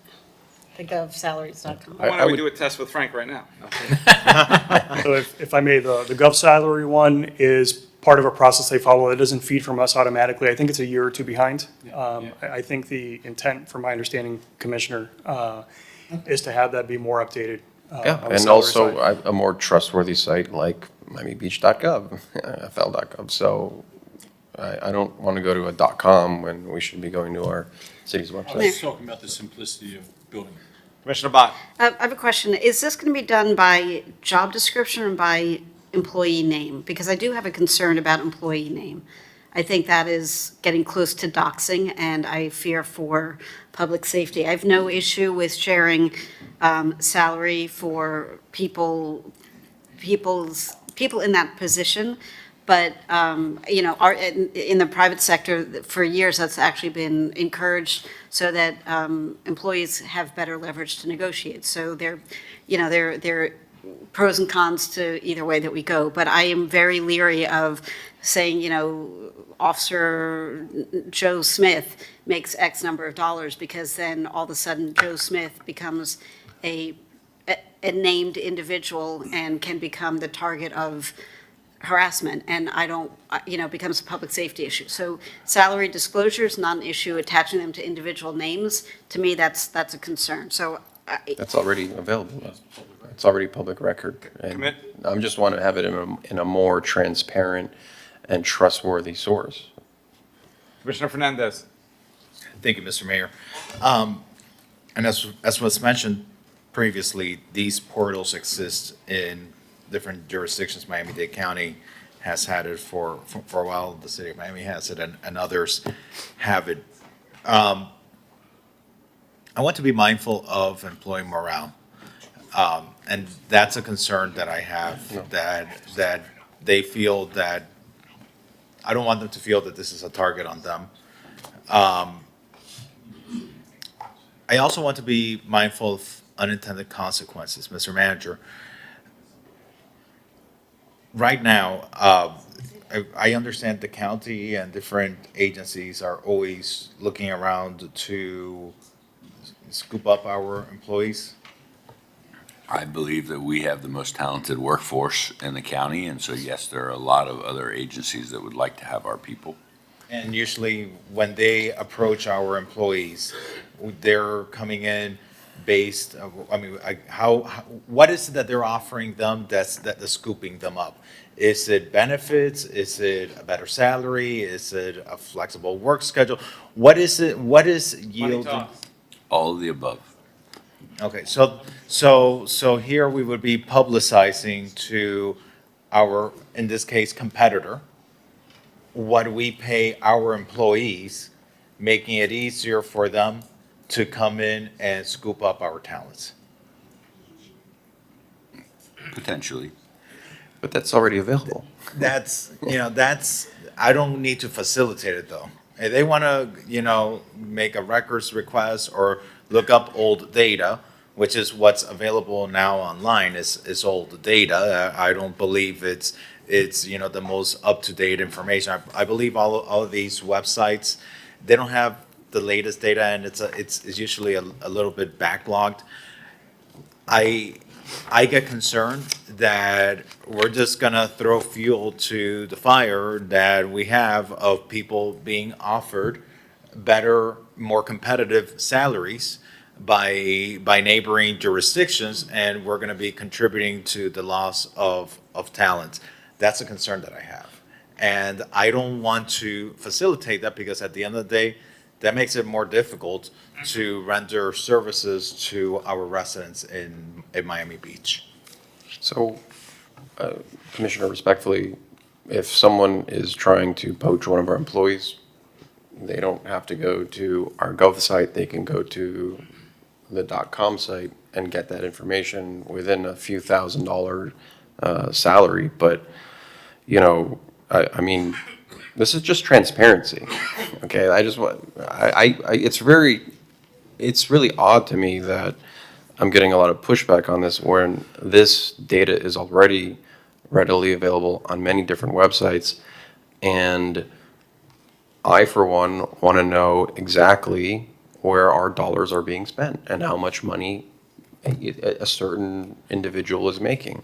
I think that's a good thing. I don't shy away from that, and I would rather have our government website, our city official site, collect and present that data than other sites which may be wrong and may give incorrect information. So, you know, it's just, I'm kind of at a loss of words here, where I just want to have transparency in what we spend. And, you know, I don't see the difference in having a portal of exactly where our dollars go to for certain projects, but we want to somehow not give information on what's already available and where our tax dollars are being spent. So, If I may, through the chair, because this might provide for some calm. The state adopted a statute earlier this year that will require, effective January 1 of next year, that the city publish on a quarterly basis salary information for every employee. So we're just getting ahead by, by a half year. In that case, I second the motion. I mean, Let's call it, it's a preemption. As I mentioned, Commissioner, Yeah, I am another supportive. preemption. I'm just curious, does anybody, if you know the answer, like a public company that has reporting requirements, regulatory requirements with the SEC, and they don't publish their employees' salaries though, right? As far as you know? No, absolutely. I believe so. They don't. But I'm supportive. I'm just saying, It's taxpayer money. I get it. yeah, this isn't our So money. we have a this is the motion tax- and a second. I'll move it, or second. I'm sorry, Mr. Mayor, what was your point again? I'm sorry, I missed it. I was just, I am supportive of the item, but I was making the comparison to a private company, that's a public company that has stringent reporting requirements, but yet their employee salaries, other than the CEO and maybe a couple of other highs, are not known. It's actually, right, what's that website, Glass Ceiling or some, and Glassdoor? But it's not. It's kind of hit or miss. So it's interesting that you have these public companies, but yet you have no insight. But we're taxpayers' monies and we're government, and any transparency. And as Rick just mentioned, it's going to become public. Anyway, so we have a motion and a second. Let's call the vote. And I just want to mention before I vote, because this is, at the end of the day, Commissioner Suarez is getting ahead of the preemption, but we are preempted. I do, I feel bad for our employees, because I think this is something unfair from, at the end of the day, the state was going to force us to do this anyways, I believe is putting a target on them. There's already transparency. Anyone that wants this information is already available through our Human Resources Department. There are records that they can request, and it's made available. And I think it makes us a less competitive employer, as I mentioned earlier. Makes it easier for the private sector to come in and take talent from our city, and it's now going to make it easier for other jurisdictions to scoop up our employees. But Yeah, that's the preemption. and I see that, and maybe you're right. To me, when you're talking about like the county or other cities, they're pretty sophisticated. I think they either have the information or they can readily get it. And then if somebody's being nefarious about it, about the salaries. It's public record. They're in the minority and they're going to get it anyway. Because they know how to get, they're just going to make a public record, which by the way, we get. We do get those. Anyway, we have a motion and a second. Call the vote. I have a motion by Commissioner Suarez, seconded by Commissioner Fernandez on C7AG. All in favor, please say aye. Aye. Anyone opposed? Opposed. I have one no from Commissioner Mateo Salinas. Item is approved 6-1, C7AG. So I'm going to call the stormwater funding items. I would like to end this meeting at 7 today, so. So we have a choice. We can be very pointed and direct, or at least we'll have a half-hour How about we just discussion take- and we'll continue it. At least, no, but Mr. Mayor. I'll be optimistic, but let's try to get through as much as we can. This way we have, we can have a better understanding when we have our next meeting. If you don't mind, Mr. Mayor, can we just take a vote now on what option we like? And let's just maybe take a straw ballot vote of where you're at, and that way, Well, you know. Well, let me officially call the item so the clerk can, it's R9AH and R7AH. Okay, R7AH is authorized geo bond for stormwater retained moratorium on water and sewer rates. And R9AH is discuss geo bond stormwater capital project funding, water and sewer capital. Happy to put my cards on the table, Mr. Mayor. Please. I've said it numerous times. I have a fundamental disagreement with funding stormwater, wastewater projects through a geo bond. I believe it could add potential stress to our overall system, our general fund, the city, especially with the uncertainty that's going to happen if and when the property tax reform passes. The bond markets will have great uncertainty about how to view Florida municipal debt. That being said, if it's the will of my colleagues that that's the route they want to go, I'm going to be supportive of that. However, I do think that there are a handful of projects that we have talked about and planned for years up here. I've sat at people's kitchen tables and planned these out. One for West Avenue Phase 3, we're in the process of Phase 2 right now, and we're set to begin Phase 3 in several months, I believe. Correct, John, feel free to jump up, and Jason, jump up and correct me if I say anything wrong. And then on First Street, where we've been planning that for years, and for both of those projects, they're very unique because they have tens of millions of dollars of state grants and funding that we would be in jeopardy of losing. So where I'm at with both of those, even if we would get back a broader collection of $800 million of geo bonds, or, the voters say, no, we don't want to go forward with those, we'd still be forced to go forward. Not forced, but I couldn't imagine any scenario where we wouldn't then go forward with these projects. So why not just do that now, right? Get that uncertainty out of the way.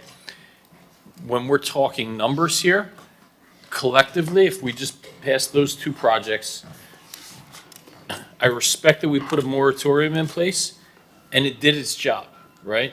It's already been in place for, what, a year and a half, unofficially? I mean, we just passed it, but we've kicked the can down the road on the rate decision for over a year now. For that, our administration was proposing $800 million of borrowing. This would be perhaps, if we just did those two projects, 125 to 175. It would equate to, in the years in the immediate future, $3, $4 per month per household. That is manageable to me. And we need to do those projects no matter what, because we've been planning them. We've spent tens of millions of dollars on both of them. right? And we have tens of millions of dollars of state funding that would be at stake if we would not go forward. So I guess despite what my better philosophical beliefs of how you fund these projects, I will go along with the will of the body if they want to put this out to a GO bond vote of our electorate. But I would suggest that we carve out those two specific projects, issue those stormwater, wastewater revenue bonds so they can go forward immediately, as we've been working with those neighborhood organizations for years and years. That's where I'm at. I'm in line with what you mentioned. Anybody else want to speak? Call the vote? So I have a question. So Commissioner Magazine, what you're saying, what you're saying is go forward with a GO bond? Put it. Right. Right. I'm comfortable. So I'll tell you from my perspective. From my perspective, Eric, Mr. Manager, what is the lifespan of water, sewer, and stormwater infrastructure? I mean, water and sewer infrastructure should be between probably 50 and 80 years.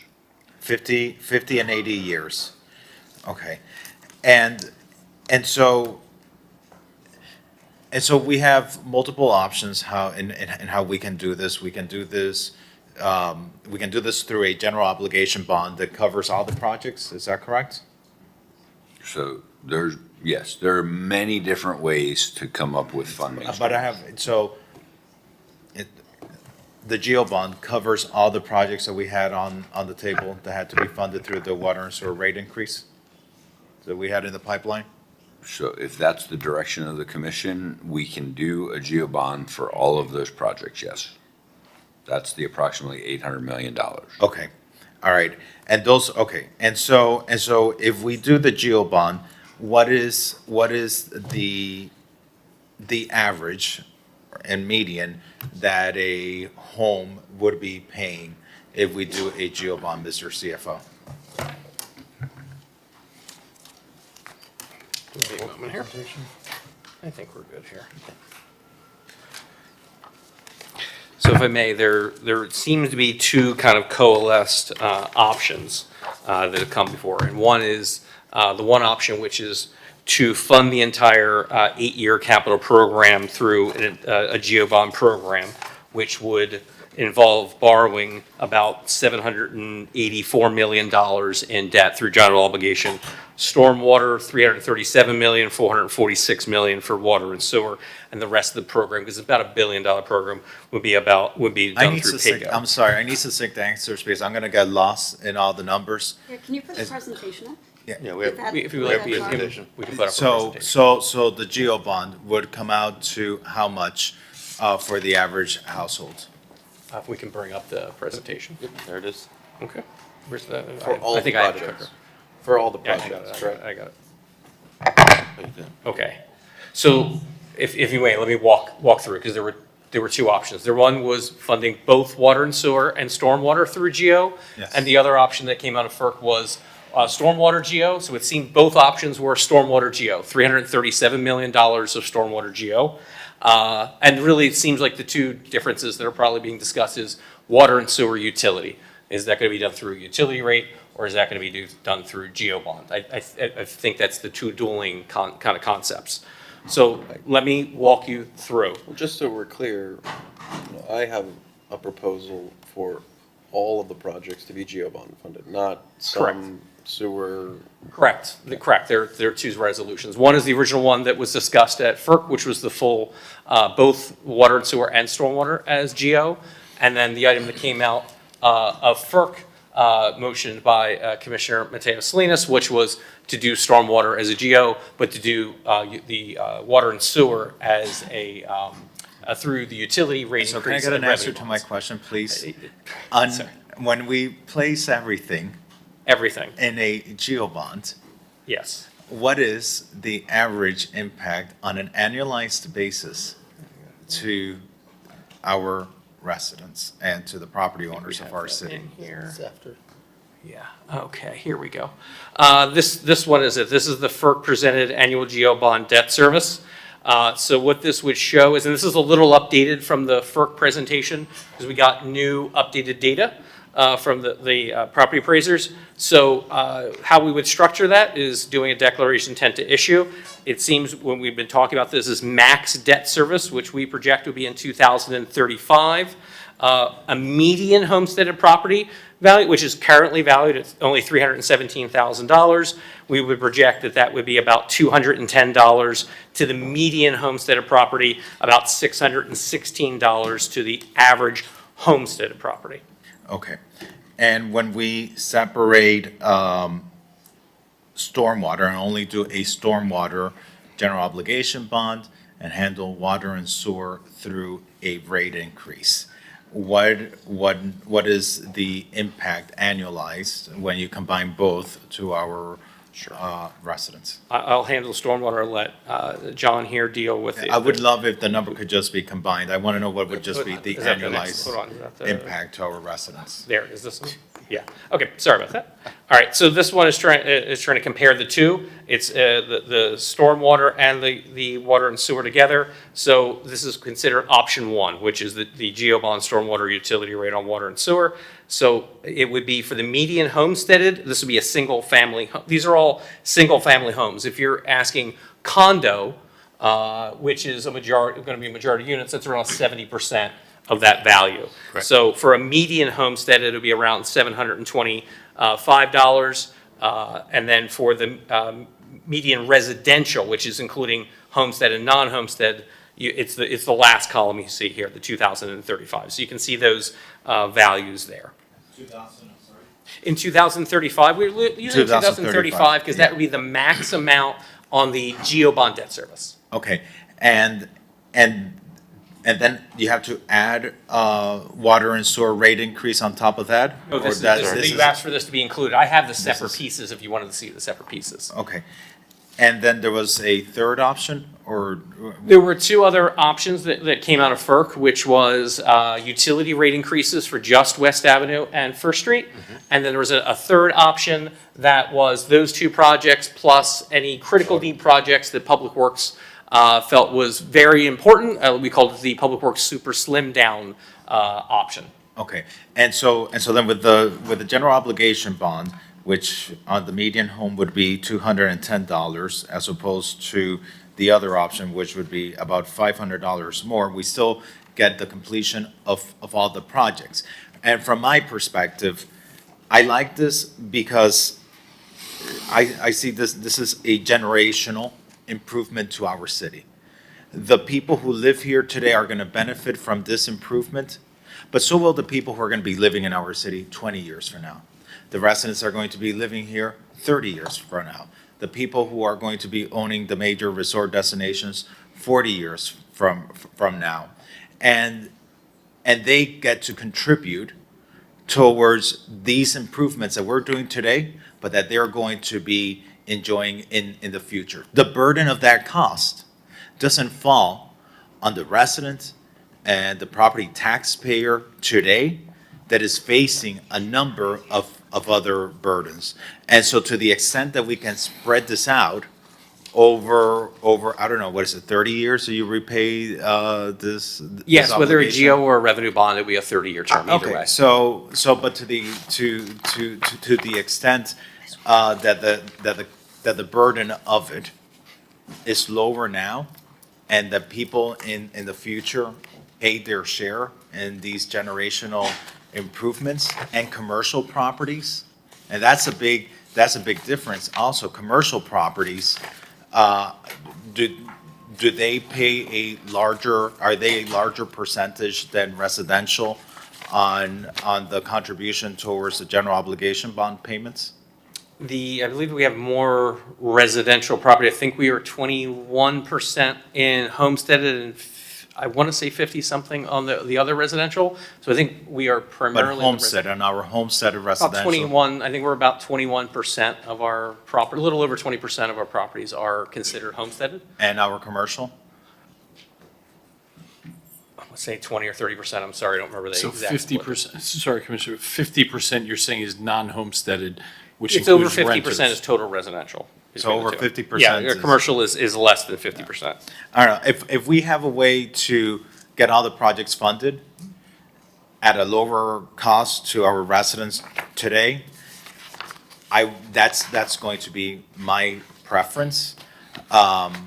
If the financial situations were different, if insurance rates were different, if inflation would be different, if wages would be to the level that they should be, I would feel comfortable doing a different model. But today, our residents are dealing with financial situations that are very unique. And so my preference is going to be to get it done through the general obligation bonds. Mr. Mayor, can I ask you a quick question? on this? Just one, let me go to Commissioner Mateo Salinas and then Commissioner Magazine. Correct me if I'm wrong, but we have two options on the table, or maybe we have three. But what I'm understanding is one of the there's two GeoBond options. One is to bifurcate stormwater and have a GeoBond for stormwater only, right? But if we do that, then we also automatically raise the water and sewer rates, correct? We would need to raise water and sewer rates to complete all of the projects, and we have that shown in a slide, what that increase would be. So that would It's not much go to less the than the original. GeoBond, though? That would not go to the voters, that would just be done, That would and then be it done. would split, and then the GeoBond would be for stormwater flooding. Right, and if I- Infrastructure. and if I Okay, may and then add- the second option is that the GeoBond wraps all of that into one, that the voters vote on in November, and it's a much larger number. Correct, and to that point, the general obligation bond debt estimate would be about $785 million for the two different programs. And the reason it's different amount of debt being issued from, let's call it the bifurcated version, where would theoretically use utility rate increases to fund the water and sewer portion, is because of the nature of how it's structured, the financial model. It does more of a pay-go, because remember we talked about it's a $1 billion program, and a certain percentage gets paid basically through surplus cash that the fund generates surplus. So we would end up borrowing $646 million. So we'd have to borrow about $140 million less using the hybrid model. The bifurcated model? Correct. Okay, We would and then borrow can you less also money. tell me, the water and sewer, if we increase those rates, how much, what is that monthly cost per median household? Not, median household? Can you just tell me that number too? This is it, John. Okay. So this This is is the the slide. water and sewer rate increase. As you can see, it's much less than the original proposal, which was about $15 a month. So we're hovering around $7 to $8 a month, probably averaging about $7 a month throughout the rate increase period. This is based on, sorry to interrupt, but this is based on 5,000 gallons, correct? Yes, this is based on 5,000. Every Which is LTC roughly how, Every LTC that comes from the city is based on how many gallons? It has been 7,000 in the past. However, the presentation for this started at 5,000, and there have been numbers for 7,000. But when references have been made, they always go back to the $15 a month, which has always been the 5,000. The median usage. But why? I don't understand. wait, I Well, just the want to know median median usage- usages. So the average usage, Miami Beach is very unique.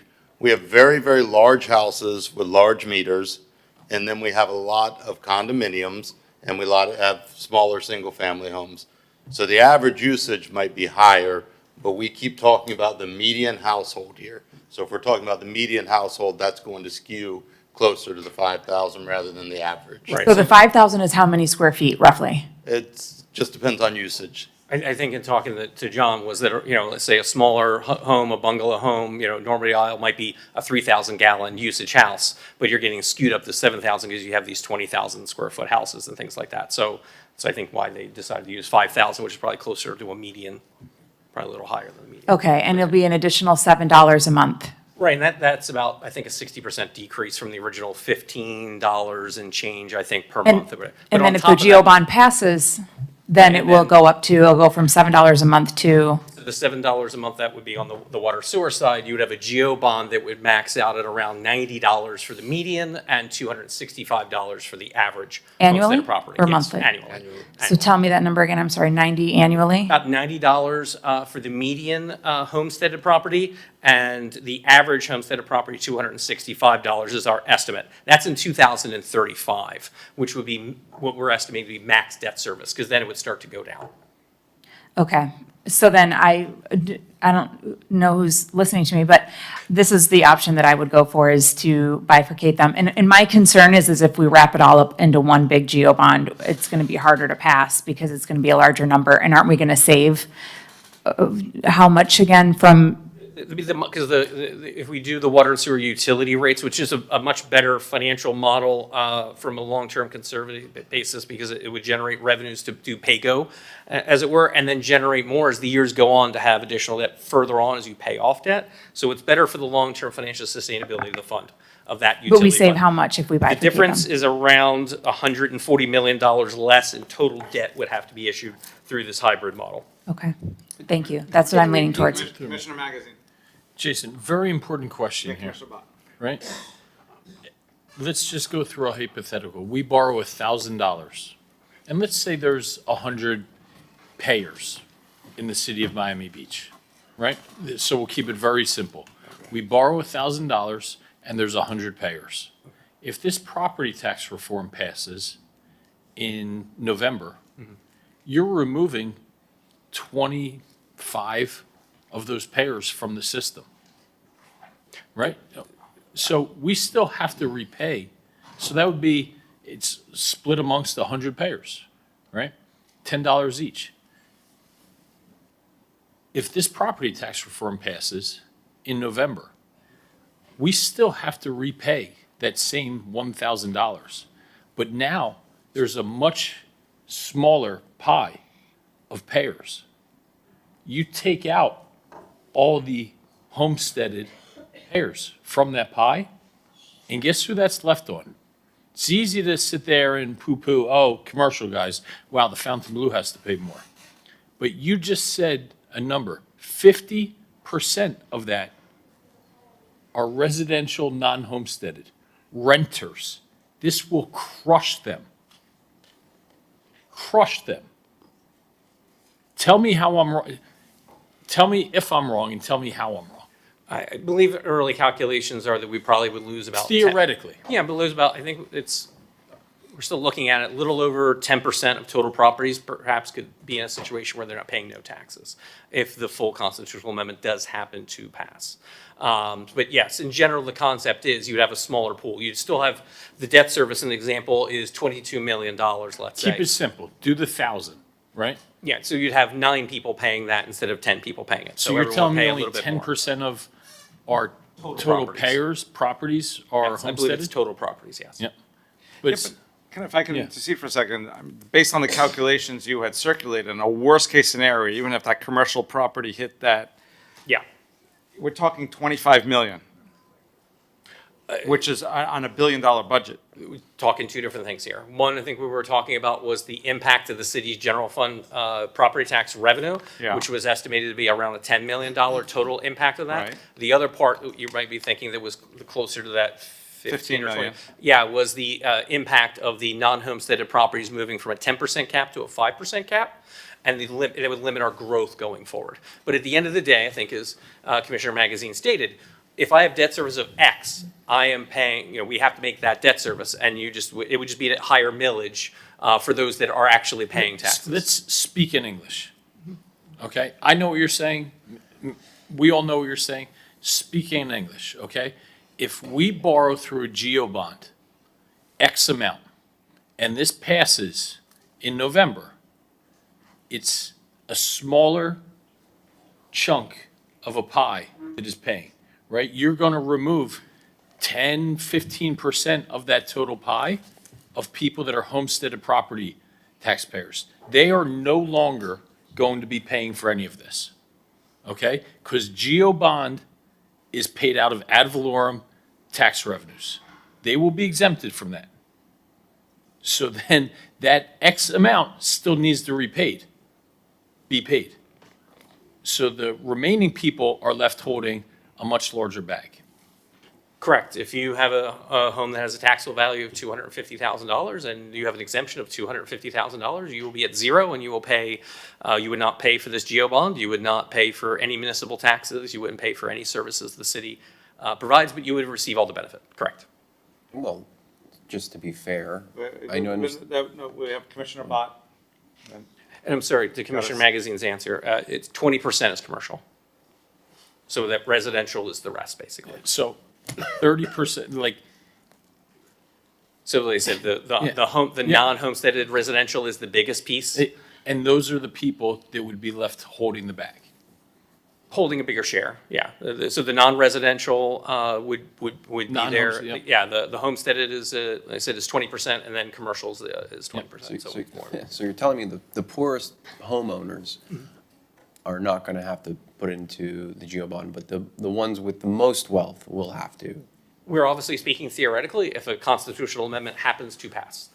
In this particular case, you know, we're at a homestead exemption. I'm living in the world that we have today, which is a $50,000 homestead exemption, which is a $315,000-ish median homesteaded property value. Now, And so that's what those calculations are based It's not the wealthiest homeowners because the plan is eventually to exempt them, okay? As this, it's a sliding scale. So the homesteaded people will be exempt. It will be the renters that essentially this falls on the shoulders of. It's just simple. So, may I ask? Commissioner Bott, 20%. Just make sure you finish. So- Commissioner Bott and Commissioner Suarez. So, we don't have any control over what Tallahassee proposes in years going forward, nor what the state voters are going to do about this year's proposal. So option one, as I understand it, splits the burden. Part of the work that is desperately needed in the city will come through utility rates based on, utility rate increases based on how much you use. So if you are a renter in a building and you're, you know, one or two people and you don't water a yard and you don't have a pool, your usage will be less. Am I understanding that correctly? That is correct. Okay, and if you have a mansion and, you know, beautiful gardens and a beautiful pool and multiple bathrooms and a large family, you'll be paying more in those increases because you're using more. So it is based on, it's based proportionally on what you use, which seems, I'm not a genius, but that seems equitable to me. If you use less, you have a smaller home, you're a renter, you will be paying less of this. And if you have a bigger home and you are using more water, you pay more of it. And then, if I'm also understanding correctly, we bifurcate. I'm literally in the middle of a sentence. I know, okay. Commissioner Suarez, all I know, due I just wanted to respect. be intellectually honest with your argument. But we I'm can- asking the two experts if I'm understanding this correctly, so I can make an informed decision. Are you suggesting they're not being intellectually honest with their arguments? No, the distinction you're making is that people with smaller homes are gonna use less, so it's gonna impact them more. They're in a smaller home for a reason, because. Okay, but if you are in a one-bedroom apartment, Let her finish I the get it. line, and then you'll speak. if you are in a one-bedroom apartment, how much water do you have to go through to be paying the same amount of water usage as a four-bedroom home? I'm not an expert. Does it happen? Maybe it happens. I don't know. I'd like to be intellectually honest May I on respond? this. No, you're not the expert on this. It could be assumed that the fewer fixtures that are in a home, the less water would be used. Okay. That could be assumed. And what we're trying to do is to share this burden across everybody in the city who uses water and who has the benefit of our toilets flushing on a pretty regular basis without backing up into anybody's living room. So the proposal that has come out of FERC that we were all pretty united on, as I last recall, was to bifurcate this. So some of the burden is shared through a GO bond, and the more pressing, potentially, I guess it depends on your priorities, but the more pressing issue is shared among all of us who live and work and own businesses in the city based on our respective water use. Am I understanding that correctly without being intellectually dishonest? That is correct. Jason? Okay. So that's option one. We have a lot of things that are very complicated and unknown, and it makes managing a city very complicated because we have kicked this can down the road for decades as a city. It's been how many years since there was even a utility rate increase? Actually, I think the city manager was. I think the last utility rate increase that was passed was a 5-year rate increase that was passed in 2019. But it ended up being lower than inflation Yeah, for that time period. And if I could add on to that, it's a very important point. When you look at those rate increases that were put in there, if we went through with the current, water and sewer rate increase that's being looked at, is that from going back to 2020, because the commission put in artificially specific and low utility rate increases, I believe it was a little over 10.1% loss to inflation. So we're 10% behind the whole on inflation just based on the existing. So if you look at the rate increases that were being proposed, which was in the I think 6.5-ish range for a couple of years, then it falls to CPI, just to get back that 10% that we lost there, it would take 3 years of the rate increases there. And that's working on the assumption that we're going to be at a 3% CPI anyway. We are currently at 4.2%. We're, perhaps transitory, which is a statement from several years ago from the Fed. Hopefully it's transitory, and we're back to more of a standard 2 to 3%. But still, that's only a few percent higher than what inflation, has been over the past number of years. And again, it would only help make up the 10% that we've lost out. So, So we are, all of us here, mindfully trying to get to a point where through circumstances not of any of our making, either historically or prospectively, either locally or at the state level, trying to figure out how to fix our aging infrastructure and insulate us from catastrophic failures. And so my understanding, please jump in if I'm not understanding this correctly. My understanding is that what you propose as option one kind of shares the risk among everybody as equitably as possible. So that part of it is based on use and part of it is based on your homestead property taxes, which we have no control over, and gives us the opportunity to go forward with the most pressing items before the costs continue to escalate. And we can keep the conversation going until the voters vote on this, on part of this in November, and we'll have opportunities to maneuver a little bit going forward, but it gives us the option to start now. Shared as again, everybody on this commission has worked very hard with starting at pretty different viewpoints to get to an equitable solution, and that's what option one is. Is that correct? That's correct. yes. Okay, then I will make a motion to support option one. Second. Commissioner Suarez. I just want to get the numbers straight. For a full GeoBond funding for all the projects, that option, what does it come out to the median? That's the 785. What would the median homesteaded owner for Miami Beach? For the homesteaded median would be, and that's a $317,000 property as of this year, but in 2035, we estimate about a $210 charge. Median residential, which would be all properties, would be about $308. The average would be $616.28 and So for $800. So it would be per year. $308. Per year, yes. The median, because there's a very big difference in the city's median and average properties. And as you've seen, he's got the slide back up, thank you. So again, for the GeoBond fund for all the projects. Yes. First Street, West Ave, critically need, the all the ones that options, yes. What is it gonna be to the median residential property by Right, the 2035 per year? The median residential property tax is estimated to be about $310 Okay, that's option. per year, correct. That's the median. Okay, now, there's another option to fund it well, I don't know if it's an option here, but if we were to fund it solely through, you with me? You can turn off the presentation. So the option to fully fund through a combined, a hybrid model of GeoBond and water rate increases, what would that be to the median residential property? For the median single-family residential homesteaded 726, so, and then about 70% of that would probably be what a condo would be. Okay, so almost double. Well, more than double for the median and then almost double for condo? Is that correct? I'm sorry, can you state that question again? Basically double. From which value? I'm sorry. From the option yes. of a fully GeoBond. Yeah. And then also, that's 308 on a median.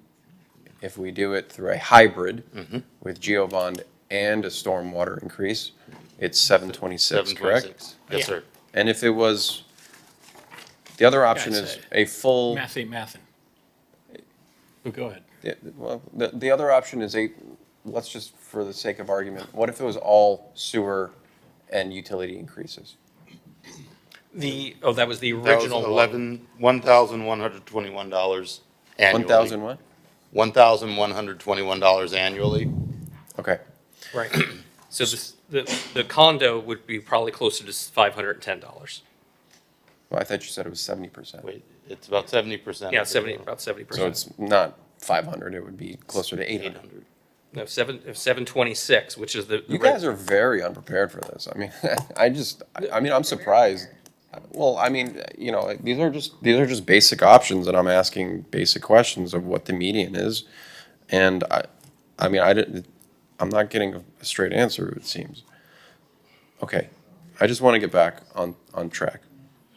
Okay, so the option that I'm proposing is, and Commissioner Fernandez is proposing, for a full GeoBond would cost the median residential property $308 a year in total by 2035, okay? That is correct, yeah. Option two would be GeoBond, some GeoBond, and some utility rate increase, correct? Correct. Stormwater would be geo and water and sewer as utility rate. That comes out to $726, correct? Median? The median homestead. Somebody's gonna really have to help explain to me how having a hybrid, you borrow the same exact amount? You don't. Because of the cash flow of the model. And as it was stating, that the geo, you would end up borrowing additional money, because if you don't have the additional utility rate increases, the model throws off additional cash. Because as you know, you have to have coverage. So with the model, as you increase those revenues in the utility, not only are you paying for the debt service, it would have, because it's built in, you're required through your revenue bond Right. covenants to have additional cash flow. And that additional cash flow, because there's no profit at the end of the day from government, it's utilized to help fund that capital program. So more of the capital program will be funded through PAYGO. So we That's why you borrow have different levels $140 of million. debt. We're borrowing $140 million less if we The bifurcate. hybrid model would be $140 million less in total debt being issued. And the reason why you're seeing If we more. bifurcate. Back to my point. Because it's median. Explain to me how this, we are not talking apples to apples here. And I will not allow this because I know it's going to be in every newsletter tomorrow. I'm sick of governing by sending out emails and what headlines are going to be. Okay? Explain to me philosophically how if you borrow the same amount in a GeoBond versus you borrow 90% in a GeoBond and 10% in a revenue bond, how you're telling me the same person is going to pay double. Well, one thing is we're not borrowing the same amount of money at the end of the day. And we're talking about, I think as Commissioner Suarez said, is we're talking about a median. And that's why, because you're going by the median value of a property versus, the utility, which is more of a flat surface. So you are not comparing apples to apples. And this is going to wind up in an email, okay? Because that's how we govern now. And it's going to say, you know what, by a GeoBond, You, Joe taxpayer, are going to pay $308. But if we do this model where 90% is borrowed by a GEO bond, but these two critical projects are borrowed in a utility bond, Joe taxpayer, you're going to be paying $750, and that is philosophically wrong. Again, I think as Commissioner Suarez pointed out, it's specifically because of the measure in which you're looking at the value there. A median home value is very low, where on a utility. Tell me, pick whoever it is. Pick Joe taxpayer, what he pays under a straight GEO bond model and borrowing 90% from a GEO bond and these two projects in a revenue bond. That same exact person, what does he pay? Are you going to sit here and tell me that same person will pay double? To be honest, Commissioner, it depends on the value of the person's home and what that person's usage is. We'd have to calculate that individual piece. But yes, in the sense that on the issue with a GEO bond, if you have a home, remember $300,000 value is our median, but it's not very high at the end of the day. If you have a $3 million home, you're going to pay 10 times that amount. But where your water and sewer is going to be, in the same realm as it were. That's why you're taking one specific point, which is a low property value. And if I may continue with my thought process and to address Magazine's point, is the median is you have all the properties on the docket, right, on our appraisal website, right? Median is just right dab in the middle. 50-50, correct. And 300 and what? What's the median? We were estimating 315,000 was the median homesteaded property. Yeah, so that means less than half of all the properties in Miami Beach are less than $315,000. Those are, I would say, the most challenged as far as affordability. And my proposal is more commensurate with the value of your home. Instead of a flat tax on your water consumption, where it is a raise on everyone at the same amount. And so. But isn't it based on usage? It's based on usage. But they're paying the same rate. I mean, well, the rate would be increased on their usage. So if they want to say, you know what, I'm just going to have to take one less shower a day to make up for the increase. So many other things. There's water in the yards. Condos have pools and significant landscaping. I mean, the usage is much more. But the rate goes up. But the rate goes up. And whatever the rate is now, that's what they're paying. So I'm not talking about a water consumption rate. I'm talking about what's on their bill. So what is the rate right now? The rate is for water and utility, John. The rate per 1,000 gallons? Sure. How do we not know this?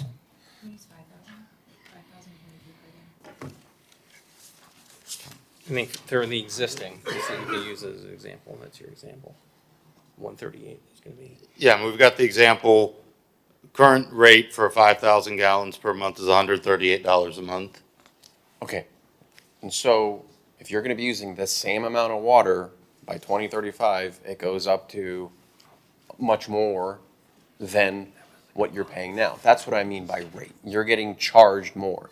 And what I have a problem with this particular rate increase is it is regressive. People who are on fixed incomes, seniors, they cannot pay into that because they're on a fixed income.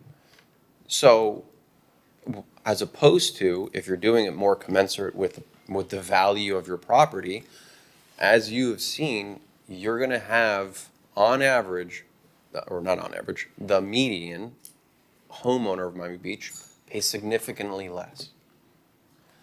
So, I mean, I don't know. My plan is the cheapest overall, and it'll satisfy all the projects where we don't have to bifurcate one project over another. Now, listen, they may not pass. I was at a South of Fifth Neighborhood Association, and someone said, the voters aren't going to vote for it because there's not enough puppies and kittens in it, and that's what voters vote for. I completely disagree with that sentiment. I think Miami Beach voters are very smart, they understand our issues more so than most cities in the county, and will recognize that this is a more equitable and affordable way to fund our projects. Commissioner Mateo Salinas. I'm confused because Commissioner Suarez, you just said that yours is the cheapest overall? To the median. And that's if we do the whole GEO bond as together? Correct. But, respectfully, I just have to challenge that because we're actually going to borrow less money, $140 million less if we bifurcate them. I'll have So- Jason explain why it's less. I mean, again, just because you're borrowing less, you're still taxing more people. But less money because But they're still paying through another tax, which is the water and sewer, because they're paying. But they're not that. paying as much because we're borrowing less. Again, when you mean borrowing for a GEO bond or Yes. borrowing for a water and sewer rate increase? Borrowing for the GEO bond. So if you borrow Because for. we're bifurcating them. Right. And I'll have staff confirm this, but if they borrow for all the projects for a GEO bond, it comes out to, on the median average, median residential property, $308. I thought it was $7. You thought it was what? $7?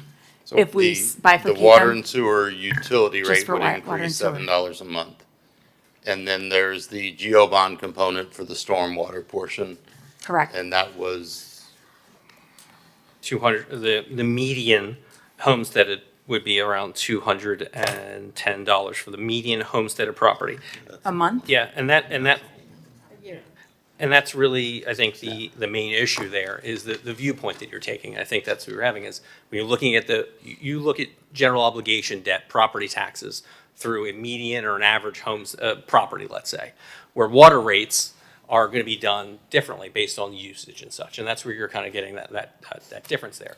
At the end, you would be borrowing more money through the general obligation. So you would have more of a debt service, but it's how you're slicing up that piece of the pie at the end of the day. Mhm. Is it going across all rate users in different ways based on their usage amount? Yes. Whereas on the general obligation, it's based on the value of your home. Jason, what is the number So, that you wait, I have just want to pa- finish up real quick, Yeah. I'm sorry. So, but essentially, the method that would be bifurcating the water sewer increase plus the GEO bond for the stormwater rates that the voters get to decide on November would cost, provided that the GEO bond passes, $25 a month roughly. $7 for the water and sewer, and this is for the median average home, again, based on usage, but $7 a month for water sewer. I'm sorry, for just the general obligation bond? No, for both of them together if it For passes both in of them November. together. No, that's not I'm that. sorry. Bifurcated? Yeah, the But bifurcated. it's $7 a month for just the water sewer increase, and then an additional $17.50 if the GEO bond passes. So then it's, I think just to clarify that, in '27, it would be $7.08 per month more on the water and sewer, and then to pay the general obligation bond on the stormwater, it would be nothing in the beginning, but 2035, which is what can you talk about max debt service, it would be $133 for the whole year. So call it $11 a month, let's say, for the Plus the stormwater. $7, Plus yeah. the 7. That was the, So yeah, $18 a month. that was the '27 value. okay, $18 a month. If we bifurcate them and then have the GEO bond go to the voters in November, Right, stormwater, $27 more, and then. but also raise water sewer rates. Yeah, and as it's in your packet Okay. there would be a rate increase, each year, but there would be a rate increase with CPI either way. And again, it's about viewpoint. It's about property Right, value. next. And usage. Splitting it or the utilities. Thank you. Thank you. So there's a motion on the table and a second for option one. The city recommends option one. Can you give a quick plug why? Well, for the health of the utility fund, so at the end of this, we're still going to be in the same situation again. So there will be future projects needed. This is a 10-year CIP plan to get the immediate needs taken care of. So the utility fund will continue to be underfunded year after year. we still need to build up the utility fund to take care of that future debt issuances for future projects. Because debt And service. option one does this. And option one would do that on the water and sewer side. Jason, do you want to elaborate on that a little bit?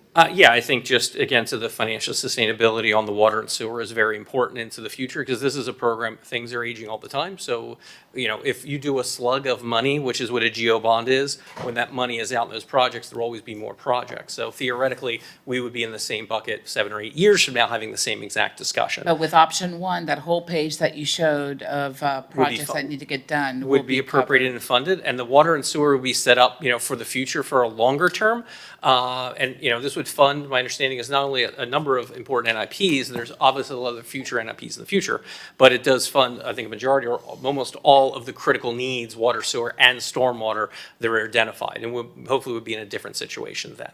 So, yes, the administration would option one is back be to you, recommending Commissioner? option one. Oh, Commissioner And- Fernandez was next. We have a very well-organized presentation, by the way, that, you know, goes through everything, But just. we've been through most of it. Yes, Commissioner Fernandez. No, sorry, I'm right here. Commissioner Magazine. Rick, Fernandez was- when I would promise. this need to be voted to send to the voters in November? We would need a ballot question at the next meeting. Would we be able to, I'm not in a position to vote on this now. There's too much uncertainty, ambiguity. Would we be able to vote on it in July? And if it is yes, send it to the GEO, to the voters? What I would recommend is that you direct us to draft 2 alternate GEO bond questions, one which would be for the full shebang, and one for option 1, which is just for stormwater, so that we can present those and you could approve them, because we would need your approval of the ballot question in July for this to make the November ballot. I don't know if this is your call, Mr. Mayor. Having this conversation in the middle of a commission meeting is the best path. I know trying to get an impromptu meeting anytime during summer is very, very challenging. I'll leave that up to you. I just don't know. I mean, this is consequential stuff, right? And none of these are my measures, right? None of these are somebody else's. I don't have a dog in this fight. I'm not like team revenue bond or team GEO bond. I want to do what's best for our residents, for our taxpayers, right? For our city. I'm not dogmatic about this. If I have to come in next month and say, guys, gals, I've had everything wrong, I need to eat crow, I am happy to do that. Because that means we'll be getting it right for our city, right?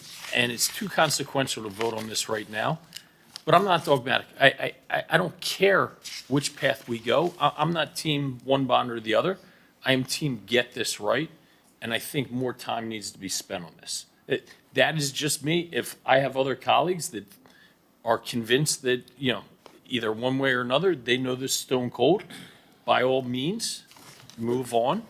This is a Right. very consequential item, probably one of our more important ones that we're dealing with, so I will support you on that. And Mr. Mayor, if we do have the will of the commission to defer it, do we have an impromptu meeting sometime before our next commission meeting in July, just based on this? I can't do July. If that, I mean, we could handle it at the next commission meeting, or if it's the will of everyone to have a special commission meeting, I'm not adverse to it. May I just throw another curveball? There's going to need to be 5 votes to overturn the moratorium. Yeah. So Unless, there's going to be, you would need at least 5 votes for a water rate increase.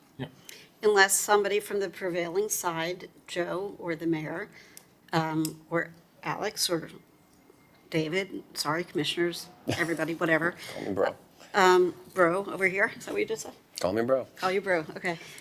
Chooses to make a motion to rescind, since you're on the prevailing side, rescind the moratorium so we can actually move this forward in a constructive manner. I think the goal of the moratorium vote has been achieved. This is the conversation that was desired to have been had. We're having it. So putting that out there. And that was the last meeting, the moratorium? Yes, that was the last meeting. Just to put it out there, I'm going to be a no on that. I think, by the way, I think we have enough analysis here today to move forward on the most equitable option. I mean, you hear it from Jason Green himself. An option where it's fully geo-bond is $308 to the median property owner. Option 2, which is a mix, $726. Option 3, which is only water and sewer, is $1,121. I mean, that's just math. That's pretty simple to me. And for the people who think that if we don't fund this immediately, we're going to lose out on grant funding, that's just incorrect, right, John? I mean, we have enough time to keep and continue to work on it where we're not going to lose any grant funding. So, look, I would love to make a motion to have the option of a fully geo bond. We leave it up to the voters, and we'll all be in unison on this. Explain to them that the median property, residential property, is going to be, this is the cheapest amount for them.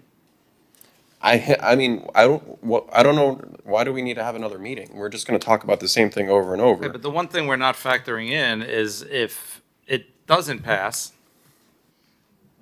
Well, then we'll come back to the table. We have nothing to lose, right? I mean, then we're going to have to. And there's also the aspect that the state has the property tax item that's on the ballot, and then we're putting up literally the opposite item on the ballot.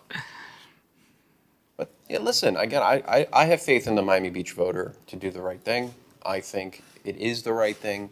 Infrastructure is a concern, and this is the most equitable way to do that. Through the mayor, if I may. One question. Eric, why can't we do this through enterprise or otherwise known as revenue bonds? We absolutely can. And that was the original recommendation of. Yeah, but the increases were quite significant. So the other way that you could approach it, and the way that we talked about once before, was you can scale back our capital program and then have it be a lower dollar figure for the total capital need. But that means that you're going to have to pick winners and losers on the project side, which is extremely difficult. Yeah, we don't want to do that.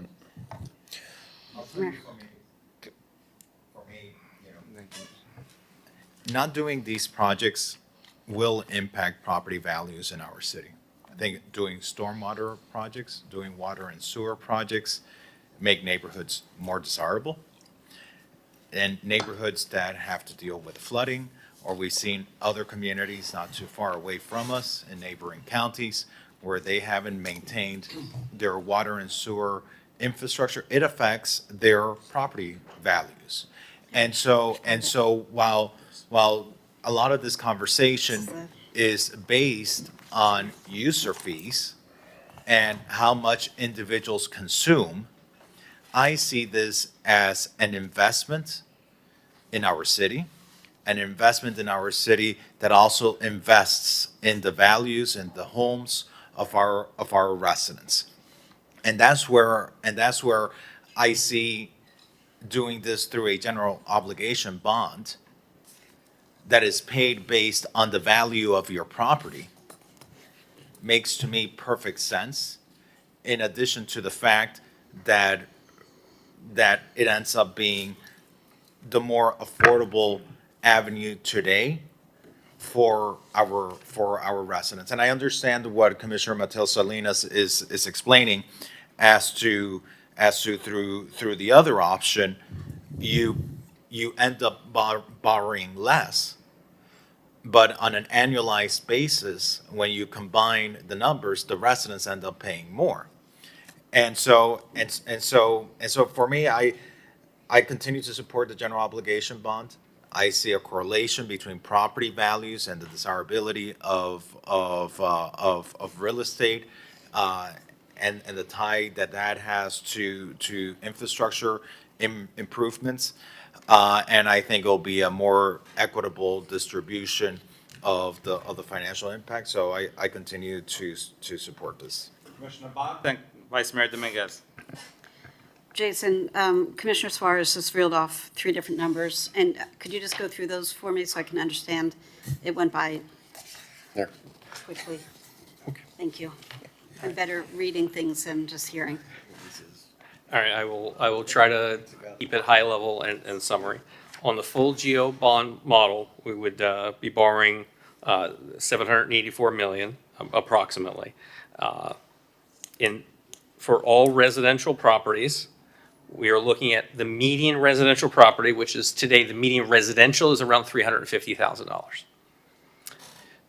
In 2035, it'll be around $310 per year. That is for the all residential. If we look at the bifurcated. No, she still wants to know what the annualized, at the end of the year cost will be for that property. You haven't said that. Well, I apologize. It would be, so for the median, you want to know what the median value in 2035? So the numbers are 308, 726, 1121. What are those three scenarios? I'm sorry, 308. 308, 726, 1,121. What were those numbers correlated to?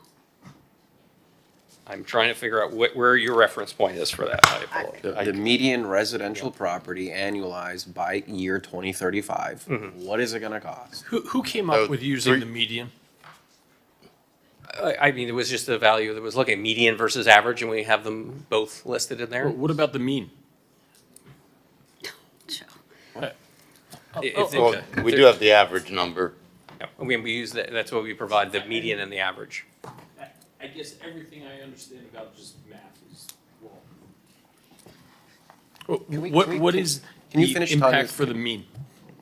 For the average? For the I'd have to. I mean, figure that you out. understand the shortcomings of just using a median, right?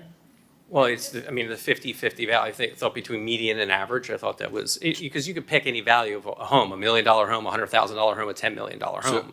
So it's just Can I trying to jump in find. here for just 2 seconds? Because fundamentally, we're talking about apples and oranges. We're Yes. talking about a median household value, and then we're talking about a median water consumption amount. Those are not the same. You know, there are homesteaded properties out there that may be 10,000 square feet that are only valued at $200,000 because they've been homesteaded for 40 years. Those houses probably use 15,000 gallons a month in water. It's two different numbers. I would still like Jason to answer Commissioner Vought's question. So the 308 was the median homesteaded, median residential property for the full GEO bond. That was the 308 in the year 2035. That's what they would be paying. That's what our estimated that they would be paying, correct? Okay. And That's the max.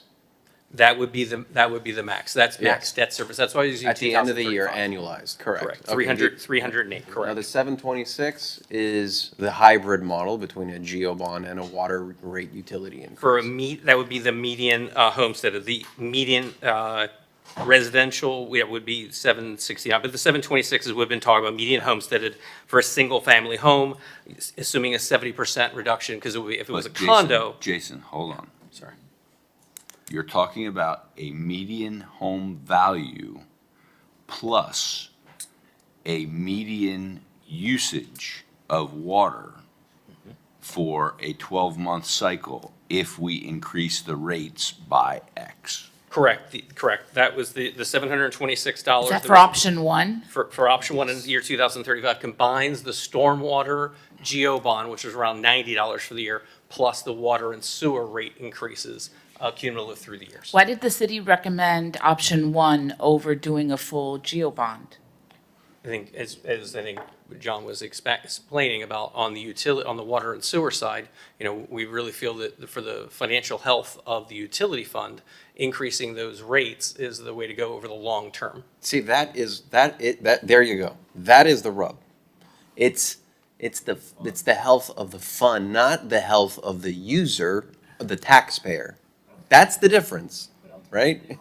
So it's going to be more healthy for the government budget, but it's not going to be less expensive for the tax. I'm sorry, can we get some That's clarification? fundamentally, I'm sorry, that is not it, okay? why these are funded through utility enterprise funds is so it doesn't put the risk of the entire city under strain. They're bifurcated for a reason, right? So putting it in a general obligation bond, it puts every single taxpayer ad valorem at risk. If it's an enterprise fund, they can go bust, okay? And they have. When you put this strain and debt and leverage on a general fund, that is what puts the people at risk. That is just fundamental municipal finance. But they pay less over time. Commissioner Bott. Somebody is paying more, right? And nobody, it's not people that are living in $10 million homes as much as we want to fantasize about that, right? We are getting this fundamentally wrong by twisting words like mean, median, and mode, okay? If you're telling me the median taxpayer is paying 3 times more under a revenue bond, they would never be issued, ever, right? That is just not how math works. It is not how math works. Then somebody has to be left paying 3 times more. Correct. The higher value homes, because of the value of our homes here, the median is much lower, but there are very high value homes in real estate throughout the city. Right. Where we'd be paying much more. Right, so if you look at the average from the option one bifurcated, the average homesteaded property would be about $900 in the year 2035, or a condo around $631. But if you look at the full GO bond, the average residential would be almost $800. How about somebody, and I get you don't have this in front of you, somebody living in a $750,000 condo? Are they paying significantly more? That analysis would be more valuable to me. Yeah, well, the average home, the average residential Right, property. average. Yeah, the average residential property now is about $915,000. That's the average. What are the residential. scenarios for those people? Yeah, so the average residential property would be the $800. That would be the $800 per year on the full GO bond. And then how about for the hybrid? And then on the hybrid, the average residential would be 980 or 686 if I use the 70% rule on a condo. But again, the averages are misleading because we have such a disparity in the city of super wealthy homes and very inexpensive homes. In fact, the mean, the median is. The average is correct? If there's extremes on both ends? Well, that's not a good representation of the tax base, because the median is actually the middle of all of portfolios. I don't know anything about median. I'm going to go with the finance bro on this one. Just saying 50% of all portfolios. No. are- Let's rewrite municipal government finance right here. Let's do it. Nope. Let's call it for a vote and let's do it. I'll do it. I'm not playing those games. This is too serious. Listen, you do this for a living. Jason No, does it. Listen, leave my expertise out of it. We Yeah, haven't but even Jason does this for a contemplated living, and if John does this for a homestead living. taxes are exempted. But they just said it's even more, it's still more, even on an Okay, average but basis. just because you're paying fewer dollars over the long run doesn't mean you're getting the best value.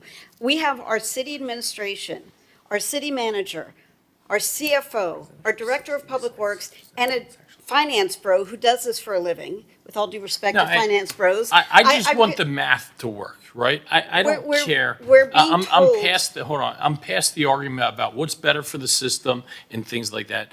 I just want the math to work, and I don't think we're accurately representing if we just stick with the median. Because, okay, that's what works for people whose homes are valued at $300,000, okay? I don't care about the people whose homes are $20 million. They pay more, right? But how about the people making, their condo dwellers value $750,000, $1 million? Okay, that is the average That's the range, I guess, I should say, Yeah, the the people I average is care not about. 15. From $300,000 to $2 million, who gets stuck holding the bag there? Yeah, I think as you were pointing, as you slide up that scale from 300, you start going up, there's a reflection point where it becomes more expensive to that. So the more expensive your home, the more likely that crossover. And this is an interesting point because like I said, the average residential property tax would be assumed in 2035 to be about $800 on the full GEO bond. But for the average residential, it would be estimated around $980. But again, that would be for a single family home because now we're dealing about water usage. And if you have this 70% rule per the Public Works Director, that would be around $690. So actually, it would be more expensive for an average residential And condo. that's what has pissed me off about this entire exercise. We can disagree about how to measure equitableness, right? Those are fair philosophical arguments. But I don't like that we're just basing it on one static home making that's valued at $300,000. You guys just said if your home is valued at an average, you're actually better off under this other hybrid model, okay? So that's fine. Those are conversations that we can have, right? But I don't like that it's just being portrayed, nope, go with this model or else you're paying 3 times as much. And that's how it's being painted and skewed fairly or unfairly. At least now with these types of things, we can make more well-rounded decisions. We can say, okay, is it worth, people whose homes are $300,000, but then the people whose homes are worth $700,000, which is not rich in this city, is not rich, they're going to be paying more. That is a fair and intellectually honest argument. What we were having before is not, right? We can have philosophical differences on what is equitable, but we have to at least have the mathing. And that is now at least we're at a little better position there. So, let me respond. So the reason why I like using the median, it's because 50% of all homes in Miami Beach are $305,000 or less. That's it. So half of all of Miami Beach residents have their values at $305,000 or less. Automatically, 50%. The reason why I think the average is not a good representation is because we have a lot of neighborhoods, North Bay Village, North Bay Road, Sunset Islands, Venetians. Their homes are so much more expensive than $305,000 that it brings that average to something that's not a true representation of most taxable properties in Miami Beach. Mr. Mayor, if I may. Commissioner Fernandez. Okay. Commissioner Suarez, you and I have sponsored an item to do a general obligation bond. That item does not have support. I'm just seeing, I think we need 4 votes. I can get there. Like, I want to do what is best. I don't have some philosophical, I do have a philosophical disagreement about how to best fund these types of projects. I've made that known, but I am willing to get over that hump. I get that. If we thread the needle on what's But let me finish, because I've been sitting here just observing. Which never happens. Because it never happens. And it shows you how much I enjoy these topics. Can we at least do a straw vote to see if we have this item on the table? Because why are we going to debate something to death if we can't get to 4 votes? And so I'd like to request on whether the GEO bond, putting the entire infrastructure improvement, water, sewer, and stormwater within the GEO bond to the voters. And then if it passes, great. If it doesn't pass, then we come back to the table and then we make difficult decisions. And so I just want to see if we have 4 votes for that. If not, if we don't have the 4 votes, then it narrows our options. I am not going to leave infrastructure unfunded in our city because to me, that'll be a derelict of my duties. But I just want to see do we have 4 votes for this before we continue I'm spend pretty sure another you don't, and 45 actually, million. there's a motion, one second, there's a motion to bifurcate it, and so that's, and a motion and a second, so, and I'm not supportive of it, so I don't think you have the votes for the Mr. full Mayor, term. if I could just follow the last, just to bring it home for Commissioner Magazine.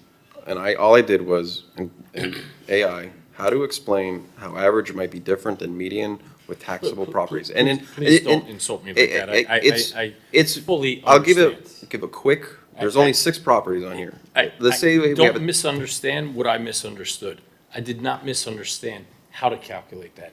What I was not agreeing with was having to pull teeth about what the other impacts would be if we're not just doing a median, right? I wanted multiple comparisons, which we've gotten in part. Rick, let me ask this. If we would vote to move forward with the GEO bond today, right? Do we lock in the number and all of the projects? Or could we vote to move forward with it, and at next meeting, we'd be able to sit here and come back and say, you know what, we are going to go forward with that GEO bond that we voted on.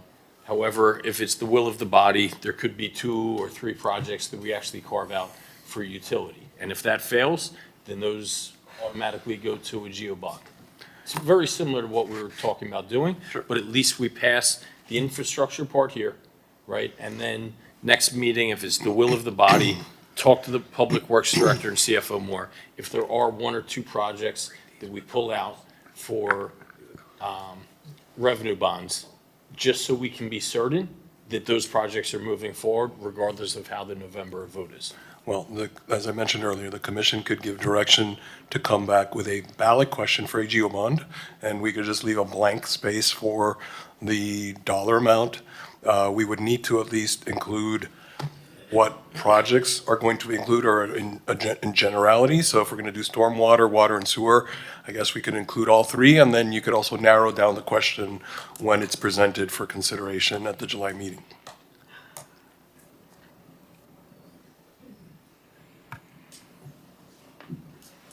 I just sense that, if I may, I sense we might have 3 votes for the general obligation bond, and, I don't want to put words in anyone's mouth, but I've been listening. Commissioner Suarez and myself, that we sponsored the item, Commissioner Magazine seems to be inclined, I think Commissioner Bond has her strong arguments and her strong positions, that they're valid.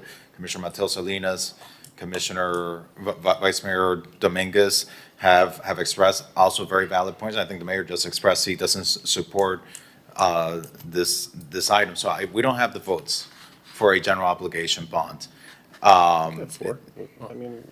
It seems to me we only have 3 votes for a general obligation bond.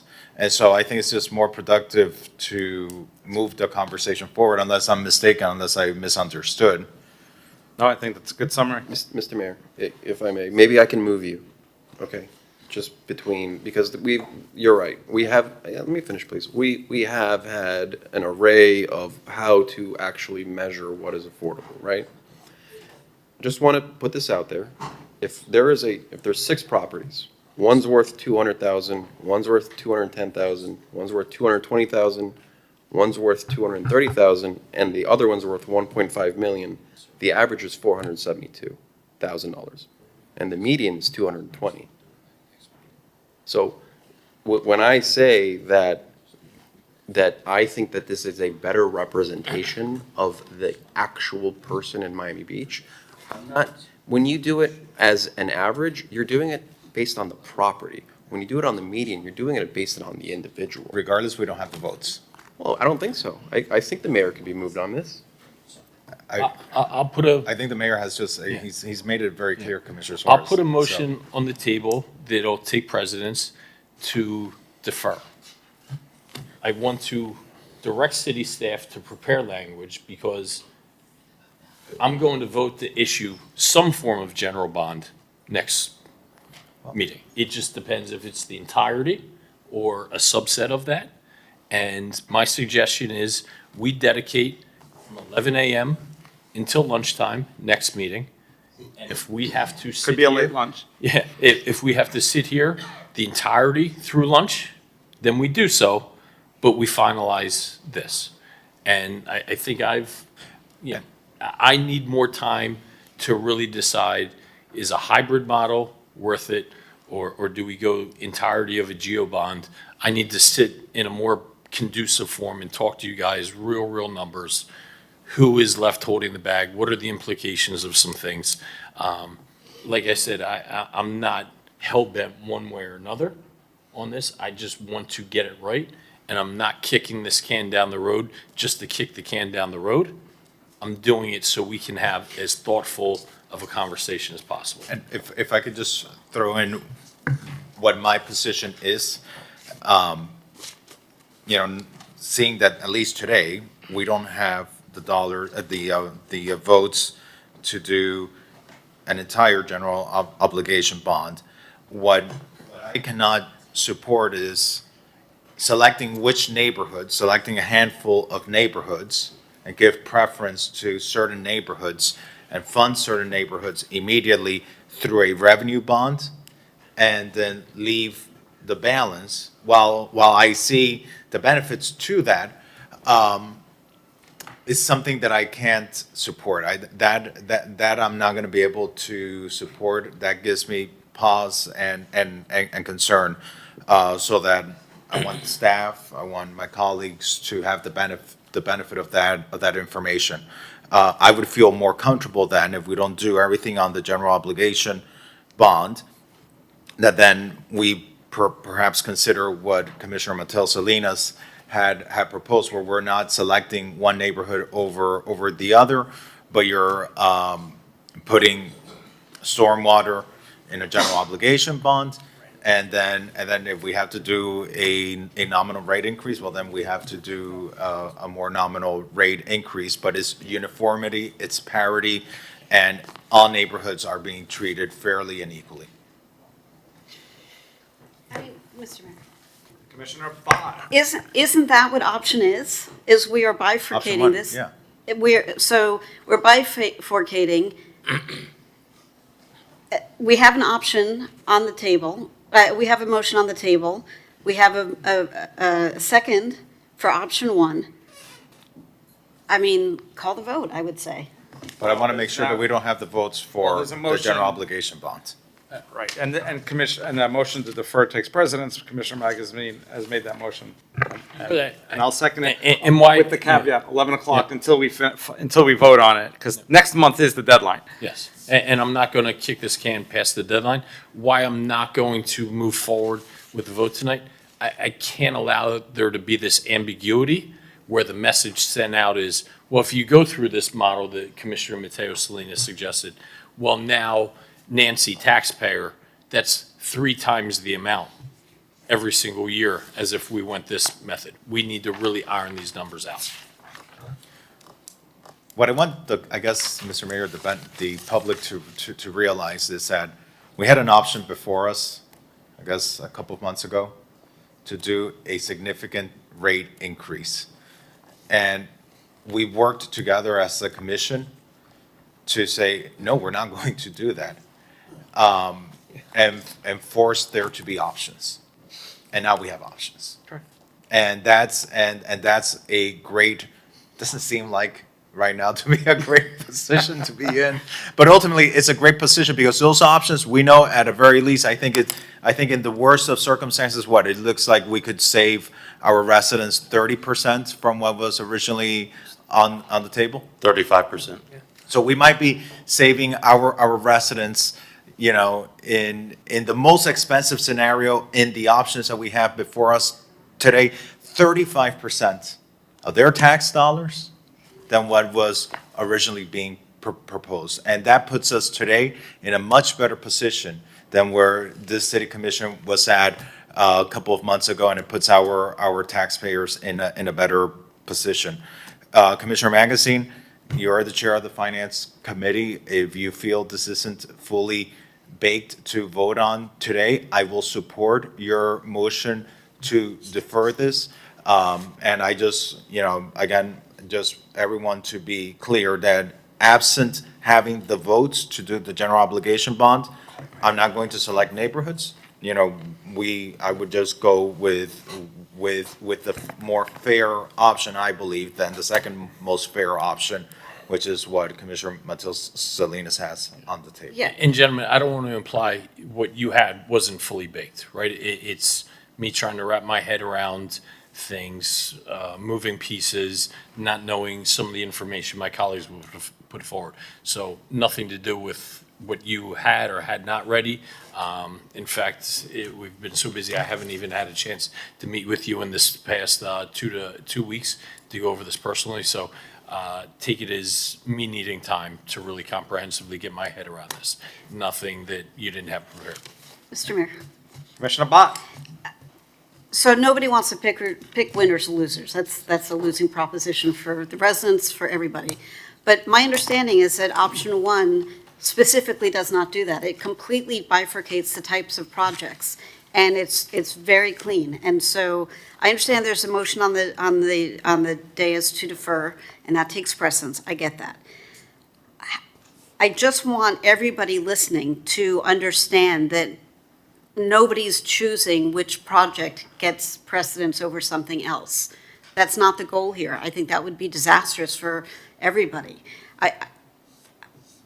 I just don't understand. I mean, I will defer to you, Joe, of course, to give you more time, but I don't understand why there's such resistance to option one, which really feels like it is the most equitable way to proceed for everybody in the city. And let's not forget that was it last week or earlier this week? I can't even remember anymore. There was a neighborhoods committee meeting where we had residents who are, replacing their floors every year or replacing a car or two every year.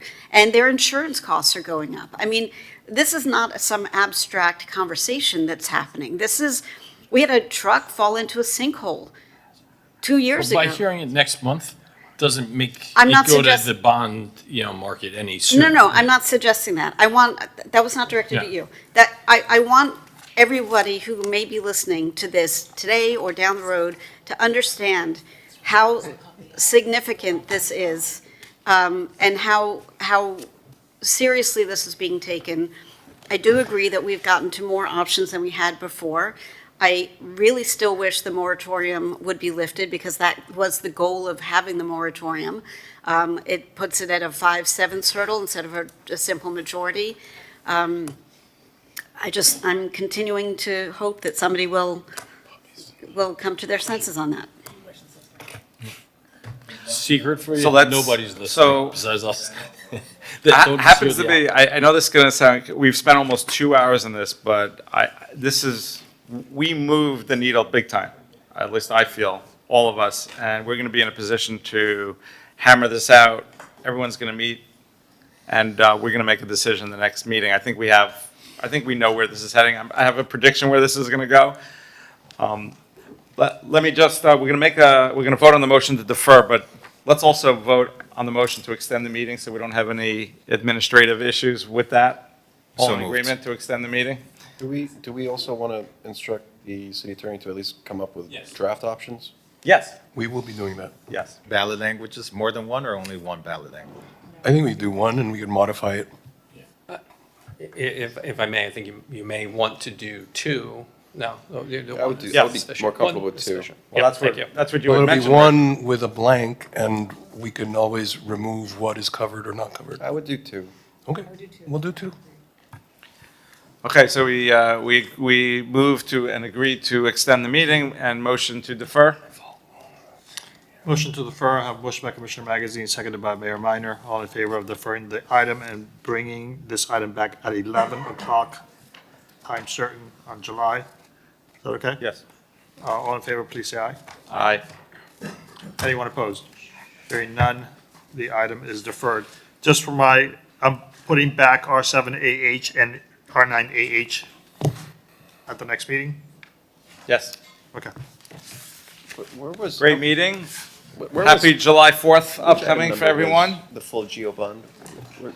We, Mr. Mayor, what item was the full geo bond? So that should also be part of what you Yeah, I'm call. bringing back AH and R9AH. Hold on. Happy America 250 and God bless everyone. Good night.